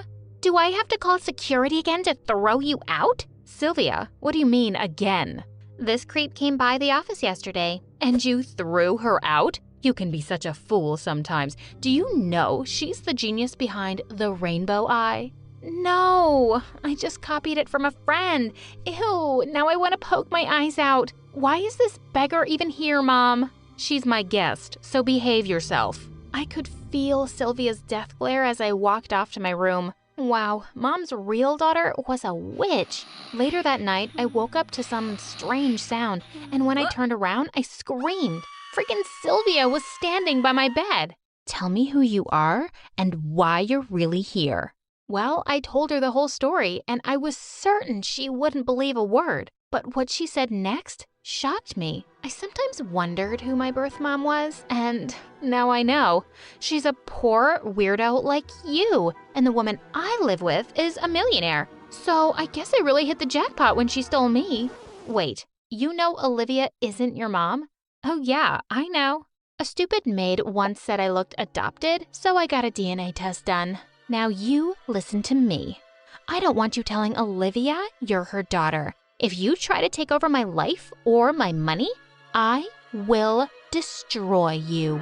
Of course, I wasn't afraid of that witch. I had to tell Olivia at some point because I wanted answers. But I kept delaying it because I was having such a good time. Over the next few weeks, Olivia took me everywhere with her, and we were doing photo shoots and filming commercials. I was being pampered by a team of people and wearing amazing clothes. I was loving it. Olivia was holding a launch party for the new makeup range, and she'd bought me a gorgeous new dress for it. I went to her room to show her how it looked, and she couldn't stop gushing. You look exquisite, my darling. I'm so glad I found you. I decided this was the moment of truth.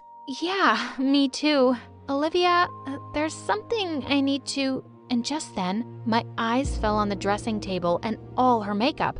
None of it was her own brand. You don't use Cinderella's secret? Good God, no. That stuff will ruin your skin. But isn't it supposed to be all natural ingredients?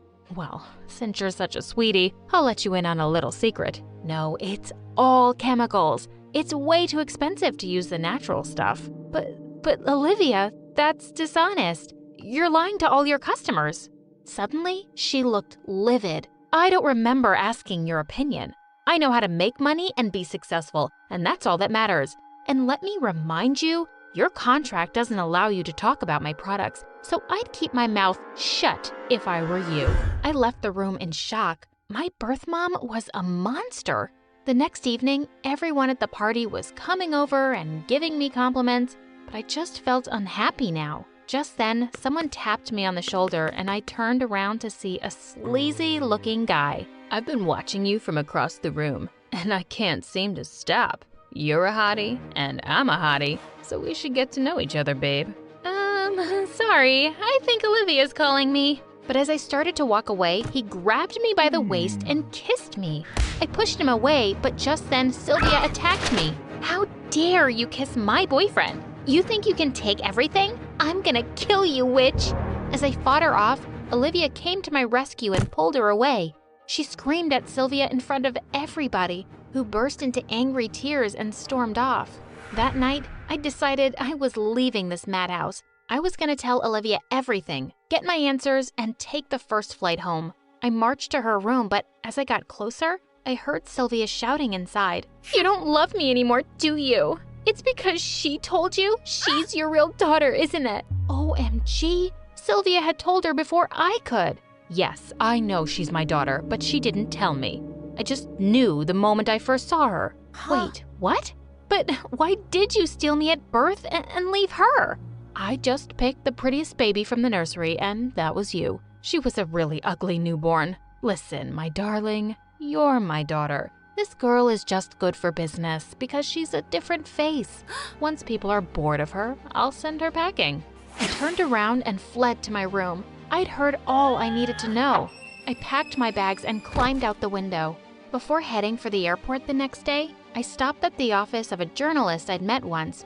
I dropped off all the makeup I had with an anonymous note. Get Cinderella's secret products tested in the lab, and you'll find out what a scam it is. Thank me later. When I got home, Mom opened the door and let out a cry of joy. As I hugged her, I realized how much I'd missed her. My mom, the only one.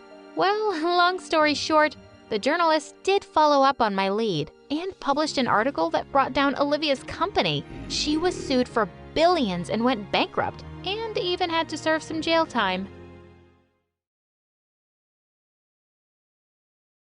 Growing up as a skinny nerd, I thought that I would be in for a life of teasing and loneliness. That's what the movie said anyway. In reality, though, I ended up being pretty popular because I was a nerd.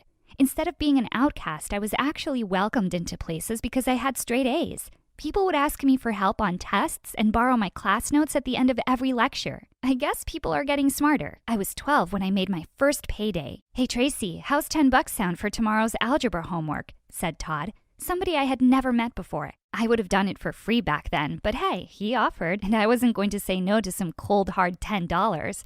But just when I was starting to believe that I would just be a nerd my whole life, one moment changed everything. Being the nerd wasn't as easy as everybody made it out to be. Everybody always looked at the result. They saw me for what was on the surface. They saw straight A's and perfect scores from a girl who walked around like it was easy. What they didn't know was that it was only the studying part that was easy. Getting to that part, that was the hardest challenge for me. Whenever there was a test coming up, I would get nervous. Really nervous. I felt as if everybody had expectations of me and there was no way I could let them down. The pressure was intense. I spent hours alone in my room doing nothing but overthinking and worrying. Luckily for me, though, my dad took me to a party at our uncle's place to celebrate his promotion. I was 14, but I didn't usually go to parties because I get annoyed by large crowds. But this time my dad promised that he would get me the latest edition of Pelican highlighters if I went. Let's be honest, what 14-year-old girl is going to say no to a set of brand new highlighters? What happened at that party changed my life forever. I was sitting on a sofa in the corner of the living room and reading the biography of Bill Gates when I suddenly heard music start playing.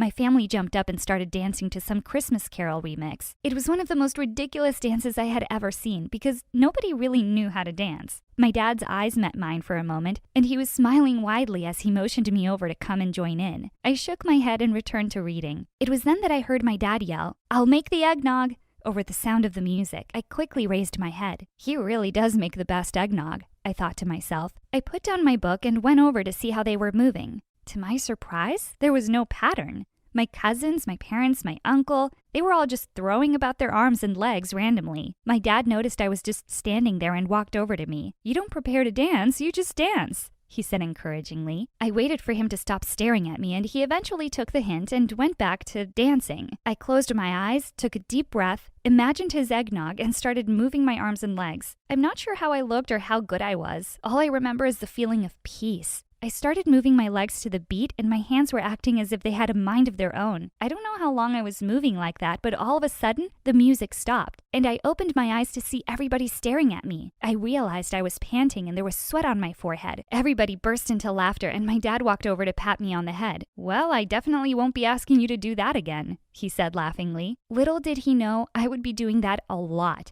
The rest of the night, all I could think about was dancing. Not how I looked, but how I felt. I felt more relaxed than I had ever been. The next day, there was a quiz announced. I sighed as the usual wave of people turned to me to try and make eye contact so they could silently book their slots with me. I was too nervous. Well, as usual. I just said hi to my best friend Cindy, then I went straight home. Once in my room, the familiar feeling of nervousness started to come at me. What if you run out of ink during the test? What if you don't get a perfect score? So many what ifs. I cut my own thoughts short with a bright idea. I could only start studying once I was relaxed, and the feeling from last night was still fresh in me. I took out my phone and placed it on my table. I wanted to see what I looked like this time, so I turned on the camera and started recording. Then I turned on my laptop and searched for the same Christmas Carol remix from the party. I closed my eyes and tried my best to do exactly what I did at the party. I was surprised at how easy it was for me to remember the moves. At least I think I was doing the same moves. All I know is that my arms and legs were moving almost naturally, as if they had already practiced this routine before. Before I knew it, the feeling returned. All the stress seemed to fade away with every step.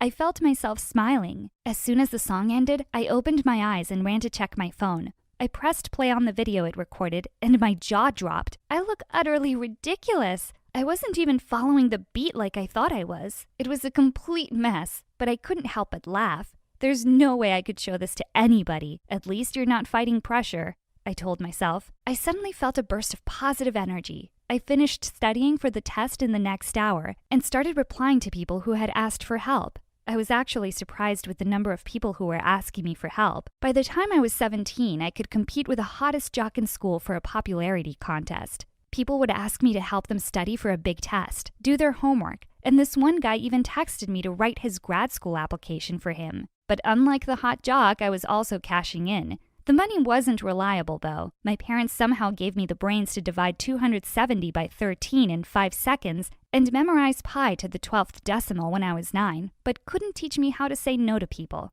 It just didn't work for me. People would ask for help, and some part of me, actually almost every part of me, would feel horrible at the thought of asking for money from this poor creature who has come before me to be saved from the evil of academia. The one thing that I actually could rely on, though, was that everybody said to me every time after I was finished helping them, "It must be great being so smart. Thanks, you really have life figured out." These notes were written by the hands of an angel. Okay, maybe that last one was just the guy trying to hit on me.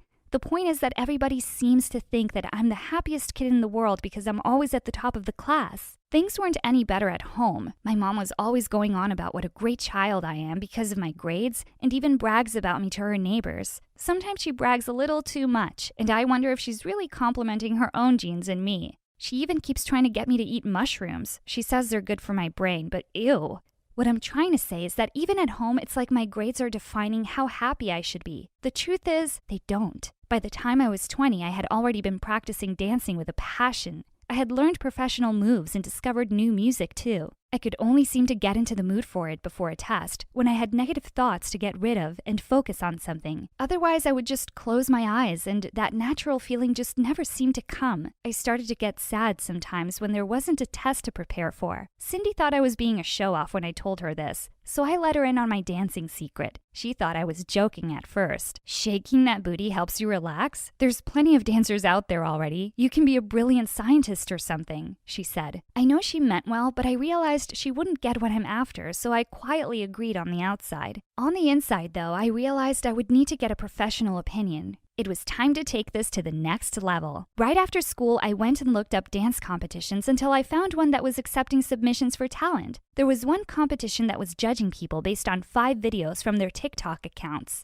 And all you needed to do was use their hashtag to get noticed. Sensing an opportunity, I immediately downloaded the app. I was about to upload a few of my videos, but then I stopped. Am I ready to go public? I thought to myself. My hands started shaking. I remember what Cindy said and decided I needed to prove myself first. I would need an alias, so I created a TikTok account under a fake name, put on hair extensions and sunglasses, and prepared for my future. I can define myself how I want, I assured myself. I spent the next week recording and uploading videos to the account. The feeling of nervousness didn't want me to mess this up, so the moves came to me naturally. I was also surprised at how quickly my followers were increasing. There were lots of people who started commenting on my videos and sending virtual support. I ended up uploading way more than 5 videos on my account with the hashtag. On the day the results were going to be announced, my TikTok fans were all rooting for me. I replied to most of them and thanked them all, but I was more nervous than I would ever admit. I was watching a live stream of the results being announced, and the host went, "And the winner is Ricardo from Detroit." My heart sank, and my phone started buzzing immediately. People I had never met were sending condolences and cursing the judges on my behalf. I didn't have the energy to reply to any of them, so I just went to bed. My dad's words echoed in my head. "Won't be asking you to do that again." I stopped dancing altogether for the next year. My heart just wasn't in it anymore. The pressure before every test returned, and I wasted hours trying to get rid of it because my body just wouldn't move like it used to. I always ended up with a lot of extra time on my hands and nothing to do. By the evening of each day, I was all out of things to study and chores to do. I tried to talk to Cindy more and more, but she couldn't be talking to me all the time because she had to study on her own. I started to wonder if being happy is really that important after all. Maybe I could just let my grades define me. Then I remembered the one time I got an A- because I had the flu and had to skip a test, but my parents took me to the doctor to get my brain checked as if it were the end of the world. So I decided this wasn't a solution either. Cindy noticed I was getting sadder. The pressure of higher-level tests were taking a toll on me, but at the same time, there was a talent show at our college in a couple of days, and it just brought back bad memories for me. She offered to buy me lunch one day, and I reluctantly agreed. Halfway through the meal at the restaurant, my stomach decided to realize it was forced to eat mushrooms for dinner last night by my mom. I excused myself and ran to the bathroom. When I got back, Cindy seemed like she was in a trance while looking down at her phone. "Hey, sorry about that," I said. "Oh, don't worry about it," she replied with a beaming smile that creeped me out a little. Something was definitely up with her. She went on, "It's just that I got a text saying that they need an extra pair of hands to help set up the college talent show tomorrow, and I signed us up both." "What?" I exclaimed. "Oh, just think of it as charity work," she replied with a grin. I tried to find the guts to say no, but couldn't. On the day of the talent show, I arrived and met Cindy outside. She led me to the auditorium, and we helped arrange the seats and some decorations. There was a special area reserved for volunteers, and Cindy insisted we sit for the show. I cursed my nice DNA and agreed yet again. I thought the first few kids were good, though. One guy's talent was to make fart noises from his armpits to the tune of Taylor Swift. After he was escorted off the stage midway through his performance, the announcer stated that the next talent is an anonymous video they received. They played the video on the big screen, and I was dumbstruck. It was my TikTok video. My eyes widened with shock, and I turned to look at Cindy, who was smiling way too widely. "It's not my fault you left your phone unlocked when you went to the bathroom," she said sheepishly. "It started ringing and there were all these messages from your TikTok. You are amazing." I transferred it to my phone and thought that this is a perfect opportunity to show people you're more than just a nerd. I was just trying to understand what was going on. The crowd in the room was cheering and hooting. I sat quietly without making a noise. Surely they won't know it's me, I thought to myself. At that moment, the video ended and the announcer said, "Give it up for our very own Tracy!" The crowd started chanting. "Encore! Encore!" "Oh, and I might have told him your real name too," piped up Cindy. I couldn't believe this was happening. Real people actually loved me, and for something I chose to define myself with. I felt Cindy lean over and whisper in my ear, "They want you. How long were you going to hold back?" I got up and nervously walked to the stage. The crowd suddenly fell silent, as if they were expecting a different Tracy. I cleared my throat and stood there. The sound guy started playing a song, so I closed my eyes and waited. Within seconds, my instincts took over, and I could feel myself moving. I heard whistles and clapping through the music. The familiar feeling of peace was returned to me, and I danced my heart out. When I opened my eyes, I was out of breath, and the music had stopped. The crowd burst into clapping and a standing ovation. I had never felt more alive than I did in that moment. I took a bow and went back to my seat, brimming with a new feeling of energy. Cindy greeted me with a strong hug. I was too out of breath to say anything, so I just hugged her back. We sat down, and the next few performances went by in a blur. I was controlling a wave of adrenaline as the announcer made his way on stage to announce the winner. Against all odds, this year's winner is Jeff for his armpit fart genius. Half the crowd booed. The rest cheered in wild laughter. Jeff went on stage to collect his trophy. I smiled through it all. Winning didn't matter to me. I made a difference. I proved that I'm more than just a nerd with grades. And that meant more to me than a plastic trophy.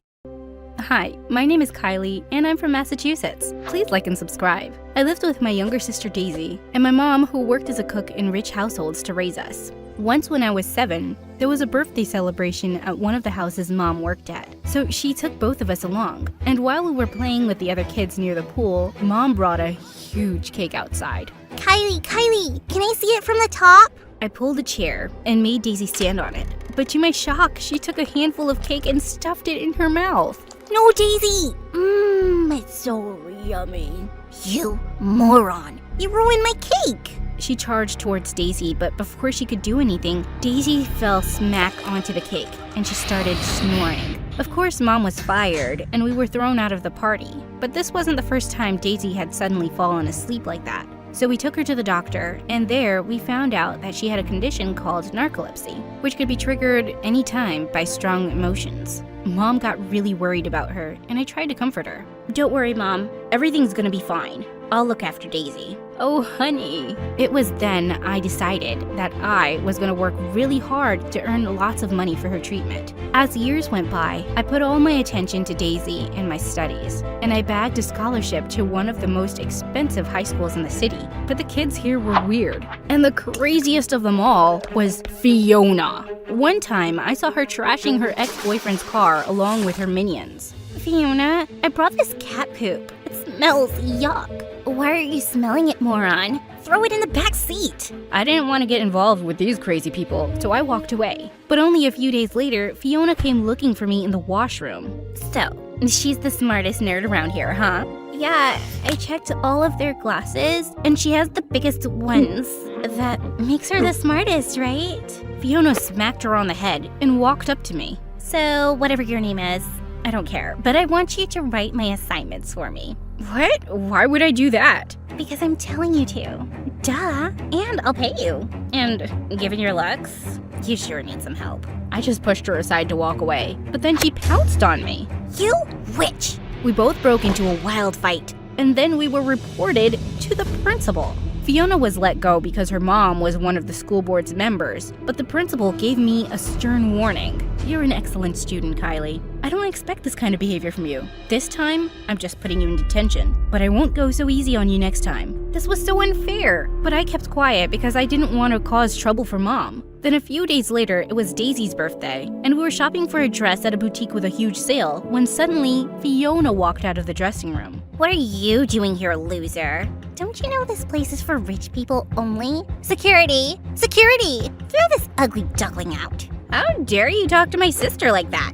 And this place is not your home. Security! Security! Won't work here. I asked Daisy to calm down, but she didn't. And sure enough, she fell forward onto Fiona, ripping her dress in half. Shoot. I held onto her and pulled her out of there while Fiona's minions took her back into the dressing room. Minutes later, when Daisy woke up, she looked really upset. I fainted again, didn't I? Gosh, everyone's right. I'm a weirdo. Hey, no, it's not like that, Daisy. You're gonna be fine. But when? Her question left me speechless because I didn't know how to arrange all the money for her treatment. But then I remembered Fiona offering to pay me for writing her assignments. Bingo. It was wrong, and I knew I could get into trouble for it, so I decided I was gonna write assignments for Fiona and all her other rich friends under a secret identity. I hired a junior kid to help me exchange those assignments for money, and soon I was making enough to afford Daisy's treatment. I told my family that I took on a part-time job that paid well. Then, one day, Mom came home from work really excited. I got great news, honey! The people I work for are looking for a tutor for their son. And since he's your age, I recommended your name. Now you won't have to work that part-time job. Well, I wasn't sure about it, but since Mom already told them that I'll be going, I had no choice. The next day, I went to the house she worked at, and I discovered that the guy I had to tutor was Nick, Fiona's ex-boyfriend. He wasn't just bad at studies, he literally failed all the subjects. Holy rabbits! Hey, you're that that smartest girl from my class, right? Oh, so she's a topper, and you guys know each other. That's great. And Nick? You better study this time, or I'm gonna cut all your pocket money and ground you for a month. She gave him a tough look and went away. Then Nick led me to his room, but he kept bribing me to turn down the job. But I wasn't gonna give in. Why are you being so stubborn? If it's about the money, I can give you lots. Are you sure? Because your mom just said she was gonna cut all your pocket money. Suddenly, he moved towards me and placed his hands on the wall around me. Oh, I get it. You just want to spend some time with me because I'm so irresistible. Ouch! Stop messing with me, because I'm not going to fall for your pranks. I wasn't going to be intimidated by him, but he wasn't one to give up either. The next few days, he kept bothering me around school, and then one evening when I entered my room, I saw him hugging Daisy. Nick, what the heck are you doing with my sister? Relax. I didn't do anything. Or maybe I did. I guess she just fainted after seeing my good looks, and I couldn't let her fall. Ugh, shut up. She has a condition. Just help me put her to bed. After we did, I asked him what he was doing here, and he said the most shocking thing. I want you to be my girlfriend. What? Are you nuts? I'd rather date a pig than be your girlfriend. Oh. But I think even pigs have standards, so... You chill. I'm not asking you to be my girlfriend. You'll just have to pretend. And then he told me how Fiona was going crazy to get back with him, and he wanted to get rid of her. Well, that's your problem, not mine. Now get out! But then he took out his phone and showed me a video where the junior kid confessed that I was the one who wrote the assignments for money. How did he get this? Guess we both have problems now. How did you? And why me? You could just make a real girlfriend. No, I don't need more drama in my life. I just need someone to help me get rid of Fiona. Oh God. After the warning the principal gave me, I couldn't risk getting caught again. So I said yes. Cool. But we'll have to do something about this look of yours. You see, I have a reputation. What? No, I'm not doing any... But he didn't listen to me and took me shopping. And then took me to a makeup artist to get me a complete makeover. The next day when I entered school, everyone was looking at me like I was some new kid. And guys came swarming in asking for my number. Leave her alone, you morons. She's my girlfriend. Everyone gasped. Especially Fiona. I could see that murderous look in her eyes. The next few days, Nick and I pretended to fake date, and Fiona followed us everywhere we went. But one time when I was alone in the chemistry lab, working on my final experiment, Fiona came there along with her minions and swept away all the flasks on the table. You double-faced witch! You refused to do my assignments, and now you're going around flirting with my boyfriend, you gold digger! Throw it at her. One of her minions suddenly grabbed a chemical flask to throw at me. But suddenly, Nick appeared and pulled me away just in time, and the whole thing landed on Fiona. Ew! What the heck? Yuck, you smell like rotten fish! She threw up right there on Fiona's shoes, and Fiona ran out yelling. Hey, are you okay?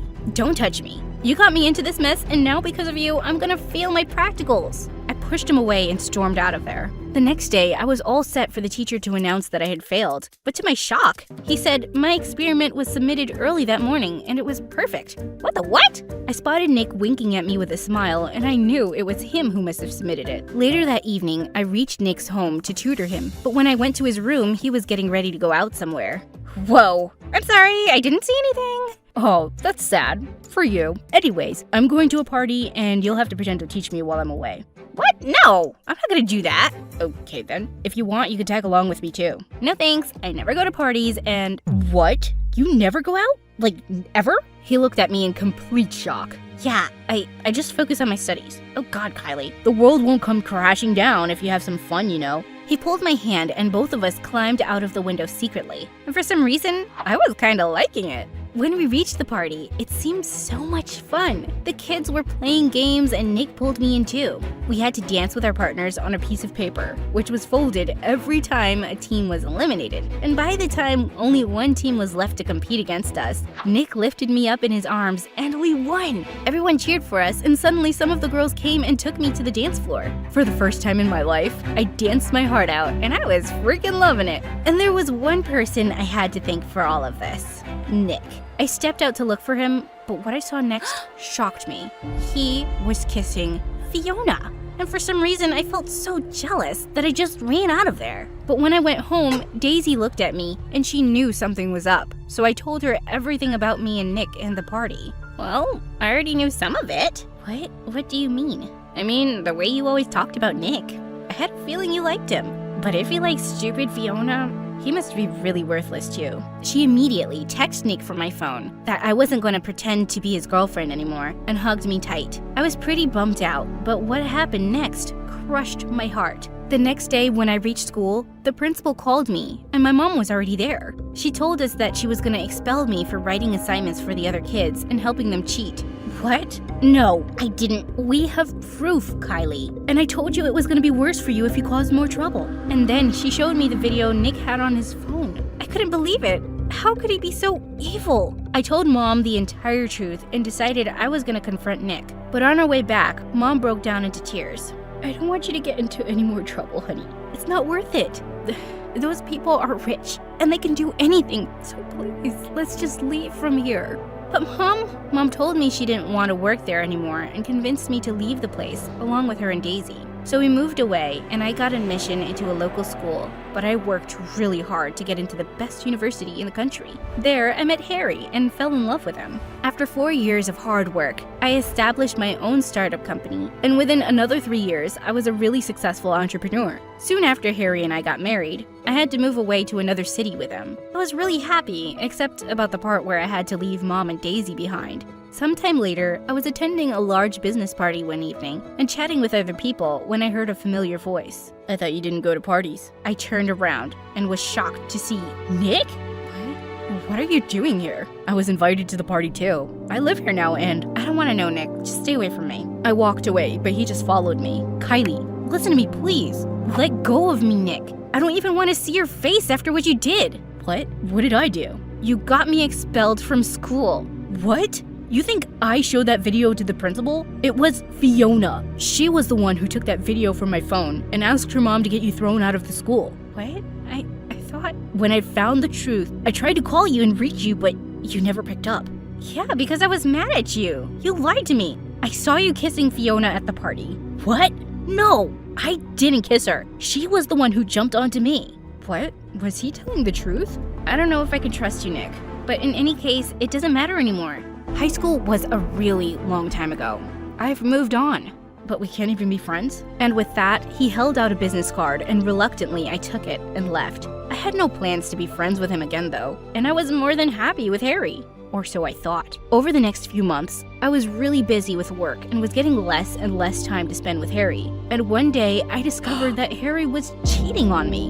And when I confronted him at home that night, he went bonkers. On me! He blamed his cheating on me, saying I was too ambitious and busy for him. I was heartbroken and furious, and I kicked him out that night. I was feeling really lost the next few days, and things got even worse when I discovered that I was pregnant. I just broke down into tears, feeling terribly lonely. I wanted to call Mom or Daisy, when suddenly my eyes fell on the business card Nick had given me that night. I just picked it up and dialed the number, half hoping he'd not pick up. But he did. Hello, Nick. Kylie, is everything okay? I don't even know why I'm calling you, but my family is far away, and I broke down into sobs, and he just asked me where I was and came running to me. And when I opened the door, he just hugged me tight. I'm here. It's all right. You're gonna be fine.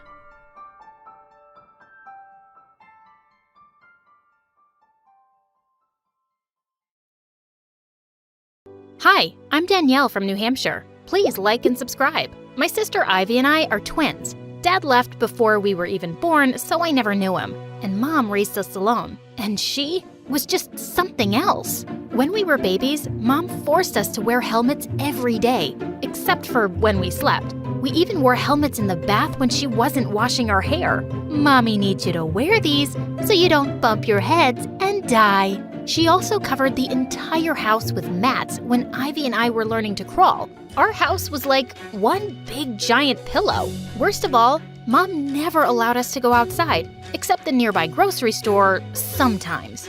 And she took us to the park once a year on our birthday, but only when it was all empty at night. And we were stuck being homeschooled online. The world is full of kidnappers, disease, and horrible things that can hurt you girls. Neither me or Ivy knew why Mom was so crazy, but I was always causing trouble for Mom. I banged and kicked walls, or I threw and broke things. I hate this house, Mommy. I want to live outside like a panda. Pandas do not get brand new iPads. Yay! I get to play Candy Crush. Ivy never understood that Mom only bought us fancy stuff to distract us, so we wouldn't break out of the house. The only fun thing about being inside was when Mom played music on the radio. My favorite was the rock station. But one time, I turned up the volume so loud that it felt like the house was shaking. Ow, my ears!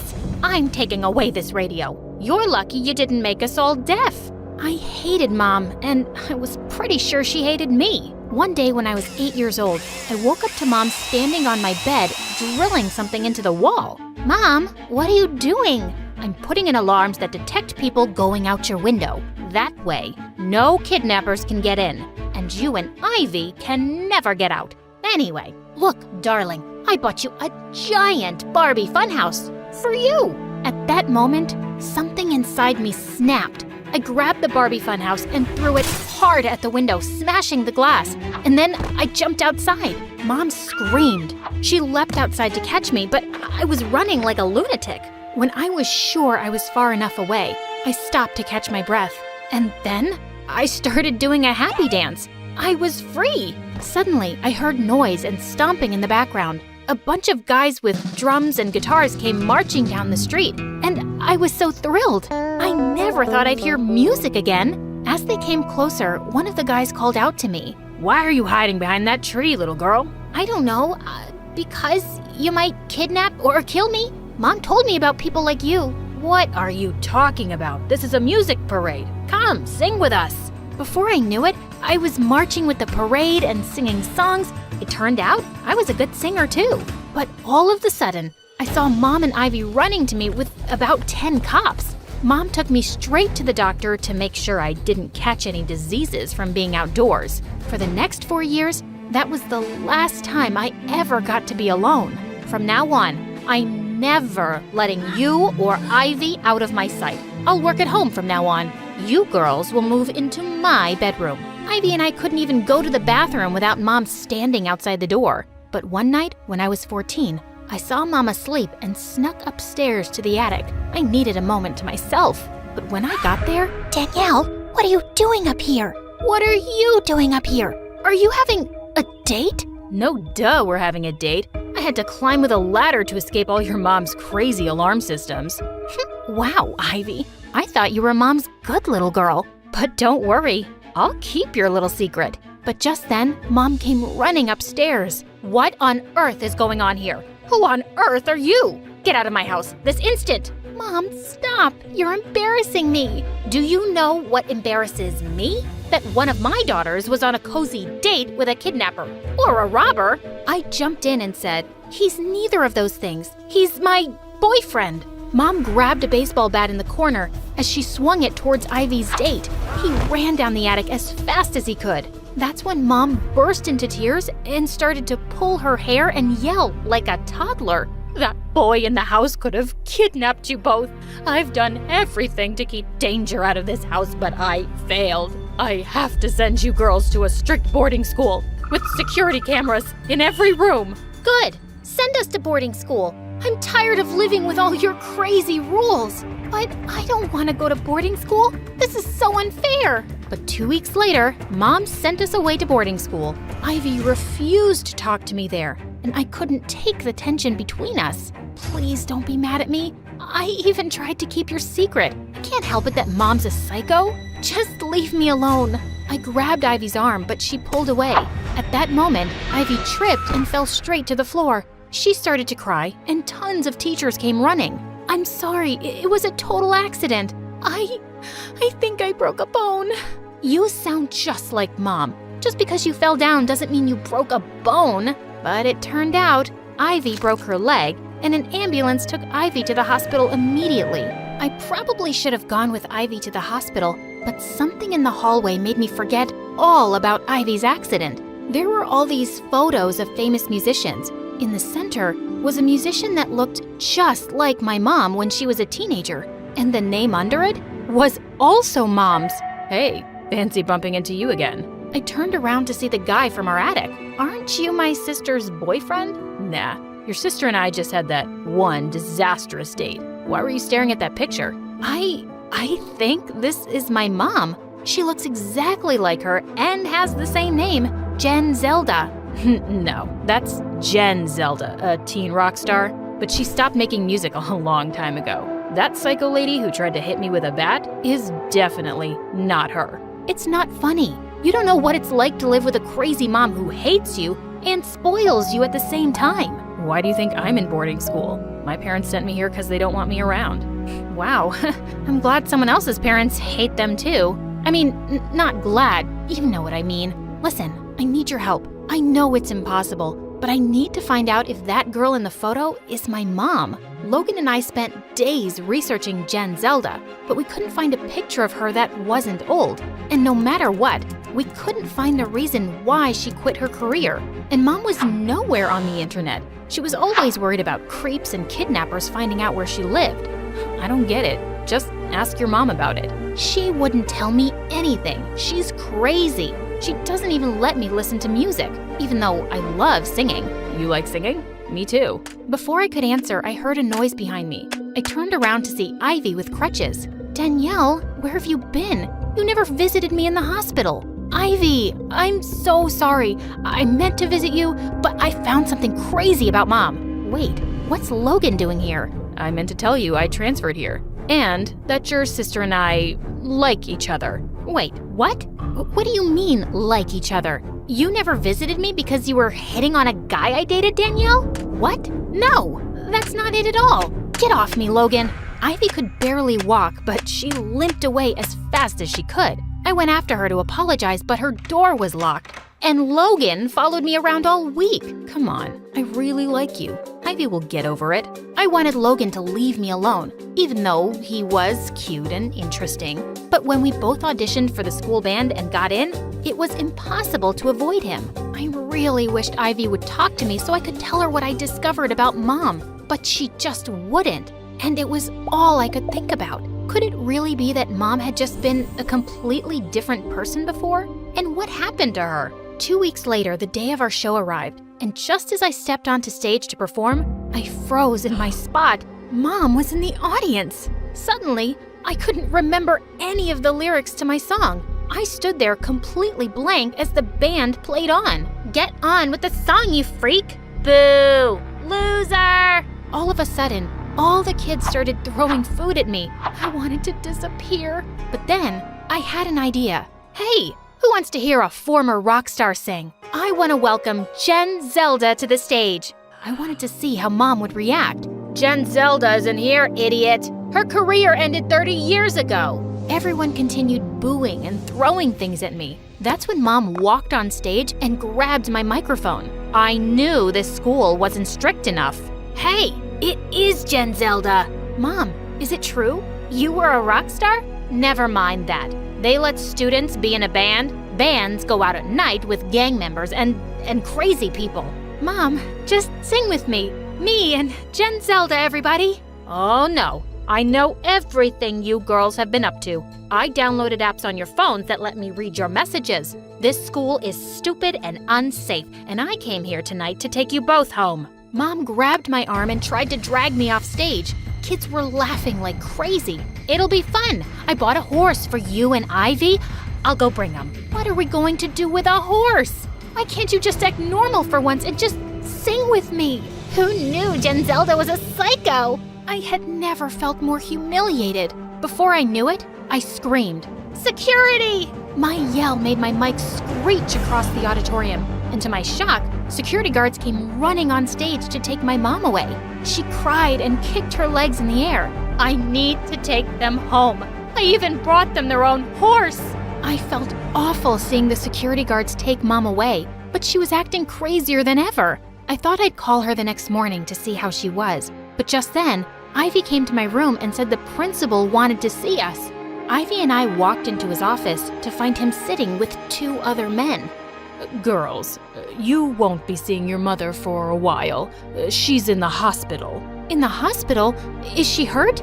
Not that kind of hospital. After what we saw on stage, we did an investigation. Your mother has a condition. A condition? It's called schizophrenia. Her brain works a little differently. She worries about things that other people don't worry about. But she was a singer, wasn't she? She was an incredible musician. Her condition is why she had to stop. But don't worry, girls. Your mother is in the hospital getting help, and you'll be able to see her soon. Ivy and I were totally silent walking out of the principal's office. For the first time in my life, Mom's weirdness sort of made sense. I wonder if that's why Dad left Mom. Because of her condition. Dad should have taken care of her and inspired her to sing again. A few weeks later, Ivy and I visited Mom in her treatment center. She was so happy to see us. I'm so sorry about everything that's happened. And Danielle, I'm so proud of your talent.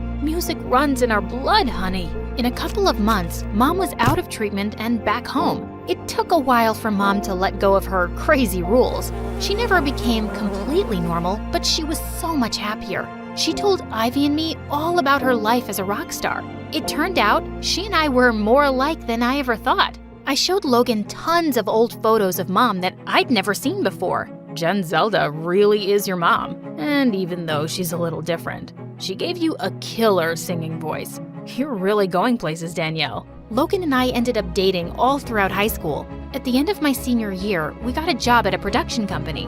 We had the opportunity that year to perform in a world tour. One day, I came into work with a present I'd bought to surprise Logan. You bought me a baby bib? Is this your way of telling me I drool? No, it's my way of telling you I'm pregnant. I know we only finished high school, but I love you, and I want to start a family with you.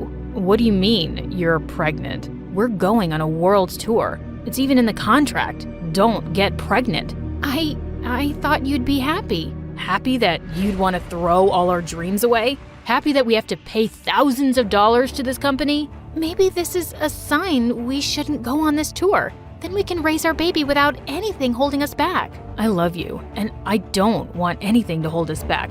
But I'm not ready to be a dad, Danielle, and I'm not gonna raise this kid with you. Logan, are you leaving me?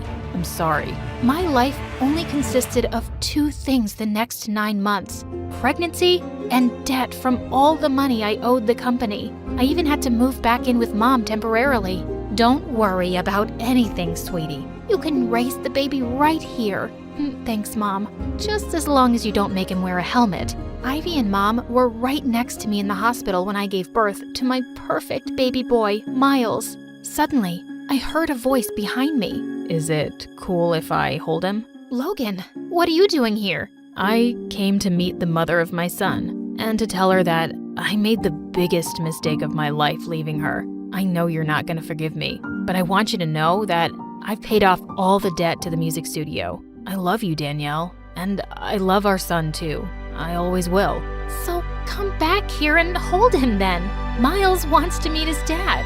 You can tell him I'm not going anywhere.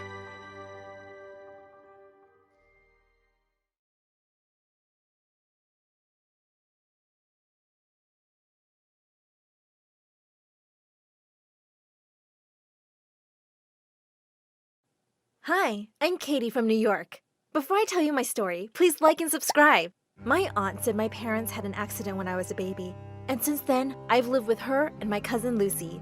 But you'd never guess another kid lived in this house. All the wall frames had pictures of just Aunt and Lucy.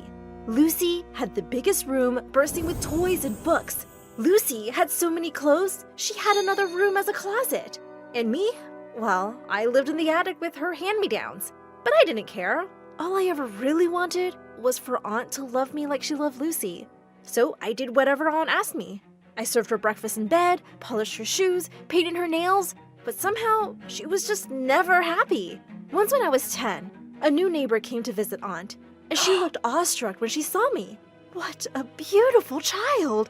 That gorgeous red hair and those adorable dimples. Adorable? They're just dents in her face. Stop smiling, Katie. You look like a moron. Go get us tea. I went to the kitchen, spat in Aunt's tea, and gave her the cup with a very serious face. There. But soon after I turned 13, my whole life was transformed. One day at breakfast, Aunt was going through the mail when suddenly she spat out her cereal. Just then, I saw the letter she was reading had my name on it. Hey, what's that? But Aunt had already jumped off her chair and she threw the letter in the fireplace. Why'd you do that? It was mine. I saw my name. And who would write to you? You didn't see anything. As she stormed off, I couldn't help thinking, who would write to me? A few days later, the doorbell rang and a postman was standing outside. Express delivery for Miss Katie? Suddenly, a flying figure pushed me aside and attacked the postman. Oh my God! Aunt! I tried snatching the letter from her, but she was off with it like a bullet. What the freaking turtle? What was she hiding? I was dying to find out, but the letter stopped coming. But one evening, when the bell rang, Aunt ran to open the door, and standing outside were 2 bodyguards with a wealthy-looking man. Can you explain what happened to the letters and plane tickets I sent for my daughter? Wait, what? Just then, the man spotted me and his eyes welled up.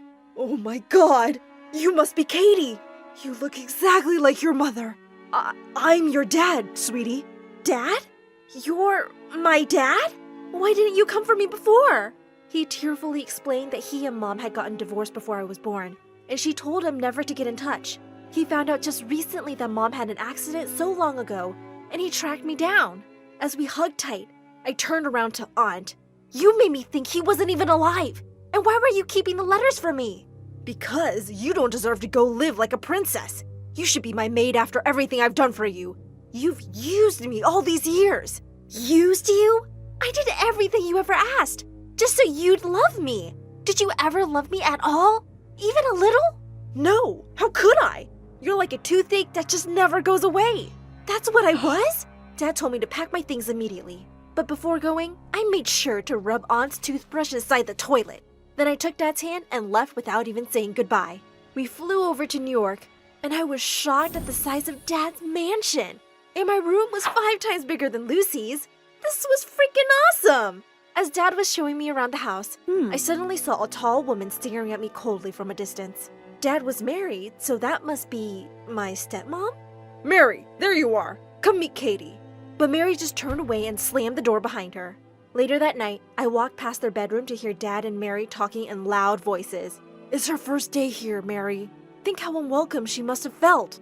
What about me? You just expect you'll bring a child home and I'll start loving her like she's my own? I crept away without hearing any more. Great. Another mom figure who already hated me. When I went down for breakfast the next morning, Dad greeted me with a smile, and so did Mary. Sorry, Katie. I wasn't feeling too well yesterday. I hope you slept well? Yeah, as if she cared. When I asked Dad for the orange juice, Mary quickly got up to pour it for me, and she dropped the whole jug in my lap. Oh my God, what are you doing? I'm so sorry. It just slipped from my hands. I know you don't want me here, but you don't have to be so petty. With that, I stormed off. Her whole innocent act was fake, and she proved me right soon enough. A few days later, I was walking over to the sofa in the living room when suddenly, I tripped over something. I went flying straight into this weird statue, and I stared at the wreck in horror.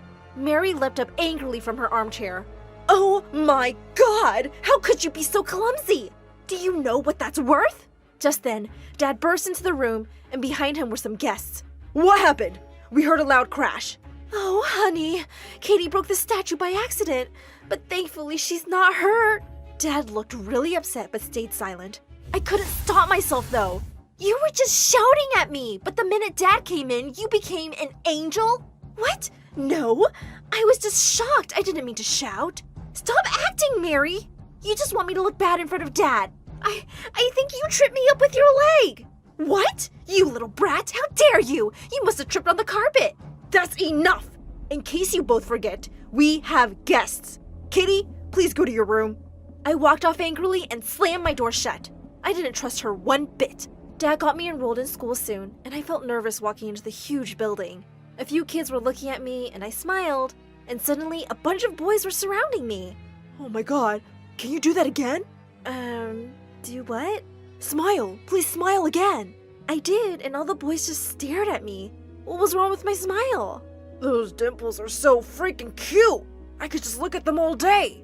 Wow, these dents in my face? Boys like these? Just then, a girl pushed through the crowd. Get away from her, you morons! You're scaring her! Hi, I'm Veronica, and I don't have a redhead in my group. You look nice and rich, so we're friends now, okay? Well, she wasn't really giving me a choice. I was part of her popular girls gang now. I love my new school, but it started bothering me really soon that Veronica could be rather mean to other kids. I tried to tell her a few times, but she always said she was only joking. But then one day, I walked into the cafeteria, and I saw her and her friends making fun of a kid on crutches. Hey, Limpy, what would happen if I took away one of your legs? And with that, she pulled away a crutch and he landed hard on the ground. Veronica, are you crazy? He's already hurt. Why are you bothering him? Oh, come on, we're just joking around. But it's not funny. You're just being a jerk bully. Hey, no one talked to me like that, tomato girl. She pounced on me and pinned me against the wall. I pushed her back and she went crashing straight into the chemistry teacher walking by. He dropped all the bottles he was holding, and the vile smell of chemicals had everyone gagging and running out of there. And Veronica and I got suspended for a week. Dad would be so disappointed. When I went down that evening to tell him, he wasn't in his study, but I found freaking Veronica poking her nose through his things. She just picked up a pen and put it in her pocket. What are you doing in my house? Your house? You live here? Since when? You're interrogating me, you thief? Put that pen back right now, or else.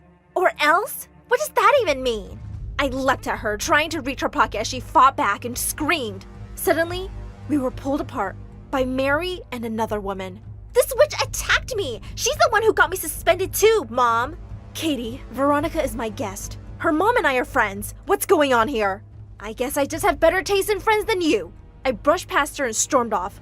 Of course Mary was friends with awful people like herself. A few days later, Dad was away on a business trip, and someone quietly opened my door at midnight. To my surprise, it was Mary, with a hand behind her back. What do you want? Your dad told me it's your birthday, and I just came to say, well, happy birthday. She stepped forward with a cake with candles on it. I never had a birthday cake before. I thanked her awkwardly, and she sat down on the bed. Katie, I think we got off on the wrong foot, and I'd really like to start over. Maybe we can get to know each other better? She looked really sincere, and I wondered if I'd judge her too quickly. Yeah, I think I'd like that, Mary. We started hanging out more, and I found myself actually liking her. She took me to lovely cafes, shows, and galleries around New York. She had the best taste in clothes, and shopping with her was so much fun. And soon after Dad returned, Mary threw me the most amazing birthday party ever. It was the best day of my life. A couple of months later, there was a dance in school, and I'd been asked out by this new boy who had all the girls drooling. That evening, I wore a gorgeous dress Mary had picked out for me. She'd even done my hair and makeup. I received so many compliments, and my date just couldn't keep his eyes off of me. We were slow dancing to a song when suddenly, someone pulled the back of my dress really hard, and I heard the fabric rip. Oh my God! I turned around in horror to see Veronica grinning and holding part of my dress, but everyone was staring at my back, at a long, ugly scar. I'd had it since I was 7, when I fell down the stair once. Look, Marcus, look at that disgusting thing on her back. It's like she's freaking Frankenstein. Suddenly, I leapt forward and slapped her hard. The only monster here, Veronica, is you! I ran out in angry tears and got into my car. I didn't care if anyone knew about my stupid scar, but the only person who could have told Veronica about it was Mary. She'd seen it when she was helping me try on a dress one day. I burst into the living room and started screaming. How could you be such a witch, Mary? You almost made me believe you cared about me. What are you talking about? What happened to your dress? Veronica ripped my dress because you told her about this scar. Even Dad doesn't know. I only told you. And you thought it could be something you'd tell Veronica to use against me? You're the most horrible person I know. You're even worse than my aunt. I hate you! As I cried furiously in my room, Dad came in and hugged me. Sweetheart, there must be some mistake.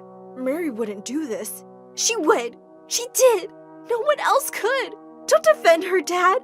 Just don't. If Veronica thought I was gonna be embarrassed and hide, she was so wrong. I went back to school the next day, expecting weird looks and comments. But what happened left me shocked.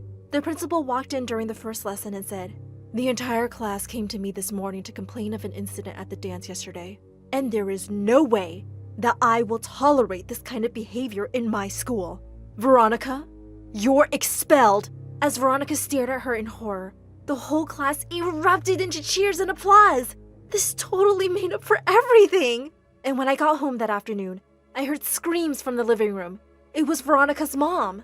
No one had been spying on Katie. Your stupid maid saw her scar one day and told us. And so what? My daughter played a harmless little prank and now she deserves to be expelled? Her entire future destroyed? All because of that stupid, disfigured, red-haired witch? Don't you dare talk like that about my daughter! And with that, Mary punched her. Get out of my house. You are not welcome here, ever! As the butlers let her out, and she went screaming, Mary suddenly saw me, and I started to cry. I'm so sorry, Mary, for thinking it was you. I've had a hard time believing you could really care for me. I heard of you the first day. You said you couldn't love me like your own, and I guess I've been scared to love you, in case you didn't love me back. Oh, darling, I said that, yes, because I couldn't love you right away. It was also new for me, too. I've never been anyone's mom, but I've tried so hard to get to know you and love you, and I really do now, Katie. I love you. You're my daughter as much as your dad's now. I love you too, Mom.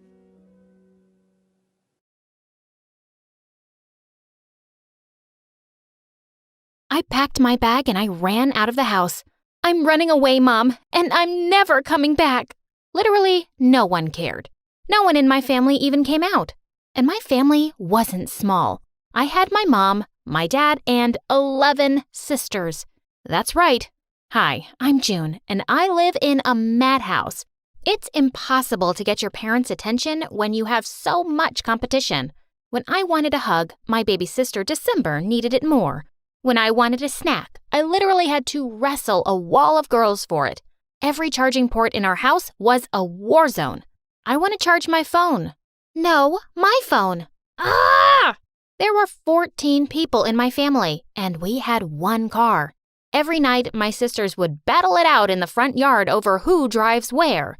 The entire street called us that crazy family, and honestly, we deserved it. With my elder sister's dates and my younger sister's after-school classes, I never got to go anywhere.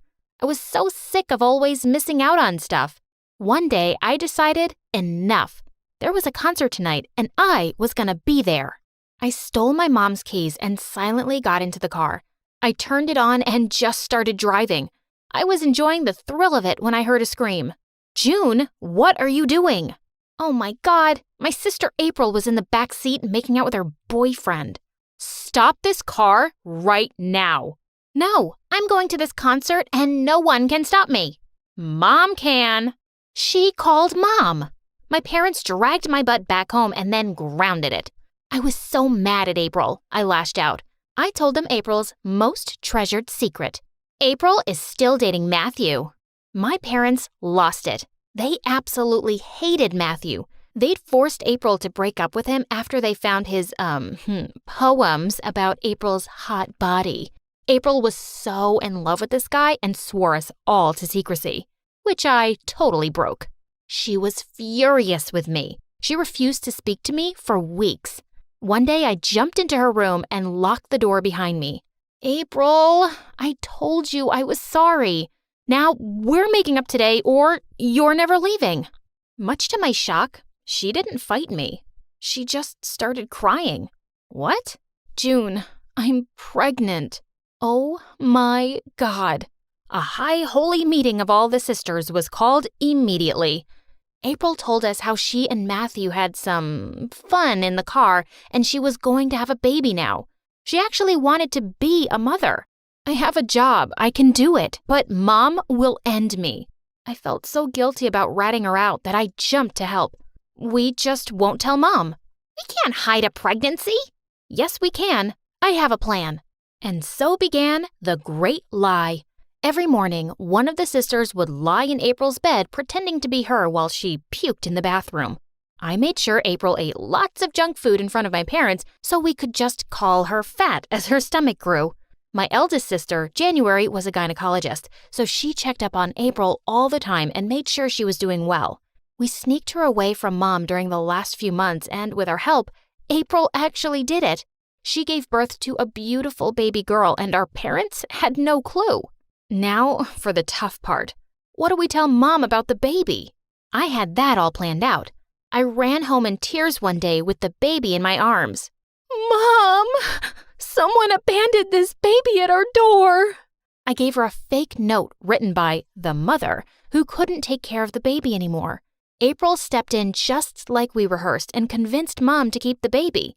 I was so proud of my sisters. We really acted like the perfect, loving family. That was until the baby came home. So, it's time for our reward now. What? Well, June, you made us do so much for April. Now it's your turn. Wash my shoes. Oh, heck no. Then I'm telling Mom the baby is April's and that you made us hide it. Oh my God. I wanted to hit her, but she pretended to call for Mom, which totally broke me. Fine. But before I continue, guys, please know that this video is sponsored by FireGuard VPN. With one click on this app, you can prevent anyone from accessing your personal information. Click on the link in the description below to download FireGuard VPN to stay safe on the internet and enjoy watching YouTube videos privately. Okay, so back to my annoying sisters. I washed her shoes, hoping this would end at one favor per sister. Obviously, it didn't. I had to do everyone's chores and keep their secrets so they wouldn't reveal April's. April herself was untouched because she was the new mom and no one wanted to bug her. But I suddenly became the least powerful person in the house. One day, May ran inside screaming her head off. We have a new neighbor and he is hot. We all rushed to our front yard to stare at the newcomer. My sisters literally crowded him. You are so cute. Will you be my boyfriend? Will you be my husband? The boy was so shocked he started choking on his donut. He grabbed his throat to show the international sign of choking, but my sisters were too busy hitting on him to even notice. Get out of the way, you idiots! I grabbed the boy and gave him the Heimlich maneuver. He spat out the food and looked at me with sparkling eyes. You're amazing, ma chérie. Oh, God! He was French? I was melting. I'm Henry. Who are you? I opened my mouth to reply, but my sisters yanked me away. She's just our dumb sister. She's not important. Well, she saved my life. So, I'm going to talk to her. Henry offered me his hand, and I took it. He took me to his house, and his mom made us some hot chocolate. It was so weird to be in a house that had less than 10 people in it. Henry and I had such a fun time hanging out. When I was leaving, he asked me to go on a date with him. He was so cute and dreamy, I said yes right away. When my sisters learned that he asked me out, they started threatening me again. Okay, just because you saved that boy's life doesn't mean you get him. Yeah, back off or we'll tell Mom the secret. Fine, tell Mom everything. I don't care. June, no, you have to keep my secret. I've had enough. April, if they want to out you, it's on them. I'm done. May ran to our parents and ratted us out. The baby is April's. She lied. Dad nearly fainted and Mom just started screaming. April ran out of the room in tears and I was so angry. How could my sisters do this? I lost it. One by one, I unleashed all my sisters' secrets on my parents. January is cheating on her boyfriend. October failed all her exams this year. May steals money from your purse. World War III broke out in our house. This fight was real. It got so bad that January decided to move out and took 8 of my sisters with her. At first, I was so sad. Who wouldn't be after fighting with their family? But suddenly I realized I didn't have to fight over food anymore. I could charge my phone anytime I wanted. When I brought Henry home, there wasn't a gang of girls ready to steal him from me. It was so good. Until it wasn't. Without my sisters, my parents suddenly turned their attention to me. I had to cancel all my weekend plans to do chores with them and give them company. Without the chaos of my sisters, it was so silent. I kept making long, awkward eye contact with my parents. So, how was your weekend? You know how it was. You were with me every second. I couldn't get a moment alone anymore. Mom kept showing up in my room with weird hangout ideas, and Dad would not stop sending me lame jokes on my phone. Did you see this joke, June? Was it funny, June? Did you see it? Remember how no one would drive me anywhere when my sisters were here? Now, my parents wanted to take me to every single event. It was so embarrassing. God, I miss taking the bus alone. One day, I was trying to leave for a date with Henry when they stopped me. Where are you going? We can drive you. I'm good. It's just a date. June, about that boy you're seeing. My parents told me about a new set of rules they were launching at home. No more boys, no more dates, and a strict curfew at 5 p.m. You're joking, right? We don't want you to end up like your sisters. We're going to do things differently now. No! They were actually serious about this. My mom started following me everywhere I went so I wouldn't see Henry, and she even started checking my texts. She wouldn't even let me put a passcode on my phone. My dad literally built a wall between our houses so Henry and I couldn't make eye contact through our windows. The only time I could see Henry was in school. They're obsessed with me. It's driving me insane. Hey, we still have prom night, right? That did make me feel better. I was so looking forward to prom. I'd already borrowed an amazing dress from April, and I was ready to rock it. The night of the prom, my parents stopped me. Prom? You mean teen pregnancy night? Not happening, June. They locked me in my room and took away the key. I was in tears as I called Henry and told him I wasn't going to be there. I was so shocked when he didn't give up on me. He rushed right over to my house with a ladder in his hands. Climb down. We are doing this. Oh, wow. He was amazing. We sneaked away to prom together and I danced my heart out with him. Thanks for coming for me, Henry. Anything for you, ma chérie. I leaned in to kiss him when I heard a scream. June, you sneaked out? Oh my God, Mom, Dad, get away from that boy. Do you want to get pregnant? The whole school laughed at me as my parents literally tried to drag me away from Henry. This was so humiliating. I pushed them away from me. Enough! You both are crazy. You are the one who is out of control.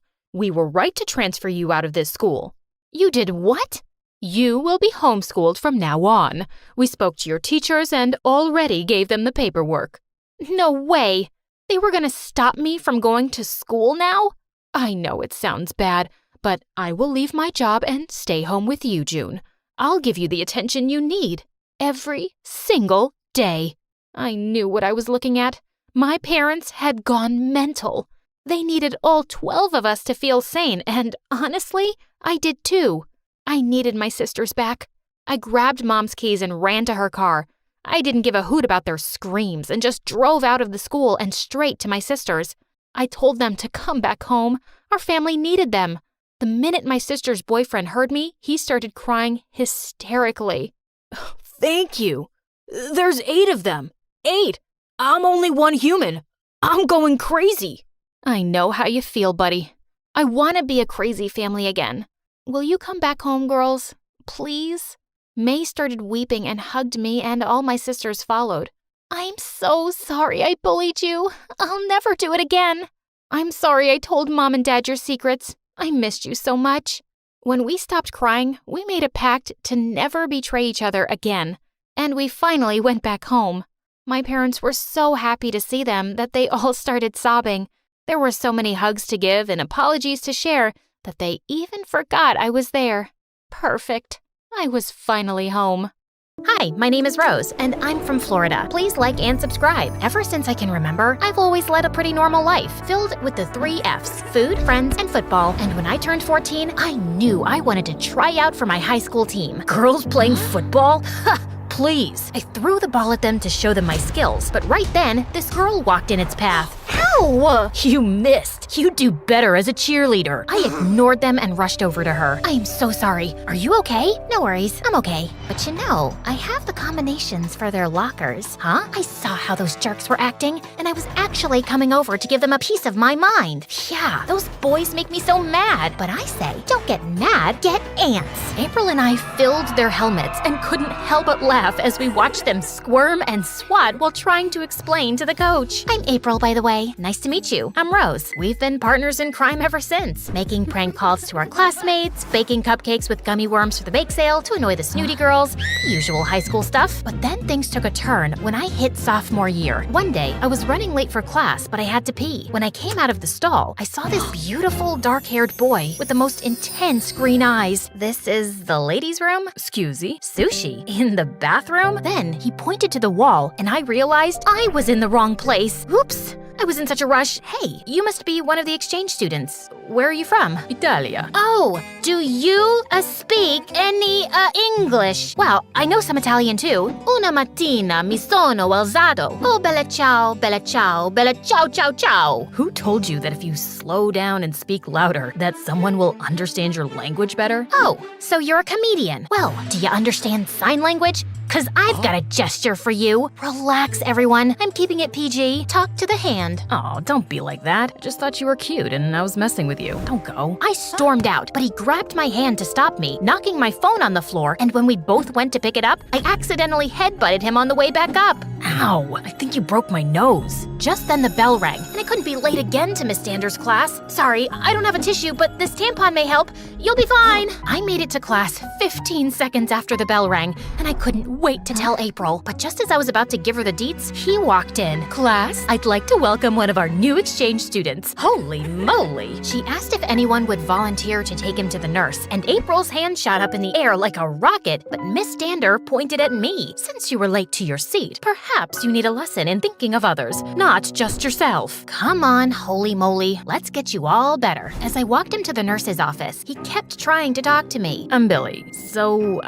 But I knew, like this, I might fall for his charms. So I panicked and pinched his arm to get him to stop talking. Ow. Oh look, here we are. Bye! And after school, all the girls, even April, started gushing about how gorgeous Billy was. I mean, even with his nose all bandaged up, he's so dreamy. The next day, I was having lunch with April when we saw Billy talking up some of the cheer squad. I bet he loves the attention. Ugh, he's such a flirt. Then we heard a familiar voice behind us. Yes, he is. Am I having the side effects of today's lunch food, or is he in 2 places at once? Oh, that's my twin brother. Yo, Blaine. April and I were both shocked. I was glad Billy wasn't a flirt, but then my brain was working overtime on a plan as Blaine walked towards April. Billy for me, Blaine for April. Woohoo! We'd be one big family. I gave April an encouraging look, signaling her to talk to Blaine, but she didn't utter a word. Blaine, this is April and Rose. Hey, Rose. Wow, not only do they look alike, they sound the same too. So you're the one I can thank for making me the better-looking twin. It looked like the entire cheer squad agrees with you. So Blaine, you know if you want to pass your classes, you need a study buddy. I mean, April here is a whiz. Right, April? Yeah, let's have a study group. We'll meet you guys at the library after school tomorrow. As we walked away, I turned to April. Oh my God, did you see how Blaine was staring at you?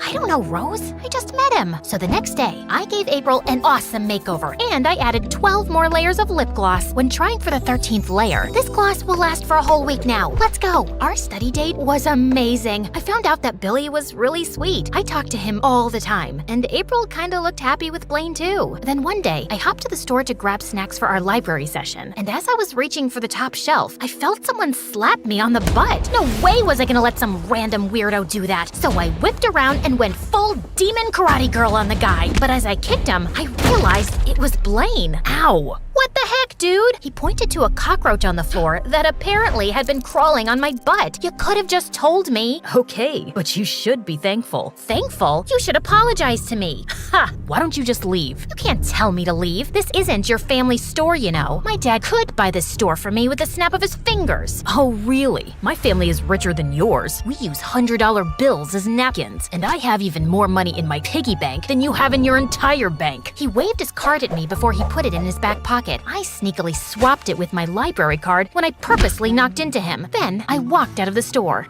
Not for long. I was the first one to arrive at the library, and just as I reached for the book, I felt a hand sweep across mine. It was Billy, but I turned around too quickly, and the book fell on his head. How? You had to pick the biggest book in the library? Well, what's up with the sneak attack? I thought I could admire your pretty face in secret. Really now? I hope my pretty face doesn't blind you. He laughed, and we talked about football. Suddenly, his eyes twinkled, and he leaned closer to me. My heart raced as I realized he was gonna kiss me, and just then he sneezed right on my face. Ew! Yuck! He quickly tore some pages out of the book and handed it to me. I am so sorry. Here, wipe your face on that. And what's worse, the librarian saw us and threw us out. Just then, he pulled the tape off of his nose. Blaine, you jerk! Sorry, Billy's not gonna make it today. He's with Mom, so I decided to pay you back for the card switcheroo you pulled on me. You can imagine how embarrassing it was to try to pay for food with my library card. Blaine held up my card, but as I went to grab it, he moved and held it above his head so I couldn't reach it. What's the matter? You can't take it out of my hand. You forget, I'm not a basketball fan, more of a footballer. I tackled him to the ground. Jeez, girl, you've got moves. Don't try to butter me up now that I've taken you down. I'm serious. You know, my dad's got connections with sports agents if you want me to set you up with a meeting. But it has to wait, because I'm enjoying this closeness with you. Oh my god, is he flirting with me? We were trying to get up from the floor, but my foot twitched and I fell, causing Blaine to go over me. Then he touched my face. Wait, stop. I like Billy. Or do I? Or I like Blaine? I'm so confused. Guys, help me out here. What should I do? And we kissed. You guys did say kiss him, right? It was amazing. But I pulled away when I remembered April was supposed to be with Blaine. Too late though, because she showed up just in time to see us kiss. What's going on? I thought she looked so betrayed. I couldn't think of anything better, so I faked a stomachache. It's bad tacos. I dashed off, but April had enough and she ran after me. Don't you dare run away. Just tell me, why did you kiss him? It wasn't a kiss. He was giving me CPR. What? Yeah. Remember when I puked in Miss Dander's exam? I had just found out that I had cancer, and today I fainted, so he was helping me. I kept it to myself, not wanting anyone to pity me. But April, how could you think of me like that? I felt bad for lying, but I truly didn't want to ruin our friendship. I would have to cover up for now, but soon I would tell her the truth and we could laugh about it. Oh my god, Rosie! I'm so sorry. I was so wrong. Please forgive me. Seriously? You're using my shirt as a snot wiper? The next day at school, Blaine brushed his hand against mine as he walked by. My heart skipped a beat. I was confused about why I didn't feel the same around Billy. I shrugged it off and looked for April. What do you need? You want to hold my hand? A bottle of water? See, this is why I didn't tell you. I don't want you to treat me any differently. And don't tell anyone either. Okay, you got it, bestie. I have an idea. Why don't we go to my family's cabin by the lake this weekend? We can have a fun slumber party like we used to. Absolutely! That weekend, April picked me up. But when we got to the cabin, I was shocked to see Billy and Blaine were already there. Surprise! I thought now you could have Billy and I'll just hang out with Blaine. I was so on edge around Billy and Blaine. We unpacked our stuff and we were about to make dinner when Billy grabbed the pan. I'll be making a special dinner for someone special tonight. I don't think anyone wants food poisoning, so I'll be making dinner tonight for my special lady. Oh, really? Your special lady? You have no idea what me and Rose have, so you better shut your pie hole or I'll do it for you. April was stunned, and Billy took a tampon out of his pocket and shoved it in Blaine's ear. A tampon? I knew you punched like a girl, but this is a whole other level. Actually, it was a gift from Rose, so I'd like it back. I was supposed to spend the weekend with my friend, forget about boys, and get everything back to normal. But instead, everything was falling apart. So I just snuck out for some time to think. I must have walked for a while because I wound up on a road that clearly hadn't been used in months. Then suddenly, I heard a woman yelling for help. As I approached, I saw a woman on the ground. I rushed over to help. Are you okay? I knelt down to see that her foot had been badly injured and was stuck in a gopher hole. Hold still. I think I can use a branch to pry you loose. I freed her from the hole and took her to the hospital for treatment, but she needed blood, and luckily, I was a match. When she woke up, she called me over. You are an angel. I would have surely been there for a month if you hadn't saved me. If I had a daughter, she'd be just like you. As she hugged me, I fought back the tears, thinking of how much I missed having my mom around. No matter what you do or how rich you are, there's no replacement for a mother's love. My sons forgot their undies, so I tried Google Maps to reach them, but I got lost. I just called them, and they should be here soon. You know, I am so proud that nothing can come between them, and they are always together and take such good care of me. Just then, April, Billy, and Blaine showed up.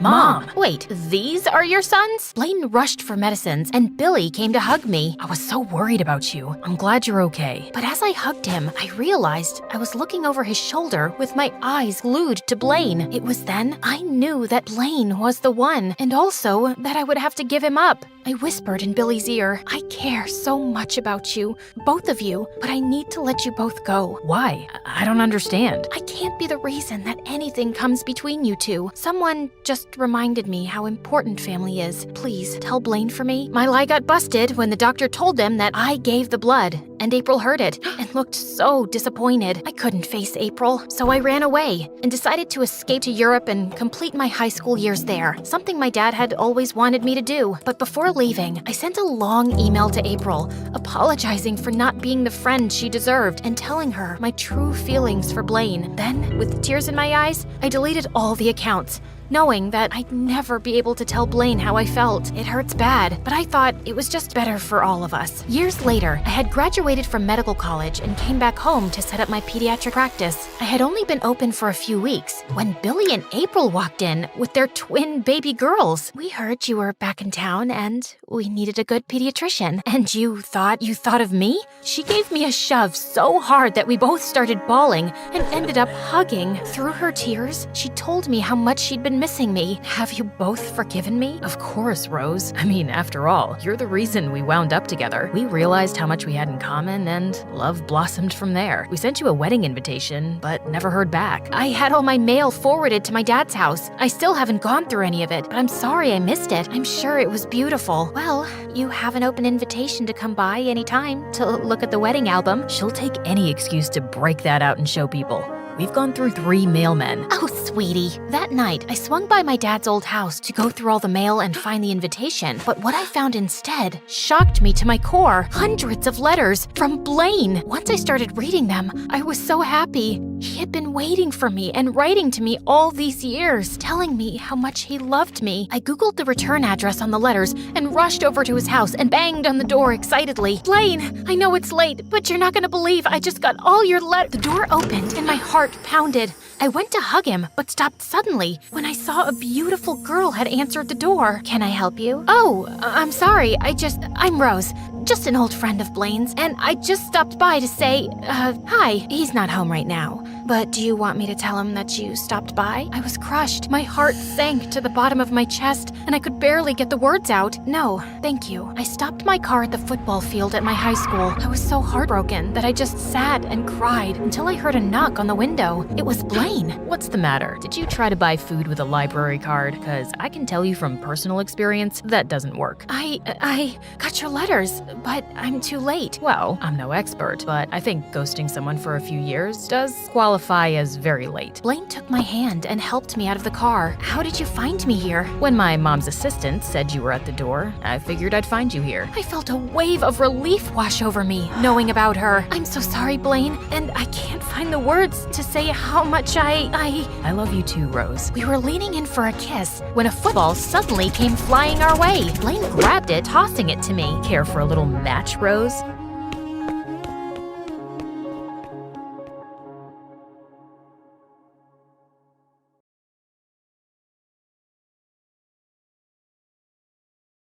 Hi, my name is Ginny. The day I was born, there was someone who cried more than me. My dad. Not because he was emotional, but because he was in pain. In the labor room right before my birth, Mom went ballistic on him. "It's all because of you. You did this to me, jerk." She literally pulled out chunks of his hair, and he ended up in tears. My parents just didn't get along at all. Once when I was 3, Mom threw a frying pan at Dad because he bought her a PlayStation instead of a makeup kit on her birthday. "You crazy woman. Are you out of your mind?" I must be, for marrying a dumbhead like you. When I was 5, I was really excited for my first day of school, but they even ruined that by fighting over who'd drop me off. So I just grabbed my bag and took the bus. School was my happy place. My teachers liked me, I had friends, and best of all, it was drama-free. That is, till I made the terrible mistake of inviting my parents. In the 9th grade, they came to see me as the lead in the school play, but right in the middle of a scene, I started hearing voices from the crowd, and to my horror, I realized it was my parents. Can you stop biting your nails? It's such a disgusting habit. Can you stop chewing gum like a cow? It's giving me a migraine. Did you just call me a cow?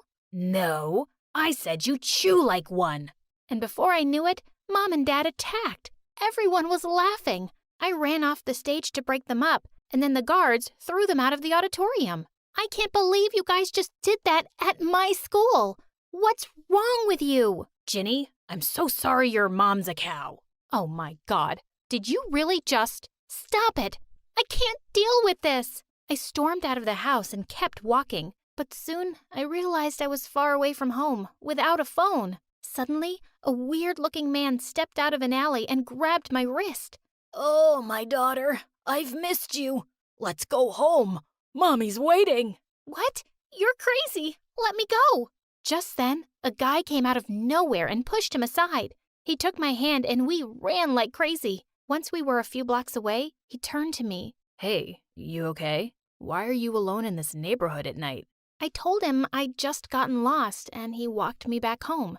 I was about to ask his name, but he'd just turned around and left. The next day at school, all anyone could talk about was my parents' meltdown, and I was a laughing stock. At lunch, I was trying to ignore everyone's comments when I accidentally ran straight into someone. It was Brittany, a new girl who'd joined our class recently. OMG, you idiot. Do you know how difficult it is to get stains out of a pure silk Prada dress? I'm sorry, but it was an accident. I guess I should feel sorry for you because you come from a family of morons.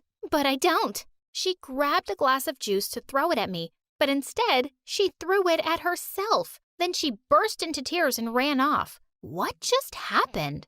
As I walked out of the cafeteria, I saw her crying on a boy's shoulder. When our eyes met, I realized it was the boy from last night. He walked over to me, looking mad. "Hey, why are you bullying my sister?" Sister?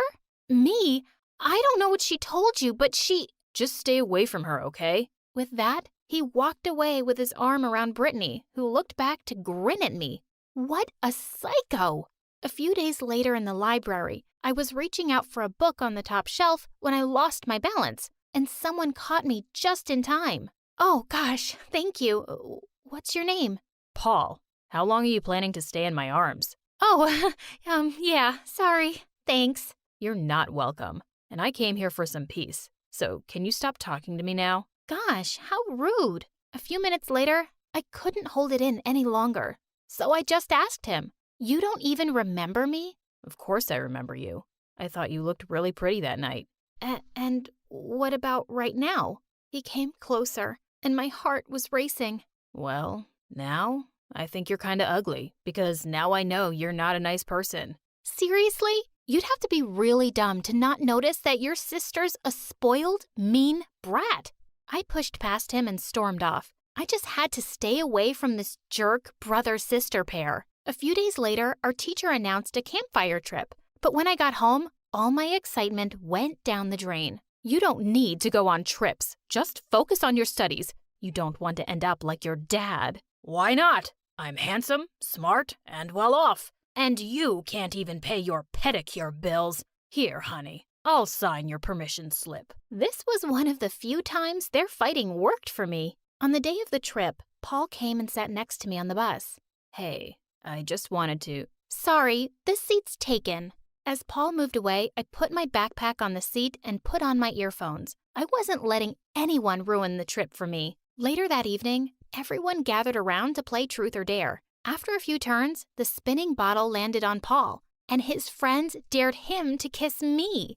As we crawled towards each other and our faces came close, my heart was pounding. And when our lips touched, I felt fuzzy. I was completely lost in the moment till someone shouted, "You guys trying to set some record for the world's longest kiss? Get a room or a tent." As I went back to my spot, I could feel Brittany's death glare on me, but I couldn't care less. Later that night, I suddenly woke up to see a weird shadow on my tent. I got up to peek outside, but someone pushed me back and we both fell onto the sleeping bag. Paul, what are you doing here? Just listen to me, okay? I'm really sorry. I do know what Brittany can be like. Also, I can't stop thinking about you since the first time we met. Suddenly we heard our teachers' voices close by. We'll be in so much trouble if we get caught. Come with me. I have a better place in mind. We sneaked away from the campsite till we got to an old cabin. Once the door closed behind us, Paul pulled me towards him in the dark and started kissing me. Suddenly, I stepped on something soft, and someone screamed. Paul and I yelled too and fell back in fright. Someone flashed a light in our eyes, and we saw that it was Brittany. Another girl was there too, holding her hand and hopping around in pain. "You stupid cow! You stepped on my girlfriend's beautiful hand." How was I supposed to know anyone was here? Wait a second. Brittany, you have a girlfriend? Yeah. Is there a problem? Remember how you're engaged to Dad's friend's son?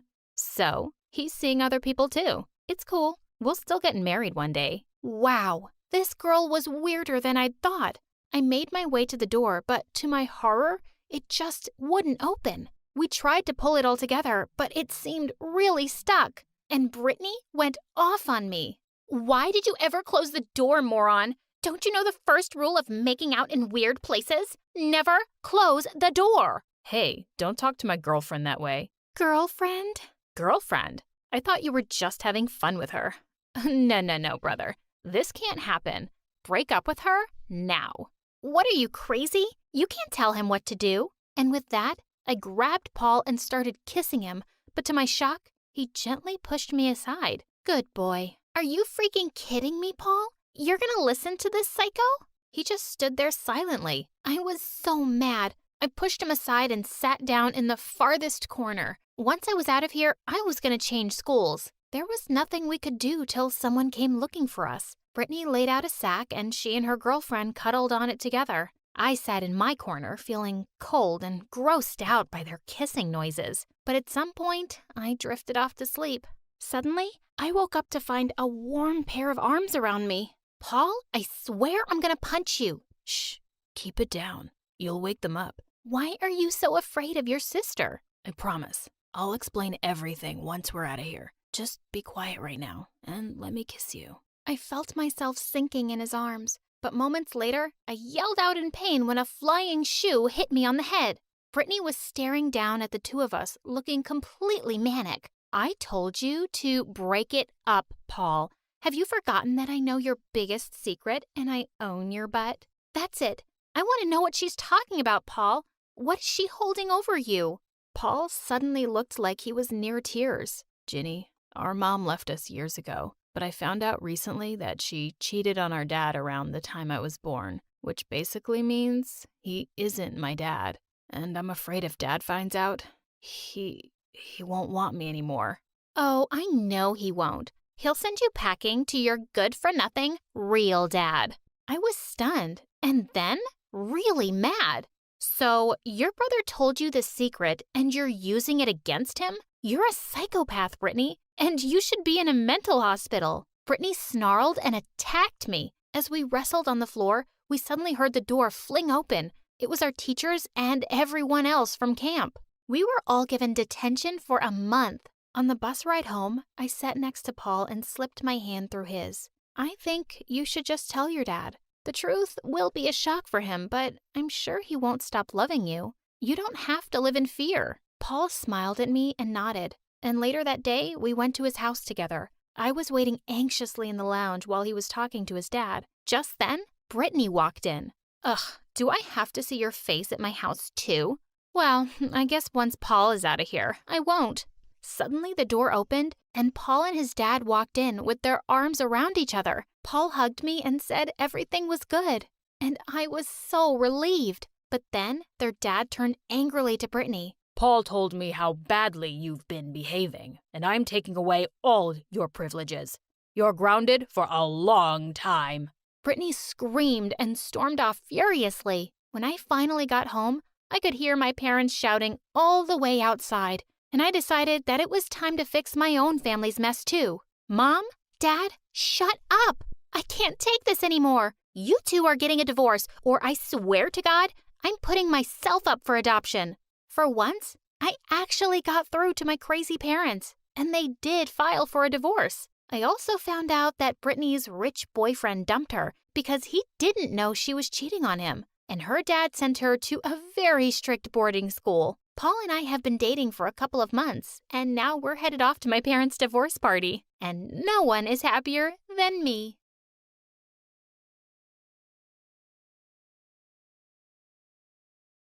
Imagine you come home exhausted and you see a bunch of presents on your bed with a weird letter. Dear Annabelle, I've been watching you for a while now. You're so beautiful and it's so distracting. Love, Anonymous. It's the third such letter you've gotten that month, along with a package of bath salts and chocolate truffles. You live kind of a crazy life. You're a star ballerina from New York with agents and assistants at 16 years old. You don't have the energy to deal with this. You're ready to relax, put on a face mask and watch MSA videos. And like and subscribe to MSA because their videos are awesome. The next day, you're in the school hallway with your childhood BFF, Luca. You guys are walking slowly since he has a new prosthetic leg. You show him the latest letter you've gotten from your secret admirer. This dude is obsessed with you. What does he mean he's been watching you for a while now? You respond that he is probably trying to be romantic. Stalking isn't romantic. I'm worried, Annabelle. You say that you are getting free chocolates and foot scrubs and that you are not complaining. Just then, the school hallway starts emptying and everyone starts whispering. You know exactly why. The new kid Isaac is walking your way. Everyone thinks he's bad news, but you think he's cute. You say that underneath his tattoos and cold, hard shell, he is probably a great kisser. Okay. Unless you want to spend your first date beating people up, I wouldn't ask Isaac out. He's got a bad rep. But your curiosity about Isaac grows each day. And one afternoon, things take a wild turn. Luca goes with you to your first rehearsal for a new show. Guess who your dance partner is? Isaac. He's a ballet dancer and cast as the male lead. He walks over to you and smiles. Hey, you go to my school. You own about 10 Gucci bags, and you're always staring at me. You apologize and say that you didn't mean to be that obvious about it. Nah, I like it. I don't mind a pretty ballerina watching me. Isaac winks and walks away, and you can't help feeling butterflies. Just then, Luca comes up to you. How about I take you out to dinner to celebrate your new show? You say that he is the sweetest and agree to the dinner. But as soon as you get to the restaurant, Luca starts talking about Isaac. I wonder how many gangs he's part of. You say that Isaac is a ballet dancer and question whether Luca really thinks Isaac is some gang member. Then you sarcastically suggest that maybe they all wear tutus and walk around on their tiptoes. Well, that might be useful if you're a thief sneaking around. You are outraged that Luca considers Isaac a thief and call the accusation ridiculous. Then you ask Luca why he is so obsessed with Isaac. Luca suddenly falls quiet. He puts some money on the table and then leaves without a word. What's going on? You follow him out of the restaurant into the subway. You ask what his deal is and point out that he has been acting weird the whole night. Annabelle, I'm in love with you. I have been since ages, but I don't think you love me back. You're completely caught off guard. Luca loves you? You tell Luca that you never knew that and admit that you have never thought of him that way before. Do you think you ever could? You don't know what to say, but your heart is racing a bit looking into his eyes. It's okay. Don't worry. Nothing between us will change. Luca then gets on the subway and leaves. You're left there with your head spinning. But when you get to rehearsal the next day, you forget everything because Isaac's staring at you the whole time as you do your routine. You get so self-conscious that you trip over something and fall. Want some help with that routine? You say that he can help you by dancing with you.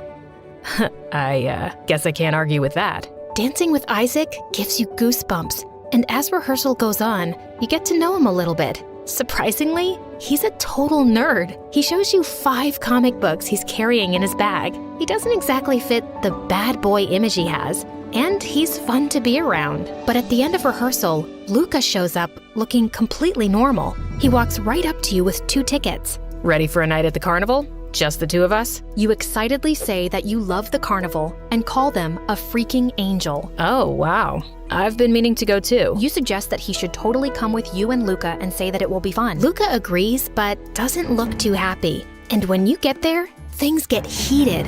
Luca and Isaac start competing over everything. They both keep taking selfies with you on every ride. Isaac wins you a stuffed unicorn, then Luca wins you a life-size tiger. Luca knows how you love a good chocolate shake, but Isaac accidentally knocks it over and gets you a giant ice cream sundae. You say that you are really tired of walking them and suggest resting for a bit. Of course. Here, let me give you a foot rub. You can't help smiling at how sweet Luca always is. But just as you're ready to get up, Isaac literally sweeps you off your feet. I'll carry you, Anna. We can't have your pretty ballerina feet hurting. Hey, I can carry her too. Dude, with your leg? Probably not. Just chill out. I got her. Finally, you tell the boys you want to ride the Ferris wheel. You state that it will be a quiet ride with no selfies and ask them if that is understood. Whatever you say, madame. Yeah, as you wish. But when you get to the Ferris wheel, you see it's only a 2-person ride, so you have to take turns riding with both. You go with Isaac first, and then you guys get stuck at the top. Can I tell you a secret? I've never gone out with a girl before. I've always been too shy to talk to girls. You express surprise, saying that you never would have guessed that he would be shy. Hey, I'm still human underneath these biceps, tattoos, and amazing hair. Isaac's face is inches away from yours, and suddenly he's leaning in, and he kisses you, and you forget everything else. But when you get to the bottom, you see Luca with his eyes full of fire. He gets onto the ride, but seconds later bursts out angrily. So what? You guys are a thing now? You hesitantly say that you guess he saw you 2 kiss, then clarify that he kissed you, but suddenly, Luca's hands are on your face, and he kisses you. Your stomach is doing backflips. I said nothing would change, Annabelle, but it has. I need to know if we can be more than friends. You hesitate and say that you're not sure. Then you admit that you might like Luca, but also like Isaac. But you barely even know him. You've known me since we were kids. You point out that it doesn't mean you can't like someone else more. Oh, so you do like him better. You clarify that that's not what you said. Annabelle, I'm going home. I guess I need some space from you right now. Luca walks away, and things change after that. You start spending more time with Isaac since you rehearse together every day, and you can feel the chemistry growing, but you hardly see Luca over the next few weeks, and you really miss him. Then one night, you're walking to the subway after rehearsal when you see someone with a black mask coming towards you. You freeze for a second, and then swing your purse to smack him with it. He drops what he's holding and runs away. It's a package with your name on it. He's the guy that's been sending you all that anonymous mail. This time, when you open the package, there's no present, just a single note that reads, "Why don't you love me?" And suddenly, you get a shocking thought. What if the stalker is Luca? He's been in love with you for ages, and he knows where you live. The next day at school, you see Luca in the courtyard. You walk up to him and push him. You call Luca a creep and accuse him of being your stalker. What? Are you crazy? You accuse him of following you to the subway last night and running away after leaving the note. Annabelle, I can't even run properly. Don't you think you would have noticed my limp? Of course. He was right. You feel so stupid. Suddenly you start crying, and Luca puts his arms around you. You say that you weren't freaked out before by the letters and presents, but now that Isaac is following you, you feel scared. Hey, I'm here. I won't let anything happen to you. You feel so safe in Luca's arms, and you look up into his eyes. He's leaning closer, and you pull away. You tell Luca to stop and say that you can't kiss. Because you have a boyfriend now? You confirm that you do have a boyfriend now.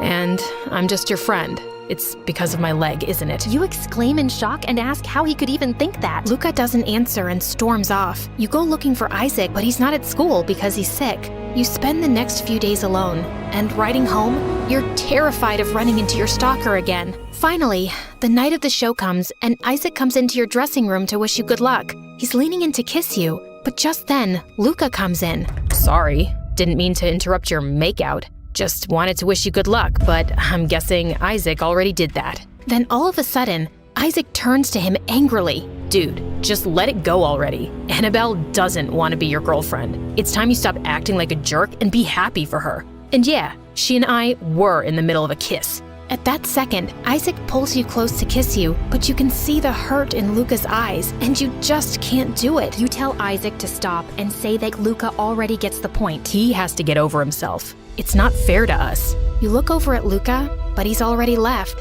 You take some time alone after that to do warm-ups. Then suddenly, you feel someone watching you. It's the masked guy from the other night. He runs out of your dressing room and you go after him, but he's disappeared. That's when you see the basement door is open. You go inside, and it's pitch black. Suddenly, the stalker comes up from behind and pushes you to the ground, and you hear the door close and lock.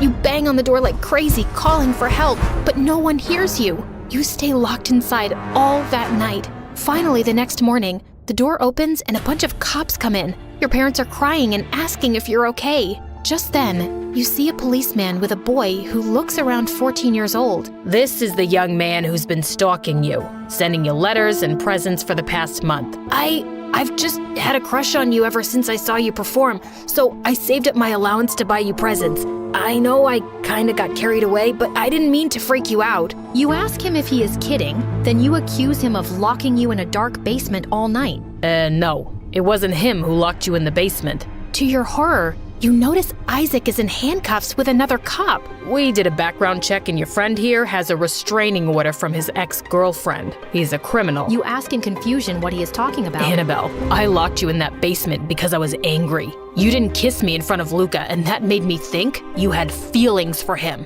I hated you at that moment. And yeah, I lied. I did have a girlfriend, and she pushed me away, just like you did. You feel like you're gonna throw up as the cops take Isaac away. The next day, you sit at your favorite spot in the park to collect your thoughts. When someone sits beside you, want some company? You tell Luca that he was right about Isaac and admit that everyone was right about Isaac being bad news. You acknowledge that you were the only one who didn't see it. I also didn't do a great job looking out for you. I acted like a jealous jerk. Warm breath on your lips. You say you want to try it again so you can be sure.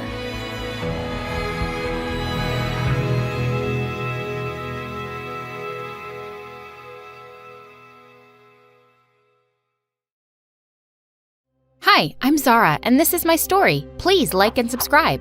I was born in a small town in Lebanon to parents who were literally God's angels.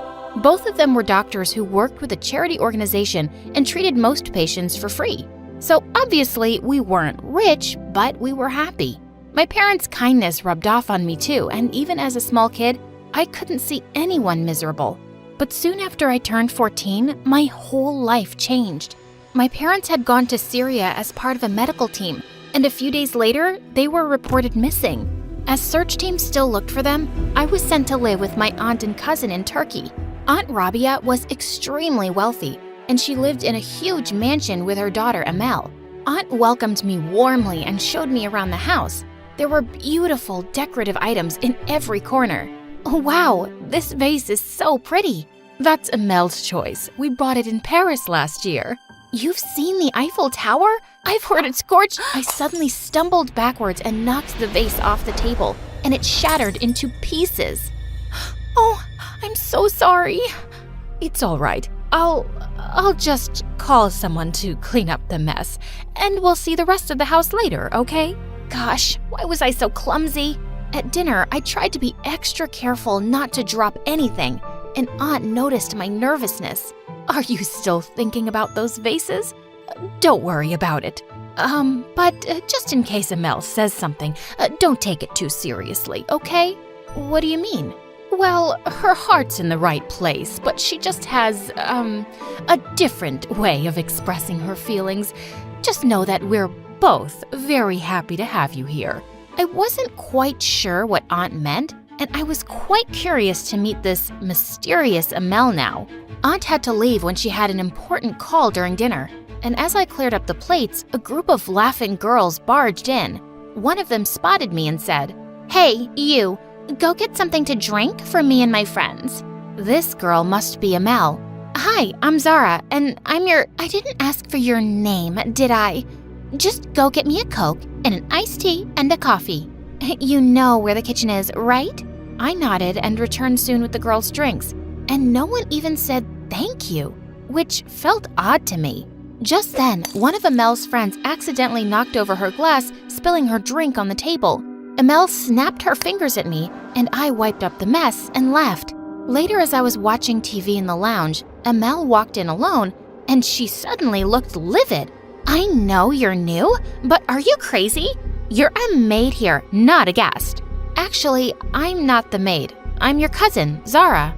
Amel looked taken aback. So why were you acting like a maid before? I wasn't. You just asked me for something, so I did it. But why? Are you some kind of moron who just does everything she's told? No, but you're my cousin and I didn't mind helping you out. She just stared at my face, then started laughing and walked off.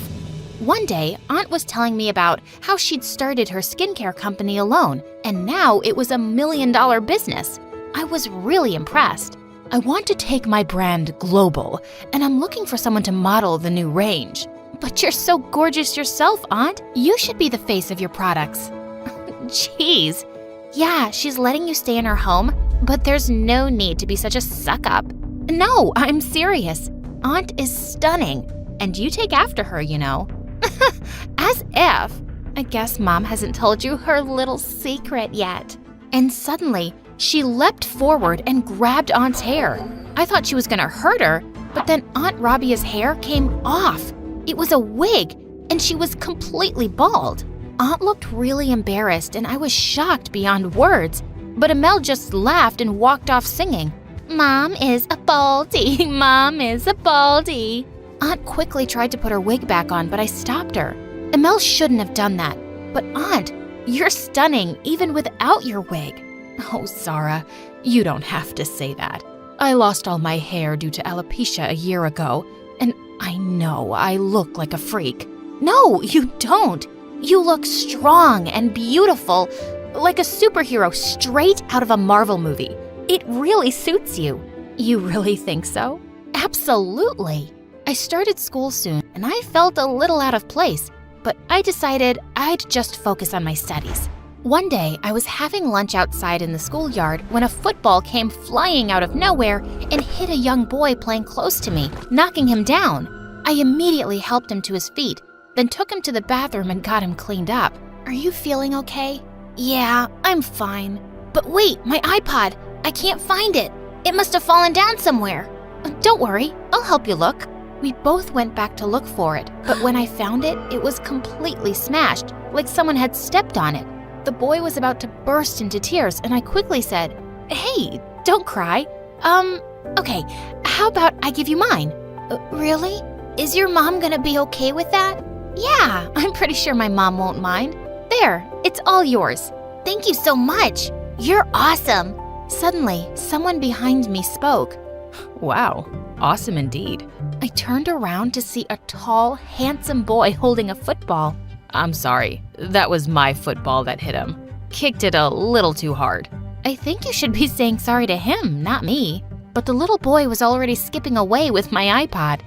I guess I owe you an iPod. Why'd you give yours away anyway?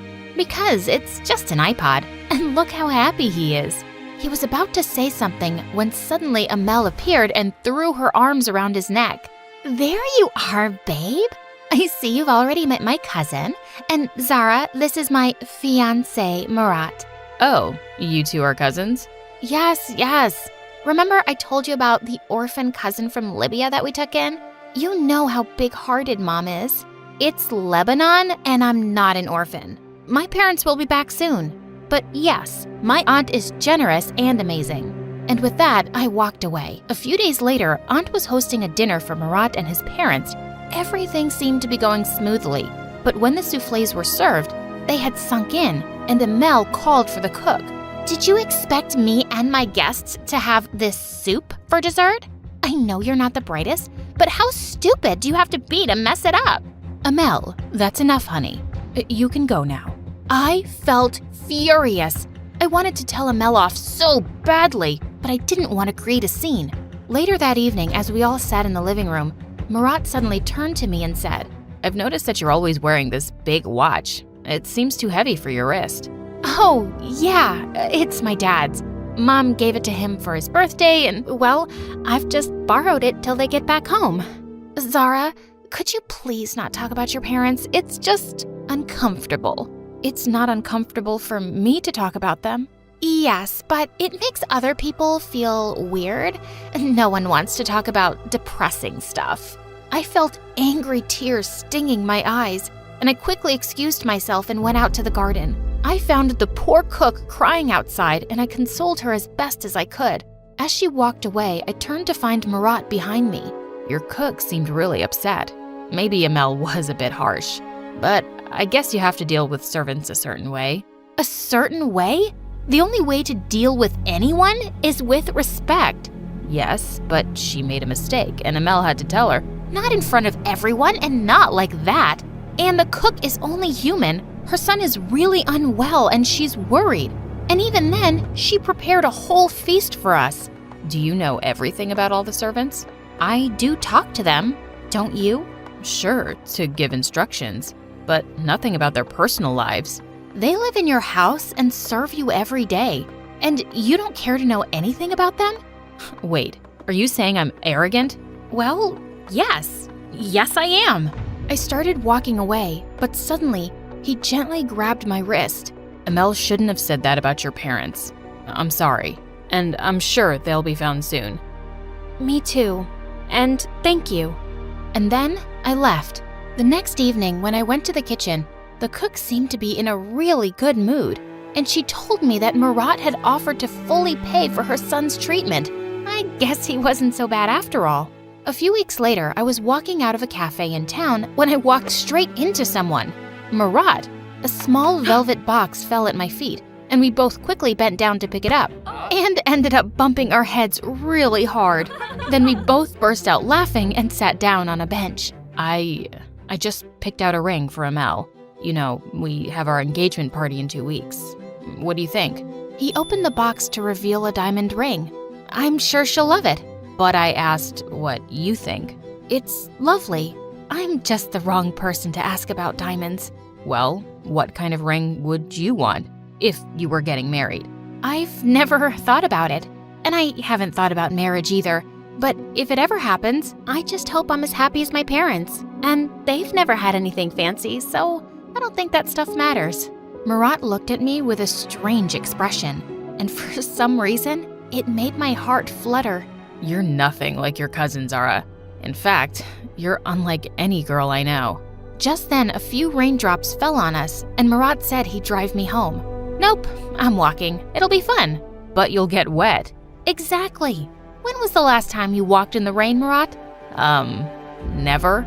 That's just sad. It won't kill you, I promise. I started walking, and he joined me. And then it started raining really hard, and he took off his jacket and put it over my head as we ran for cover, laughing like kids.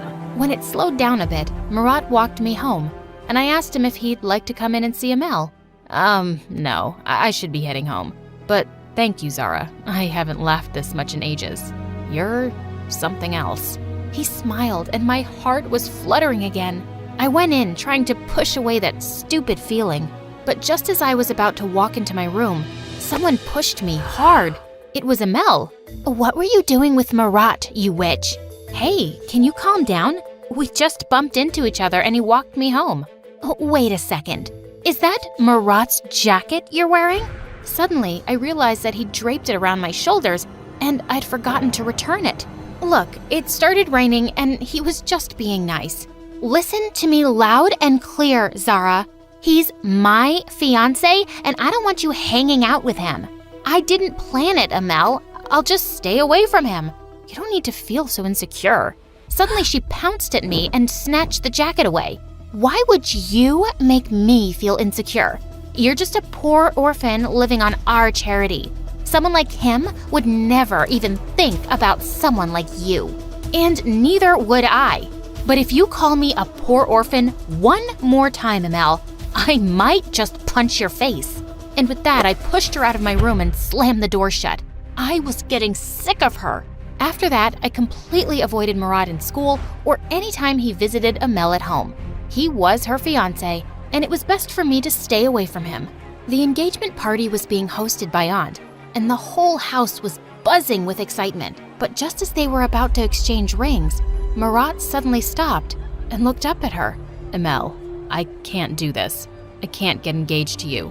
What? What do you mean? I'm really sorry. I tried, but I just can't convince myself to go through with this. It isn't fair to us both. What are you talking about, Murad? I'm in love with someone else, and it's not you. I'm sorry. Murad left the room and everyone just stood there, speechless with shock. Amel burst into tears and ran off to her room. What had just happened? Aunt Rabia looked really upset. An hour later, when I went up to my room, I was shocked to see that the whole place was trashed, and Amel was standing in a corner, holding Dad's watch. Amel, have you lost your mind? And what are you doing with my watch? I was waiting for you to come so I could show you. And with that, she put my watch on a table and smashed it with a hammer. Oh my God, no! What did you do? That was my dad's. How could you? Well, I don't think he's coming back for it. And suddenly, I snapped. I leapt forward and grabbed her hair, and we broke into a huge fight. Moments later, Aunt walked in and pulled us apart. What's gotten into you two? She stole my fiancé. She's a snake, Mom. I don't know what you're talking about, you psycho. Aunt took Amel away, and I climbed into my bed and cried for what seemed like hours. The next day, Aunt came into my room with a really serious face. Zara, I'm sending you away to live with my cousin in another city, and you'll be attending school there. I'll pay for everything, of course. I stared at her face, feeling a bit heartbroken. I loved my aunt, and I didn't want to be away from her. I wish you would believe me that this isn't my fault, Aunt Rabia. I do believe you, but I have to take care of my daughter, and I don't think it's a good idea for you two to be around each other. I hope you'll understand. I left to stay with Aunt's cousin the next day. I missed her a lot, but her cousin was kind too, and I soon settled into my new school and tried to forget about my life before. But I never gave up hope that my parents would be found one day. I worked hard for a scholarship and got into a good university. One day, as I was walking out of university, a gust of wind suddenly blew some papers out of my hand, and as I ran after them, I tripped and was about to fall face forward when someone caught me. I got you. And your papers too. I looked up in complete shock. It was Murad. What are you doing here? Obviously looking for you. But why, Murad? You don't know how difficult you made things for me. I know, and I'm really sorry. When I found out you left, I knew there was no use coming after you, because you'd never make your aunt or Amel unhappy. And I went away myself, trying to forget you, but I just couldn't. You somehow changed me, Zara. I don't want to just settle for something ordinary anymore. I want to be with someone who makes me happy, who makes me better. I'm in love with you. Maybe since the first time I met you. It was the sweetest thing I'd ever heard, and my eyes welled up. I never really stopped thinking about you either, Murad. But I don't think we can be together. My aunt would be convinced that I broke you and Amel up, and she'd hate me. That's another reason why I'm here. Your aunt's been sick for a while, and I think she'd really like to see you. There's something she wants to tell you. I immediately dropped everything and went to see Aunt Rabia, and I was shocked to find her so weak. Why didn't you tell me you were sick, Aunt? Who's been taking care of you? Where's Amel? Amel got married to a rich, much older guy some months ago, and she left. She hasn't visited me since. Well, I'm here now. Aunt tearfully took my hands. My darling Zara, I'm sorry that I ever sent you away from me. I was angry then, but I don't blame Murad for falling for you. You're the best person I know, and you have my blessing to be with him. You deserve every bit of happiness. I hugged Aunt tight, and then she said something that shook my world. There's something else, but I had to be absolutely sure before I could tell you. I got a call from an agency in Syria that had been trying to reach you.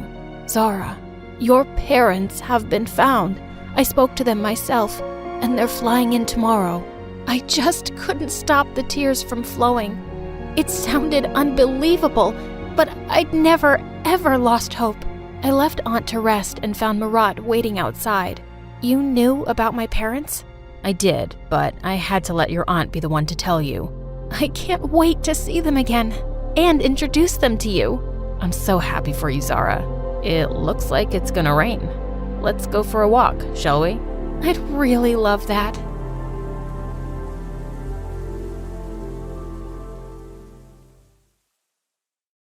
I woke up in a terrible place I'd never seen before. I screamed in horror. A guy next to me put his hands on my shoulders and told me to calm down. I screamed even louder when I saw him. Then he gently put his hand on my mouth and said, "Please, calm down. I'll explain everything. I'll take my hand away now, okay?" I nodded. He pulled his hand back and, oh boy! I looked into his eyes. He was so cute! I demanded to know who he was, and he said, "I'm your brother. I just told you half an hour ago." What is he talking about? I don't have any brothers or sisters. Do I look like a crazy person to you, moron? He explained that he'd been looking for me for years. He'd finally found me. He'd waited for me after school and had tried to talk to me and explain everything. But you passed out. I had to get you here. I didn't have a choice. I started screaming again. He pushed me into the corner and stood up. He said, "Sorry, sis. I have to do this. Forgive me." And just like that, he left. I looked around, and for the first time, I noticed that I was in a bank vault filled with gold and safes. This was crazy. Then I looked back at him, and I could see him clicking a digital locker. The wall opened, and I saw a super fancy apartment behind it. Minutes later, he came back with some fancy-looking food and asked me to eat. I'm not going to eat anything until I know what on earth is going on. Okay, you lose. He started eating, making all these annoying noises. Such a creep. After he was done, he offered me some water, and I agreed to drink. I asked him about this place and why we were here. "Oh, I live here." "Who lives in a bank vault?" "Its owner." This was getting more confusing. I asked him how he could own a bank vault when he only looked about 18. He said he was a self-made billionaire who created mobile games and had a huge company. I asked him why he was keeping me here, and he suddenly looked really mad and got up to leave. You asked too many questions. I started crying and begging him to come back. I just want to talk to my parents. Please. He froze. Don't worry about them. And with that, he left. He came back minutes later with a blanket and a pillow. Don't bother crying for help because no one can hear you in here. I asked him about my phone. Oh, I think we forgot it at the restaurant. Here, take this. He threw the latest iPhone he was carrying. I was thrilled. I waited for him to leave and dialed my dad's number. The phone didn't have a SIM card in it, and I couldn't download any message app because there was no signal or internet connection. Of course that would be the case. How dumb of me to think I could use the phone to get out of here. The phone was filled with all of his stupid games, and I played them all night till I fell asleep. After a few hours, I opened my eyes, and his face was very close to mine. He was looking at me creepily. It startled me and I pushed him away. You do look a lot like her. Like who? Our mom. Listen, you creep. If you knew my parents, why didn't you just come to our house and introduce yourself like any sane person would, instead of keeping me here like a psycho? He gave me a cold look and changed the subject. Here, I got you some food. This time, I was really hungry, and I ate all the food in one go, while he just kept looking at me like a creep. Again. Can you at least tell me your name, brother? He looked deep into my eyes. Justin's mother has 2 children, a girl and a boy. The girl's name is Abby. What's the boy's name? My name's Abby. Was he talking about my mother? The child's name would be Justin. That is correct, but Justin's mother loved Abby more. Justin's mother didn't love Justin, and he walked away. This time, I watched him carefully and memorized the digital code. I had to run away. He seemed dangerous. He got back a minute later, dragging a disc table with a big TV on it. He sat next to me, holding a popcorn box. A video started playing. It was me! My 7th birthday party, my 4th grade math competition, my trip in the 6th grade, my first date, my first ballet show, my first driving lesson. I gasped. Had he been stalking me? I got angry. I started yelling at him and demanding answers. Who are you? And what do you want from me? Why don't you just eat some popcorn and chill? I threw the popcorn box away and started crying. He got up and started apologizing. Please, calm down, sis. I pushed him away. How am I supposed to calm down, you psycho? And don't call me sis. I can never be related to someone like you. He suddenly froze and looked really hurt. He whispered, I'm sorry, sis. I can't explain. And then he left. But he forgot about the TV. I tried to see if it was connected to Wi-Fi. And it was. I was about to open Gmail to send my parents a message, when I noticed a file in the left corner of the desktop. It said, "A letter from my parents." I immediately clicked on it. There were 2 files, a picture of my parents when they were younger holding a baby, and the second file was a letter. It was written yesterday. It said, "Dear Justin, son, we are so glad that you finally agreed to meet us. Your sister Abby will be thrilled. We haven't told her about you yet because..." Suddenly, Justin opened the door and glared at me. He turned off the TV and dragged it inside. "It's not the right time for you to know." I was shocked. Why hadn't my parents mentioned him before? A while later, I knocked on the door till he answered. "What?" "I need to go to the bathroom." He gave me a cold look. "Follow me." He walked towards the opposite wall behind me. He took a remote control from his pocket, clicked a ball, and suddenly, the wall opened up. A big fancy bathroom appeared. The walls, the toilet, the sink, everything was made of gold. I was about to turn around to shut the door when I bumped into Justin behind me. "I need some time alone here?" He was looking down at his phone. "Fine, but I need your help with this since it's your favorite channel. You have any idea why they created My Story Animated?" I looked at him for a moment and realized he was serious. So I said, "I guess this dude, the channel's owner, has been in love with telling people stories since he was little. You know, like it's his passion." Justin looked impressed. "You're smart." I asked why he was asking. "It's nothing. It's just something related to my job." He got out, and I shut the door. He said while leaving, "Call me when you're done. It doesn't open from the inside." I tried to find a window or anything to help me escape, but there was nothing. After I was done, I called Justin's name. He didn't respond. I called him again, and I heard nothing. I started to freak out, screaming his name. "Justin! Just open the stupid door!" After 5 minutes, he opened the door and started laughing like an idiot. "Being a brother is so much fun." I shoved him. "Not cool." Then he started to leave. I knew I had to do something or ask something just to make him speak. So I blurted out, "Why did my parents abandon you?" He froze for a second and stuttered. Because they were too young and poor for the responsibility. They put me up for adoption. They made a mistake, and I had to pay the price. And that is not fair." And with that, he started walking away again. I tried to run after him to stop him. I needed to tell him that it wasn't my fault. Suddenly, I stumbled and fell flat on my face. He immediately ran over to me and took me in his arms. He looked really worried. "Are you okay, sis?" I said I was fine, but he didn't seem convinced. He ran to his apartment and got a first aid kit, then started taking care of my leg, which hurt a bit. Then he got food and drinks and an iPad to keep me company. He was treating me like a little kid, and it was actually really sweet. He didn't want to leave until I swore 1,000 times that I was fine. "Dude, I swear, it's nothing. Go now." He left, and honestly, I felt a little warm inside. I didn't know why. Maybe he wasn't completely crazy after all? After a couple of hours, I heard a loud noise and a bang on the door. Justin then opened the door and came running over to me. He looked scared. "Abby, I need your help." But before I could respond, he fell to the floor. Oh my god, did he just pass out? I looked at his face. Darn, we did look alike. I seized the opportunity to escape and ran to the door. I entered the code and the door opened. To my utter surprise, I saw a girl standing in front of me. I screamed, "Please help me! This psycho kidnapped me!" She didn't move at all. Don't call him a psycho. He's my husband. She pushed me back into the vault. I tried to fight, but she was really strong. Justin woke up. "Get away from Abby, now." "Are you okay, my love? Did this girl hurt you?" "No girl messes with my husband." "I'm not your husband, Judy. We broke up. You're only my assistant now." "Okay, this is getting weirder. Now I have to deal with 2 psychos." Then Judy pushed me back, went straight over to Justin, grabbed his face and kissed him. "You're mine, Justin!" He pulled away and yelled at her. "I don't want to deal with you right now." He turned to leave. She followed him out. Before closing the door, Judy said, "Oh, your sister knows the code. Change it." Justin looked at Judy with a warm smile. He leaned in and gave her a kiss on the cheek. "Thanks for letting me know." In seconds, the code was changed. "See ya, sis." Then they both went inside. "Okay, weirdos, I'm going to punch the 2 of you when I leave this stupid place." I looked around properly for the first time. The place was breathtaking. I started to wander around. I picked up one of the gold bars, and it was so heavy that I almost dropped it. I looked at it, and it had my name carved on it. That was strange. I looked at another bar, and it also had my name. And then another, and another. They all had my name on them. I felt so confused and alone. I sat on the ground, and before I knew it, I was fast asleep. After a while, I heard someone whispering my name. It was Justin. I opened my eyes and said out loud, "Hey, why is my name?" But he put his hand on my mouth again. "Be quiet, please.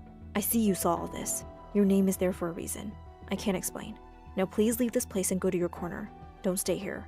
Trust me on this one. Trust him? How could I? Then he held me by the arm. This time, I didn't push him away, and I wasn't sure why. He took me to my corner. Listen, Abby, about that girl, Judy. Then his phone started ringing. How was that possible? There was no signal. He looked at his phone nervously. His face turned pale, and then he looked at me. I have to take this right now. We need to leave this place as soon as possible. It isn't safe. And then he left. I heard him talking on the phone. Yes, she's still here. Minutes later, Judy burst in.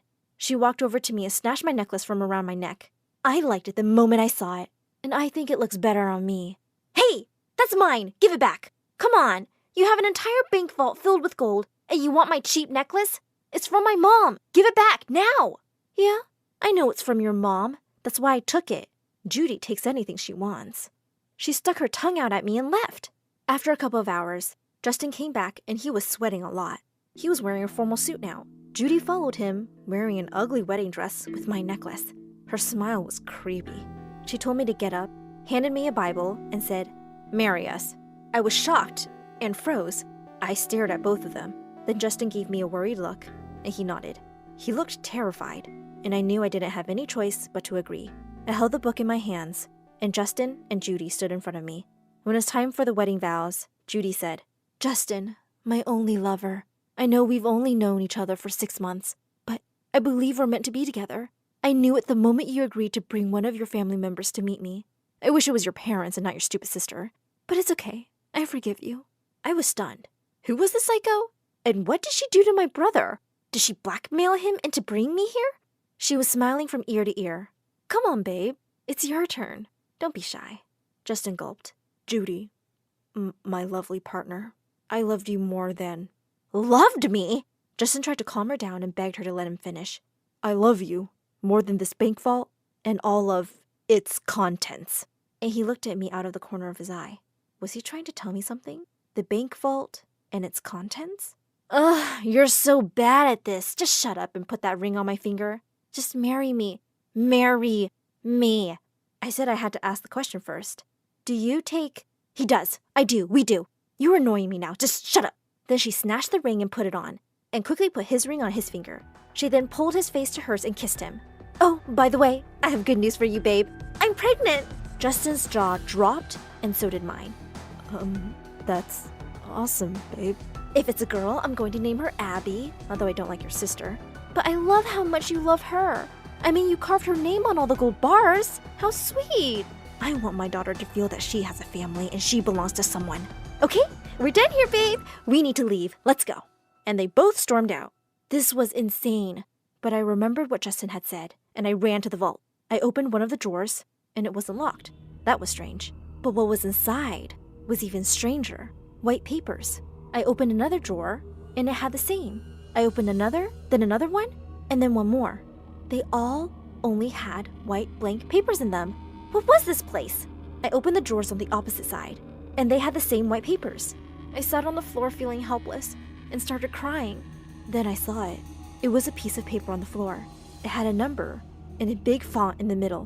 1, 1, 1, 1. I tried to understand what it meant. Then the big safe caught my attention. It had a digital locker next to it.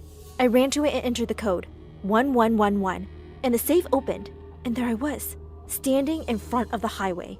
I ran out terrified. "Help! Help! Someone help me, please!" A woman stopped her car and opened the door. I asked for her phone and called my parents.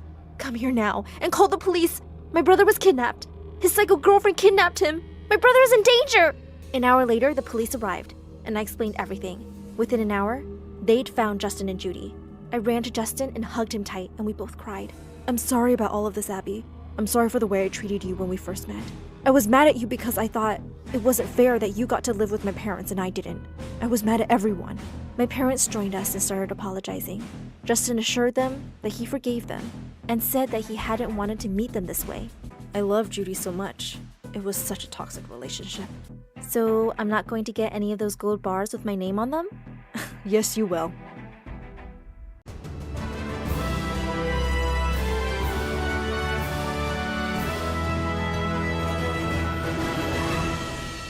I'm the smart one. Or that's what my mother always told me. I'm one of 4 sisters. There's my older sister, Kathy, and the twins, Debbie and Joy. And me, Stacy, stuck right in the middle. We were all born within a few years of each other, and honestly, I think my parents had trouble coping with so many little kids running around the house. When I was 4 or 5, my mom started to define us, and not in a good way. Kathy was the pretty one, I was the smart one, and the twins were special. As we got older, it only got more intense. My mom would always tell me that the world is harder on smart girls, so I should expect to fight for everything I wanted. You'll be a scientist and make a big discovery. No, Mama, I want to be a pilot one day. That would be a huge waste of time. The world has plenty of pilots.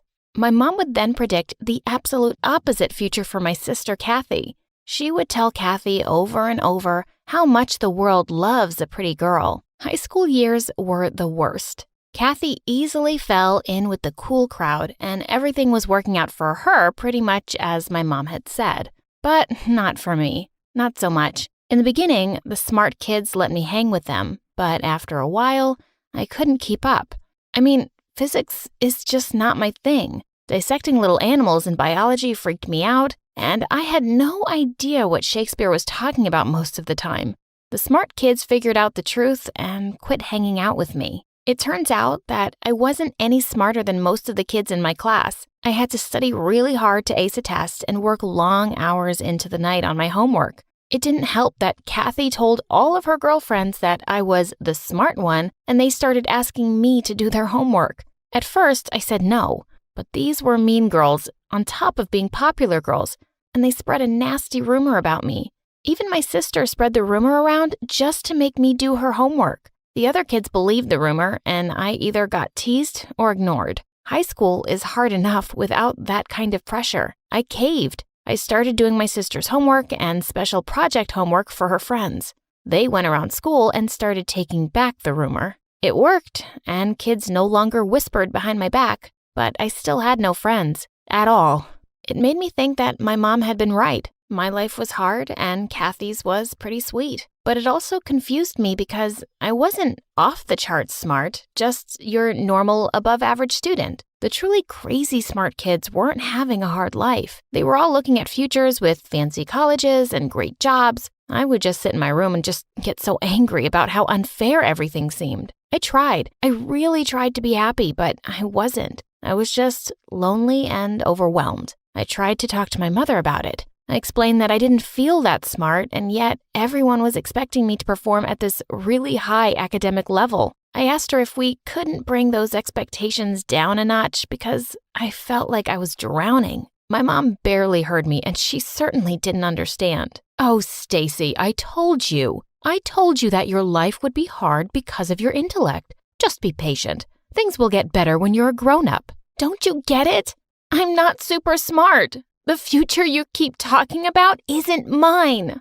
Her eyes narrowed. She got really angry and grounded me for 2 weeks because I raised my voice. I never tried to talk to her about my troubles again, but I had to do something. My sister and her friends kept loading their homework onto my pile. I felt like I never slept, and I had big, dark bags under my eyes to prove it. To make matters even worse, my twin sisters were now in high school with Kathy and me.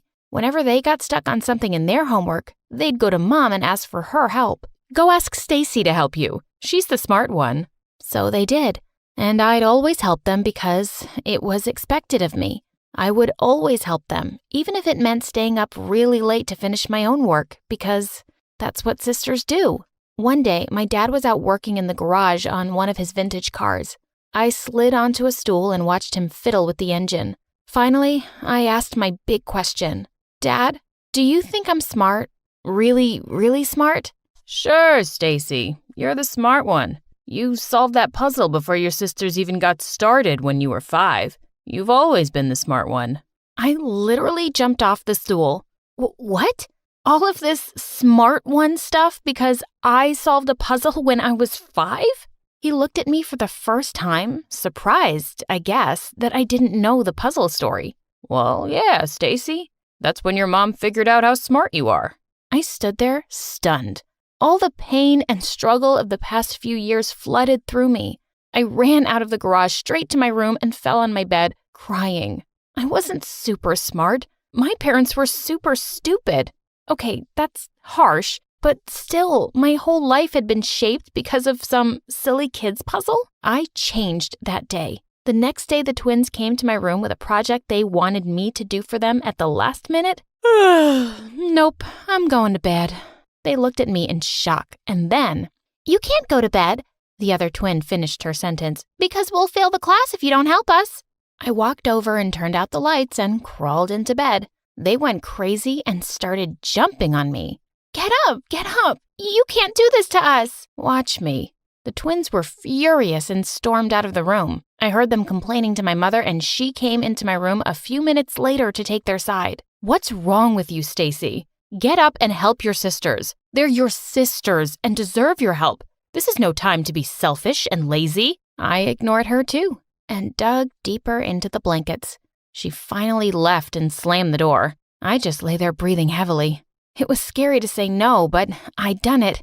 The twins barely spoke to me after that, just because I wouldn't do their homework. My mom never stood up for me, ever. Pretty much the same thing happened when I turned down my sister and her friends. They trapped me in one of the hallways at school. They threatened to start rumors again if I didn't get busy with their work. They were way more frightening than the twins. These girls had expected me to do their college applications and even do their final essays. They had a lot on the line and wanted me to make it all happen for them. Finally, I'd had enough. No. I won't do your work. My work is hard enough. Just leave me alone. I jerked free of my sister's grip and ran away from them. But I never got free. They did start telling horrible stories about me at school, and my sister was the worst of them. My whole time in high school was lonely and pretty horrible. But guys, don't feel sorry for me because I have good news for you. My Story Animated will give $1,000 to one who will subscribe in the next 7 days. Tell your friends, tell your sister, brother, and mom to subscribe now. When I got to college, I had a chance to make a fresh start. I made sure not to act too smart around anyone. Whenever the professor asked me a question in class, I always answered, "I don't know." But I ran into a big problem. I didn't really know who I was. I thought goth girls looked cool, so I tried being a goth girl. I started going to classes dressed in all black with black lipstick, black nail polish, and a spiked necklace. I even met a cool goth guy named Lizard. Not his real name, of course. He was my first boyfriend. It was cool for a while, but the real goth kids sensed I wasn't fully on board and started keeping their distance from me. Being goth wasn't really working out or even that fun for me. Besides, I was getting sick of wearing all black. So one day, I showed up in class wearing a pink sweater set and lavender capris. No more black lipstick or pointy jewelry. A couple of the kids didn't even recognize me. This was fun. People smiled at me more, and the teacher even called on me a couple of times. She didn't even look annoyed that I gave my standard, "I don't know" response to a question. A cute guy from class named Eric invited me to go get coffee with him afterward, and I said yes. I don't think he even realized that I'd been in the class with him all along. We had a great time talking about how hard the class was and just general life things. He asked me out to dinner, and I almost said yes until I remembered that I had a date that night with Lizard. I suggested another night, and we made a plan. All of a sudden, I was dating 2 guys. Of course, there was a catch. I dressed as a goth when I had a date with Lizard, and a preppy girl when I was out with Eric. It got a little crazy around my dorm room. One time, I was all dressed in my goth gear when I got a text from Eric saying that he was running a few minutes late. Oh my gosh, I thought the date was with Lizard. I had to change everything. I crazy fast switched my clothes, hair, and makeup and was literally out of breath when Eric arrived at the door 15 minutes later. It all came to a head when I was out at the club with Eric. We were dancing and having a fun time when I see Lizard come through the door. I freaked out and tried to stay out of Lizard's sight without Eric noticing that I was trying to hide behind him. For a while, it seemed to work. Lizard hung out with his friends and didn't really notice me. I almost had Eric convinced that I had a headache and we should leave the club when Lizard appeared in front of us. "You are the most fake girl I've ever met." I stood there not knowing what to say. Eric jumped to my defense. "Don't talk to my girlfriend that way." "Well, when she's my girlfriend, she dresses goth."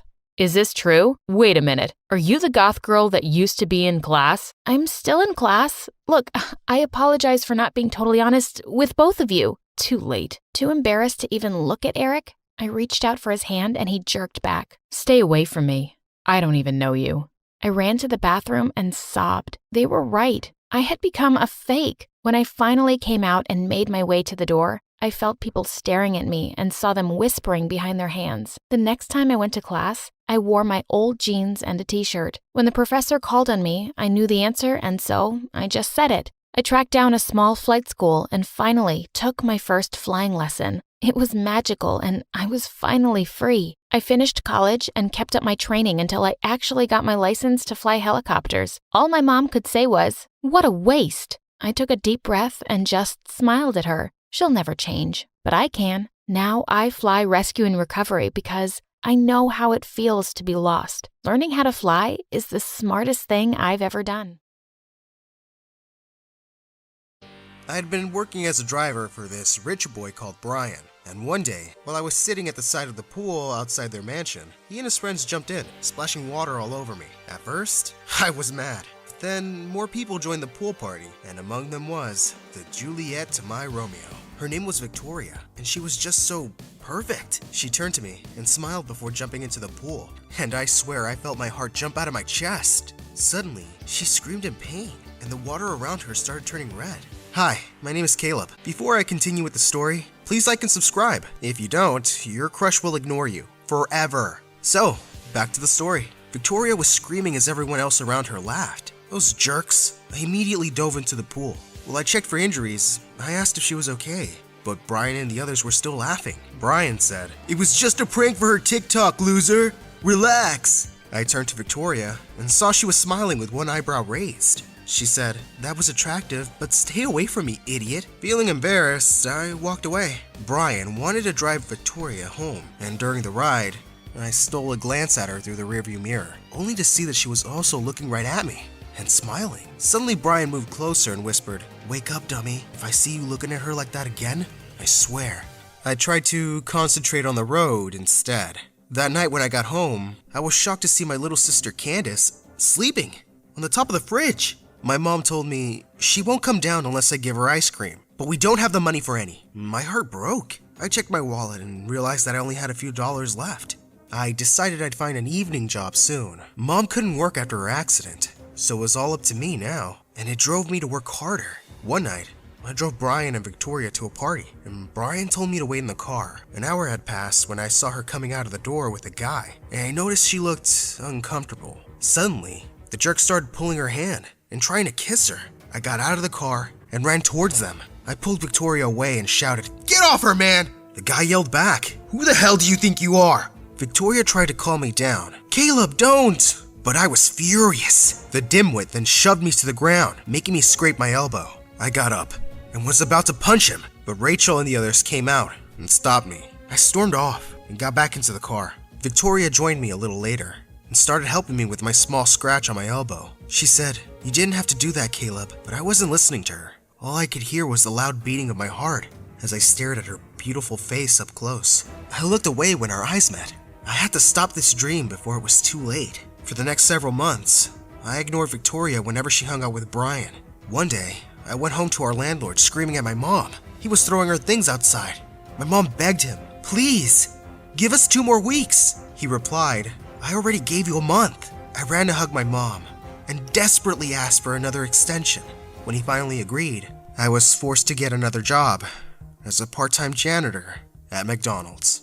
One afternoon, while I was mopping the floor, Brian, Victoria, and their other friends came in. After ordering, Rachel, Victoria's best friend, asked, "Hey Brian, we didn't know that your driver was a janitor too." I waited for Victoria to say something, but she avoided eye contact with me. Brian then called me over. "Hey loser, clean this up!" He started pouring all of their drinks on the floor. They were all laughing at me as I mopped the floor, except for Victoria, who kept herself busy on her phone. I felt like I'd been stabbed in the chest. She was so cold. Everyone suddenly fell silent as someone approached their table. It was my boss, Brian's dad, and he looked mad. He told them, "I don't think that's how we treat people." Brian bowed his head in shame, while the others looked guilty. He then apologized to me privately and promised to arrange a scholarship program for me at Brian's school, which he actually owned. I immediately told Mom the good news. I was finally going back to school to finish my final year. Brian and Victoria were shocked a month later when I was introduced as a new student to their class. While walking to my locker, I heard some students talking. What is he doing here? He was Brian's driver, right? I wanted to tell them that I wasn't Brian's driver anymore. Jeez, I had a name. I suddenly bumped into Victoria, and before I could react, she shoved me into a janitor's closet and joined me in there. I asked, What are you doing? She ignored my question and instead said, "And now we're even closer, and you can't ignore me anymore." I had never been so confused in my whole life. I asked, "What do you mean?" She gave me a half smile, and before leaving the closet, she kissed me on the cheek. I couldn't get that kiss out of my mind for the next 3 days. It made me so nervous that I had to avoid her because these feelings were scaring me. One day, our science teacher paired me up with Victoria for a project, but to my surprise, Victoria requested a different partner. I was disappointed and relieved at the same time. As I was about to leave the room, she walked up to me and said, "I hate you." What did I do? My heart then skipped a beat when she suddenly leaned in and kissed me on the lips. I was going to kiss her back, but then our teacher saw us and kicked us out. It was so embarrassing. Victoria then held my hand and giggled as we ran out of school. A black limo stopped in front of us, and I gasped when she shoved me inside. I asked, "Am I being kidnapped?" She chuckled, "You're really cute. Now, take me somewhere else." Suddenly, feeling brave, I told her driver to take us to my secret hideout. When we got there, we sat next to each other silently for a while, admiring the view. I said, "You know, Vic, I've always been crazy about you." I finally decided to give in to my heart's desire and kissed her. But then she said she wanted our relationship to be a secret. She promised me that she'd tell everyone soon. Her parents would hate her if they found out, and she wasn't ready for the backlash in school yet. I tried my best to make her happy, but whenever she was around her squad, especially with Brian, she treated me like I didn't exist. One time, she got angry with me because I wasn't answering her calls. I told her my phone was broken. She turned up with the latest iPhone, which came with a bonus, a key to a Porsche. She said, "Tell everyone that it's yours. You also need brand clothes, bags, watches. We have to go shopping later." I told her that I didn't want all that stuff, but she insisted and said, "Do it for me." We headed to this high-end shopping mall after class, and on the way, she let go of my hand when we saw Rachel and her other friends. Rachel asked, "Hey girl, what are you doing here with Brian's driver?" Victoria then whispered something to her, which I heard. "I don't know, he kept following me and begging me to buy him clothes." Rachel whispered back, "Aw, he's a hopeless case, girl." She gave me a disgusted look, and they all walked away, taking Victoria with them. I was furious. But that instantly changed when she sent me a message saying, "Just stay right there. I'm going to the police to report you for stealing my heart." A few months later, I left McDonald's and got a new job as a waiter in a 5-star restaurant. During an afternoon shift, I was shocked to see who had just come in. It was Victoria and her parents. It was my first time seeing them, and they looked so sophisticated and intimidating. Suddenly, I felt insecure again. How the hell would they accept a guy like me for their princess? I took their order with shaking hands, and while serving them, I accidentally spilled a drink on her dad's shirt. "Oh, damn!" he shouted at me. "Look what you've done! Where's your manager?" Victoria defended me. "Dad, calm down. He's Caleb, and he's my friend." I was shocked at her dad's response. "Stick to friends from your circle, young lady." Victoria started to cry, while my face looked like someone had punched me in the stomach. The next day, when I woke up, I noticed that my mom was talking to someone. It was the most unexpected person, Victoria's mom. I listened to their conversation from the stairs, and my heart broke when I heard her final words. "This is a warning. Keep your son away from my daughter, or else." Mom tried to talk to me that night, but I just wanted to be alone. I didn't go to school for a few days and ignored Victoria's calls. She showed up to our house and forced me to come with her to her secret place, a hidden hot spring. She apologized about her dad. I was about to tell her what her mom did, but suddenly, someone appeared from the tall grass. "Victoria? Are you there?" It was Brian. I immediately lowered my head into the water, I came up for breath after a while and was shocked.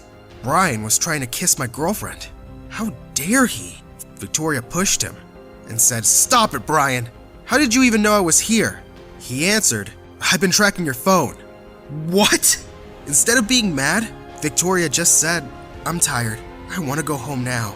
She left me a text saying that she still needed to prepare for a girls' party tonight. The phone pinged again. It was another message that said, "Get home safe." Later that night, I took my phone out and checked Instagram. I saw Rachel's stories. I thought it was a girls' party, but why were Brian and the other boys there? And then there were other stories that showed Victoria getting chummy with Brian. I felt so betrayed. I looked at my gift that I bought for her birthday next week. I saved up for months just to buy her it. We had a huge fight the next day because of Brian, and I told her I would not be attending her birthday. It was all a lie though. I wanted to surprise her by turning up at her birthday and telling her parents how serious I was about her. But little did I know that things were about to become a total mess. It was an exclusive formal party in their mansion. I rented a suit and bought an expensive bouquet of roses for her. My heart was beating out of my chest as I entered their mansion.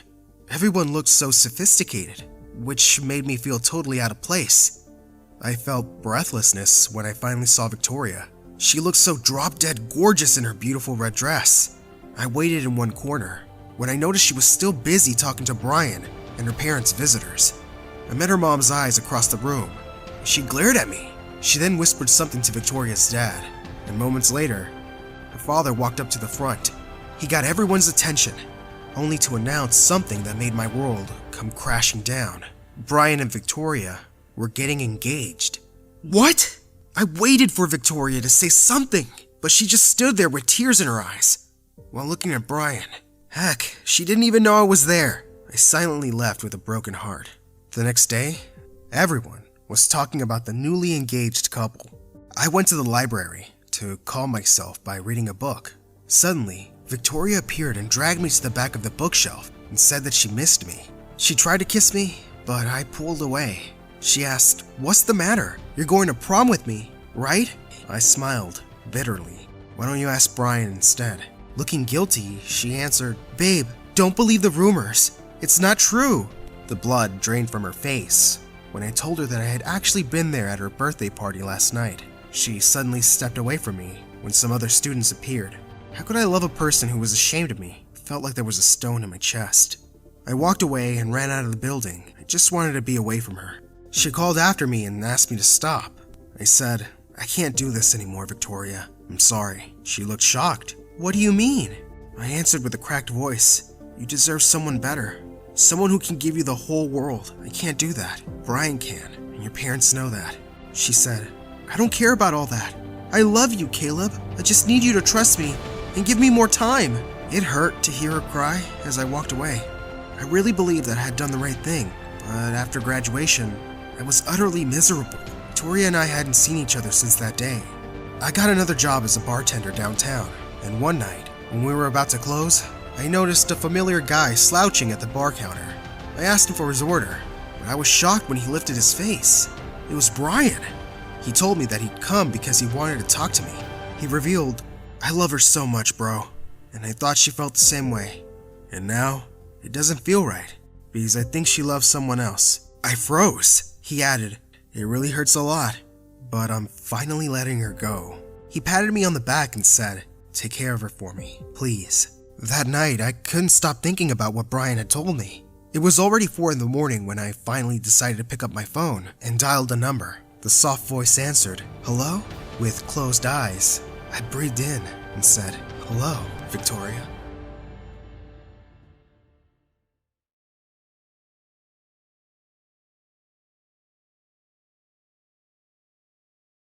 Hi, my name is Megan, and I'm from California. I was born to a very poor family, and my dad was a complete jerk. He ran away from home when I was just 2, and Mom had to work as a maid in rich households to raise me. Once when I was 4, I fell really ill, and Mom had no money to get me medicine. She asked all the rich people she worked for, but none of them helped her. I hear these excuses all the time. Do you even have a kid? Mom felt helpless and decided to steal money from them to save my life.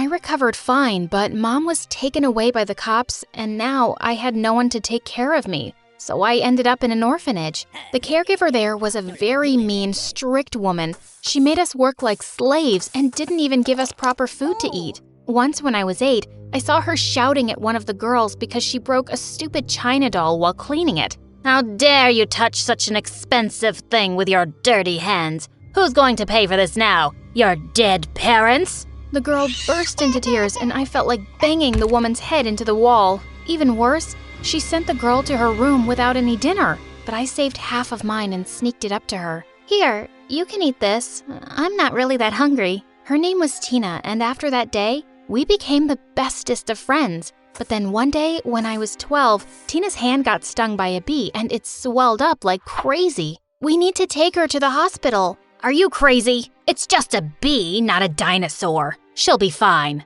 The caregiver refused to take her to the hospital and locked the two of us in the storeroom. This was it. I had to do something. I sneaked out through the window and locked the caregiver in her room. Meanwhile, Tina plucked the giant beehive from the tree nearby and threw it into her room through the window.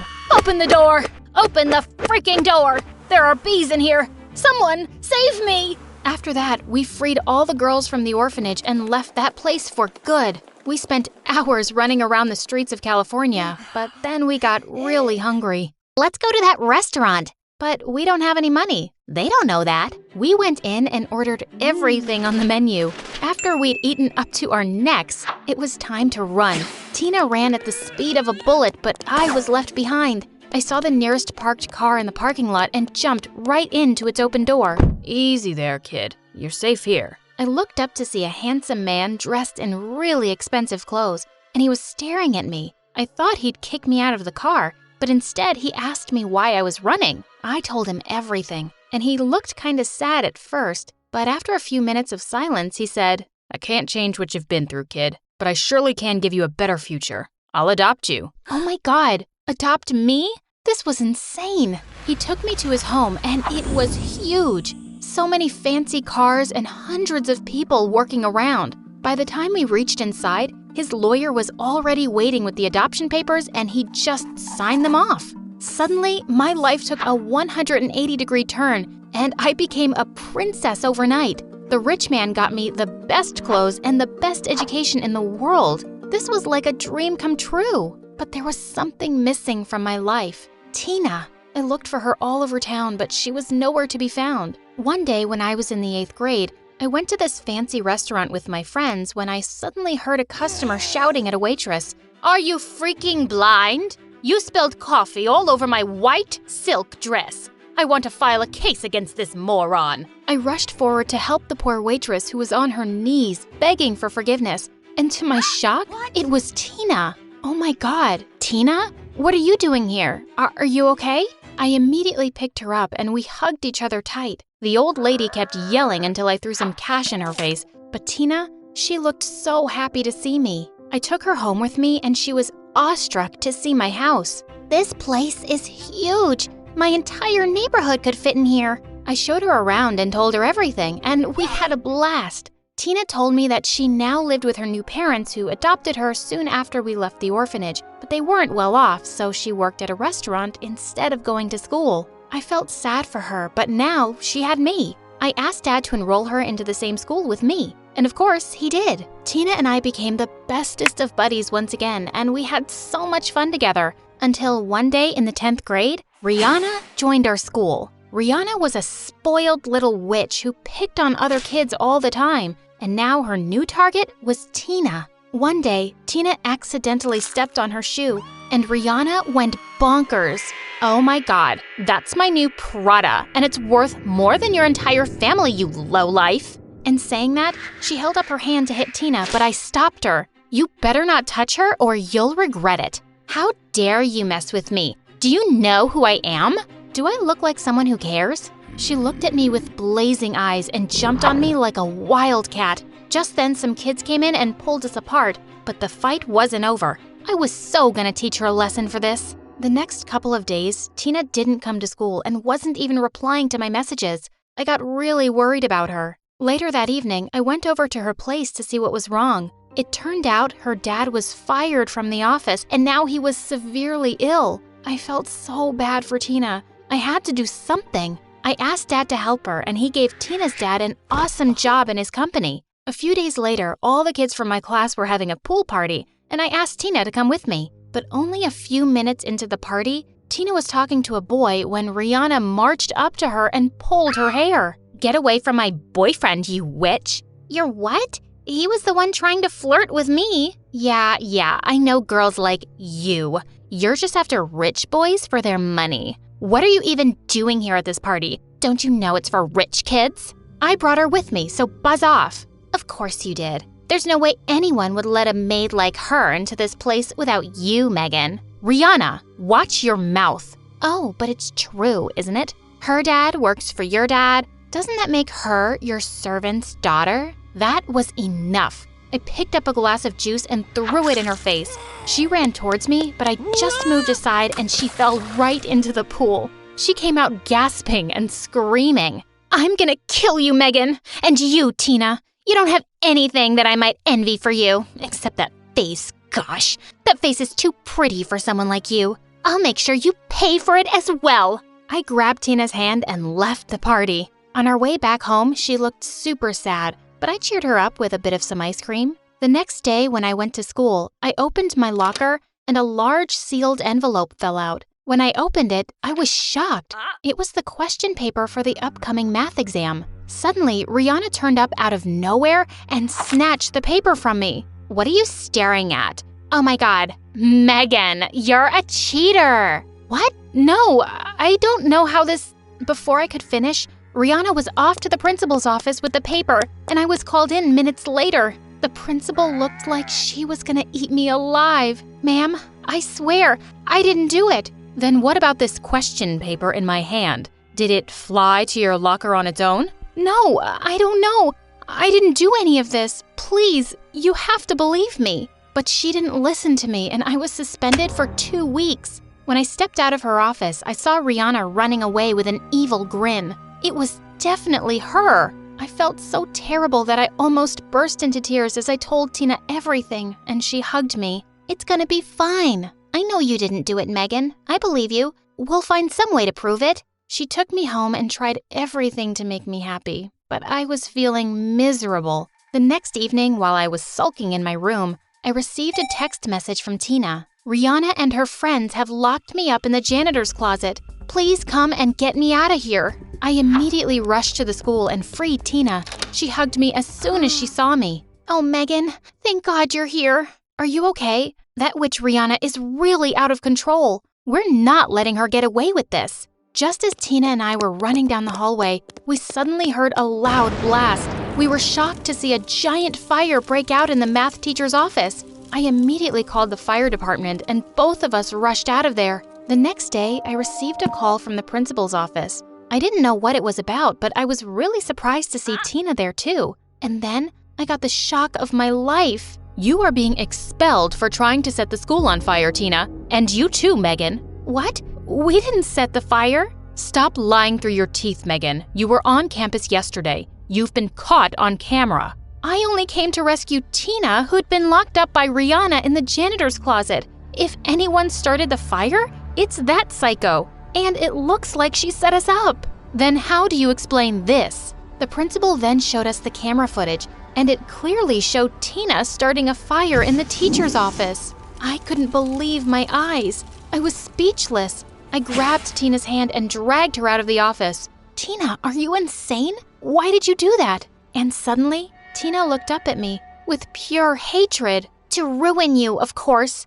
I hate this school anyway. I don't care if I'm expelled, but seeing you destroyed is totally worth it." "What are you saying? Why would you want to ruin me? You're my best friend." "No, I'm not your best friend. I'm just your sidekick, the rich girl's maid. You're this perfect Cinderella girl who went from rags to riches, but me, I got adopted by a poor old couple who couldn't even feed me properly." "But I did everything I could for you." "Yeah, I'm just your charity case, and I hate it. You're not any better than me, so why did you end up with the better life? I decided to take it all from you. I put the question paper in your locker, And I locked myself in the janitor's closet to frame you for the fire. I couldn't believe my ears. She hated me so much while I loved her the most in the world. I bet no college will want you now. And imagine all the shame you'll bring to your dad. He'll really regret adopting you. I don't feel any regret or shame because of my daughter. It's you who's wrong. What? Dad? I turned around to see Dad and Tina's parents standing behind us. They were called in by the principal too, and they looked like they'd seen a ghost. Is that what you think of us, Tina? After all the love we gave you? Love? Love isn't everything. I need a better life, money, luxuries, everything this witch has. That's enough. I'm sending you to juvenile prison for framing my daughter and trying to burn the school down. You need to learn a lesson, kid. Dad, no. I don't want her to go to prison. I can't believe she did all that, but I've loved her since we were kids. Oh, shut up. Who asked you? I don't need your pity, and I certainly don't need it now. And with that, she stormed off and even left her parents, and I never saw her again. My name was cleared, and after some time, I went back to enjoying my life and studying hard, but now I'm really careful when it comes to choosing friends.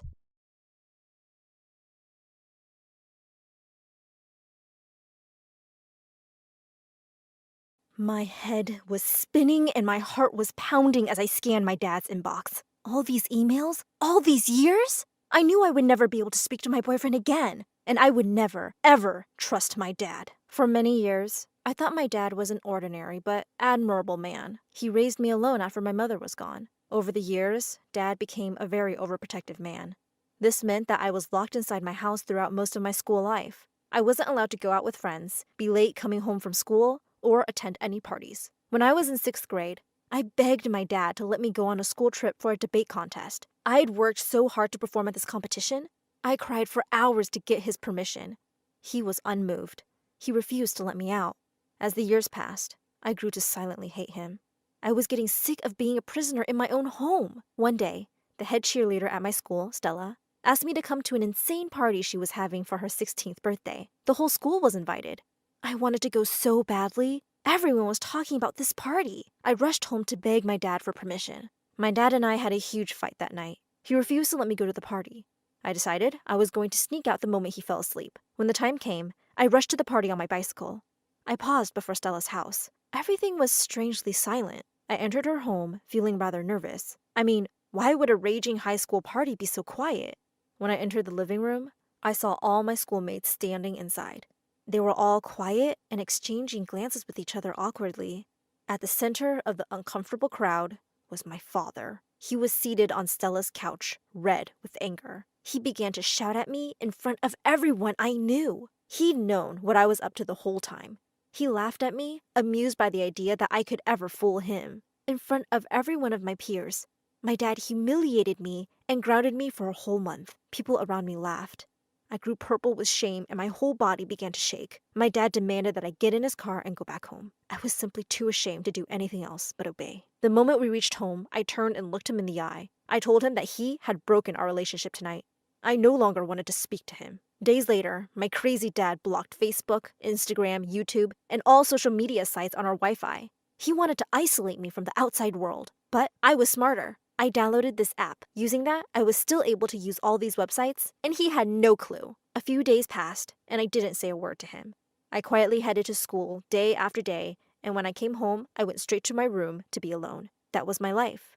Until the day everything changed. The day I met Ricky. Ricky was a new kid, an orphan who'd been transferred to the school by the state. He was gorgeous, too, and he was the only person in school who hadn't seen the humiliating events of that night. To my delight, just when I was fantasizing about him, he asked me if I could help him find his class. I looked at his schedule and saw that we had a bunch of classes together. Ricky and I hit it off instantly. We began to sit together in class, meet for lunch, and walk home together from school. Ricky's company was delightful, and I couldn't help but crush on him. He was cool, funny, and clever. The day he finally asked me out on a date came quickly. I had been dreading and hoping for this day for months. When he asked me out, I burst into tears. All these weeks, I hadn't spoken one word to my dad. Now that Ricky had asked me out on a date, I knew I would have to break the silence. I would have to ask him for permission, and he most certainly wouldn't give it. Ricky seemed shocked and confused by my reaction. I didn't want him to see me like this, so I rushed out of the cafeteria. I walked home alone that day. The whole way there, I tried to think of some way to sneak out of the house for one date with Ricky. Some way that my watchful father wouldn't see through. I wanted this so bad that I was ready to try anything. My head was full of plans as I entered my house. But the minute I saw what was going on in my living room, my brain became blank. Ricky was in there, sitting on the couch with my dad. I couldn't speak. What was Ricky doing here? And why was he with my dad? Dad spoke up, saying that Ricky had come searching for me because I'd been acting strange at school today. He wanted to know if I was okay. In a whisper, I told Ricky I was fine. Much to my surprise, Ricky spoke then. "Sir, I'd like to ask for your permission to take Annie out for a date." I stared at my dad with fear in my heart. From everything I knew about him, the idea of some guy moving on his only daughter would send him into a flaming rage. I was surprised again. My dad was completely calm and composed. "Do you want to go out with Ricky?" he asked me. "Yes," I said. Dad said that even though he didn't like the idea of me dating, he knew he couldn't control my life forever. He gave us permission to go out. In that moment, all my anger at my dad that had built up over the years simply evaporated. My father had given me his trust. I couldn't be happier. Ricky and I began to date, and it went well for years. After high school, we got into the same college, which cemented our relationship. I started to have some doubts when I got an amazing fellowship in Paris right after college. Ricky wanted to get married, but I wanted to wait until after the fellowship. My life seemed wonderful. Until the day of the barbecue. My dad had invited us and a few friends to his place, where he was hosting a party in his backyard. During the barbecue, I went into his wine cellar to search for my favorite brandy. During that search, I noticed something odd about one of the walls. It could move. When I pushed against the wall, it gave way to reveal a secret corridor. I was utterly shocked. I had lived in this house for 17 years and never knew this existed. I went down the strange corridor, and it led me to a small, dark room. I turned on the flashlight on my phone to see where I was. The light fell on a picture of my face. At first, I thought I was mistaken, but it was me. I pulled at the picture, but it was stuck to the wall with a thumbtack. I moved back to shed more light on the wall and gasped. Stuck to the wall were the pictures of every person in my life. My coworkers, Ricky, my friends from college, the neighbors that came and went over the years. Red wool traced lines between me and everyone else, with detailed notes about individual relationships and interactions written underneath the lines. I didn't understand. This had to be the work of a madman. Then I saw a laptop on the table. I clicked on a button and the screen lit up, showing several tabs of a web page named Location Tracker. When I saw the details of that page, I felt true horror. This was definitely a page that was tracking someone's location. Mine. A picture of me and a small circle flashed on a map, showing my position in my dad's house. Beside the map was a running log of all the locations I'd visited in the past month.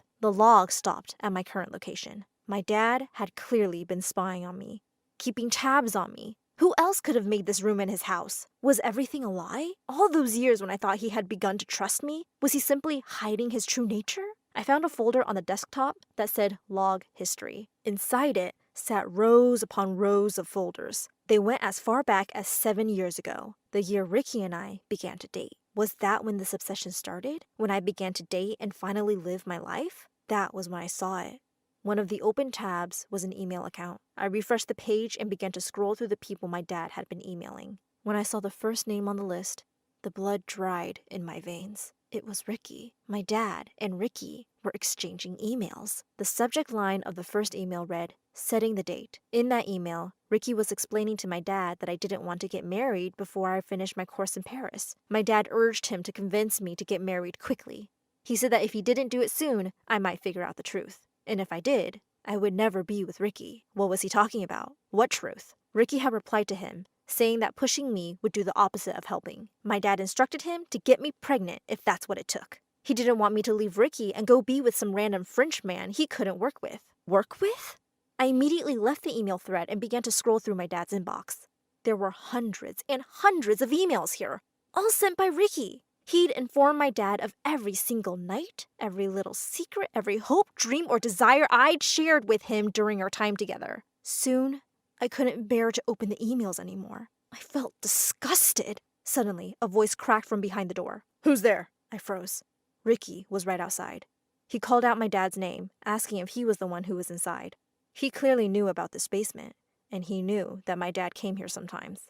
I said nothing as I waited for him to leave. Much to my horror, He didn't leave. He came down the passage and entered the room. It was small and there was nowhere to hide. He saw me the moment he entered. The second he looked in my eyes, he knew that I knew. Before I could even say a word to him, Ricky ran away from me. I ran out after him, but he was faster than me.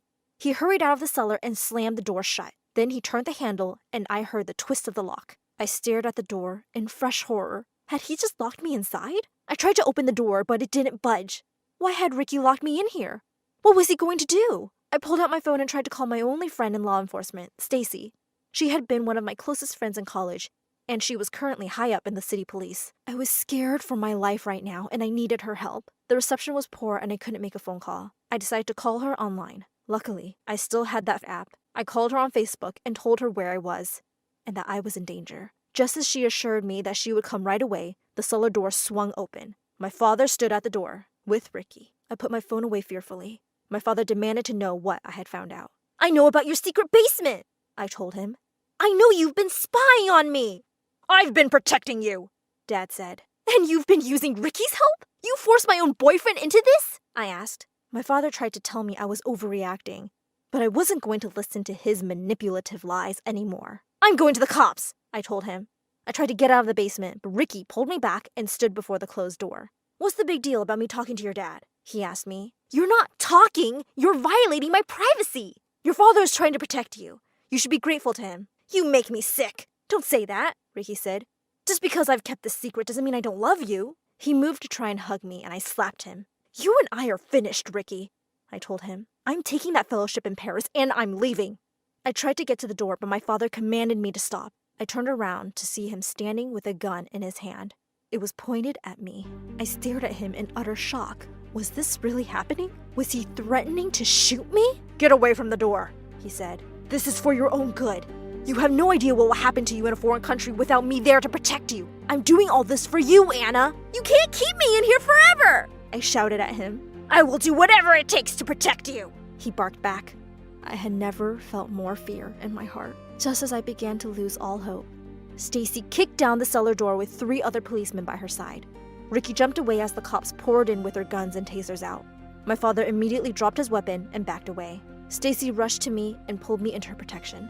My father was charged with assault with a firearm, violation of privacy, and about 10 other crimes. To have his own sentence reduced, Ricky gave up all his information on my father. Apparently, Ricky hadn't been my father's informant just to help him out. No, Ricky had been hired by my father. My father had cooked up the plan 7 years ago. After the disastrous high school party where he'd humiliated me, when I'd become cold to him afterward and we'd stopped speaking, he decided that if he wanted to control my life and make sure I was safe, he would have to get creative about it. He couldn't simply lock me up at home. That would never work. He needed me to be around people he could trust inside and out, people he hired and paid. Ricky had been living in an orphanage 2 states away before we met. He didn't just transfer to my city for no reason. He'd been given a full-time job by my dad to be my boyfriend. I pressed charges on both men with Stacy's help and support. She helped me remove the tracking chips that were hidden in my phone, under my shoe, and in the lining of my bags. She let me stay with her while I prepared to leave for my fellowship in Paris. The trial against my father and Ricky went on for 5 whole years. They both confessed to all the crimes they'd committed on advice of their legal counsel. I completed my course in Paris and came back to fight my case against both of them. I wanted justice for myself. Once upon a time, these men had been my whole life. Today, I threw them both in jail, and I'm starting my life again, alone and free. My name is Joy, but I'll have to admit I was not very joyful when I couldn't stop talking about doggy turd every few hours. The story I'm about to tell you is written in my notebook. I don't actually remember any of these incidents, to be honest. The last thing I clearly remember, though, is being late for my math test. I was running to catch the bus. I was so late for my test. My parents would kill me if I missed it. Suddenly, a blind man on the sidewalk stuck his stick forward. I dodged it at the very last minute, and then I saw it, a doggy turd on the sidewalk. It was too late. I slipped on it, and I flew in the air. And well, that's my last real memory. Mom later told me I fell on my head and got a concussion that put me in a coma for 3 weeks. The doctors apparently told my parents they should prepare for the worst. She said Brody, my twin brother, kept telling her that I waved at him when no one was looking. He said I was a drama queen who was enjoying time off school. It's usual for Brody to be so annoying, but this time I guess his attention-seeking lies saved my life. The doctors were so confused that they didn't pull me off life support. When I woke up, I yelled, "I'm about to slip on a doggy turd!" Everyone got really quiet in the hospital room while Brody burst into laughter like a maniac. Finally, the doctor saw a pattern. Not only did I repeat the same thing every few hours, but I also forgot everything after that point. But to make matters worse, Mom and Dad were sad that I was spoiling their perfect life. That night, I woke up wondering what I was doing there, when I saw Mom sitting in a corner furiously typing away on her phone. I called her 10 times, but she said, "Will you please wait, Joy? I have a huge party planned for tomorrow and I have to send the invites." How could she? I needed her the most. When I came home, my parents argued about whether I should be kept in my room or be allowed downstairs for the party. Since I could go a few hours without resetting, my mom thought they could let me come home, saying, "If she's missing, I'll have to tell everyone about her condition." But she kept repeating, "Don't talk to anyone. Stay in the background. Keep your mouth shut." She knew better than to stress me out because the stress triggered my condition. Geez, my mother went from one guest to another, flashing her smile. Suddenly, she froze when I yelled, "I am about to slip on a doggy turd!" The glass fell from her hand. All eyes were on me. Oh, dear God, no, I had done it again. My dad dragged me to my room and shut the door. My mom locked herself in her room and said she would never come out. She cried, "How will I ever show my face in public again?" As if that wasn't bad enough, Brody began using my memory loss for his own benefit. Thank God for Sally, my best friend, who was there for me every time. As soon as I was discharged, Sally came over. She said, "I hate that your memory loss stops you from going back to school." So she told my mom she was going to spend the weekend with me to understand my condition and to help me cope with school. My mom was already having a really hard time accepting her broken daughter, and she gladly handed over the responsibility for me and my problems to Sally. One evening, my brother came into my room and said, "Mom told you to give me $15, remember?" When I said I didn't remember, Sally told me all about how I forget things after a few hours, so I just gave Brody the money. The next morning, I was fast asleep when Brody shook me really hard. I said, "Is everything okay? Did someone die?" He reminded me I had to give him $15 and snatched it from me and ran out. An hour later, Sally was over when Brody popped in, reminding me to give him $15 again. But this time, Sally was there. She screamed at Brody, "Beat it, Brody. Stop messing with Joy or I'm telling your parents." Brody just ran out of my room so fast. He was terrified of Sally because he had had a crush on her for years. A few weeks later, Sally asked Mom if she could take me to the bookstore to see how I would function in public and to buy school supplies. Mom said, "Do whatever you want. I have friends coming over tonight." We had just stepped into the store when I spotted him. This really tall boy was looking straight at me. My heart started beating so fast I felt like it would jump right out through my throat and strike him in the face. I immediately turned to Sally and said, "That boy is going to be my husband." To my surprise, Sally just ran away from me. A moment later, she returned and handed me a new notebook and a pen and said, "Write down what you feel about the boy." I was super confused, but I wrote it all down and she said, "From now on, always keep this with you." Sally filled me in on other details and said his name was Amit. From that moment on, the notebook was always with me. Sally also set an alarm on my smartwatch to remind me to write things down. Thanks to Sally, I started school soon afterwards and things seemed a lot better at first. The reason why my parents allowed me to go back was because they thought that being in familiar surroundings would help me stay normal, whatever that meant. But that obviously didn't work out. As soon as I walked into class, I saw the most handsome guy in the world.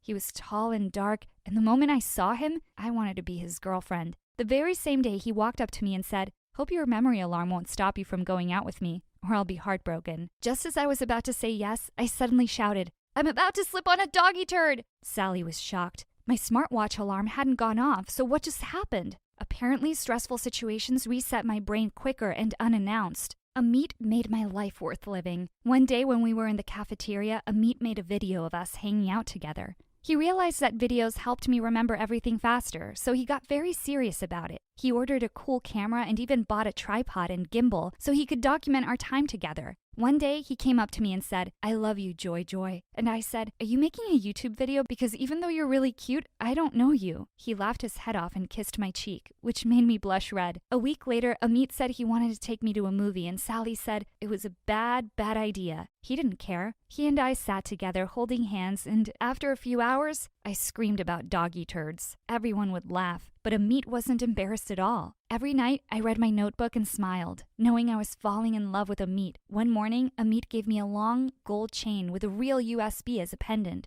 which was engraved with the words, "Watch me every day." I asked, what kind of a person needs a USB around their neck? But he just smiled really cute and left. His gift was super weird, but he was super hot, so I checked the USB. It contained videos of all the fun things we did together and footage of me screaming about doggy turds at strange awkward moments. The next day, reading my diary, I had a brilliant idea. I knew how to get back at Brody. He opened his backpack in class and his underwear fell right out. Oh, the look on his face. Sally started laughing so hard. "You need spare underwear for school? Why don't you just get diapers instead?" Brody turned red and looked like he was about to cry. Well, getting even with Brody was easy enough. It was harder dealing with how embarrassing Mom found me. A week later, Mom was hosting a brunch for all her hoity-toity friends. Before going down, she came to my room. She said, "Joy, please stay in your room for the next couple of hours. I don't want you shouting embarrassing things in front of my friends." She took my hand and wrote, "Must not go down till Mom says I can," and left. I felt really sad and curled up in my bed.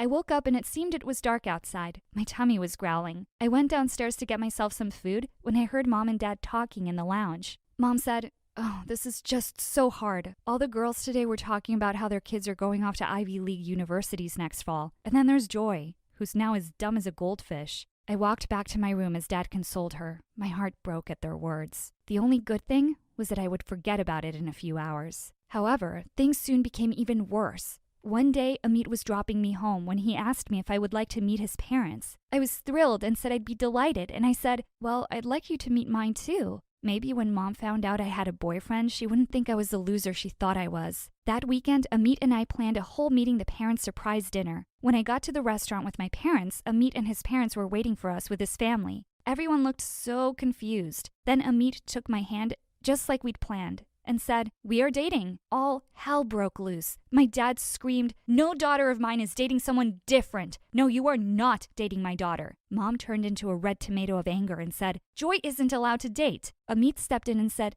"Please listen." But just then, the unthinkable happened. I blurted out, "I'm about to slip on a doggy turd." That made Amit's mom stand up so quickly that her chair fell backwards. She said, "Joy is, strange." And his dad said, "I don't think our lifestyles and culture are similar. I find this girl rude and vulgar. My son can do so much better." The next day, Amit showed me a recording of it all. Amit and I were still committed to taking our relationship to the next level. But it wasn't easy. I was leaving for school the next morning when Mom and Dad ambushed me. Mom screamed, "You can't date someone like Amit. He's poor and different." And I thought that was so ignorant. But before I could say anything, Dad threatened, "If you don't break things off with Amit, I won't pay for your college education." I screamed, "Don't you get it? I can't ever go to college with my short-term memory." That just reminded them how I wasn't the perfect kid anymore. Furious, I went to school when Sally ran up to me saying, "Hey, the new principal is looking for you. We should tell him about your situation." I told her she didn't have to come with me. I said, "I think I want to try this alone, Sal." She hugged me and said she was proud of me. On my way to the office, though, someone pushed me into a dark corridor. I freaked, and that was before she said, "You cannot date Amit. I will not allow it." I was furious. I jotted down everything, but just as I was about to write the name of the girl, she snatched my notebook, my flash drive, and my watch. Then I clocked out. I don't know how long I sat there when suddenly the principal pounced upon me and yelled, "Miss Joy, in my office right now." As I followed him, my memory reset and I yelled, "I'm about to slip on a doggy turd." A few kids standing nearby laughed as he turned red. As he called my parents, I tried to explain to him that I had no idea what was happening. He simply said, "One more word, Miss Joy, and I will suspend you." Mom came in looking like a fireball. She screamed, "How embarrassing! Even Brody has never been such a difficult child." And Dad yelled, "This is all because of that stupid Indian boyfriend. I told you he was no good." Just then, Amit walked in and said, "We'll get through it, Joy Joy." My mom and Dad jumped to their feet and started yelling at the principal for allowing this sort of stuff to go on in front of him. He looked super terrified and immediately told Amit to leave. But I'd had enough too. None of this was making sense, so I walked out. The boy followed me looking super worried and said, "Joy Joy, I'll take care of you." But I yelled, "I'm about to slip on a doggy turd." When I came back to myself, I was surprised to see I was holding the hand of a very cute boy. He looked Indian. I pulled my hand away and asked him who he was. He smiled warmly and said, "Joy Joy, it's me, Amit. Don't worry, I'll help you remember. It's all here." And he looked shocked then and said, "Where's your drive, Joy? And your diary?" I pushed him aside and called him crazy and then ran away. But as I was running away, I took one last look at his beautiful face, and for a minute, my heart hurt. Who is this boy? In the corridor, I bumped into Sally and clocked out again. Seeing how confused I was, she asked me where my stuff was. I said I didn't know what she was talking about, and she dragged me around. At the principal's office, I saw Mom and Dad leaving. Mom was crying. I ran to her and asked, "What has Brody done now, Mom?" She just walked away like she didn't know me. The next thing I knew, my parents had made me drop out of school. Sally reminded me of everything. At first, I couldn't believe her, but every time she said Amit's name, my heart felt warm. I asked her where Amit was, but she said she didn't know. A few days later at her house, Sally and I were sitting with Amit while he told me everything. When the bell rang, we went to check, and suddenly Amit's family barged inside, screaming.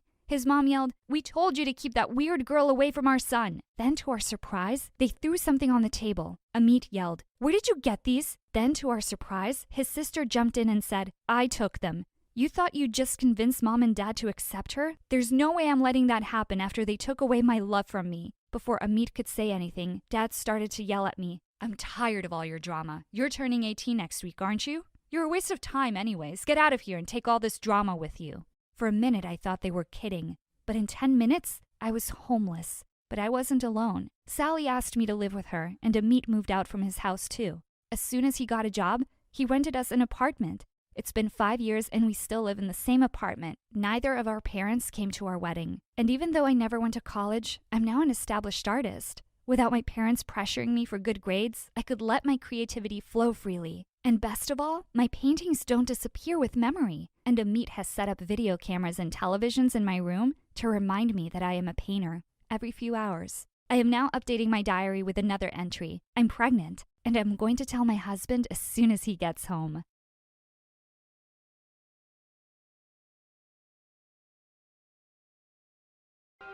Hi everyone, my name is Zoe and I'm from New York. But let me tell you, MSA will give $1,000 to one lucky person who subscribes in the next 7 days. Tell your friends, your sister, brother, and mom to subscribe now. Ever since I was little, my mom was super dramatic. She tried to be an actress before choosing to be a lawyer for money. But she never lost her ability to be extra. When I was 5 years old, I fell in love with the fashion shows on TV, but Mom said, "Zoe, you're too young to watch this. I like pretty dresses. My little girl is growing up too fast. We're supposed to wear costumes and pretend we're the Powerpuff Girls." Mom, you're blocking my view. This is tragic. Just let the kid watch what she likes, please. Dad always supported me, no matter what I did. Like one time when I was 9, I cut up Mom's dresses to make awesome outfits of my own. Mom nearly had a stroke. My sequins! Oh no, oh no, oh no! I can make you a new dress out of the scraps, Mom. Oh Lord, what did I do to deserve this tragedy? Look at Zoe go, our little designer. God, I loved my dad. With his support, I wrote to all my favorite designers and sent them my ideas. I even wore my own creations to school with full confidence, no matter what other kids said. But when I reached 7th grade, my entire life turned upside down. I came home to find my parents in a heated battle, and Mom revealed a huge secret she'd kept from us all these years. I wasn't my dad's real daughter. She lied and said I was his because she wanted me to have a family. A family built on what? Lies? I can't take this. I begged him not to, but Dad packed up his things and just left. He even blocked us so we couldn't call him. In an instant, my best friend was gone, and my life was shattered. Mom and I got into the biggest fight of our lives, and that's when it happened for the very first time. My ears started ringing. I couldn't hear anything Mom was saying. My heart was racing like a horse, and I couldn't breathe. And the next thing I knew, I blacked out. When I woke up, I was in the hospital. The doctor said, It was just a panic attack. Kids have them all the time. She's fine." Fine? She passed out. What if it happens again? "Ma'am, this is the ER. We're very busy." I didn't want her to make a scene here, so I pulled her away. I just wanted to go to school and act like everything was normal, but it wasn't. My friends in school heard about my parents' divorce from their families, and when I got back, they had a million questions for me. That's when my ears started ringing again, and before I knew it, I was hyperventilating in the nurse's office. I would panic before tests, sleepovers, and every time a teacher asked me a question in class. I took months off of school just to stay in bed. Mom tried to get me out in 100 different ways, but I was just too scared to get another attack. I thought things would never get better until one day in the 8th grade when I got a letter in the mail that changed my life. It was from Amelia, my favorite fashion designer in the whole world. She loved the designs I sent her, and she wrote back because she wanted to get to know me. She even sent me her email. I literally flew out of bed. I emailed her in a rush, and like an idiot, I blabbed about every problem in my life, including the divorce. The moment I pressed send, I felt instant regret. Why didn't I talk about design? I was busy kicking myself when she emailed me back. Zoe, I never even got to meet my dad, but I'm still doing great, right? Have hope and hold strong. Wow, she was my idol! I rushed to tell Mom about what happened, but she got so dramatic as usual. You're texting a stranger? Online? Who is this person? Just the most famous designer in the whole country! I felt so relaxed. I didn't have to worry about my fears or my dreams. I could just ask Amelia, and she really believed in me. Amelia had advice about everything. We were in the 8th grade now, and my friends felt distant after my long absence. Amelia had a quick solution for that. Just make one of your friends trip at lunch and then help her up. If she spills food on herself, just give her an extra shirt from your locker. What? That's crazy. Trust me, she'll love you. I did as she asked, and I was shocked when it actually worked. The girl I tripped spilled soda all over herself, and when I gave her my extra shirt, she hugged me. You're such a lifesaver. Wow, that was fast. Amelia, it worked. I knew it. She was a bit over the top, but her techniques were flawless. I followed Amelia's rules, and by the time I reached 9th grade, I was doing well in my classes, I had plenty of friends, and I even became vice president of the school's fashion club. Everything was going well until one day one of the girls said, "Hey, Zoe, is this your dad? He's getting married again, look!" Her words took the wind out of me. She showed me the wedding announcement, and just like that, my ears started to ring. Not this again. Why are you shaking your head like that? Ew, she's putting her finger in her ear. Can you do this outside? I ran out of there with my heart racing. Everything was spinning. Was I gonna pass out again? Suddenly, someone close to me spoke, and it was a really cute guy. Are you okay? Ah, who are you? I'm a new student. Step away from me, please. I didn't want anyone to see me like this. What's happening to you? Nothing. My ears are ringing, that's all. I was sweating and gasping for breath, and the boy came closer. Take off your sweater. What? You're having a panic attack. I've had these before. Really? The cold will help you. Trust me. I pulled off my sweater with a huff. I couldn't believe it, but he was right. The moment the cold wind hit me, I felt better and I started to calm down. Are you a magician? He just smirked and walked away. I'm pretty sure I just fell in love at first sight. I was convinced the boy was just a handsome ghost until he showed up in my next class. My name is Elliot. I like music. I don't like people. Thank you. I waved at him as he sat down, but he didn't respond. Did he not recognize me? Turns out he was so cold and aloof, he ignored everyone that tried to talk to him. The moment class got over, he flipped on his headphones and ran off to be alone. I wanted to get to know him, but his attitude made me nervous. Of course, the best person to ask for help was Amelia. My first tip: stick a bit of your dress into his watch during class. When he moves, you'll be like, connected. So romantic. It wasn't. Elliot just took off his watch and walked away. What? Okay, he sounds like a tough cookie. Just ask him for a ride home on a rainy day. You know he'll help you. He did help by handing me his umbrella and asking me to walk home. This is not working. I should just talk to him normally. Not if you want a real romance. There's one last trick as old as time. Grab a bunch of papers and fall into his arms. Let him catch you. It will work. As one final effort, I took some papers in my hand and waited until the perfect moment. Then I flew into his path and all the papers went flying in the air. He grabbed me by my shoulders. Did you just fall down on purpose? No? Liar. He dropped me and started walking away. Hey, wait, do you not remember me? You helped me on your first date. I wouldn't have helped you if I knew how weird you were. Okay, rude. Maybe I did try to get your attention, but that's your fault. You were like a beautiful angel who just appeared out of thin air to help me. I'm a girl. I'm not made of stone. I turned to storm away, and he said, I'll be gone in a while. There's no point in getting to know me. What? I change foster homes every few months. I don't stick around. He walked away, and my heart twisted. He didn't have a home? Is that why he had panic attacks? I wanted to reach out to him, but I had no time to myself the next few weeks. There was a huge fashion contest in the school, and kids from all over the town were going to compete. I worked my butt off for that show. But the day of the contest, the fashion club president walked in with some news. One of our male models has the stupid flu. No! I found a super hot replacement in the hallway. Elliot walked in, and I was shocked. You're joining the show? I'm handsome and tall, and I was rude to you, so I owe you one. Oh, thank you. Also, your president's paying me $50. Let's do this. I helped him practice his walk and chose an outfit for him. Dang, he looked so good in everything. I couldn't help but blush every time I touched him. When the show started, I was literally holding my breath as the models walked by in my outfits. I wanted to win so bad, and I did. At the end of the show, the judges announced my name as the winner, and my entire team screamed. We ran up to the stage to accept our award. Mom was hooting for me from the audience. Presenting our award today is a special surprise guest. Please welcome Amelia from Amelia's Designs. My heart dropped to my stomach. I watched Amelia walk up to me like a goddess. Congratulations. Amelia? How are you here? Oh my god! I grabbed her in a tearful hug and she looked shocked. Are you a fan of my work?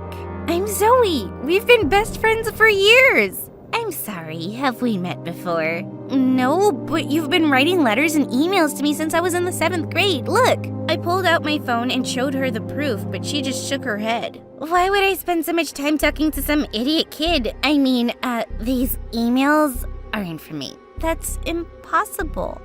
Here's your award. Good luck with everything. She ran away awkwardly while the people around me buzzed with whispers. I felt so humiliated. If it wasn't Amelia emailing me all this time, who was it? Suddenly, I couldn't breathe, and the panic attack hit me like a truck. My ears started ringing so loud I knew I would pass out. That's when Elliot took my hand. You need fresh air. Come on. He pulled me outside where I took off my sweater in a rush. That's when I got an email from Amelia? I had to act like I didn't know you, so I didn't make my other fans jealous. I'm sorry. I sent her a hasty reply, but the moment I hit send, I heard a phone ring nearby. I sent another message and heard the sound again. I followed the rings only to find my mom crouching behind her car, replying to my emails. Mom? Zoe? It's you? You've been sending these emails? No. Let me see your phone. No! Give it to me! I jumped on my mom and wrestled the phone out of her hands. One look at her email and I knew. It was her. Are you kidding me? All this time it was you? What's wrong with you? I'm sorry. I felt so guilty about the divorce and you were so unhappy without your dad. I couldn't bear the thought of you having those panic attacks and you didn't want to go to a doctor. I had to do something. What? Violate my privacy and make me dance to your tune like a monkey? That's not how it was, Zoe. All these years, I thought I'd made a true friend, and I thought I was sharing my fears and hopes with my idol, and it was you. What a waste. I threw her phone to the ground and stormed back home. I'd never felt so angry or so embarrassed. How could I have not seen it? All those dramatic ideas right out of a movie? Of course it was Mom. There was no way I was going back to school, and I refused to even look at Mom. No matter how many times she apologized, I just slept in a pile of my clothes like an old cat, until a week later when there was a knock on my bedroom door. Go away, Mom. Or should I say Amelia? It's me. Can we talk? How do you know where I live? Your mom messaged me on Facebook asking for help. Ugh. Why aren't you coming to school? Are you embarrassed? It's not just that. Ever since my dad left, I've been relying on Amelia for everything. She was the reason I started having fewer panic attacks. She made me feel confident. I can't go back into the world without that. The person who made you feel better is still downstairs. Mom? Yeah, right. Look, maybe her methods are insane.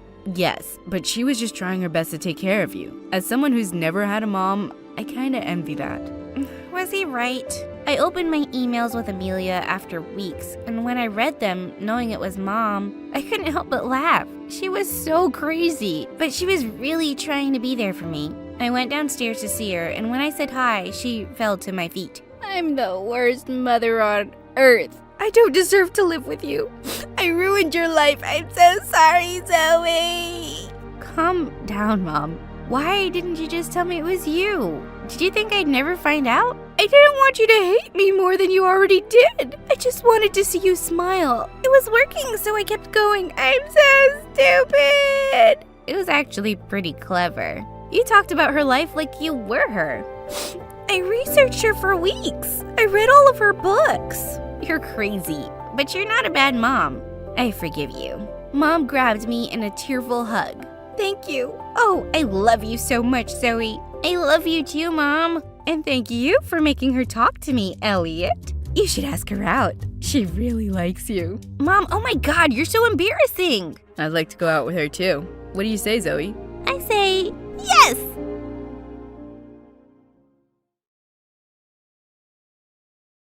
Hi guys, my name is Melanie, but call me Mel. Please like and subscribe to MSA.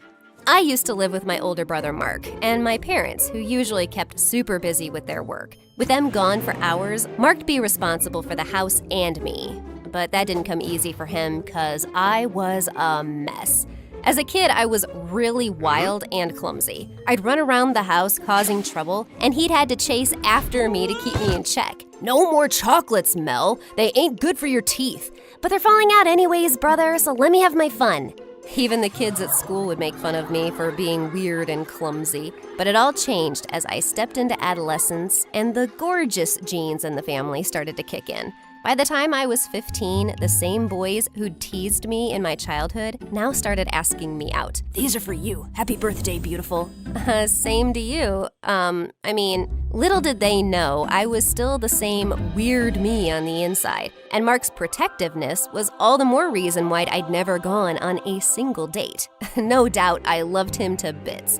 But he'd influence all the things I did at home and school, and it'd drive me crazy. Why did you throw away my party invitations? Why did you delete my Insta account? Why'd you sign me up for a geography class? Because that'll help you in your future. You should be thankful you have a brother like me, Mel. Or else, how are you gonna survive in this world? Happily. Saying that, I stormed out of his room, but later that night he came to me. Are you still mad at me, Mel? Okay, listen, I've always wanted the best for you since you were a kid. Yeah, but I'm not a kid anymore, and you gotta stop controlling my life. Fine, you're gonna have it that ways anyways, because I'm moving out for college next week. What? I didn't know how to react, because I was both happy and sad about him leaving. But after Mark left, I had this feeling that I could take complete control over my life, especially when Mom and Dad were moving to a new city for their work and I was shifting with them. Our new house was like a giant mansion, and my room had these big windows and a tall mirror that took up most of the north wall. But more than anything, I was excited about getting a fresh start at school because Mark wasn't here to hijack my life. So, on the very first day, I wore a gorgeous new dress to school. But just as I was making my way through the hallways, I stumbled and bumped into a girl who was holding giant paint buckets in her hands, and all of them came flying onto my dress. Holy jeez! I ended up on the floor, but the girl reached out her hand towards me. Are you okay? I took it and quickly got off my butt. But I couldn't believe my eyes. She had gorgeous blonde hair and the sweetest smile. It was like I had an instant crush. I'm so sorry about the paint. Oh gosh, I ruined your dress. Come with me. She grabbed my hand and took me to the changing room, and there she handed me a fresh pair of clothes. Try this. It's not that great, but it'll help you make a good impression on your first day. How did you know it was my first day? A word gets around here fast, especially about cute girls. Okay, thank you. If that was a compliment, was it? Oh, never mind. I'm just blabbering. Wow, you're adorable. Saying that, she went away, but indeed I did make an impression, because that dress was all torn from behind, and all the kids were laughing at me as I walked the hallways, except for the one girl that helped me out. can't believe Jenny would prank you like this. But then again, she is Jenny. What do you mean? And who are you?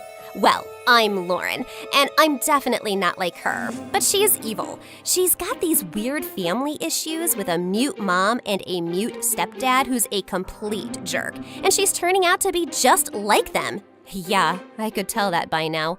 Lauren stuck by my side for the rest of the day, and we bonded pretty well. She was fun and notorious, just like me, and had this YouTube channel where she'd make entertaining vlogs. She even introduced me to this music club that she was a part of, and I was loving her so much that I wanted to be just like her now. Within a week, it was like we were besties, with no one to ruin our adventures. Or at least that's what I thought. Because there was someone whom I felt kept a constant eye on us and followed us everywhere at school. Jenny. One time I was in the swimming class, but just as I popped out of the water, I was shocked to see Jenny right in front of me. Jeez! You scared me. What the heck? You should stay away from Lauren. She's not nice, and she's just spoiling you. Really? Who are you? My mom? And why do you care? Especially after what you did to me on the very first day. That wasn't me. I don't believe you. Just leave me alone. Yeah, okay. I'm leaving. But this is the last time I'm warning you about Lauren. Don't be stupid. I don't like stupid people. Excuse me?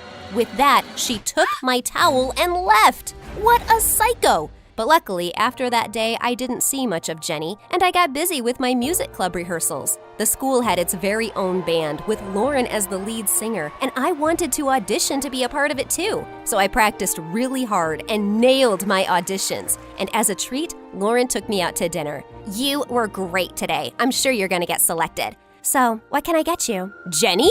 I didn't know you worked here. That's okay. She ain't Jennifer Lopez, that we should be remembering small details about you. Lauren? After that, she took my order and went away, and Lauren turned towards me. You don't have to be so nice to her. I told you, she's a psycho. Yeah, I get that. But what you said also wasn't nice, man. She keeps following you everywhere, and the other day I saw her chasing away some guys who were coming to talk to you. God knows what she's up to. Suddenly, Jenny came back with our order, but she seemed off. That's your order, and here's something those guys sent for you. I don't like their vibe. If you want, I can make them leave. Make them leave? Are you nuts? Send them over to us, they're cute. But they seem bad. No one asked for your opinion. Now get out of here! And before I could even say anything, Lauren called them over, and Jenny walked away angrily. I also felt awkward because I was still a noob when it came to dating and chatting with guys. So I rushed towards the restroom, but one of the guys followed me there. God, you're pretty. It's like I'm drawn to you. To the washroom? I need to pee. Go away. But he came closer and tried to kiss me. What are you doing, jerk? Get away! I slapped him hard in the face, but just then Jenny came from behind and dumped an entire tray of food over his head. You moron! How dare you touch her? I'm gonna kill you! She kicked him behind his knee and climbed onto his shoulders and started pulling his hair. Suddenly, there were loud screams across the restaurant, and the managers came running. They fired Jenny on the spot for misbehaving with her customers, and I had to butt in. No, she didn't do anything wrong. She was just trying to help. Shh, let her be. I told you she was nuts. Let's just go from here. Lauren pulled me out of there, and we both went home. But later that night, I couldn't stop thinking about Jenny. She tried to help me, but got fired. I was feeling terrible. But then suddenly, I heard a loud thud in my room. I got up and checked, and saw the big mirror in my room was open, and it had a secret room behind it. Holy freaks! I grabbed the side lamp and was ready for action, but then the unthinkable happened. Jenny? Did you follow me all the way home? God, she was really a psycho. I started backing away because I was frightened. Melanie? Tell me what you're doing here or I'm gonna call the cops. No, don't do that. Don't call anyone. I'll tell you everything. This was my home. Before my mom married my stepdad, we used to live here happily. I looked around and saw toys and Jenny's pictures with her family all over the walls. She wasn't lying about this. But then my dad left and Mom married that jerk, and he sold everything because of his gambling habits. Mom's head over heels for him, so we won't leave him. And today, when they learned that I got fired from the restaurant, they got mad at me and I just ran away. Oh God, I'm so sorry, Jenny. I had no idea. I thought you were stalking me. What? Why'd you think that? 'Cause Lauren told me you kept following me and that you'd chase away all the guys who tried to come near me. I'm not a stalker, Mel. I didn't know you lived here. And I did all that 'cause I was just trying to protect you after what happened on your first day of school. But if that's what you think of me, then fine. I'm gonna leave. It made me feel bad that she was just trying to be protective, and that reminded me of my brother. Jenny, it's all right. You don't have to leave. If you want, you can stay with me. No, Mel. You think of me as someone bad. You're not bad. The guy who tried to kiss me was bad, and I want to thank you for saving me from him. And I'm sorry that you got fired because of me, so please stay. Her face lit up, and she came and hugged me, and for some reason, my heart started racing. This was crazy. The next 2 days, it was the weekend. Mom and Dad weren't home, and Jenny stayed with me. And surprisingly, it was fun. We shared so many interests together, including MSA being our favorite YouTube channel, and she baked me the most delicious cookies in the world. Later at night, I was even having trouble working on my homework when she came and helped me. Come on, Mel, I know you have it in you. I'm not really on the smart side, but you can be on the hard-working side. Come on, it's just to pass a few grades. Okay, I'll try harder. But instead of that, I ended up sleeping like a log. And when I woke up, I saw she was sleeping right next to me. And for some reason, I couldn't help but stare at her beautiful face. Hey, what are you looking at? Oh, I fell in love with you from the very first moment, Mel. And that's why I was super protective about you. Though I may have shooed away some stupid boys out of jealousy, too. Gosh, she was so adorable. And I liked her all the more for this. Then she got up and played some music and pulled me in for a dance. We danced and played games all night long, and I was super excited to go and break this news to Lauren the next day. But instead, she gave me a shock. Watch this. I'm gonna upload this video on my channel. Psycho Witch Gone Nuts. What? No, you know that's not true. Jenny's a good person, Lauren. She tried to help me. Who cares? We'll get millions of views if we post crazy videos like this. And she's a loner. Nobody cares about her. I do. What? I told her everything, but instead of being happy about me, she looked grossed out. Ew! I can't believe you'd go for someone like her. She ain't even rich like us anymore. How does that matter, Lauren? I like her, and she likes me, and you should drop that low-leveled thinking of yours. Low level? OMG, how dare you? Do you have any idea whom you're talking to? I'm the queen of this school, and you're nothing without me. If it wasn't for the misfired prank I tried to pull on Jenny, I'd have never even talked to you. What do you mean? You were the one who tore her clothes? Yeah. I did it to get more subscribers for my channel, but then I saw you wearing those clothes and the kids making fun of you. I felt bad, so I thought I could be nice to you for a while, but it looks like I pitied the wrong person. Saying that, she pushed me. But I couldn't let her do this to Jenny, so I snatched her phone and smashed it into pieces. You witch! Suddenly she jumped onto me and we both broke into a wild fight. The teachers came running and pulled us apart. I'm not gonna spare you now. I rule this place. I'm a diva with thousands of subscribers watching me and following me. And that little music band you wanna get into? I run it. I know everything you do, and I've always admired you for it. So much that I always wanted to be just like you, but not anymore. 'Cause now I know that you're a bad person, and you use people to get famous, and I'd never want to be like you. She's right. Lauren is just so evil. Yeah, she's not even that good of a singer. They have her in the band because of her popularity. She's so egotistical.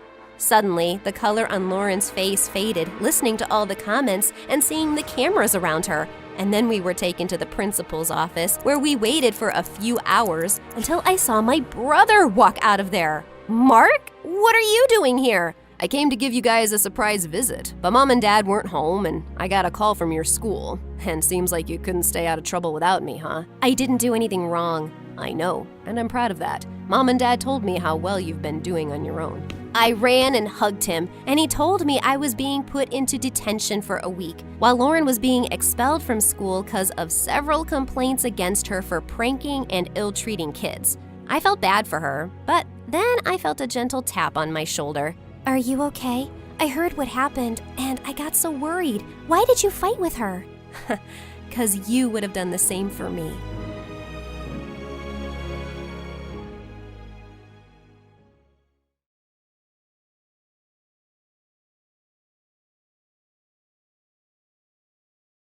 Hi, I'm Elisa. I'm the eldest of 3 daughters and clearly Mom's favorite. I don't think any mom on this planet has ever loved a daughter like mine loves me. But before I continue, please like and subscribe. Mom loved me more than my sisters because I was smart and, well, they were kinda dumb. When I was in the 3rd grade, Mom started screaming at them at the parent-teacher meeting because they'd failed every subject. Why are you such dummies? What have I done wrong that God is punishing me by giving me daughters like you? But when my turn came, my teachers couldn't stop praising me. Yes, I thank God every day for giving me a daughter like Elisa. Her sisters are such an embarrassment. Suddenly, Bella grabbed a chair and flung it at me, and it missed me by an inch. Mom grounded her and said she couldn't have dinner that night till she wrote, "Please forgive me, dear sister," 1,000 times. But when Bella gave me the paper, it said, "I'll get you next time, witch." One day, some guests were coming over, and Mom asked me to make my amazing lemonade. When I served it to them, they all took one sip and spat it out, coughing like crazy. Good God, that's disgusting. It tastes like soap. Wait, what? That Bella must have done something to it. See, Mom?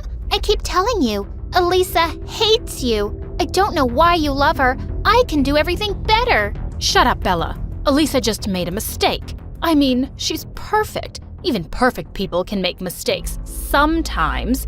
Go be useful for once and go get us some coffee. Elisa, darling, you can go back to studying now. Bella looked livid. While the rest weren't watching, she spat in my face. I tried to push her away, but she ran off. What a witch! But thank God, Vienna was nothing like her. She and I were really close, and while I was busy studying, she was always taking care of me. I adored her. When I was in the 8th grade, I'd saved up my pocket money for months trying to buy Mom a lovely sweater for Christmas, and she loved it. But when I went downstairs the next morning, I found Bella warming her hands in front of the fire, and Mom's sweater was burning in the flames. Oh my God, Bella, what did you do?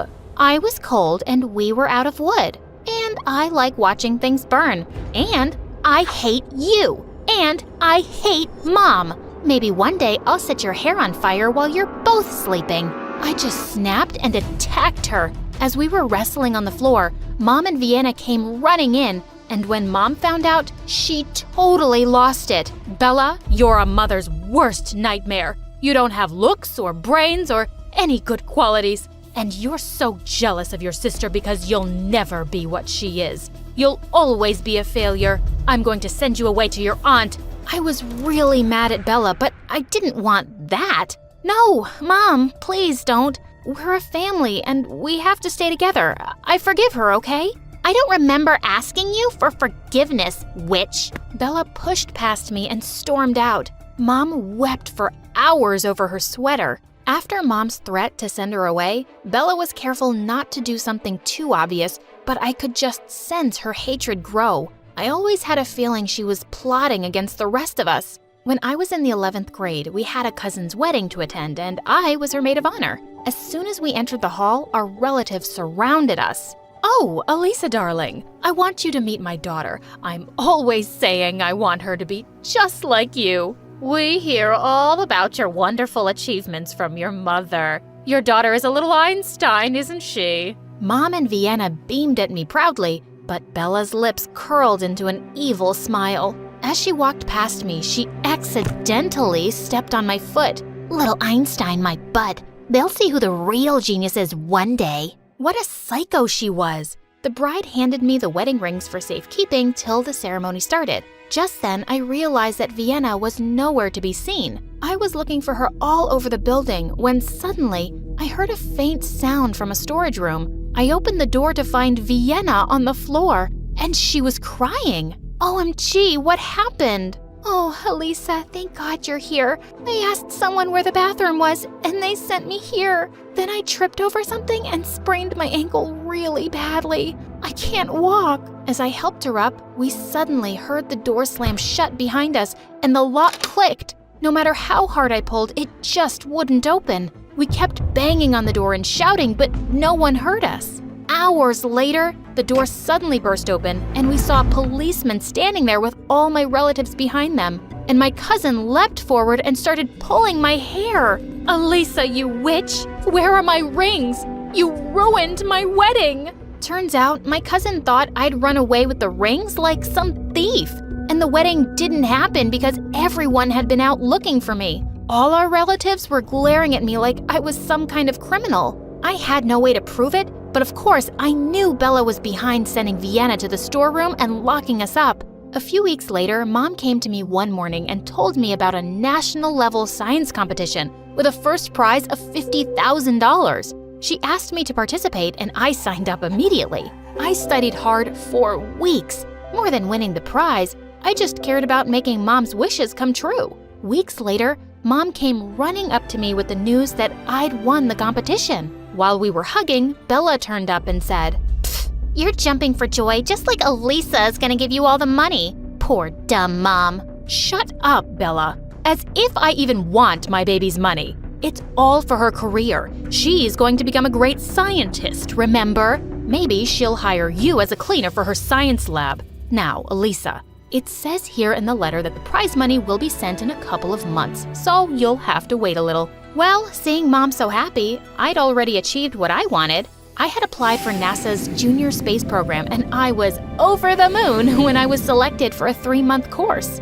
Of course, I expected Mom to burst with joy, but when she got home, she had some shocking news to share. She'd been laid off from work. I'm so sorry to ruin your amazing news. This should be a really happy day and I'm so proud of you. But how will I manage without a job? How will I send you to the program? Mom, it's a fully paid scholarship, so you don't have to worry about me at all. And the prize money will be here soon too, and you can use it all for your expenses. Oh, darling, I couldn't possibly do that. I'll start looking for a job right away, but thank you for being the most amazing daughter in the world. The day I was leaving, Bella wasn't even around to see me off. Mom, Vienna, and I exchanged teary goodbyes, and I left for the airport. I only had my small savings for the next 3 months, so I'd just have 1 meal a day and not spend on anything else. I just couldn't ask Mom for more money. I was done with my course a few days earlier than I'd expected. I bought gifts for my family and decided to go home without telling them I was coming sooner.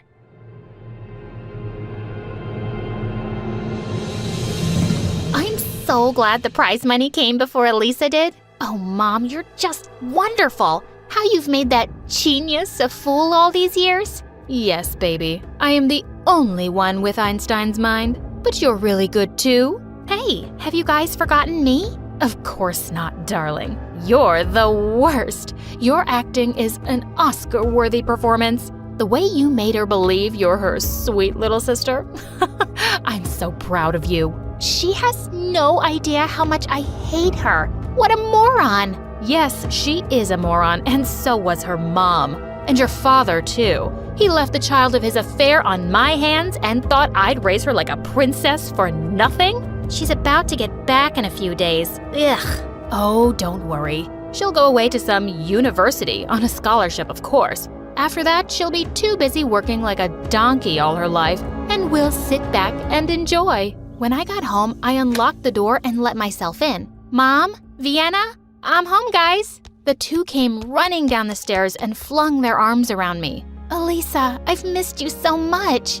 Oh, darling, I can hardly believe my eyes. You have no idea how I've lived without you these past months.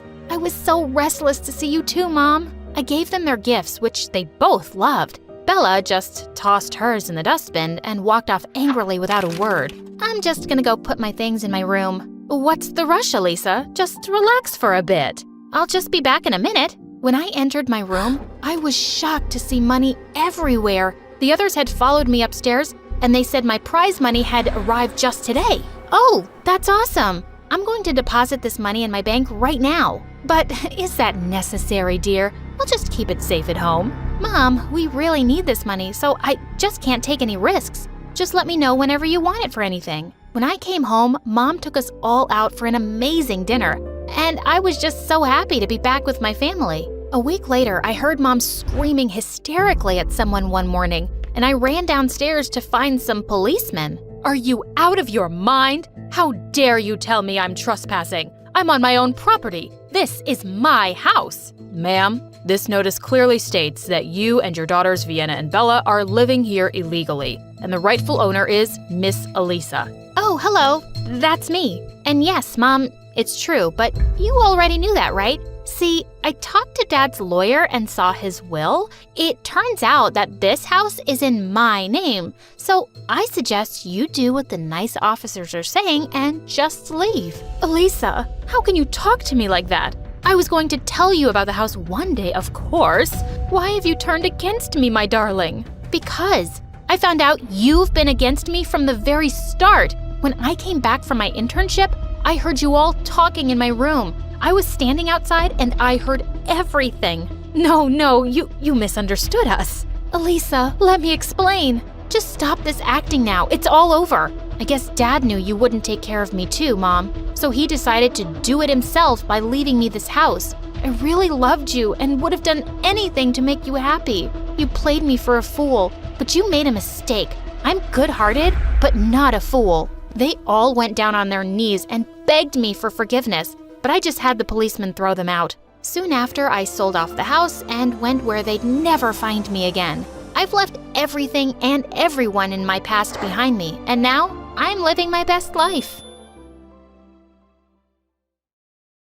Hi, I'm Brittany from Philadelphia. Please like and subscribe. I was raised by my single German mom who moved to the US before she had me, and she wasn't a very conventional mom. For starters, I was allowed to call her by her name, Julia, and other people just didn't get that. Carol, excuse me, can I please go to the bathroom? It's Miss Carol, honey. You don't call adults by their first names, like you say Mom. You don't use her name. Yeah, I do. I call her Julia all the time. What's wrong with that, Carol? She thought I was being cheeky and got mad, and I really didn't understand why. But after that, I started using Miss, Mr., or Mrs. with names of everything in her class, just to be on the safe side. Mr. Apple, Miss Banana, Mrs. Pencil, and for some reason, that annoyed her too. Mom always treated me more like her BFF than her daughter, and we could have candid conversations about anything. How many boyfriends have you had, Julia? 5. Can I have a boyfriend?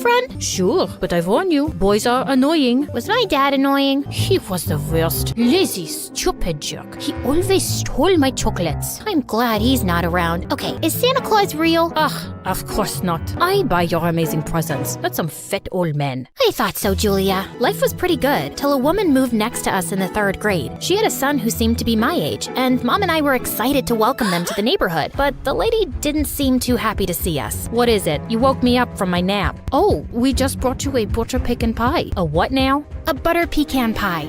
That's just her German accent. Sounds really weird. I'll return the dish once we've eaten it. Okay, danke. What did you say? I said okay, danke. Who are you calling a donkey, you weirdo? And then she smashed the pie in Mom's face. Mom lost it and attacked her, and several neighbors had to stop them from ripping each other's hair out. I tried telling the lady and her son that danke means thank you in German, but they just wouldn't listen. And that was the day an endless war started between the two houses. Alan's mom worked the night shift and slept during the day, so Mom made sure she did everything noisy during that time, like mowing the lawn, hammering nails in the wall for hanging pictures, and playing the drums. Yeah, she bought a drum set just for that purpose. And in turn, we'd often find our washed laundry in the mud, dog poop on our doorstep, our newspaper crosswords always done, and trash outside our gate. Hey, you pick this up before I come and kick your bottom.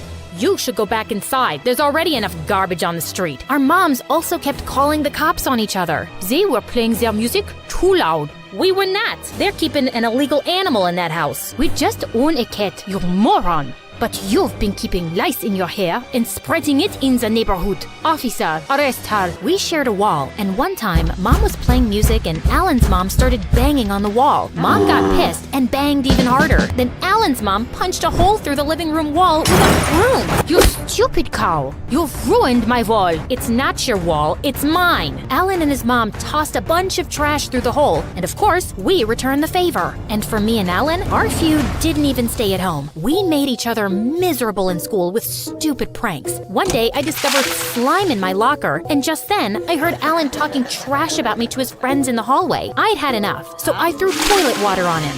Wow, you smell terrible. I'll get you for that, Brittany. Ooh, I'm scared. You gonna get your mom to punish me, you mama's boy? I can take care of myself, you ugly monkey. There was never a moment of peace between us. And then in 9th grade, our moms both came to school for the school play and started fighting over a seat. Hey, that's mine. It doesn't have your name on it. If it did, how would you know? It's not like you can read English. They started shoving and scratching each other. A couple of teachers had to drag them out of the auditorium as Alan and I looked on in horror. Seemed like everyone was talking about us. I don't think I've ever felt so embarrassed in my entire life. Seriously, I wish the ground would swallow me whole. Wow, look at us. We actually agree on something. And honestly, I was getting a little sick of it all. We had done about as many nasty things as we could to each other, and I was beginning to wonder what the point of it was. Julia, why don't we just move and put all this behind us? No, that's exactly what that woman wants, and I won't let her have it. But there were more and more days where I saw Alan, and it wasn't my first instinct to glare at him or call him stupid or throw my drink in his face. And I started noticing a similar change in Alan. I think the two of us had reached the same conclusion. We had outgrown this feud. We weren't friends, like not at all, but we weren't really enemies anymore either, which somehow led us to being partnered for a class project. Oh, great. Stuck with you. Are you gonna set my notebook on fire or stab me with a pencil? Look who's talking. You threw rotten eggs through my bedroom window and put a dead fish in my mailbox. I'm not exactly thrilled about this either. Whatever, let's just get it over with. We knew there would be a huge fight if either of us told our mothers we were working together, so we kept it a secret and met up in parks and cafes. I didn't expect to enjoy myself, but weirdly, I did. One day, I caught him staring at me. What are you looking at? I always thought your face looked like a rotten tomato, but when you smile, you're kinda cute. Oh yeah? Your face looks like a raisin. Raisins are sweet, and they're good for you. The next day, Alan gave me a basket of golden raisins with a silly note that made me smile. Alan was actually really funny. He made me laugh more than anyone else, and I could almost forget all the things he'd done to make me angry over the years. Brittany, I know our moms hate each other, but I was thinking. You mean you finally got that brain of yours to work? Haha, very funny. Truth is, I don't hate you. I'm not sure if I ever really did. Yeah, I know exactly what you mean. Even after the project was done, we kept sneaking around and hanging out as much as we could, watching movies and taking long walks, and the more time I spent around him, the more I started realizing that I liked him. Alan, I think You've fallen head over heels for me. You've been struck by Cupid's arrow. You can't get enough of me, and you think about me all the time. I wouldn't say all that. Okay, fine. If you were gonna say that you liked me, then you should know that I like you too. So, what should we do about it? I have some ideas. Then Alan pulled me close and kissed me. Our moms were still getting into fights, but that didn't mean we had to be a part of it. When we were in school, we could totally pretend none of that drama was real. And afterwards, we would hang out in places where our moms weren't likely to find us. Sometimes we'd even use the whole connecting our houses to talk after our moms had gone to sleep. Things seemed to finally be going well, mostly. When should we tell our moms? Don't you think it's too soon? Considering that they hate each other, it seems like any time would be bad. Besides, aren't you sick of sneaking around behind their backs? I'm not really used to keeping secrets from my mom. I guess you're right. Why don't you come over for this big family dinner Mom's hosting tomorrow, and I can introduce you as my girlfriend then. She won't make a scene in front of so many people, trust me. That night, I showed up at the party all decked out, and Alan greeted me at the door. Wow, you look amazing. You look good too, aside from the sweat on your forehead. I'm just a little nervous. I'll be fine. The house was filled with guests, and they were really nice to me. A few minutes later, we all went to the dining room, and that's when Alan's mom walked in with the roast chicken and saw me. What is that awful girl doing here, Alan? Alan was about to speak, but then suddenly he pushed me away instead. I have no idea, Mom. She must have snuck in. She has a crush on me, and she's just obsessed, like a psycho stalker. I was so shocked and hurt, I couldn't even move or speak. You horrible child. Get off my property at once or I'll call the police. Alan's mom picked up a bowl full of spaghetti and hurled it at me. I ducked just in time and went running out the door in tears. And when my mom found me sobbing on my bed later, I told her what had happened. She was beyond furious. I'm not going to let them both get away with this. Julia, can't we please just move away? I'm so sick of all this fighting. No, we are staying right here, and we are planning revenge. She came up with all these crazy ideas for how I could embarrass him at school or out in public, and some of them involved his mom. I was getting so frustrated that my brain was about to explode. Just stop! What do you mean, stop? You haven't even heard the rest of the plan. I'm sick of this. I don't want to be part of your stupid stupid plan. There's no need to be rude to your mother. If you have a better plan, share it. OMG, you are not hearing me. I'm tired of this stupid feud and I don't care about getting revenge on anyone. And I wish you would act like a mother for once. I ran outside and bumped right into Alan. What are you doing here? Brittany, look, I don't have much time. My mom's out and I wanted to say, I don't care about what you have to say. We decided to tell your mom about us and you chickened out and lied about everything. Wait, please. I know I was a jerk and a coward and I shouldn't have acted like that. I just froze up. Congratulations on your self-awareness. Now get out of my way. You don't understand. My mom's terrifying. She gets that crazy look in her eyes. I can't make her mad. She's really hard on me. But I know that's not a good excuse and I really am sorry. I love you so much. I want to shout it from the rooftops. I hate hiding things and living like this. What if we didn't have to hide it? Our moms will never see eye to eye. We need to find a way, if you really care enough. Of course I do. Both our moms were on alert because of what had happened, so we had to be extra careful sneaking around and meeting up, which led to some pretty close calls. One night, I even had to climb a tree and leap over Alan's backyard fence when his mom got home from work early. And then a day came when we were hanging out at the park, and suddenly my mom popped out of a bush. Aha! I knew something was going on. How could you, Brittany? Mom, Alan. Suddenly, Alan's mom appeared from behind another bush. Why would you associate yourself with that awful girl? Because we love each other. Your evil daughter has brainwashed my son. More like, your demon son has brainwashed my daughter. Our moms fell into an all-out fight, pulling hair and screaming and trying to gouge each other's eyes out. It was insane. But Alan and I looked at each other and just ran away from there. We were done. And for the next 3 days, we hid at my friend's house and made her swear not to tell our mothers. After a while, our moms reported us missing and flyers of our faces were posted all over the city. You know we can't do this forever, Brittany. I know, but I'm not sure I'm ready to go back yet. I'm not either, but we have to eventually. The next morning when we went home, both our moms came running out, pulling us into hugs and sobbing. Brittany, where have you been? I was very sick. Alan, how could you do this to your poor mother? Alan took my hand as we faced them together. Alan and I are together. That's not gonna change just because you can't get along with his mom. We've always been so close, Julia, but you're ruining our relationship and making me miserable. I need you to stop being so selfish. Don't make us choose between you two and our relationship. You both need to respect our decision. You don't have to like each other, but you need to respect and tolerate each other if you want us in your lives. You got it? Our moms looked at us and then at each other, and for the first time that I could remember, they didn't start fighting. Instead, they shook hands. All right, this doesn't mean we're friends though, but can we call a truce? Gross. Why would I think we're friends? But yeah, truce.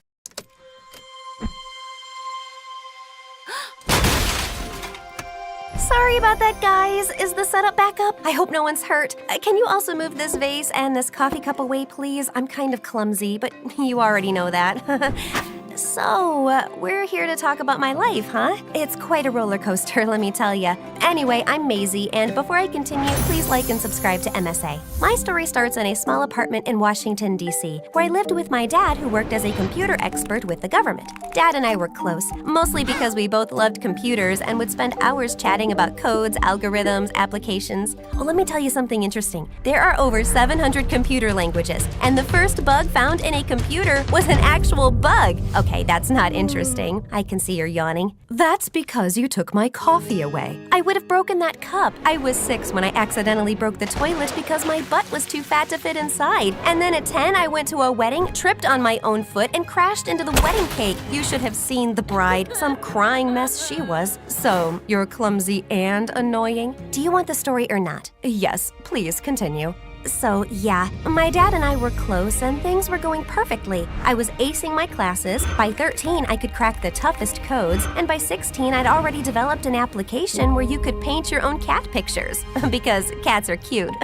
Life was good. But then I turned 17 and everything changed. Dad and I were working in his lab when his screen started glitching. And suddenly it went blank. Dad sprung into action, but it was too late. And then minutes later, out of nowhere, the FBI crashed open the lab and handcuffed Dad.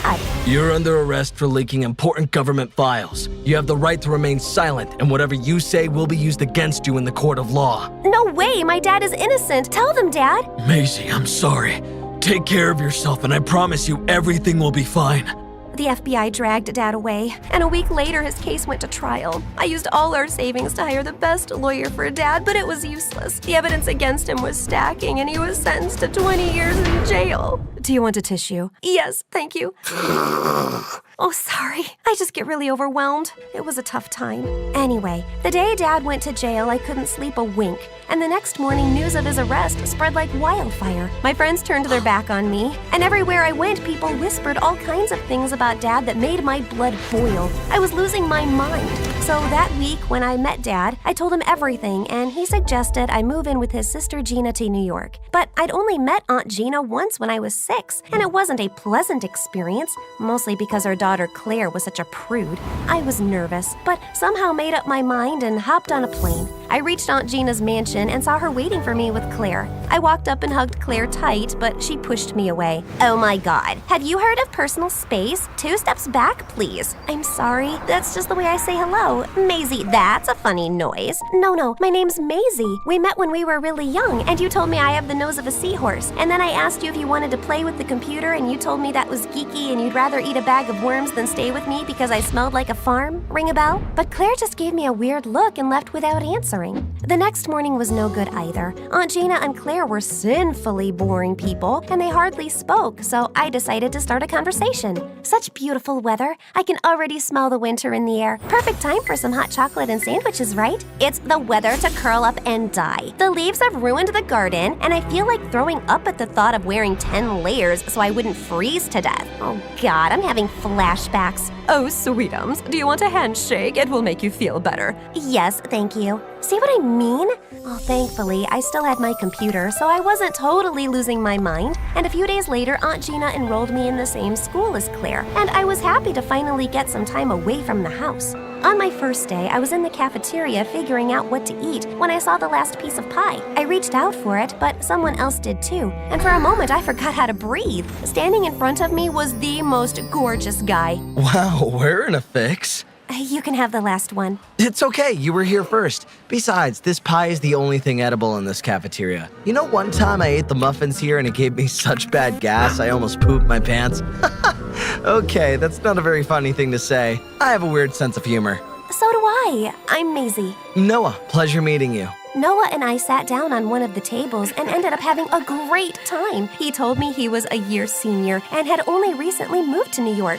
We had a lot in common, but the best part was when he said he loved coding, just like me. After that day, Noah and I were inseparable. It felt nice to have someone to talk to, and as time went by, I slowly started to like him. Soon after, Noah asked me out, and I gladly said yes. We went to this video game parlor near school, and I totally owned his butt. Those were some crazy moves. And where did you learn all those cheat codes? My dad taught me. He loved video games, and he was a coder too. He's not around anymore though, and that's why I'm stuck with my aunt and my cousin who are worse than a statue. They don't talk to me, and I have no one to share my feelings with, and I just... Hey, I can understand. Please, calm down. Noah pulled me into a hug and I melted into his arms. I wanted to tell him everything about Dad, but I knew he's going to judge me, so I stayed quiet, and soon after we left. Noah held my hand tight throughout the ride back home, and I couldn't help myself falling for him harder. I was super excited to see Noah the next day, but surprisingly, he kept avoiding me. He wouldn't talk, wouldn't laugh, and every time I tried having a conversation, he would make up some silly excuse and run away.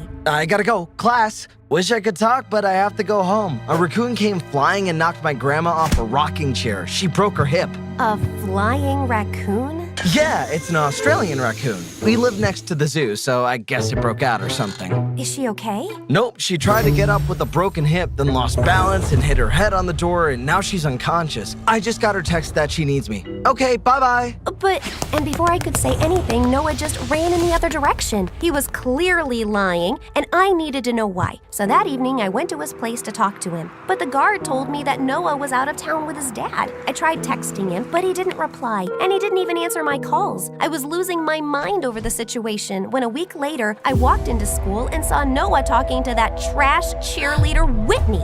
You know what, handsome? I've always had my eyes on you, but you were so busy with the new nerd Lazy or or hazy or something. Anyway, now that you're available, you and I should hang out this weekend. Over my dead body? And you, why are you not answering my calls? Jeez, Mom. Relax, stop being so clingy. Sorry, what? I'm being clingy? You're the one who asked me out, and then you totally ghosted me. Something's up, and you owe me an explanation. I don't owe you anything, okay? And yeah, I took you out on a date, and you basically blew your nose into my shirt. That's disgusting, and I don't date disgusting girls. Now, if you'll excuse me, I'm late for class. Noah started walking really fast. I tried my best to keep up, but then he opened the door to the classroom, walked inside, and the door swung back, hitting me in the face. That oughta hurt. Oh yeah, I'll tell you what hurt actually feels like. I flew into a rage and punched Whitney's stupid nose. She tackled me to the ground, and we started fighting like a pair of wild dogs. The teacher pulled us apart, took us to the principal, and we both ended up in detention. After that horribly bad day, I went home, stuffed my face in a pillow, and cried like a baby. I was wiping my nose when Claire barged into my room. I heard what happened at school today. I don't understand. Why are you so worked up about a boy you just met? Why do you care? Because I hate seeing intelligent girls make dumb decisions for some boy who hardly respects them. He isn't just some boy, okay? He's my soulmate. He even likes pepperoni pizza. It's my favorite. So does homeless Willie down the street. Is he your soulmate too? That's not it. He likes strawberry ice cream. How many boys like pink ice cream, huh? He's definitely the one for me. You know what? He's doing this thing I've read about in books. Just agreeing with everything you say. Does he stop to smell every flower and gaze at stars at night? Yeah? Oh, yes, he's definitely faking it all. I haven't dated anybody, but I've read all the books there are to read about male psychology. I mean, I've only read 2, but I know they all must say the same things. Men aren't that complicated or diverse. He thought you were cute, and then he found someone cuter. This is not helping. Claire, trust me, Noah's different. He's lying, and I have to know why. I've already lost my dad, and now I can't lose Noah too. You also have me and Mom. I mean, I get why you're so hungry for love. The only people you love are in jail, and we both know my mom's as warm as an ice cube. But we're here for you, and that's why, if you're so sure that Noah's lying, then I will help you. You will? Oh, thank you. Just please don't hug me. I hate that. What started next was a series of things that Claire suggested, and even though some of them made no sense to me, I decided to go with the flow. The first thing on the list was to make Noah jealous by dating someone else, and for that, Claire hooked me up with her childhood friend Lance. We were standing by the lockers when I noticed Noah staring at me from the corner of his eye. I quickly took Lance by his arm and pulled him close. So, Lance, are you an appendix? I don't know what you do or how you work, but I feel like I should take you out. Seriously? Shut up. Is he looking? Not really. Hold my waist, now. He's digging his nose. Disgusting. Oh God, this isn't working. And with that, I pulled Lance in for a kiss. I was sure this would work, but then I turned around and saw Noah walking out. I followed him and found him beating a trash can to death. What's wrong? Are you mad? Why? Why would I be mad? You can kiss any random jerk you want. I don't care. Then why are you turning red? Because of the heat. Duh, stop asking stupid questions. You're giving me a migraine. Saying that, Noah just turned around and left. But that whole day in school, he kept giving me death stares, and I could tell that my little trick worked. I updated Claire on the progress that evening, and she suggested we take our game up a notch. So the next day at school during lunch, just as Noah walked in the cafeteria, I let out a huge scream and fell to the ground. Noah came running towards me and started rubbing my cheeks. When I didn't wake up, he lifted me in his arms and took me to the school infirmary. As he laid me down on the bed, our faces were so close. I just wanted to grab him and kiss him, but Claire walked in and spoiled the moment. Get away from her, you creep! You're the reason she's so stressed, that she hasn't eaten anything in 3 days. You know she has Lavaria? What? It's a rare disease where if the patient loses their appetite, their brain turns into mush, their heart starts beating rapidly, and they can even lose their life. This is all your fault. I don't know what to say. I'm so sorry, Maisie. I never meant to hurt you. Noah leaned in to kiss me. Then I opened my eyes and jumped out of the bed. Gotcha! Are you crazy? I thought you were dying. I can't believe you staged this whole thing. I was dying, silly, of a broken heart. But now that I know you care about me... You can't just take a hint, so let me spell it out for you.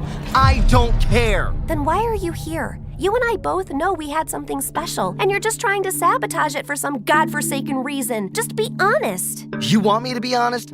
Fine. I only helped you because I felt sorry that I hadn't been the nicest to you. but you're clearly out of your mind. You're a crazy lovesick puppy, and it's pretty pathetic, and you totally wasted my time. I wasted your time? You're the one who made me fall in love with you and then threw me aside like some cheap trash. And now you're being a jerk for no reason. You don't want me around? Okay, but at least give me a reason. I just don't like you, and I have nothing more to say. Fine, then you won't see my ugly face ever again. And I just covered up my face with a sheet as Noah walked away. I spent 2 days in my room crying and stuffing my face with ice cream. Every time I saw Noah at school, my stupid heart fluttered. Then it would break again the moment he was out of sight. I didn't want to feel like that, so I plunged myself into studies and applying for college, but it still wasn't enough. Then one evening, Claire thought it would be a good idea to go out and clear my mind. But on our way to the restaurant, I saw Noah talking to some shady-looking men. And then one of the men punched Noah in his stomach, and the other pushed him in the back of a van. I have to go. No, Maisie, this is not your problem. He's in trouble. I have to save him. Who do you think you are, Rambo? Did you see the size of those two men? They would crush us with their pinky fingers. Then you stay here, but I'm going. I took a cab and asked the driver to follow the van. Minutes later, we stopped in front of an abandoned building. The shady-looking men dragged Noah inside, and I was right on their tail. I hid behind the pillar, totally confused, when I saw a middle-aged man walk in. What is this I'm hearing? You don't want to work for me anymore? Have you forgotten why I adopted you? No, I know you only need me for my skills, but I've done enough already. I can't hurt Maisie anymore. Well, my little boy is in love, it seems. I wonder what your girlfriend would say when she finds out that you're the reason her dad's in jail. If you wouldn't have hacked into her dad's computer and leaked those files, he'd still be home with his dumb daughter. I did what I did to save your butt. Maisie's dad knew that you were supplying confidential information to enemy nations, and if I wouldn't have leaked those files, he would have outed you and you'd be rotting in jail. So be thankful. And I will be once I get rid of you. The old man snapped his fingers and a bunch of bodyguards surrounded Noah. One of them held Noah's arm and the other was about to punch him when I flung my bag at him and hit him smack in his face. Bullseye! Maisie, why are you here? I followed you and shouldn't be asking me questions. How dare you lie to my face? Watch out! Noah ducked a punch and ran towards me while I picked up a stick and started hitting people with all my strength. But it wasn't enough. There were too many. Just then we heard police sirens, and seconds later a team of officers barged in with Claire right behind them. It's okay, you can thank me later. Let's just get out of here first. The police surrounded the building, and Noah's testimony was enough to get everyone arrested, including himself. But just as they were taking him away, I asked if I could talk to him and went to the side. Why didn't you just tell me the truth? And say what? That I'm the reason your dad's in jail? The day you told me your dad was a coder, I went home and checked you out on the internet. After I found out who you were, I couldn't be around you. But I couldn't let you go either. I know I messed it up, but can you forgive me? No, Noah, I can't. I lost my home, my family because of you, and nothing can compare to that pain. I can understand. Have a good life, Maze. God knows you deserve it. Noah turned around and left, and I never heard from him again. Claire took me home, and a week later, Dad was released. Dad got his old job back, and I went back to being the computer nerd I was. Developed 100 applications, got rich, famous, gave interviews, but Noah always remained in the back of my mind. So you never met him again? Nope, but I still miss him a lot, and I wish I could have said that to his face. Let's see if we can help with that. What are you doing here? When did you get out? Last week, I helped with the investigation, so they reduced my sentence. The crew got in touch with me an hour back and sent me the address, and here I am. And I'm glad that you're here. Maisie, I'm sorry. You know that when you're away from someone for so long, you make a mental image in your head about how they would look, and you think that no one can be that perfect. Well, you are. You are perfect, and I wish I could have said that sooner, but... Can we not talk at all? And let's just agree that we've both been stupid? I'd like that. And can you also just pull me closer and...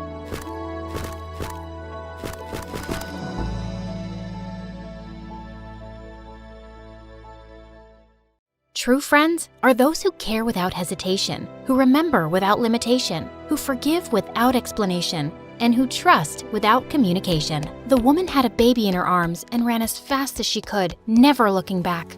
At last, we are safe, my love. We are going to America, the land of opportunities. Our future will be different now. That's what Robin's mom had hoped for when she ran away from her husband in Brazil and moved to the USA. But making a living in the USA wasn't as easy as she thought it would be. At age 4, Robin and her mom were living in a shelter home and had trouble making ends meet. On the day of Robin's 5th birthday, her mom saved enough money to take her to a playland, a place Robin had wanted to go to for a long time. Well, the playland rides were super fun until the card was exhausted. Just when Robin's mom was about to take her off the ride, the woman came and swiped her card.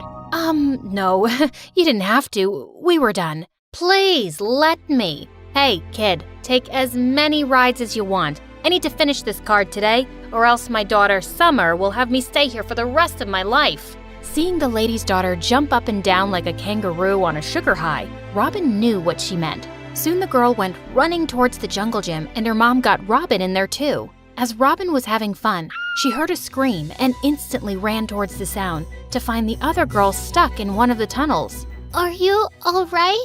Please help. Oh, thank God you're here. I was so scared. It was so dark, but also colorful. Oddly like the witch's house from Hansel and Gretel.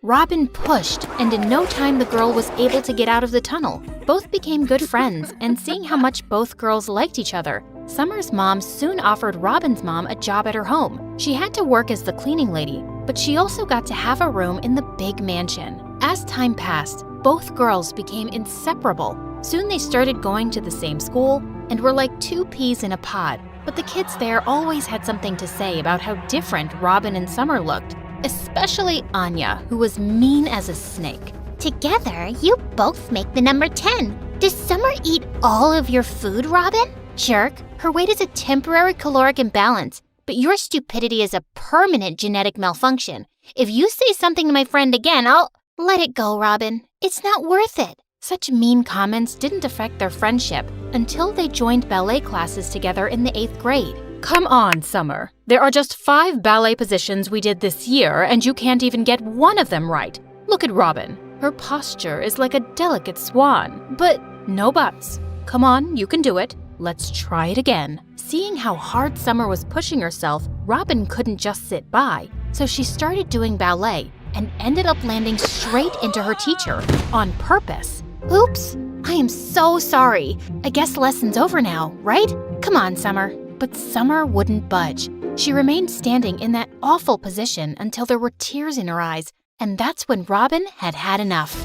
I swear, if you don't stop, I'll never talk to you again. Then don't. I guess it would be better that way. Saying that, Summer kept on repeating the ballet steps till she was out of breath. That was the day something between the girls changed, and Summer started to spend less and less time with Robin. Worse, she got into all kinds of diets and started to hang out with Anya, the same girl who used to make fun of her. Once during lunchtime, as Robin started to enjoy her chocolate muffin, she could see how badly Summer wanted it, so she offered it to her. Oh, no.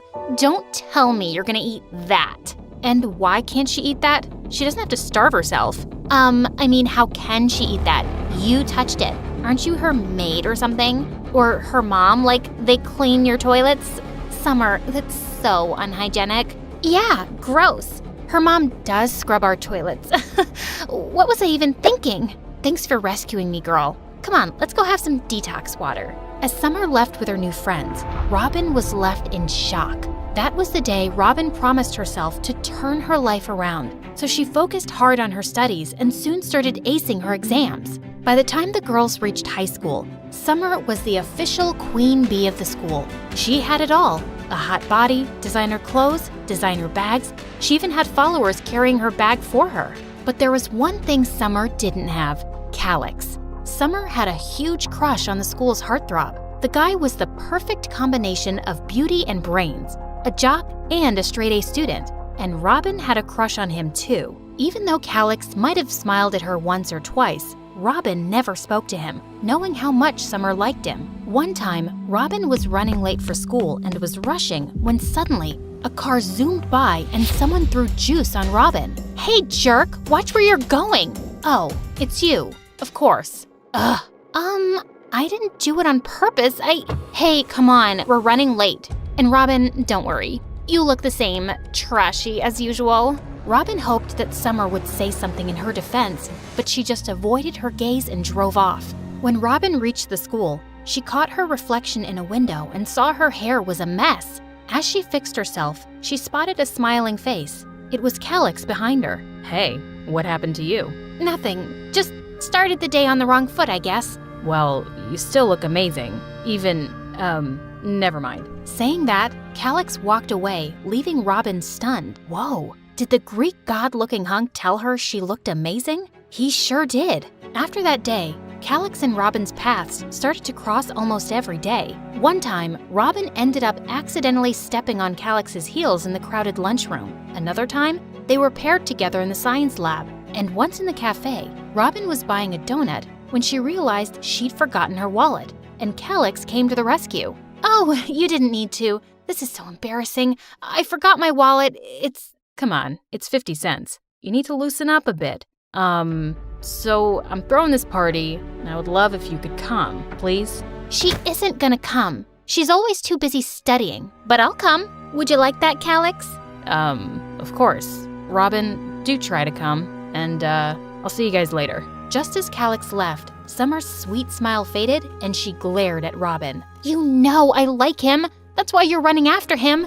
You are pathetic, Robin. Robin felt like slapping Summer, but controlled herself. Later that night, she was all dressed for Calix's party. She wasn't doing it to make Summer jealous, but because for the first time, someone from school had invited her over. Just as Robin reached Calix's place, she spotted him and was swept away when the boy came running and took her hand. Whoa, and I thought you looked pretty in glasses. You look mesmerizing in this dress. Thank you.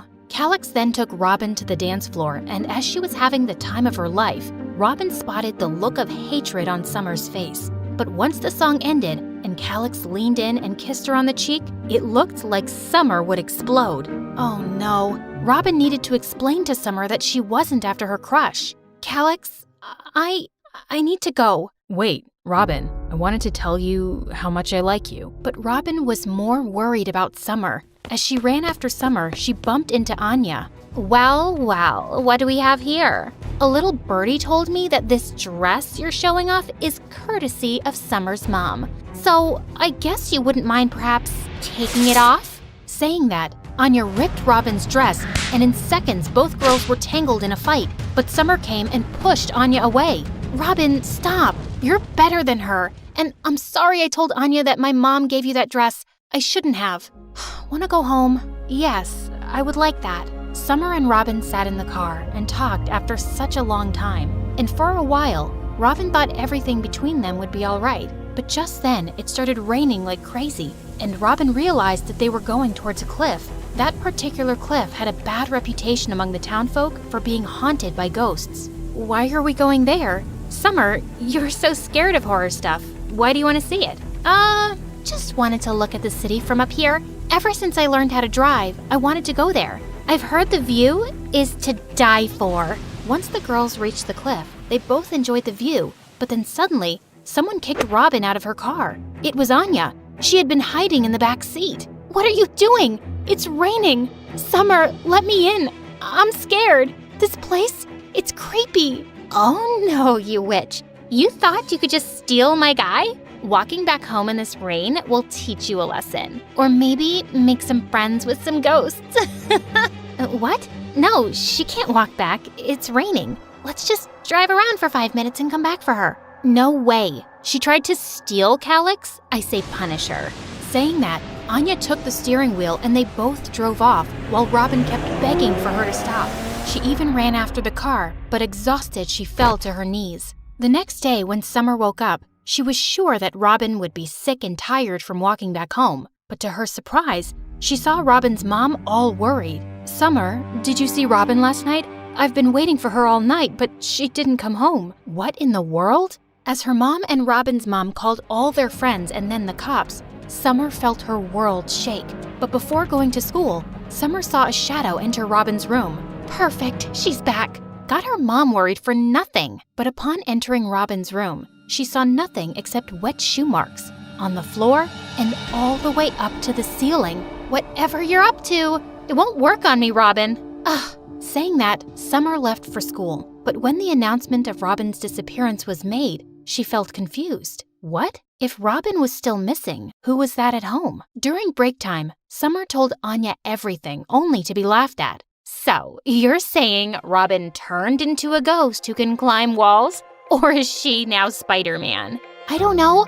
I just think we should tell the police about last night. Police? Don't be crazy. She'll be back in no time. Don't be so dramatic. A few days later, Calix visited her at night, and right then, an officer also came to speak to Robin's mom. But as she opened the door, Summer saw something behind them. A person. Robin. Oh my God. She's here. She's coming here. What? Who's here? Kid? You all right? Scared witless, Summer ran into her room and shut herself in there. The next day at school, Anya came to Summer. You're trying to blackmail me? I'll ruin you, Summer. What are you talking about? Don't play dumb. I got this note in my locker. I know you're trying to spook me. Seeing the note, Summer's heart leapt into her throat. It was Robin's handwriting. I am coming. Everyone will pay. I swear it's not me. It's Robin. It's actually Robin's ghost. She wants revenge, I think. OMG, what have I done? All because of you. You left her there and she isn't back. This was all your idea. Shut up. And my idea? You were the one who tricked her. Keep your mouth zipped, or else. Or else what? You're horrible. I wish I could have seen your real face earlier. Robin was the only true friend I had. Yeah, and she's gone. Boo-hoo. This was the point Summer realized what a jerk Anya was, and she hoped and prayed her real friend would return, alive. A week later, in the evening, her mom was out and Summer was alone, when all of a sudden the lights went off. Summer immediately lit a candle and looked out the window. She almost fell on her butt. She couldn't believe her eyes.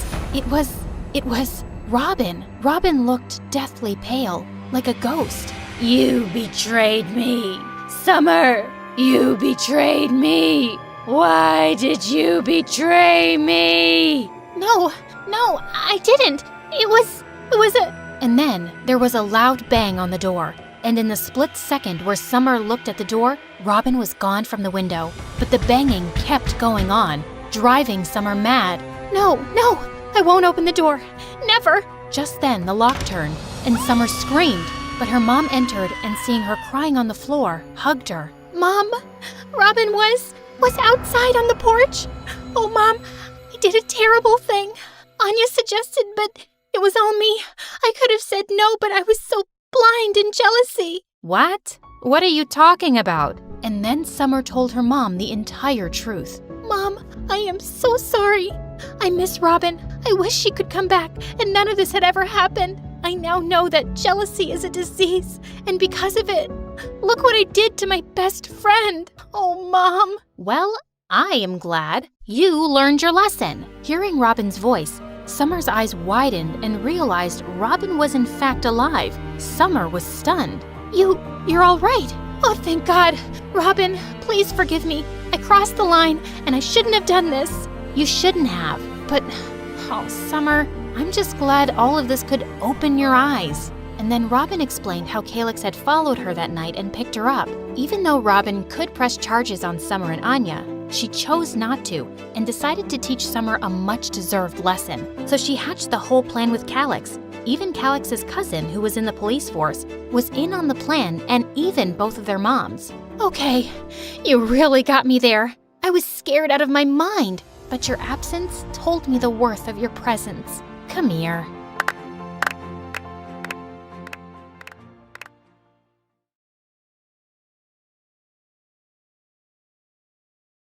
Hi, I'm Dora. Please like and subscribe.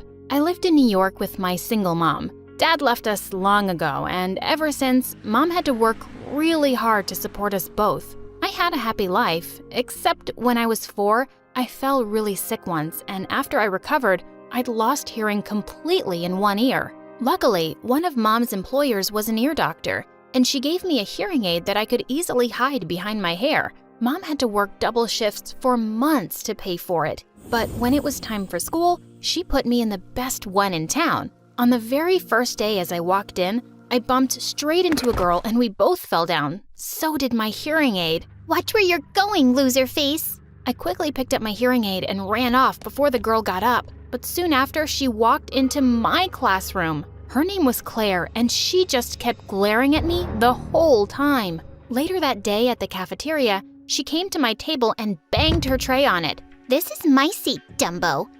Oh, wait. What's that twinkling thing behind your hair? That's just a hearing aid. I have a...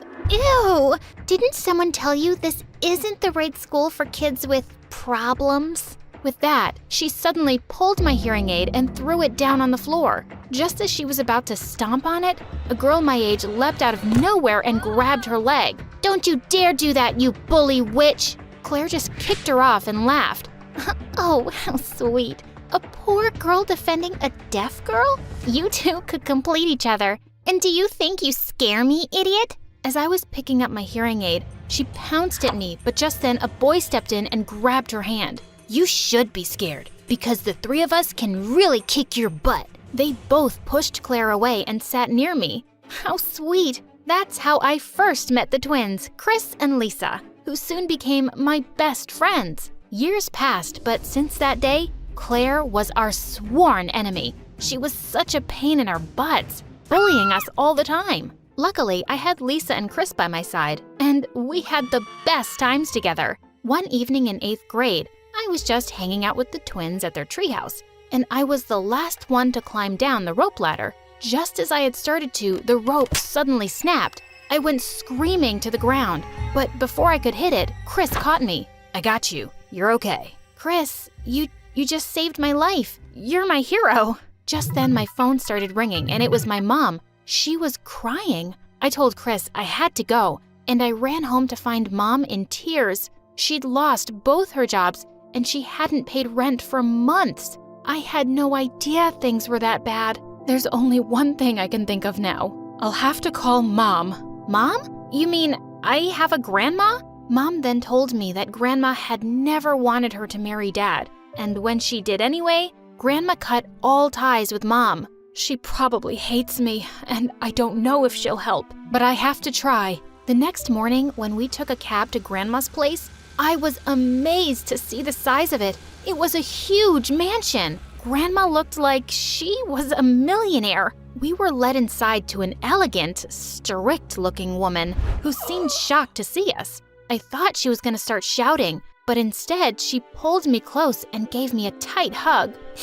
Oh, how I've longed to see you. You're so beautiful and all grown up. Mom, I'm sorry I kept her away from you, but Grandma pulled her in too. We've been apart for way too long, darling, and I've been much too lonely. I'm sorry I was so stubborn too. I'm just so glad you're back. Wow, Grandma was cool. And just like that, my life completely changed. We moved into the mansion right away, and Grandma treated me like a princess. She took me and my mom to a fancy salon and then to amazing malls and restaurants. It was the best weekend of my life. The weekend just flew by, and it was time to get back to my own school. No, literally. Yeah, my grandma owned it. When I entered the school, everyone stood for a second to stare at me and the limo. And my classmates, their jaws dropped when they saw the different me.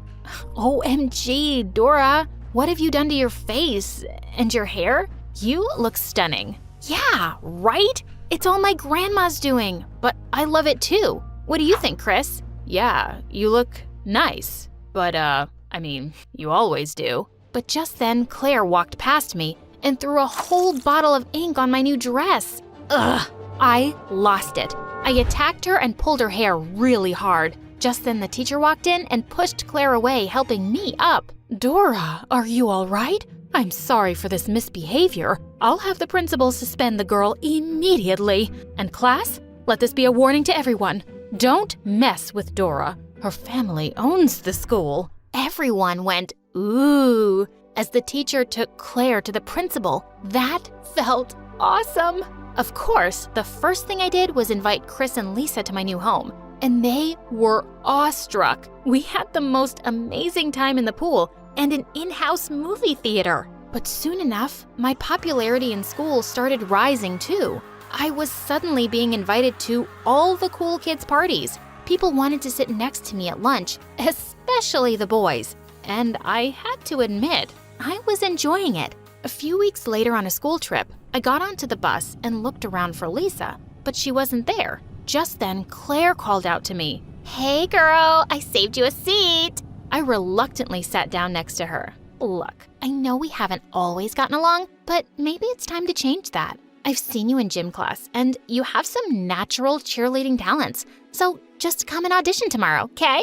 I knew she was only being nice to me now because I was rich, but I'd always wanted to try out for cheerleading. I told her I'd audition, and just then, Lisa walked onto the bus. Seriously? You're sitting with the witch? You could have saved me a spot. Thanks for nothing. Hey, come on, that's kind of rude. Oh, was I rude to your new friend? Sorry. And with that, Lisa got off to sit in the other bus.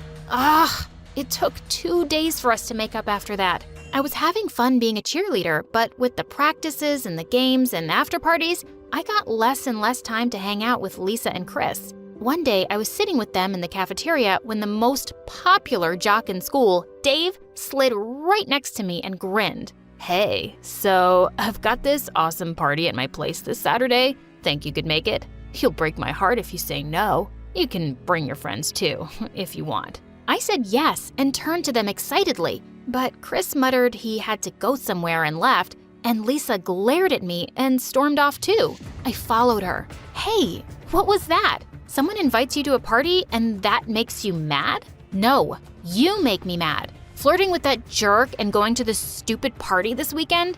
I mean, who are you? A few months ago, we were making fun of these rich, spoiled kids, and now you're one of them. Oh, really? What's bothering you, Lisa? That I'm rich or that I'm popular? That you're pretending to be someone you're not, and you can't even see who really cares about you? What is that supposed to mean? And I care about you guys. I want you to go with me.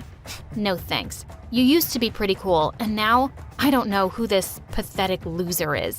What did you just call me? I pulled her back by her shirt and she started walking, and she turned around and attacked me. As we wrestled on the ground, Claire came running and pulled her off of me, but Lisa pushed her aside and left. And suddenly, I just felt really bad. Lisa and I had never fought like this before. I kept trying to call both her and Chris on Saturday, but neither of them replied. And then I was mad, so I went to the party that evening anyway. I was having a great time, especially since Dave was being so attentive and dancing with me. I went to use the bathroom, and when I returned, I found Dave with Claire and a few other kids, and they were talking about me. Listen, how long do I have to dance with the deaf girl? I mean, yeah, she's hot, but it's not like I'd ever date someone like her. I'd rather spend time with some other chick. Don't be a moron and ruin everything. I texted you the whole plan this morning. You dance with her, then you take her out for a walk, and then we'll come in masks pretending to attack you both.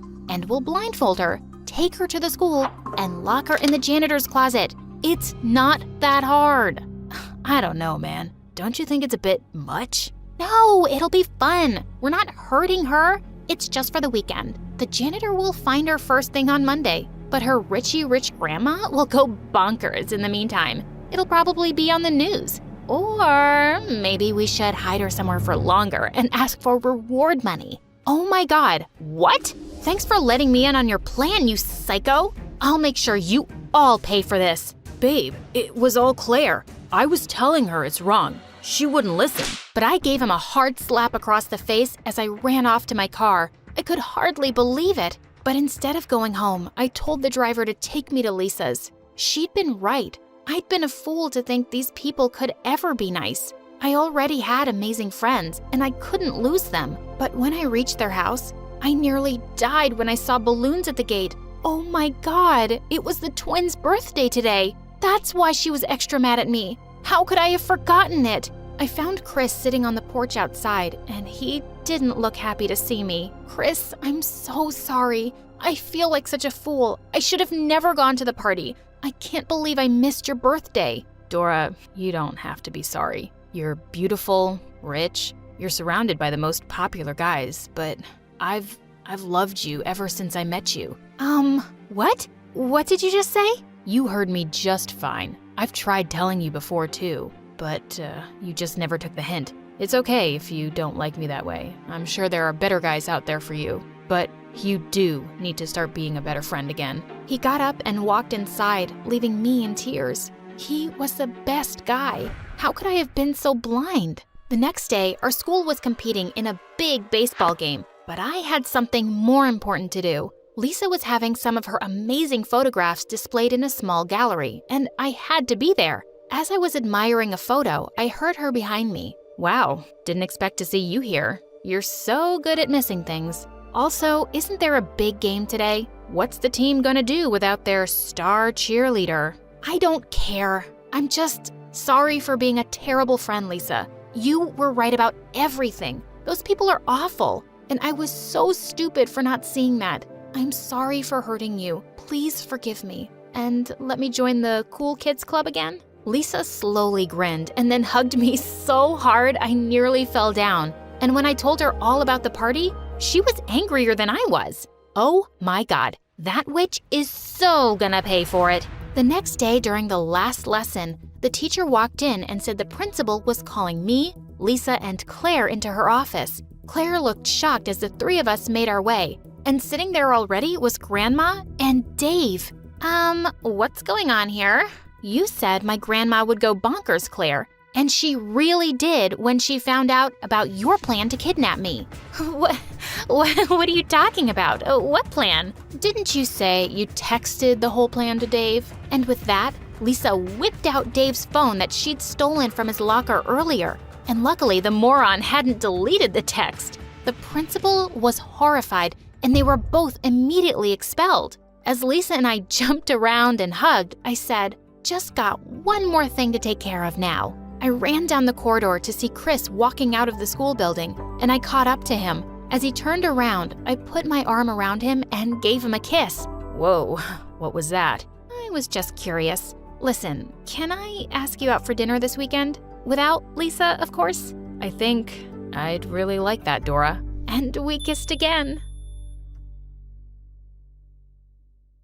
Hi, I'm Isla from Turkey. The night I was born, Dad held me close and said tearfully, God, she's so beautiful. I will name her Isla, my moonlight. Just then, the doctor came in with a grim face and told my parents that they couldn't have any more children. Dad immediately dumped me in Mom's arms. You mean this is all I get? I won't have any sons, ever? This is the darkest moment of my life. Growing up, Mom adored me, but I knew Dad thought I was a burden. The nicest thing he ever said to me was, "You're just a stupid girl, but thank God you're pretty." Dad owned a small tea shop in the city. Once when I was 10, he came down with the flu, and he was being such a big baby. No one knows my suffering. If only I had a son to run my tea shop, but no, I got a dumb daughter. He buried his head in his blanket and started to cry. Mom and I just rolled our eyes and went to the shop that day, and I thought we were doing great. Sometime later, a foreign-looking woman sat down at a table. When I asked her what she'd like, she said with a tired smile, "Why don't you surprise me?" I skipped off and brewed my favorite mixture of lemon and saffron.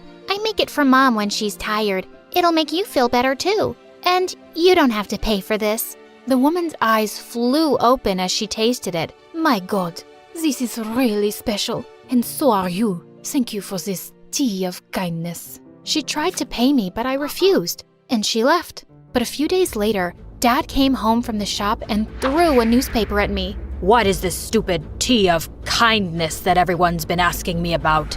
It turns out the woman was some big journalist, and she'd written an article about the amazing tea at our shop. And now suddenly, tourists and locals were coming over asking for it. "I'll teach you how to make it, Dad, if you say please." All I got was a flying shoe, but I did teach him, and he even let me help out more often. Once in the 8th grade, I was serving customers on a really sunny day when suddenly my back and arms started to itch horribly. I dropped my tray and started scratching like crazy as people stared at me, and I just ran home. "Mom, what's happening to me?" My skin was all red and peeling off. Mom quickly took me to the doctor, and he said I had a condition called desquamation. My skin started flaking when it was too irritated by something. There wasn't a cure, but he gave us some expensive cream to soothe my skin. Don't tell your dad about this, okay? I'll get the money for the cream somehow. A week later, Mom came home with some great news. She'd gotten a janitor's job in a fancy high school, and even better, I could go there for free. But it was so much fancier than I'd imagined. The minute I entered the classroom, I knew I was being scanned from head to toe, and everyone was judging my clothes and shoes. And turns out, no one even wanted to sit with me at lunch because I didn't look a certain way. But I didn't care. I had a chance to study at a great school, and I wasn't wasting it. One day, I went into the bathroom, and I found some girls from my class there. And the meanest one, Zara, was screaming at Mom. You moron. You spilled all that dirty water on my shoes. I get that you're a janitor because you're stupid, but are you blind too? I pushed her up against the wall. No one talks to my mom like that. Do you hear me? Mom? Finally, it makes sense why someone like you is in this school. She pushed me back and pounced on me. As Mom ran forward to pull us apart, she slipped on the wet floor and fell really hard. Oh my God, Mom! The school staff rushed her to the hospital, and after hours of waiting, we found out that Mom had injured her back and she couldn't walk. I was devastated. It was all my fault. If I hadn't been fighting with Zara, none of this would have happened. The principal said I could still attend school at half the fee, but I couldn't afford that either. One evening, as I was working at the shop, I came across the journalist I'd met years ago. Wow, look how lovely you've grown up to be. But sweetheart, why do you look so sad? I broke down and told her everything. After I was done, she said, I have an offer that might solve some of your problems. You could become a model. I could connect you to all the right people, and it pays really well. Me? A model? The woman told me to think about it, and I did. It could mean I'd still be able to go to school and even save money to get Mom better treatment. I decided to bring it up at dinner that night. Dad, I'm taking up a modeling job, and he suddenly spat out his food. Modeling? Where did you even get such a stupid idea? What's wrong with it? It's for morons who don't have any brains, and it's disgraceful.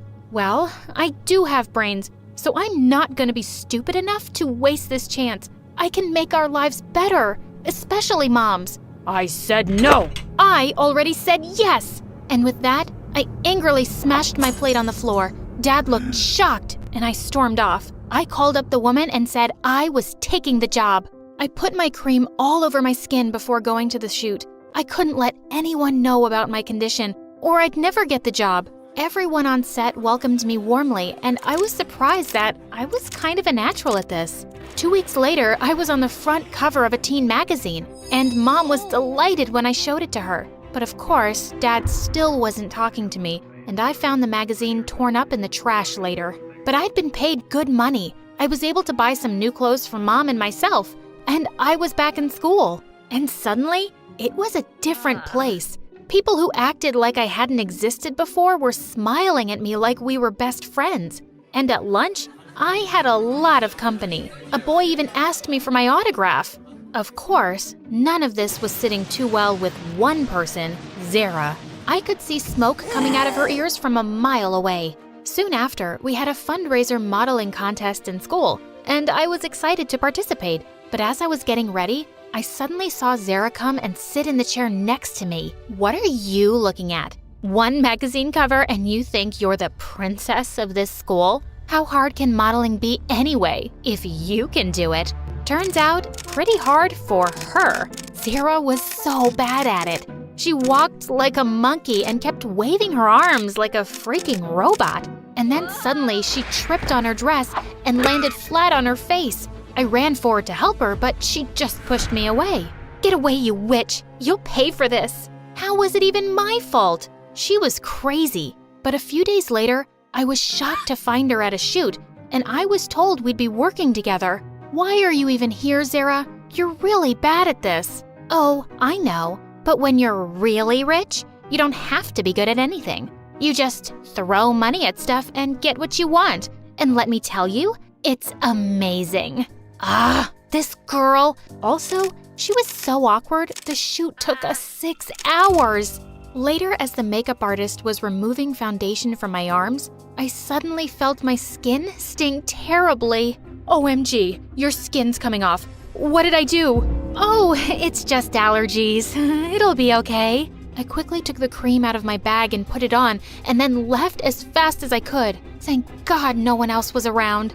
A few days later in the library, I was reading when someone pushed a note towards me. I looked up to see a cute, nerdy guy everyone knew as a math genius care to be my date at the spring dance. I didn't even know him, but just then I spotted Zara frowning at me like a creep. So I wrote yes and gave it back with a smile. I'd go out with a monkey if it annoyed her. But luckily, it turned out Omar was a sweet guy, and I was having a good time with him. Once he was over to help me with a math assignment, and suddenly he lifted my chin and looked into my eyes. Was he gonna kiss me? Just then, my door flew open, and it was Dad. He leaped at Omar, who shrieked, and jumped out of the window faster than lightning. Dad, we were just studying. Do you think I'm a fool? I knew you'd be out of control once you became a model. You're grounded for a month. No school, no modeling. I slammed the door behind him. I had a really important show the next day, and he knew it. I had no choice but to sneak out with Omar's help. Backstage, he kissed me on the cheek and wished me luck. As I peeked out at the runway, I saw that the lights looked really intense. I quickly put some cream on my arms and legs before walking out. Suddenly, I felt crazy itching all over, like nothing I'd ever felt before. I tried to ignore it and go on, but it felt like the longest walk of my life. And then, I couldn't bear it any longer. I went wild, scratching myself and screaming as I looked at my skin, and I could feel hundreds of eyes on me. Then, I passed out. I woke up hours later in the hospital to Dad's worried face. Oh God, Isla, are you okay? The doctor came in holding my cream and asking me if I'd applied it before the show. We tested it, and it had some unusual chemicals which made your condition 10 times worse. What? But I'd been using this cream for ages. That's the first time Dad heard about my condition, and he was shocked I'd kept it a secret from him. I guess I didn't want to make you even more disappointed, Dad. He was just silent and took me home. The next day, I woke up to find that my video of going bonkers on the ramp had gone viral. I could just see my modeling career going down the drain. I didn't even go to school. I decided to go to the tea shop that evening, and I got the shock of my life. I spotted Zara on a table with Omar. Oh, hi, Isla. Back to being a waitress? Well, my brother and I will have some of your special tea, please. Brother? Yeah, brother. And I may have found out about your condition, and I may have asked him to mix something in with your cream. What? Are you guys absolutely insane? Why would you do that? Because someone needs to show you your place. Let me tell you something I discovered. Our dads are brothers. Yeah, we're cousins. Ugh, yuck. Cousins? You're making that up. I wish. But there's a big difference between us. I'm the daughter of a millionaire businessman, and you need to remember that you're the daughter of a loser tea seller and a crippled janitor. I was about to leap forward and attack her, but suddenly some of our customers jumped in. Hey, we love this place and the owners. You can't treat them like trash. They all started shouting and booing, and Zara and Omar fled from there. Dad had witnessed the whole scene, and I asked him about these secret cousins. I've never seen them before myself. My brother and I haven't spoken in 20 years. He cheated me out of all my wealth and left me penniless. I had to start from scratch with this tea shop. That's family for you. For the first time, I felt really sorry for him. I took his hand. But that's not your family anymore. Mom is, and I am. And for the first time, Dad actually smiled at me. I thought my modeling days were numbered, but none of my agents cared about what had happened at the show. They said I was one of the best models they'd worked with, and I'd never let my condition hold me back before. So why should it matter now? Hi everyone, my name is Misha and I'm from India. Please like and subscribe to MSA. I was born into a super rich family where my parents always treated me like a princess. But it all changed when 2 years later, my little sister Dia was born. And then suddenly, the earth started revolving around her. Oh, honey, doesn't she look like an angel? Oh no, she's definitely a goddess. Since her birth, our wealth has doubled. My little sister was indeed really pretty and a natural genius. while I was dyslexic and could hardly read even at the age of 7. But, John... You should just give up, Misha. No matter what language you study, it's all gonna read stupid to you. And while she'd bully me for being different, Mom and Dad would just adore her for her little achievements. I've run out of career goals for her. She can be anything in this world. My daughter is perfect. Mom, do you even know she hit a kid at school today?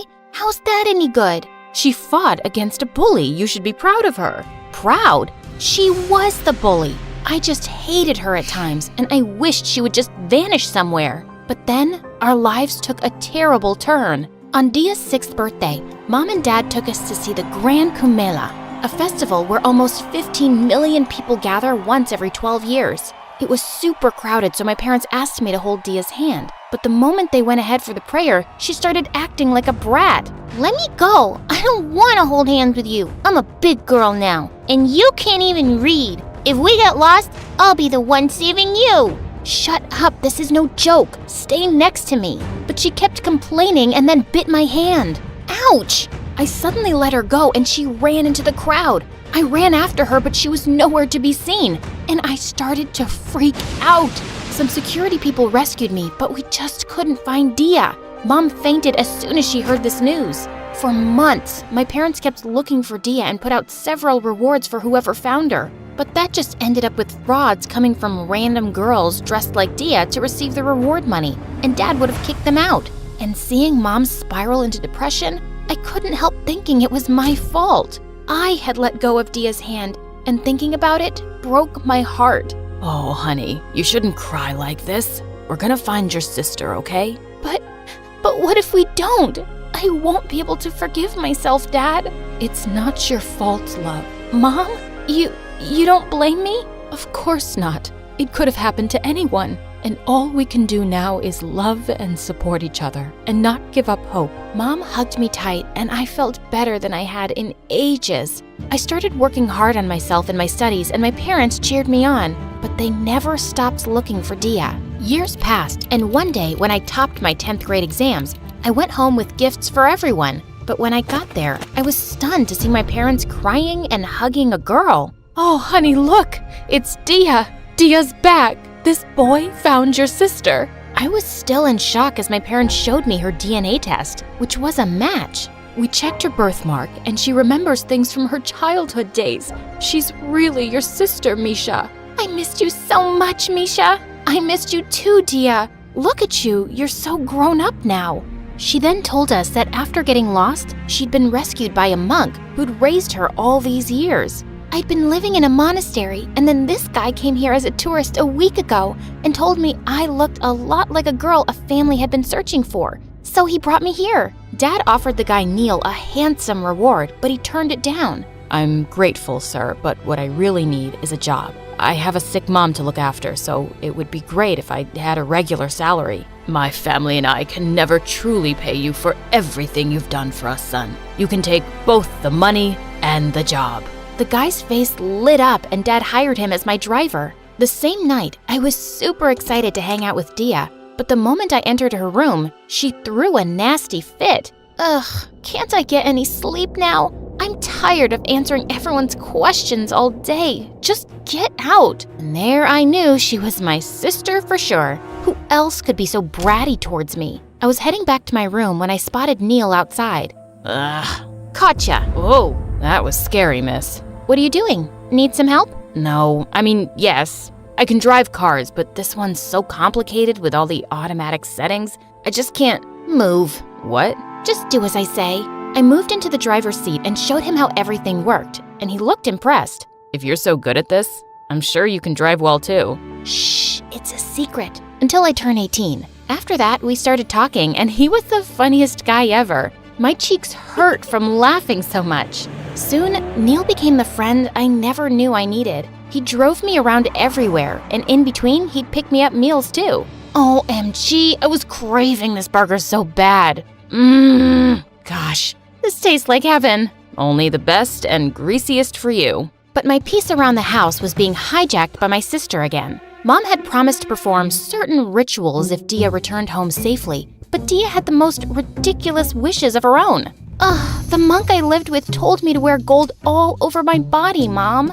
My skin feels so dry. I want to bathe in milk from now on, Mom. I don't think I can go to school so soon. How about you send me on vacation somewhere first? Why is your list of demands getting so absurd? And you need to go to school, Dia. Unlike you, I haven't been able to live in luxury for the last 8 years of my life. And now you have issues if I want to live a bit? A bit? We'll go broke if you keep making Mom and Dad spend this way. Even after all these years, you haven't grown up at all. That's enough, Misha. Mom came in and scolded me, but I was so pissed that I just stormed off to the rooftop. And surprisingly, Neil was there too. What are you doing here? I was just getting some fresh air. It's been quite tough lately. What do you mean? Neil told me he spent all the reward money on his mom's treatment, but now the doctors were asking for more.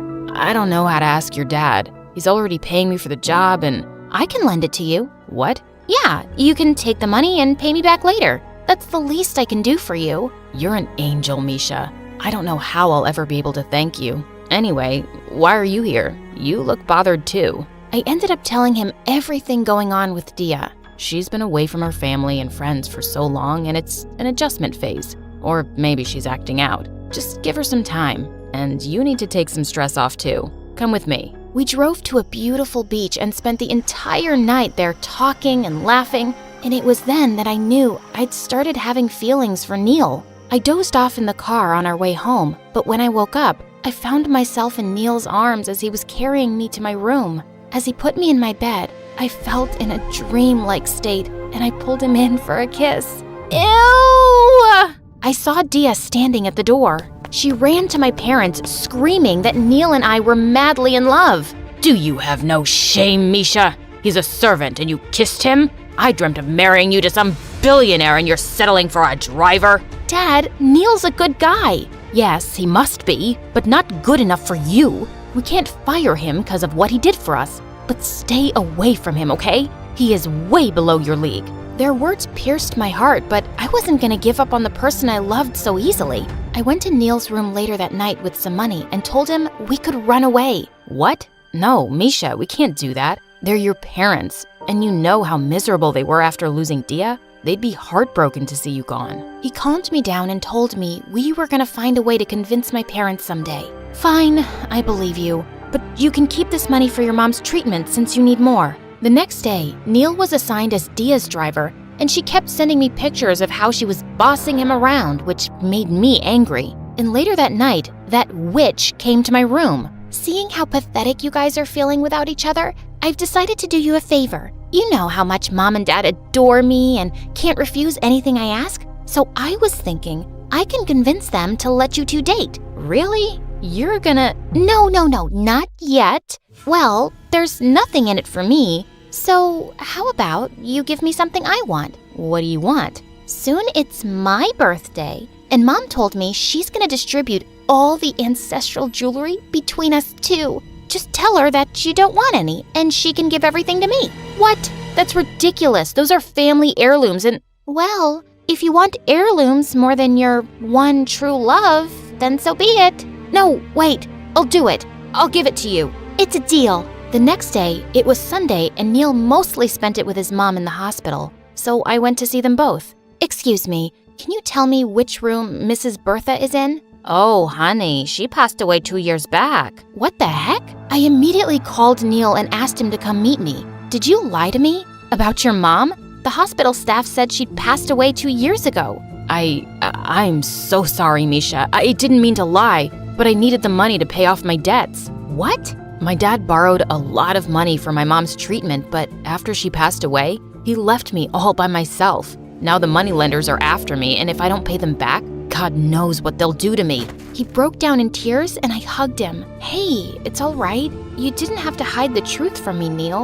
And don't worry, I'm here for you. I'll always be here for you. The next few days, Neil was really busy with all the preparations for Dia's grand birthday party. I couldn't speak to him in front of Mom and Dad, so I sneaked up to see him on the rooftop. Looks like someone's super busy. Misha, I missed you so much. I missed you too, Neil. We sat down and talked for a while. You know, this time my parents are super excited for Dia's birthday, but for the last 8 years, It was the saddest day for them. They'd instructed the servants to decorate the house with lights in her memory, hoping she'd return one day. And now she's finally with us, thanks to you, Neil. I love you so much. Suddenly, his eyes became teary, and I told him about my deal with Dia to cheer him up. What? You're willing to give up something so precious for me? You're more precious to me than all the jewels, and she's gonna help us. No. I can't do this anymore, Misha. I just can't fool you anymore. I'm such a horrible person, and you shouldn't give up anything for me. What do you mean? I lied to you and your family. That girl, she's not your sister. She's a con artist I picked up from the street to work with me. What are you saying, Neil? It's true, but I can explain. You jerk! How dare you! I told you not to tell anyone anything! I'm sick of being your puppet. I brought her here to fool your family, Misha, but then she started to blackmail me, and I had to ask you for money for her. I can't do this anymore. This girl wasn't my sister, and the guy I loved was a fraud? I felt devastated and rushed to tell my parents the truth. How could you do this to us? How could you play with a mother's feelings? Dad called the cops and had them both arrested, and it just broke Mom down. That's it. No more rewards, no more searching. My heart can't take it anymore. We should accept the fact that our daughter is gone. For good. After that, Mom fell super sick and we had to send her to therapy. We also stopped looking for Dia, and I moved to the US for university. When I came back after 4 years, I started working for Dad's company, and within the next 2 years, he made me the CEO. On the day of the handover celebration, I was in my office when a guy broke in with security chasing him. What's going on? Who is this guy? It's me, Misha. Neil? I asked the guards to take him away, but then he said the most shocking thing. Dia is here with me, your real sister, and I swear I'm not lying this time. It's really her. Trust me, Misha. I didn't trust him one bit, but given there was the smallest chance that it might be my real sister, I decided to see her. He introduced me to a girl who did look like Dia and didn't remember much about our childhood together, except that she was our family. Of course, I got a DNA test done, this time under my observation. And to my shock, the test results proved she was my real sister. I immediately called my parents and they came running. Oh, honey, I can't believe it's you. Mom, Dad, I thought I'd never find you guys. I missed you all so much. I missed you too, Misha. But as everyone was busy hugging, I noticed Neil was leaving and I followed him outside. Stop, where are you going? I just wanted to make up for what I'd done to you and your family, Misha. But I still can't look you in the eye. You spent all these years looking for my sister? I had to. I couldn't live with myself otherwise. Then why did you con us in the first place, Neil? To get revenge for my family, but it was so wrong. Revenge? What do you mean? My mom was your and Dia's nanny, and she loved you both so much and often told me stories about you guys. That's how I was able to tell the fake girl some things about your childhood. But after Dia got lost, Mom was fired. The cops took her in for an investigation, thinking Dia's disappearance might be a kidnapping. She had a hard time dealing with those false accusations and got super sick. I couldn't help blaming your family. And that's why you decided to take revenge. I'm really sorry for everything, Misha. Living with your family and getting to know you, I realized what a terrible thing I'd done. You were so good to me and I fell for you. And then I couldn't think of hurting you. That's enough, Neil. Trust me, I really love you, and I thought finding your sister was the only thing that could make you forgive me. But I know it won't be easy, so I won't stay and bother you. He started walking away, but something in my heart felt heavy. Wait, stop. I forgive you, Neil. You've been through enough yourself. I can't forget what you did in the first place, but I can definitely forgive you. Do you really mean it? Yes, I do. So please stay, because this time I want to know you for real.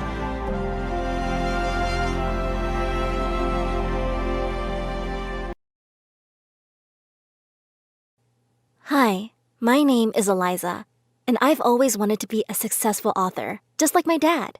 But I never thought this dream would turn my life upside down and make me question everything.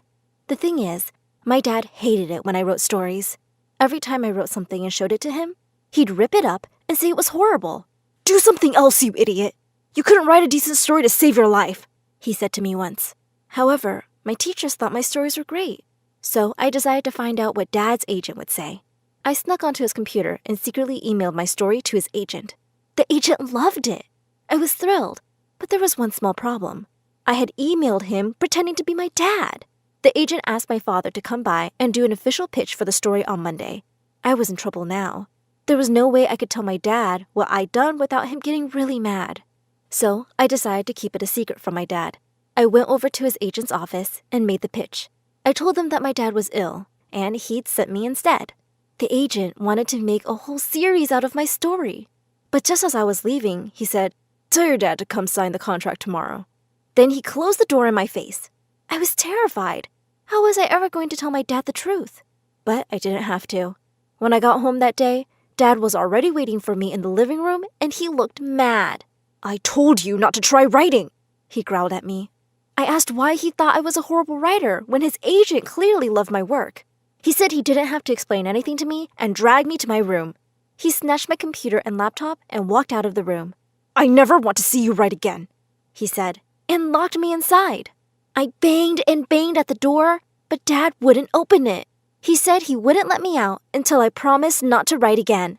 After 5 days, I agreed.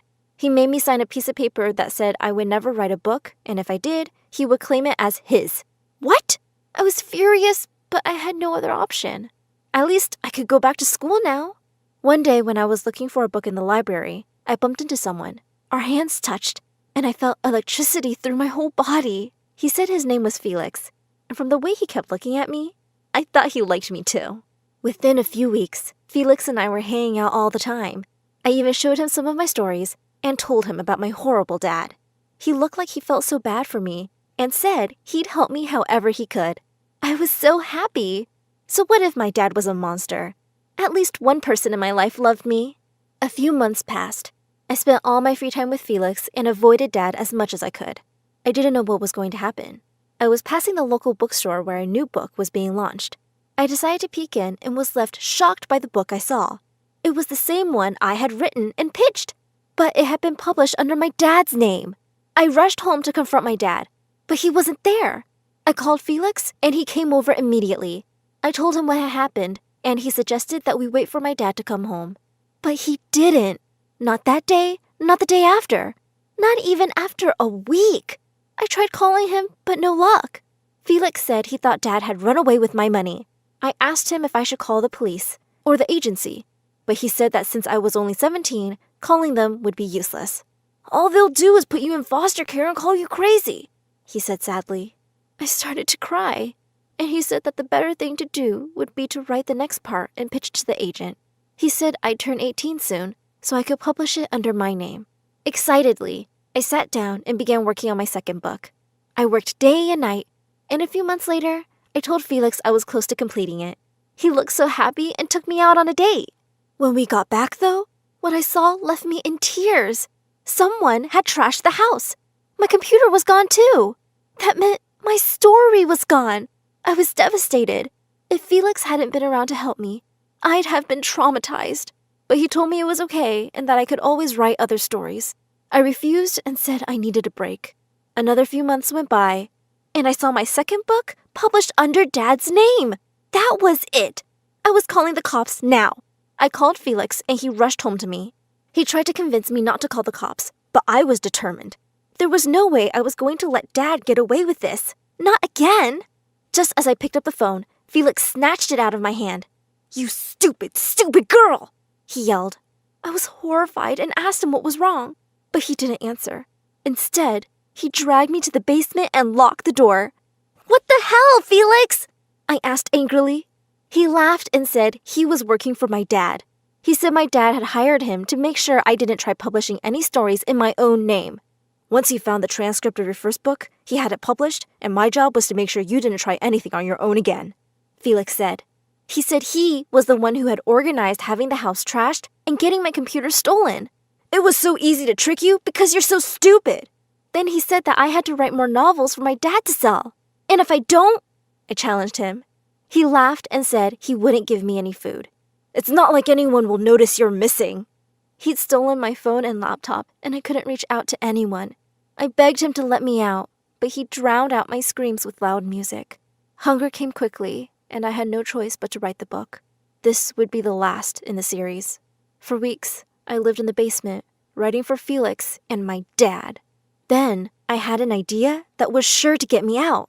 I had known Dad's agent since I was a kid. I knew if I left the right hints in the manuscript, he could probably find me. Sure enough, a week after I gave Felix the final draft of the novel, the police came banging on the door. Loud music was blasting in the house when 3 officers kicked down the basement door. I rushed out as fast as I could, relieved to be free. Felix, however, was nowhere to be seen. I was furious. I had to catch him, and I yelled at the police officers to work harder, but no luck. He was gone. In fact, he hadn't left any traces of who he was either. The only thing the police had was a sketch I had helped them make.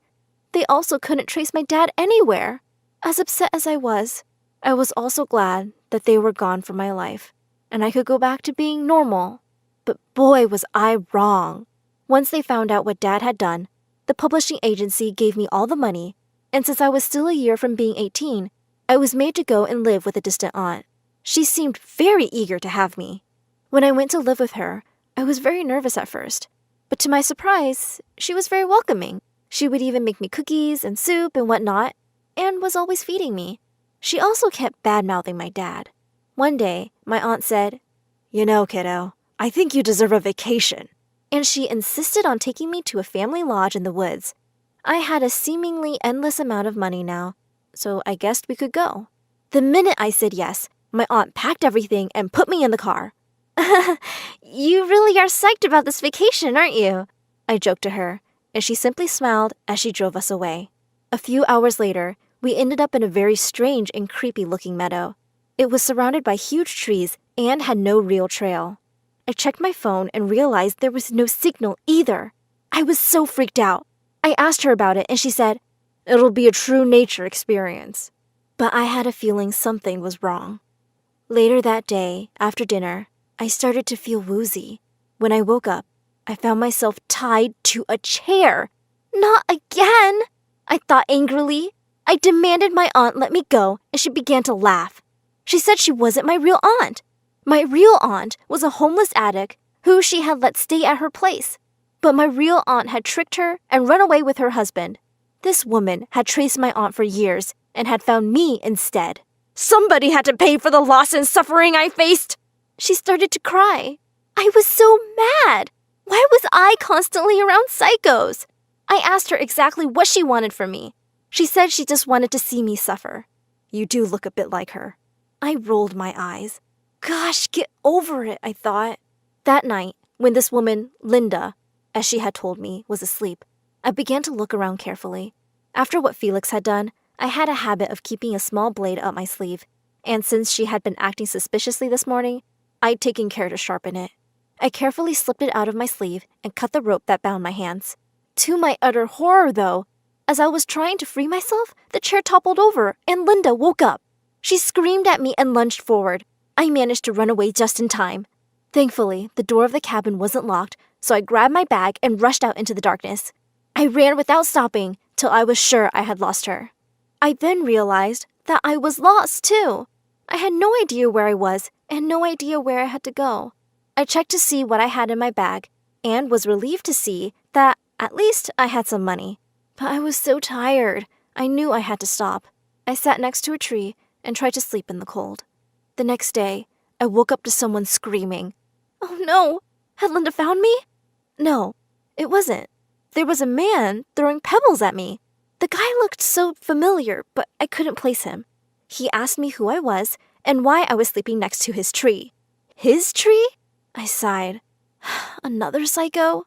I braced myself to run, but he motioned around him, and I realized that somehow I had stumbled into an apple orchard last night. There, some 50 feet away, was even a small house. I tried to come up with a convincing story, but he shook his head and said, "Don't tell me if you can't. For now, come inside and freshen up. You look like you've been to hell." I smiled at him and said, "I've been to hell and back." He took me inside his house, and I realized that I was suddenly, incredibly, wildly attracted to him. He was so sweet. After I had eaten, he offered me his room to sleep in. At first, I was reluctant, but he swore he wasn't a psycho killer. I double-checked the locks and went to sleep. When I finally woke up, I heard him yelling into the phone. "I will never tell you where she is. You're not going to take her away." Immediately, I jumped up. I just knew I had to get out of here. But the room had only one door and no windows. I figured I'd have to trick him. Acting sleepy and normal, I walked out and smiled at him. He smiled back, and for a minute, my heart melted. How could someone with such a beautiful smile be bad? I asked him if I could use his phone, and he said he didn't have one. But I knew what I'd heard. Over the next few days, this guy, Finn, wouldn't leave me alone. He never bothered me and didn't say anything, but he also never let me out of his sight and kept asking me to stay a bit till I was better and he could take me back to where I came from, safely. I still hadn't told him about me, though. There was no getting away from him. So, one day, I went downstairs and found him working in the kitchen. I had to admit, he looked so hot. I stared at him, walked up to him, and kissed him. He kissed me back and held me tight. Then I fainted. Well, basically, I pretended to faint. I hoped he would take me to the hospital or something, but I was wrong. As worried as he was, he didn't take me anywhere. But he did take out his phone to call someone. I was relieved to see him put it on the table. Just as I was about to grab the phone, I heard screaming outside. I jumped up and snuck out. I saw Finn. He was arguing with someone. It was Felix. I knew I had to get out immediately. It suddenly dawned on me that Finn had reminded me of Felix. They had the same eyes and the same smile. How had I not seen it before? Finn was going to hand me over to his psycho brother and my crazy dad. I ran downstairs and out the door. Behind me, I heard screams. They had seen me. I ran recklessly. I saw a car and ran for it, but there was already someone in it. When I saw who it was, I thought I had officially lost it. In the back seat, asleep, was my dad. I turned and tried to run the other way, but Felix jumped into my path. Finn was nowhere to be seen. I tried to grab a rock to hit him, but Felix was faster. In a few seconds, he knocked the stone out of my hand. I ducked to protect myself and hit my head on the car behind me. Everything began to fade. Just before I passed out, I saw Finn run out and he was covered in blood. He pulled Felix off of me and punched him. After that, everything went black. When I woke up, I remembered what had happened. I tried to get up, but I couldn't. Oh no! What had the brothers done? Was I back in the cabin? The basement? Was it Linda? I dared not to open my eyes. Finally, I heard a soft sobbing. "I'm so sorry. This is all my fault." It was my dad. I opened my eyes and saw him in the bed next to me. He was covered in bandages. Between our beds sat Finn. I gasped and tried to run, but all of a sudden, I realized I was in a hospital. I saw a nurse and finally figured that Finn couldn't hurt me in public. I began to scream. He begged me to stop. The doctors rushed in and asked me to listen. Finally, Finn told me the truth. "Your dad never ran away with your money. Felix had kidnapped him too," he said. I was shocked. Finn continued that he and Felix were definitely brothers, but Felix was crazy. Felix was a fan of Dad's work. When he found out about Dad stealing my work, he made a crazy plan to make it look like Dad was behind stealing my work so I wouldn't look for him. When I found out, I tried to stop him, but he wouldn't listen, so I moved to the family farm, where I saw you. "I just knew I had to keep you safe," he said. He told me that Linda, who knew Felix, was looking for me and had told him I was probably on the farm. Thankfully, they were both sent to jail. Finn testified against them both. It's been 5 years, and Finn and I are set to marry. For our honeymoon, we'll go to a small apple orchard his family owns. I saw my boyfriend Walker holding his guitar and I nearly burst with pride. We'd come so far to get here, especially me. Finally out in the real world again. I felt like my old self again, confident, happy, and free. Walker pointed at me and spoke into the microphone. They say that when true love comes for you, you won't know what hit you. My girl Lacey came at me like a freight train. Babe, this song is for you. Every girl in the club turned to me with their eyes popping out of their sockets and their jaws wide open, like they thought I didn't deserve him. I don't care what anybody thinks about Walker and me. Well, that's not exactly true. I did care about what one person thought. Bex, Walker's little sister and my best friend. When Walker and I got together, I was sure I'd added a boyfriend and subtracted a best friend. I should probably start at the beginning, but first, please like and subscribe. It all began on the day we were born. Yep, we. Bex and I were born on the same day in the same hospital. Our parents lived next door to each other, and our moms were inseparable. Soon, they were pregnant at the same time. I can't believe we're so close to meeting these little ones. I know, they're gonna be the best of friends. It's as if Bex's mom had a crystal ball because she was spot on. Bex arrived 17 minutes before me, and we've been BFFs since. She's always been kind of motherly to me, and she took her job as the oldest seriously. We should clean up these toys and get a snack. But I was still playing with that. Did you pack your raincoat? It looks like it's gonna rain. When I say we did everything together, I do mean everything. We went to dance class together. Lacey, how are you so flexible? I feel like a statue next to you. Double jointed, I guess. We were each other's biggest cheerleaders, and we told each other everything too. My parents were fighting again last night. I'm worried they won't make up. Don't worry, babe. Your dad'll get a new job and that stress will just go away. But then, one day, when we were 13, life as I knew it changed forever. Bex and I were walking home from school. We were on the crosswalk when suddenly a car came screeching through the red light at high speed. All I remember was the sound of metal and glass and the smell of burnt tires before I was hit with a huge force, and then everything went black. When I woke up, I found myself in the hospital. Oh, honey, thank goodness you're okay. What if something had happened to you? I couldn't do life without you, bestie. Sweetheart, you just take everything easy now. You need to heal. And I did heal, kind of. My body was fine, but my brain was broken. For some reason, every time I left my house, I was terrified. When I stepped outside my door, I could hear that car and I could smell the burnt rubber. My world shrank in an instant. The only place I could make it without a panic attack was across the 5 cement pavers that separated Bex's front door from mine. Anything else brought me paralyzing fear, and I even stopped attending school. Bex, can we just stay at my house today? I don't think I can go out. Oh, sure. Yeah, that's fine. I'll just cancel with our friends. Bex, do you want to watch a movie at your house? I thought we might go to the mall. I really don't want to go anywhere. I think that's when Bex started to resent me, which made me feel guilty. I didn't mean to be this way. I didn't want to live the rest of my life inside a house, but everything just felt safer there. At least to me. To Bex, it must have felt like a prison. Ugh, we never do anything anymore. This is boring, Lacey.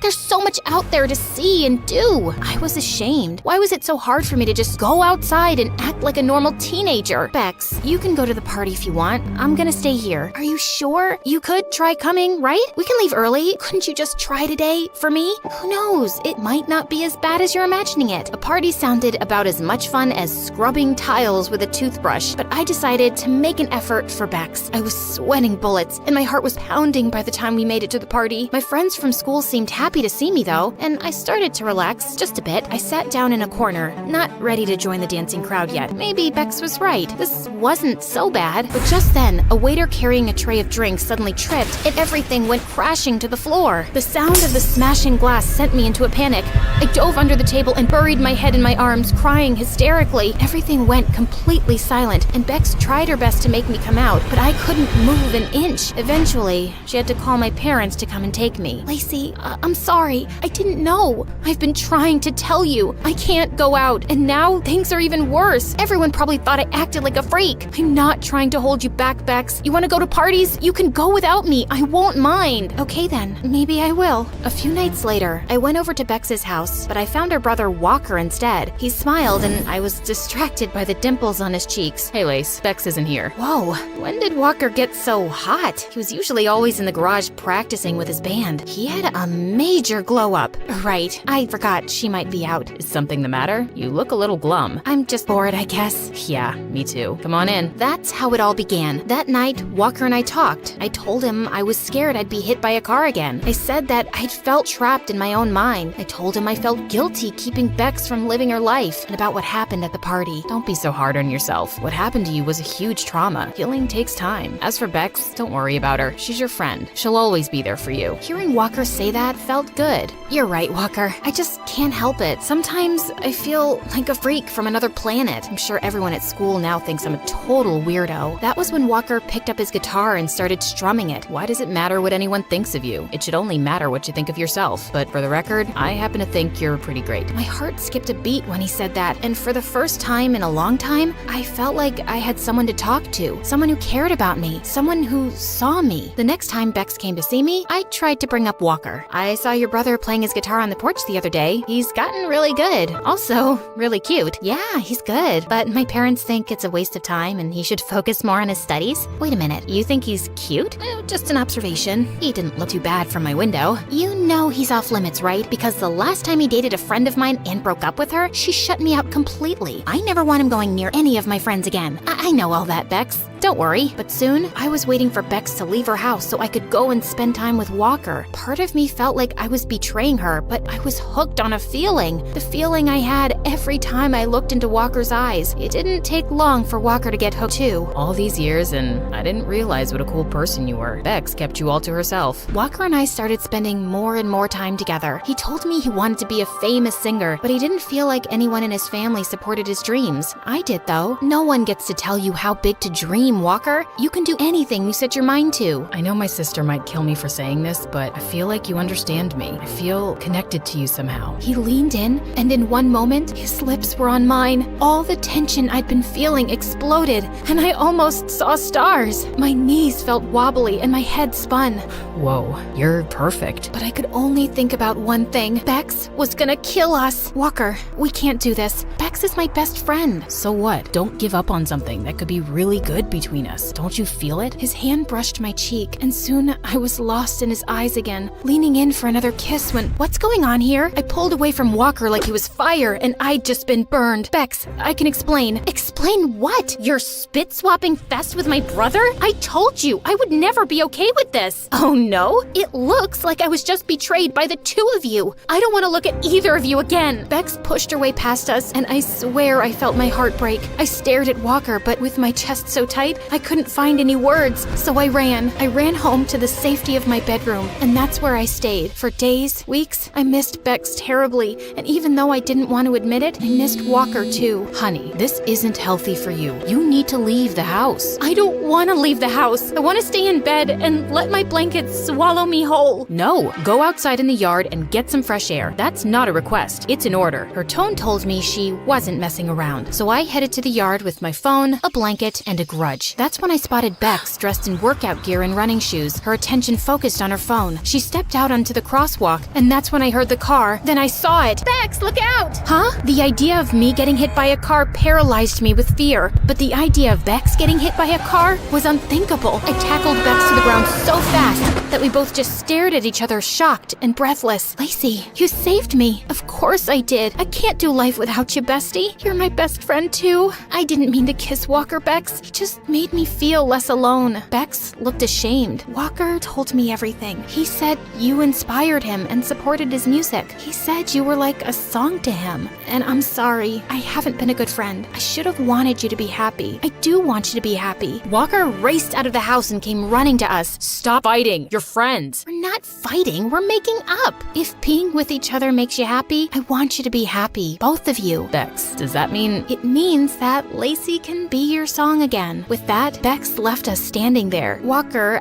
Be my girlfriend. No more secrets. No more hiding. Yes. 100% yes. You helped me believe in myself. You did the same thing for me, Walker. I feel stronger now, like I can do anything. Anything? Anything. Walker stepped forward, taking my hands in his. Would you come to my first real gig? It's tomorrow, but only if you're ready. I hadn't left my house to go anywhere but school for such a long time. But when I saw the hope in Walker's eyes and the support I would give him by going, I felt I could do it. I think I'm ready, Walker. Walker wrapped his arms around me, pulling me close for a kiss. Bex squealed and gave me a big hug. This is it, babe. My brother is living his dream.